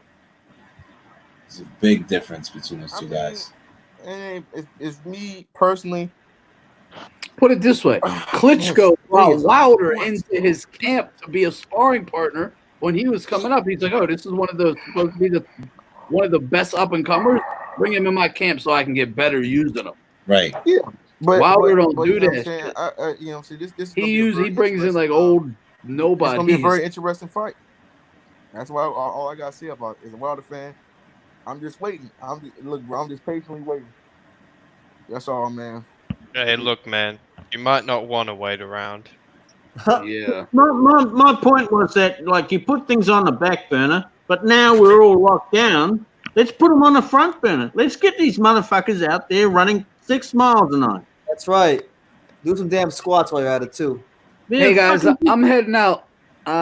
Thanks for having me on, BT. I gotta get to bed. Absolutely, no. Thanks for coming on.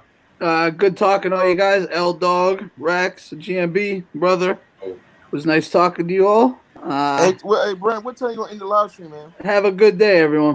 You too, brother. Honestly, bro, I have no idea. Out there. I want to go. Yeah, you too, man. Thank you. Damn, it's late. Look, I ain't. All right, peace. I'm wide awake. I'm wide awake. So, like, honestly, I got at least another hour in me. You can go to 6 o'clock. I could go to 6:30 if I could. Honestly, probably once I see that sun coming out, I'll probably start getting tired. Cause I'm like a bat, bro. Like I'm like a bat. Like this will end, and then I go to sleep for like 4 or 5 hours, and then I'll wake up at like 11 or 12, and then I'll start my day. Yeah, bro. Well, I might be kicking the same dead horse, but all right, Brandon. I might leave. I might come back. I'm not sure. I'm gonna go charge my phone though. Don't want do that too much. I'm on some damn dead. So I'm gonna get out of here, man. All right, man. Well, Brother Boxing Talk, I'm very pleased with your demeanor. You know what I'm saying? You've done so much better this time. Look here, bro. If we can all sit down and disagree, and we can all respect each other's opinions, that's good. all I care for. That's great. That's true, brother. And but I just look into this. I think we all believe it. Like let's just be honest. We know Deontay Wilder has natural talent, but he needs to work on a couple things. We can agree on that. I'm not going to say we can agree on that. And I think he knows he needs to work on a couple things. Yep. So I'm peace. I'm out of here, man. Peace, brother. But look into those manufactured foods. They fucking make you angry. Talk. Yeah, see, I was talking about you put things on the back burner, Put them on the front burner. we kept on saying, oh no, we didn't. There's not enough time. You can't get on the kickboard. You can't do this fucking all. Get your kicking right. And now I think no, we got to put that on the front burner, but we never did. In my time, we never did. And yet, when these people got the injuries in the shoulder, they had to stay out 6 weeks. I had to get them kicking behind every motherfucker. And then, as long as they had about 6 weeks before the big champs, they'd be the ones that were winning. And so I think this fucking lockdown, it should have been all those things that were on the back burner, jogging up hills, fucking skipping, just, fucking, you get riding 10 miles till you find a structure that nobody is looking at and throwing that fucking. And you should probably have more sparring trainers too. I mean, sparring partners. Well, that's not social distancing, is it? That's not social distancing. So, like, if you can find those things that you've been putting on the back burner and you can put them to the front burner of the lockdown, I mean, fucking hell. That fucking Deontay needs to be walking up hills with hand weights on one day. That's right. And fucking working his calves in his apartment on another day. He's got to build those calves. He's got to fucking get those fucking cardiovascular. I told you in the last live, and I'll say it again. He needs to hire you to be with his team. He's 34 years old, guys. He's 34 years old. That's not really that old for a heavyweight, though. Troy was talking about is that the industry was fucking him up because the industry pulls you in and says, if you don't lose, we'll take care of you, brother. It's just this ridiculous industry. And it comes, all industries are polluted by funny money, So we find our whole corporate structure completely polluted from about 1971 on. All the middlemen, all those middlemen come in, and it's just and fucking Don King and those guys after 71, all this funny money comes in, just the central bank creates all this money and it just pours out there, and then that distorts all our industries. And it's gotten to the stage where probably you'd have to send in, antitrust to talk to Mr. Don King and this other motherfucker, Hey, I think I'm going to call it a night, BT. All right, L-Dog. It was a pleasure as always. Peace out, fellas. You have a good one. It was nice too, talking to you. Thank you, man. Oh, so can you stay around and put in your economics understanding? I'm too tired, man. Probably the next live we'll get a whole L-Doc economics course going on. Take it easy. Take care, man. All right, then there were three. Well, a feature of the funny money is when the funny money comes in, a lot more intermediate people come into it. Yeah. And so I don't think boxing is different from any other industry. I mean, once the funny money comes in, once it's all the Federal Reserve creating all this money out of thin air, then what happens is, the markets become more and more dysfunctional. They become more and more concentrated. So you've got this guy Aram on one side and this King on the other, and then they're not working the way they should be. I mean, when the Italian mafia ran things in the 1950s, that was a much better market than what we have now. It's on the surface of things. What do you think? What do you think, BJ? I can see that. I can see what you're saying. Yeah. So can you open up the article that I sent in the chat? I haven't. What's the article? Let me see. Boxing scene. Bob Arum. He wants to put pay-per-views to be cheaper, moving forward. I read that article. I read it. What do you think about that? I mean, okay, that makes sense to a point, but like, okay, who's he gonna put up aside from Tyson Fury versus Wilder? What is he gonna put on pay per view? Like, he's gonna present that as like he's doing the fans. He's gonna present that as he's doing the fans a favor, but then like, okay, how many fans right now in this whole pandemic where people are losing their jobs and money's tight? How many fans are gonna actually pay for Josh Taylor versus Jose Ramirez, even though it's a great fight? Not too many. Not too many. I mean, aside from the hardcores that have their money in their pocket that can do it. Just the fact that Bob Arum leaves a message, isn't that a little bit like the serpent in the garden? Yeah. It's Genesis all over again up in this mofo. Yeah. Yeah, man. These promoters, there's some slick bastards, man. Opportunistic. I know. I mean, I got a chance to know like a small time promoter in my area really pretty well, and he's very slick. Oh. Yeah, I mean,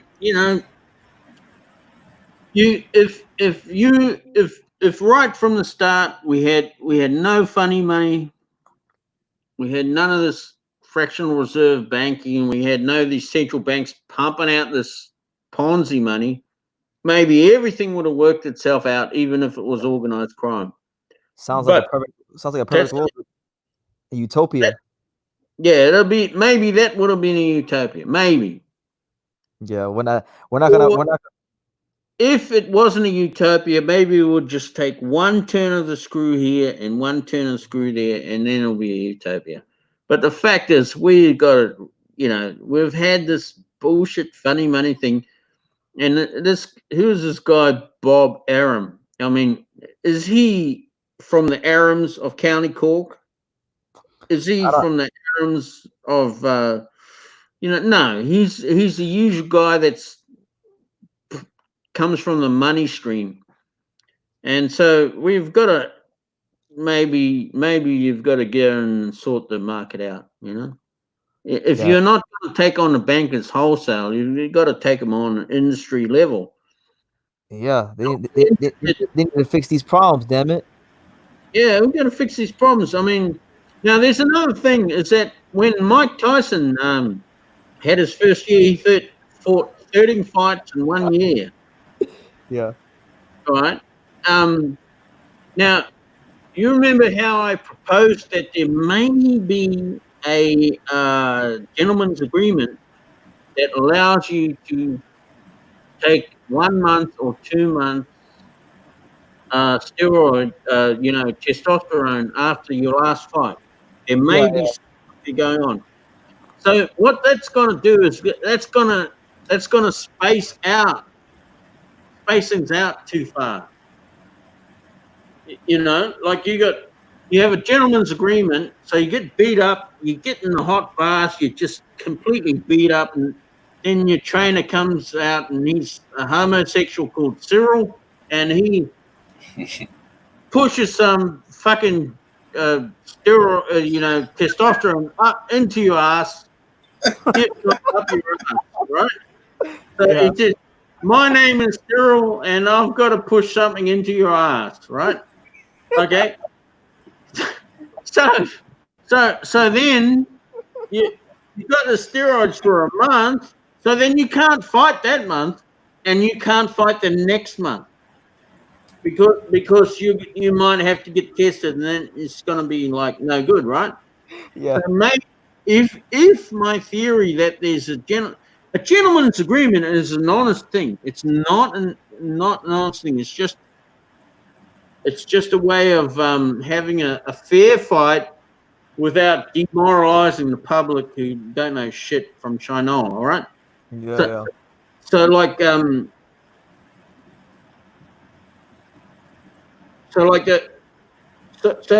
if that's going on, that's spreading out the fights. You see what I mean? Instead of GMB, somebody in the comments said that your drink looks good. Well, hang out. Come around. There's more here for you. I'll be on the next plane to Bring a good-looking cousin around, a good-looking female cousin around with you. Yeah. I'm not bringing none of my broads around you. You might take them from me. I ain't having that. Oh no, I won't compete with your blondes. I'm an honest man, and I'll take them without the competition. But no, sorry, I won't talk this bad talk anymore. I know. Where was I? You were talking about funny money, and funny money fucked up every industry. Yeah, see, like you're a shareholder, right? You've taken to holding shares, right? I have a couple. In the old days, a shareholder was not a speculator. A shareholder felt that he had a piece in the business. This is all rubbish now. They don't listen to the shareholders anymore. They only listen to the financiers. Because that's what funny money does. Funny money fucks everything. It fucks everything, And so they've chosen Don King and Aaron as their head guys, and all this slosh money is running around, and it's just fucking everything up. And what it does is it distributes continuously more money to the middleman than it does to the operator. Yeah. So maybe the man with the golden fist might get paid more. He might get paid less. But the proportion of the money keeps getting bigger and bigger to the funny money guys. And we've got to look at that in all industries, not just boxing. And like, see, like this is an argument going on there, and I fucking got introduced to Troy Graham. You got this introduction to Troy Graham, right? Because you told me that they were talking about Marciano, and it just between me and you, and it just came up in conversation. So, oh man, they're talking about. So I kept on tracking back and forward again until I found Troy Graham, and I thought, hey, this guy is so cool, right? Yeah, so, Troy. I like Troy. So he was talking about he was like, but he's good when there's 3 people, but when there's 5 people, no one can understand him, because he's an intellectual man, he's a fucking intellectual brother, right? So yeah, he is. He's very well spoken. Oh, and he's got a good radio voice. Oh, he's fantastic, great voice. Yeah, I'm sure he goes over well with the women. And do you know that he can switch from New York to the West Indies like that? He can fucking yeah, he showed that before. So anyway, he's talking about these things, and the young bloke is saying, "Oh, you got this young bloke going, but the customer, the viewer, the fan, when one guy gets knocked out, and they betray this guy, and really that's all there is to it, But Troy's older than that, and he knows that in the old days we didn't betray these people. We didn't fucking. That's just not how it worked. Somebody in the comments wanted me to ask you, what do you think about Adrian Broner? Oh well, I'm ignorant of that. I'm a casual. Okay, he doesn't know. Yeah. See, I only knew about Teofimo because I was looking for.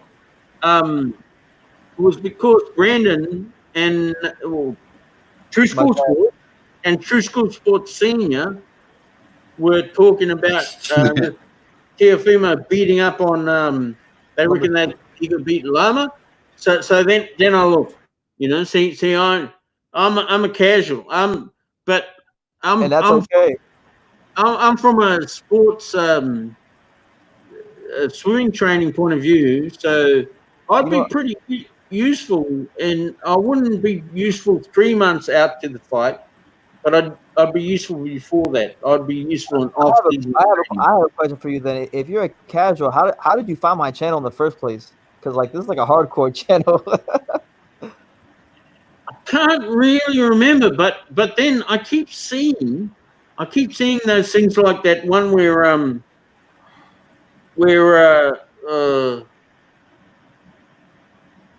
your man Evander Holyfield. You know, I keep seeing these videos where Evander Holyfield is talking about dealing with head, yeah. Yeah, you know, oh Jesus, I saw that 2 years ago, and it's the same guy, yeah. So Yeah.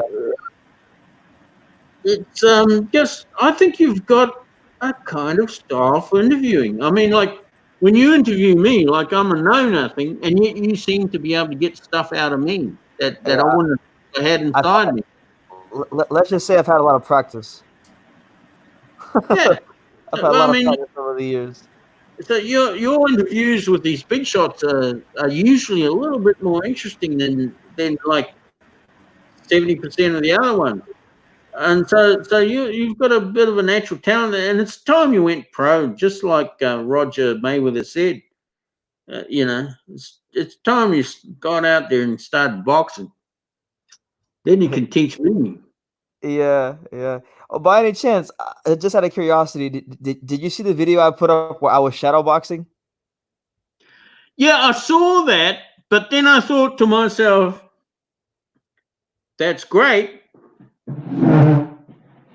That's great, but I can't do it myself because if there could be young girls watching. So if I did that, if I took my shirt off and started shadowboxing, then I might turn off these young girls against males forever. That forever for the rest. I don't want to do that, you know. So I mean, yeah, the shadowboxing look pretty good, but I couldn't match it. But what I can do is this is what I do to work with my torso. Let's see how this goes out. I get these.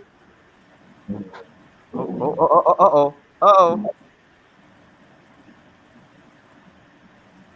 Okay. Oh, let's go, Chef. That's what he would do with Wilder. That's what he would do with Wilder. He would get Wilder right. Ooh. He do that triple uppercut. I think Wilder already does that kind of trick, though. Yeah, no, not like that though. He don't got that GMB swag. Nah. If he had GMB showing him that, he'd be knocking. He would have beat Fury already. I'm not here to beat everything up. I'm here to teach the kids to beat everyone up. Oh no. Man. Somebody said he has more movement than Joe Joyce. Hey, like I listen to L Dog, right? And I think he's more right than not. I think that Joe Joyce is really something, you know. Joe Joyce is a good fighter. I think, but I don't think he's going to beat Daniel Dubois. Yeah, well, see, there's something to be said about it's just keep on. Do you remember that there's a song by called "Sexual Healing"? Then let's not get into. I know about it. I played it a couple of times for some. Yeah. So it just keeps on going, you know. It's come on, baby, let's get real tonight. You know, it just keeps on going. Well, it's like fucking Joyce, right? He just keeps moving. He just keeps us. And in the end, he's landed more punches than any other cunt. Even though he never seems to fucking have any spike to his punches, he never seems to, you know. But in the end, he just keeps on going, you know. Come on. Let's get beat up tonight, you know. Let's have a safe one. All right, Rex. All right, Raphael. Take care, man. Good to hear from you. All right, bros. Take care, GMB. GMB. All right, dude. Hope to see you again. All right, I'll see you around. All right, and then there were two, VT and GMB. Shit, what have I got to talk about? You know what? I don't know. I came up with Marciano and his carrot juice. Holy shit! Okay. Did you see Carrot that? juice. No, he used to drink carrot juice or something. No, in his training camp, he'd have a gallon of milk. Now, if it was homogenized milk, that's the end of his career. Homogenized milk is completely fucked. All right. Can't have that. Yeah, because what happens is because that breaks up the fat, and you're only as good as the fat on your 70 million cells. Okay. But your human cells don't know, they're smart, but they don't know enough not to incorporate this rubbish crap homogenized milk fat into them. So you become a lesser version of yourself. That So, makes sense. but the homogenized fat never came in till about 85 or something like that, right? So but I hope that he was drinking a gallon of raw milk every day. Now the other thing, he had drink a bunch of carrot juice. Yeah. GMB. Somebody asked, "Do you have a channel? Do you have a YouTube channel?" No, I'm too disorganized to have anything of that sort. Yeah, they said if you had a YouTube channel that they would subscribe ASAP. Well, that's very kind of you. And somebody also asked, do you think you could take on John Fury in a straightener on the cobbles? Oh no, he's the governor. He's the governor on the cobbles, and we are the same age. No, I'm not taking on John Fury. Yeah. I want to have a beer with John Fury. Nah, who but wouldn't? I want to make sure he's in a good mood. Yeah, I don't blame you. Yeah. Now the other thing that Marciano did, he'd have all his characters. No, not yeah. I already mentioned that, but he had the turnip juice. I don't know what that's all about. I'll have to research that. But he also what he had? Carrot juice and I've just forgotten now. I've just forgot. Oh yeah. He'd also have these steaks, and they were only semi-cooked. Now I interpreted that as that he'd have these steaks, they'd cook them to kill the worst of the bacteria, right? So they're basically still raw. So then he'd chew them, and then he'd spit out the big stuff. Yeah. Shit, man. You know? That's just crazy, you know?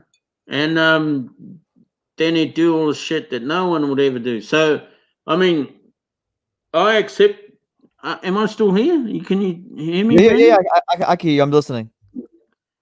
Well, I like, you had this idea that he would be just useless today, but then you investigated and you found out that, hey, there's something else going on here, right? Yeah, Don Turner had to wake my ass up. He had to put me on to the idea. Yeah, well, I basically had the same attitude, and I still think that he could not really be a great heavyweight in 10 rounds. But if you take the game to 15 rounds, you know, and so you've got these hurdles of getting past the first 3 rounds, and then you've got the hurdle of getting past the 8 rounds. Once those hurdles are over, he's gonna be beating these fucking, you know, these guys up, you know, because these guys can't even. You go out with a jog with them, then I'd have to be a fat old man with a jog with them. Yeah, what's So up? what are y'all What's talking up? about? What are you talking about? We're talking about Rocky Marciano and how we think that. Well, GMB was telling me about how if Rocky Marciano fought in the 12-round era, he wouldn't be effective, but because he fought in the 15-round era, those last couple of rounds down the stretch made him a better fighter. Yeah, I don't think Marciano could be great if it was 10 rounds or 12 rounds. I think he could only be great if it was 15 rounds in our era. And it was the only reason he could beat up everybody, and they were good fighters. There's no bullshit about that. They were great fighters. But the reason he could beat them all up, he's just had so much more endurance than any other motherfucker. He wasn't the better boxer. He wasn't. Yeah, he's not the better boxer than Izzy Charles or Archie Moore, or he wasn't a better boxer than them. But he just was so. He's just this great endurance athlete, And so without the 15 rounds, he probably wouldn't have achieved what he did. And you've got to imagine what it would be like fighting this little white cunt, because what would happen is like you'd be beating him up in the first round and in the third, and then you might get something going in the fourth or something, and then from about the sixth or the seventh round on, you'd be getting weaker, and he would appear to you to be getting stronger, and that'll just get so spooky. So as when you got the eighth round and the ninth round, and this little motherfucker will be just hurting you, and he's getting stronger, and you're getting weaker. That would be just like that'd be like pointing the bone at you. That'll be like, God, it would just be so scary. It would be like watching the Titanic. You know what's going to happen, but you just can't do any fucking thing about it. It'd be very scary. So, if people say like your man Don that you interviewed, right? True School Sports, you interviewed that guy, the old black guy Don. He didn't have Don Turner. He didn't have any fucking. He's just say fucking. This guy'd come and smash in the first punch. I don't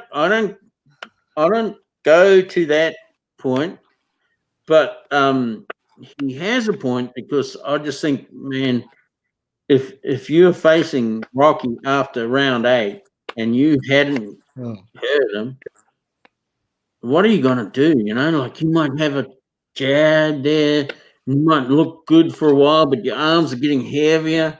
And this little guy is coming out and hurting you more each round, So like, let's say Rocky. I think Rocky versus the champ, Mike Tyson. I think Mike Tyson knock him out in round 2. But let's say, I think Tyson can beat Marciano. Yeah, but because Mike Tyson can reach him easy and he's more powerful, right? But let's suppose he didn't get knocked out at the 8th round. Well, then suddenly the betting money could turn around. And like if Rocky's fighting Anthony Joshua, how is Anthony Joshua going to knock Rocky out? That's something that's got to be. Joshua's bad stamina problems. Anthony Joshua struggles with shorter fighters most of the time, anyway. Bro, well, but how's he going to reach? How's he going to reach? Joshua Rocky? has stamina problems like crazy. Just too I much muscle. I like Anthony Joshua as a fighter, but how would he be able to reach Marciano to knock him out, for starters? But my main argument is this: if Rocky managed to make it to round 8, then suddenly the betting money would have to change. If it's a 15 round, not if it's a 10 round. If it's a 10 round, I'll give my money on Anthony Joshua. But if it's a 15 round and Rocky Marciano makes it to round 8, then suddenly things turn a little bit strange, I can see that. You see what I mean? You see what I'm saying? Yeah. Yo, what time is it? What time is it over there where you're at? Oh, I'll have to look myself.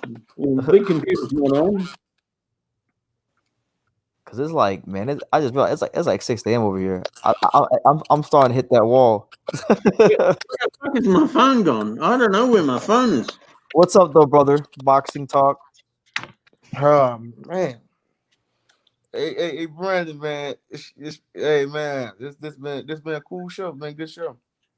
I appreciate it. I hope you like this next time. I hope this is a one-day thing. Man, this might be the last time you see this. It might be the last time you see me, man. So, cause I might don't. This might be the last time. I'm probably gonna come back on Shooting Yard. I hope I'll come back, but I'm not sure, bro. I gotta get a lot of stuff done. You know what I'm saying? Yeah, join the club. Join the club. This might be my last time coming back here. So, if it's the last time, bro, I'm gonna say I'm out of here. Just to say I'm out. I mean, you said last time was the last time, so I don't know, man. The Raekwon Obama said that, bro. The Raekwon Obama said that. I feel like you're pulling Jay-Z. You remember when Jay-Z retired was supposed to retire after the Black Album? Look, bro. Hey, everybody. I'm making a final announcement. I'm out of here, man. We're retiring. True School. You're not gonna get the Angry Wilder fanboy. It's not him. You know what I'm saying? Angry Wilder fanboy. He made a little stupid good video off her. Well, man, we're gonna retire, man. We ain't coming back here, man. You know what I'm saying? We're gonna retire, man. All right. I highly doubt that, but I'm still gonna be here. I'm still gonna. This is my final show with you, man. So you know what I'm saying. You get all your questions, your comments out for me. You know what I'm saying. I mean, if you say so. It's the final time, man. You know what I'm saying. It's the last dance, like Michael Jordan. Yes, sir. It's the last dance. Yeah, it's the last dance. So. Okay, it was nice. It was nice. It was nice. We had 2 videos, man. Great 2 videos, though. Hey, are we all Prince fans? I'm missing Prince so much. Prince Purple Rain, Purple. Yeah, man. You know what I'm saying? I'm feeling like Henry Cejudo, man. I'm old, man. I'm getting old. The videos. Man, I'm out. You know what I'm saying? I'm retiring. Butter Boxing, I'm retired. We ain't coming back here, man. Shooting Yard. On True School Sports TV, Shooting Yard. Raekwon Bell and Brother Boxing, man. We're retiring. You know what I'm saying? We're gonna get some beers out. We're gonna have some champagne. We're retiring here, man. Yeah, get some cigars, get some hookers. The great Deontay Wilder the fanboys here, man. Now I'm a real Wilder fan. You know what I'm saying? I'm not no fanboy. You know what I'm saying? I love Deontay. That's my guy. You know what I'm saying? That's all right, man. He's a natural talent. He's a natural. He's a natural talent, bro. I'll be honest. I'll be honest with you, man. I feel like you're Jay-Z, man. I feel like you're Jay-Z. Jay-Z was supposed to retire after the Black Album, and then he put out like 5 more albums. No, man, it's my last time. So, man, just tell everybody it's my last. Jay-Z said after the Black Album. I know. Because I the only reason I'm on here because I don't have a lot of schoolwork to do. You know what I'm saying? You should be studying. I'm in college. What do you? Just out of curiosity, what are you even studying in college? Law. Really, law? Yeah. That's good, man. Why are you studying? That's the only reason I'm coming on here. But this is like my final time because I gotta get back to school, bro. You know what I'm saying? I feel you. But I mean, I understand that. But I can make all you like, wow. This way gonna say, oh, you sold out. No, I didn't sell out, bro. You sold. I know I didn't sell out. They're gonna say, oh, you sold out. You didn't keep the same energy. You're not the same Wilder fan. I am a Wilder fan, bro, and I'm gonna have taken through, but I'm not gonna be arguing. Man. You didn't sell out. You just got comprehensible. This is the first time we could talk here. Yeah, this has actually been enjoyable. I'm not even front, bro. I'm not even cap. This has been kind of enjoyable. We're kind of proud of you. I'm sure we're kind of proud of you. But this is the last term, bro, because I gotta get back to school. I might come back here like 4 or 5 years from now. You know Doubt it. Can I make a prediction as to what's gonna happen? And I'm pretty sure I'm gonna be right. Bro, you're coming back, brother. Right, you're coming back. We're gonna make a prediction, okay? Because you got Brandon. Can I make your bet? Hold up, Gian. Can I make your bet? Can I make your bet? Huh? You're gonna clean. Hold up. Jimmy, hold on. I make your bet. If I don't come back here, you have to delete the 2 videos. Nah, don't you do that. You ain't gonna do it, bro. No, I would honestly. Do you think that's any sweat off my back, bro? The videos only have like 2,000 views. That's nothing to me. Yeah, I don't care, but I'm being really honest. This is my final time coming on here because I need to get. They said they're gonna reopen the school. They're gonna send me Oh, some God, money. God bless you, man. I'm happy for you. But I have, but this is my prediction, and I'm fairly confident I'm gonna be right. Okay. Whenever Fury and Wilder get scheduled, you're gonna be back here. I might.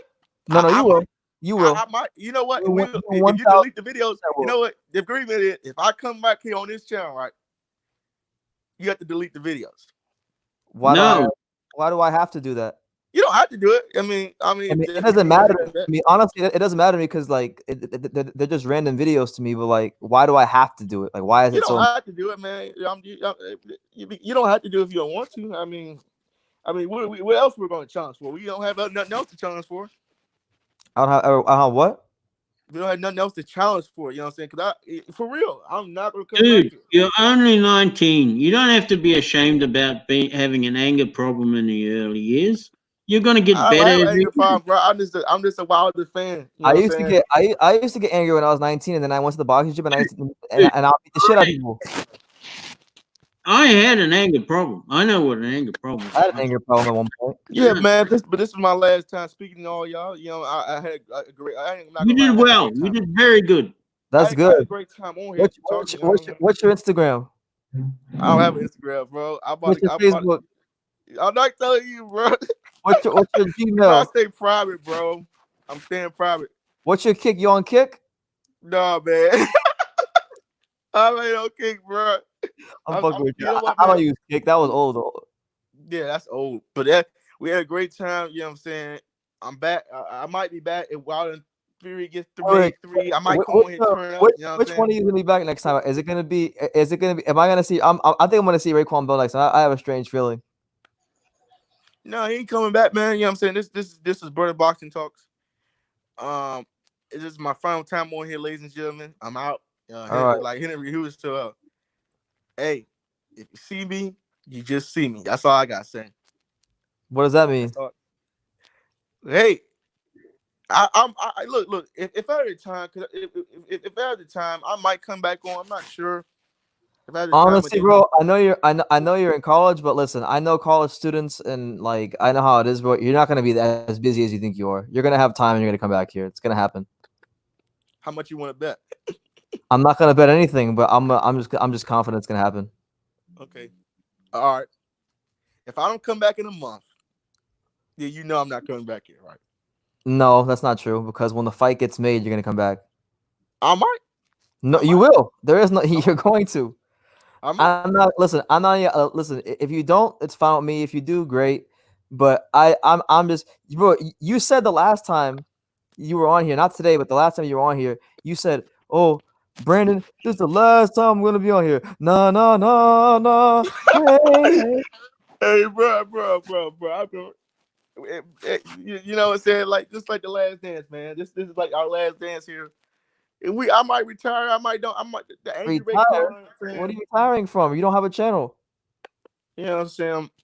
The angry Raekwon fan. You know, it's the angry Wilder fan. You can call me the angry Wilder fan you want to. I'm not calling you anything. I'm just gonna call you. I'm gonna call you BBT, like the bank. BB&T. I'm the can man.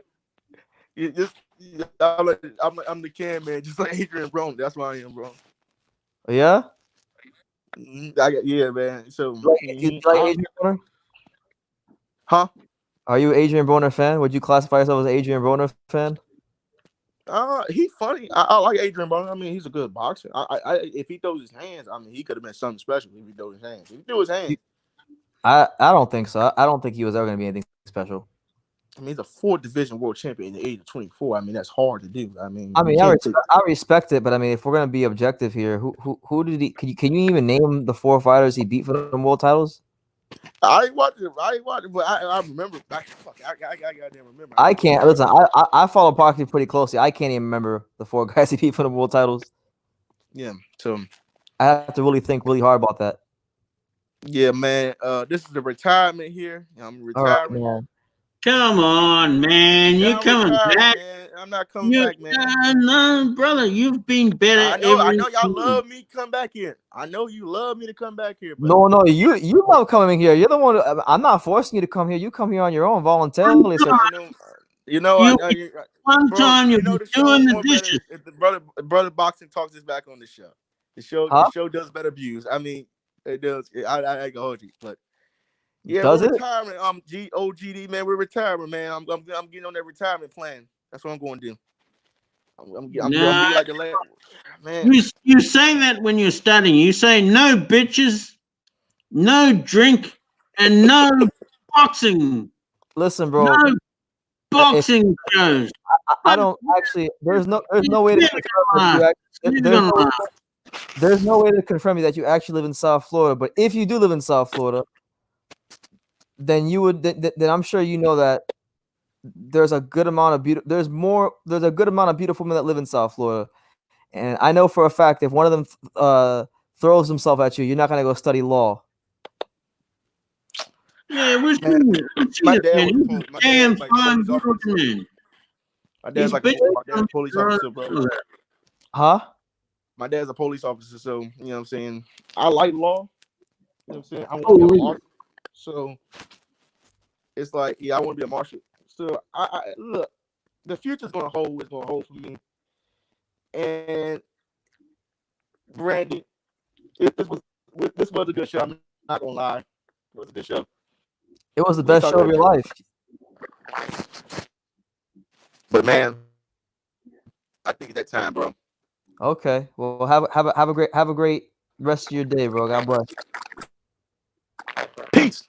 And peace, brother. Deontay Wilder fanboys out of here. Bye. Take care. Well, he did really well. He did really well. I gotta say, I gotta give credit where credit is due. Yeah. I mean, he tries to think he doesn't have an anger problem, but he does have an anger problem. But he repressed it. That's pretty good done. Hey, shout out to him, man. I respect. Bloody hell. Done, yeah. And, he says that's the last time, and if it is, good. No. What's going to be happening? He's going to have to mop his floor up, and he's going to put you in the background, and he's just going to have to fucking say something. Yeah. This was gonna happen. Like I told him, this was gonna happen. Okay, I'm gonna come on live one day. I'm gonna be going about my merry day. Mm. And then Deontay Wilder versus Tyson Fury 3 is gonna get announced. And then I'm gonna be live, and he's gonna want to talk about it. Yeah, but I think he's gone further than that. He's developed further. The anger has repressed a little bit, and he can think about other things. You know, at the time, I mean, you think about him. The first time I was on, and Rocky was, and you were on, he was just so crazy angry. He needed an outlet. But I think it's about body chemistry mostly. It's mostly about eating this rubbish manufactured foods. But there's some real things there, and there's some real build-up anger there, and he let go a lot of it. And this time he was pretty good. He was not bad. Well, God bless him. I got it. God bless him. Yeah. And now I'm feeling a little bit less stupid about me trying to be the peacemaker when I was so drunk when he showed up the first time. You were drunk off your ass that night. I remember that. I was drunk off my ass, and I was trying to be this peacemaker and stuff, and it wasn't working. Well, that's wasn't fucking working. Yeah. That's a good time because they say drunken words speak sober thoughts. So you're really a peaceful guy. If you could be the peacemaker while you're drunk, then that means you must have some sort of peace on the inside. Well, maybe now, but in the old days, I was like him. I was hurting on the inside. When I would always be the first to be fired, always the last to be hired.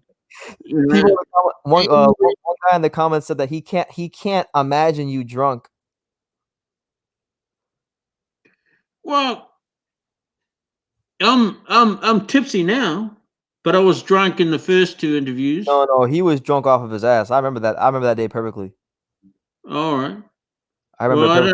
I don't know about that, but he was so angry. Oh, he's so angry he couldn't talk to him. I try to hone in on it, but this time I'd say something, and he'd say thank you. So that's you know, I'll try to make a point in his favor, and he'd say, "Yep, you've got it," you know, and that's pretty good. That's good. And so, I mean, this is a boxing channel, and it's not a Political channel. it's not an anger management channel, but it's still it has served that. I'll tell you this. I'll tell you function. this. Whenever I go on these lives, I know this is a boxing channel, but I like these lives seem to actually help people. I don't know why, but they do. Well, I think it's helped him a little bit. Yeah. And but I'm a little bit worried that he's still got guns in the house. I mean, I think every person should have guns in the house. That's but nothing wrong with that. Just not him, because he's still got this anger, He you know. said just not him. Yeah, he's still got a lot of anger, you know. So we can't really have guns in the house when you've got a lot of anger. I feel you. You got to be very, you know, because you know you've got to take responsibility for every bullet that comes out of that rifle. Yeah, I gotta get me some guns. I gotta get me some guns soon. Now we're talking about it. Your dad's a happy fellow, isn't he? My dad's a very happy guy. And you're a happy fellow? For the most part, yeah. So if you can have those guns in the house and lock them up so that no intruder could take advantage of them, then you should have guns in the house, because then you're adding to the stability of the society. But if you're not really right, you can't lock them up. You don't have a house, and you're kind of a little bit crazy. Then having gun is not really good for stability of society. You know. No, it's fair enough. It's definitely fair enough. I think I actually got most of my agenda through. Like, wait, so just to be clear, like when you come on live, like do you have everything written down that you want to talk about? Yeah, well, most of the time I do. Like this time I had Marciano 15 rounds. Okay. This page. See, I don't think Marciano would do well at 10 rounds in the modern society. All I'm saying is that probably if he got past the 8th round, the motherfucker's doomed. They're just doomed. They're just, if he gets past the 8th round and no one's opening up an eyeball, an eyebrow, they're not cutting his eye, and he gets past round 8, they're fucked up, you know? Yeah. Because every round after that, they're just going to see this little cunt come out stronger, and they're going to be weaker. You know? So the worst person Marciano could come up against is young Mike Tyson, because I think young Mike Tyson would knock him out in the 1st round, 2nd round, 3rd round. But what if he didn't? What if he didn't knock him out in the 3rd round? You know? But all these other cunts, they wouldn't even, like, he'd probably be able to survive the first 3 rounds. And then like he'd be just sort of doing a little bit of damage. So in a 10-round fight, yeah, sure, he'd lose on points. But you know, it's like what Samuel Jackson did in the movie Fresh. Is that, see, in the movie Fresh, it was just great, you know. It was this kid, and he was dealing with all these gangsters, and he's playing all his gangsters off against one another. And then he goes down to his dad's place in the park, and his dad would be playing chess in the park. And so he'd be fucking maneuvering all his gangsters, right? And then Fresh goes, and he's just a kid, like he's 11 years old or something, goes down to and he watches his father playing chess and said, "Put the game on speed and I'm going to beat you," you know? And he said, even put Fisher, you know, this fucking, this guy who had to defect to the Soviet Union, this character is a great chess player. But you put the game on speed, I'll beat him too, you know? And it's like, yeah, Marciano's in a 10-round fight. Marciano's not going to beat these big guys. but put the game on 15 rounds. Absolutely. That's a different picture, man. And like, okay, that the champ Mike Tyson's a bad fight for him. Bad fight for him because Mike can reach him and Mike's going to beat him up. But put the game on 15 rounds, and these big guys, you know, they're not so tough up close. Absolutely.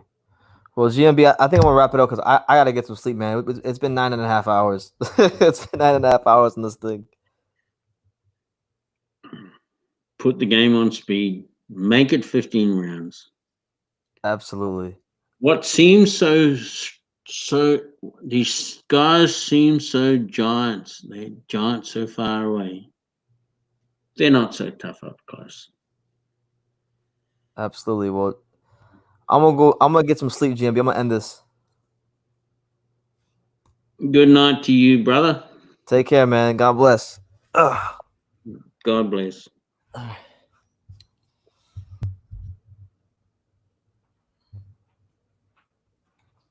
All right, guys. And with that being said, I'm out. It's your boy BT, and like I say in every single one of these videos, you can love me or you can hate me, but I'm just Kevin Daniels. So until next time, take care, guys.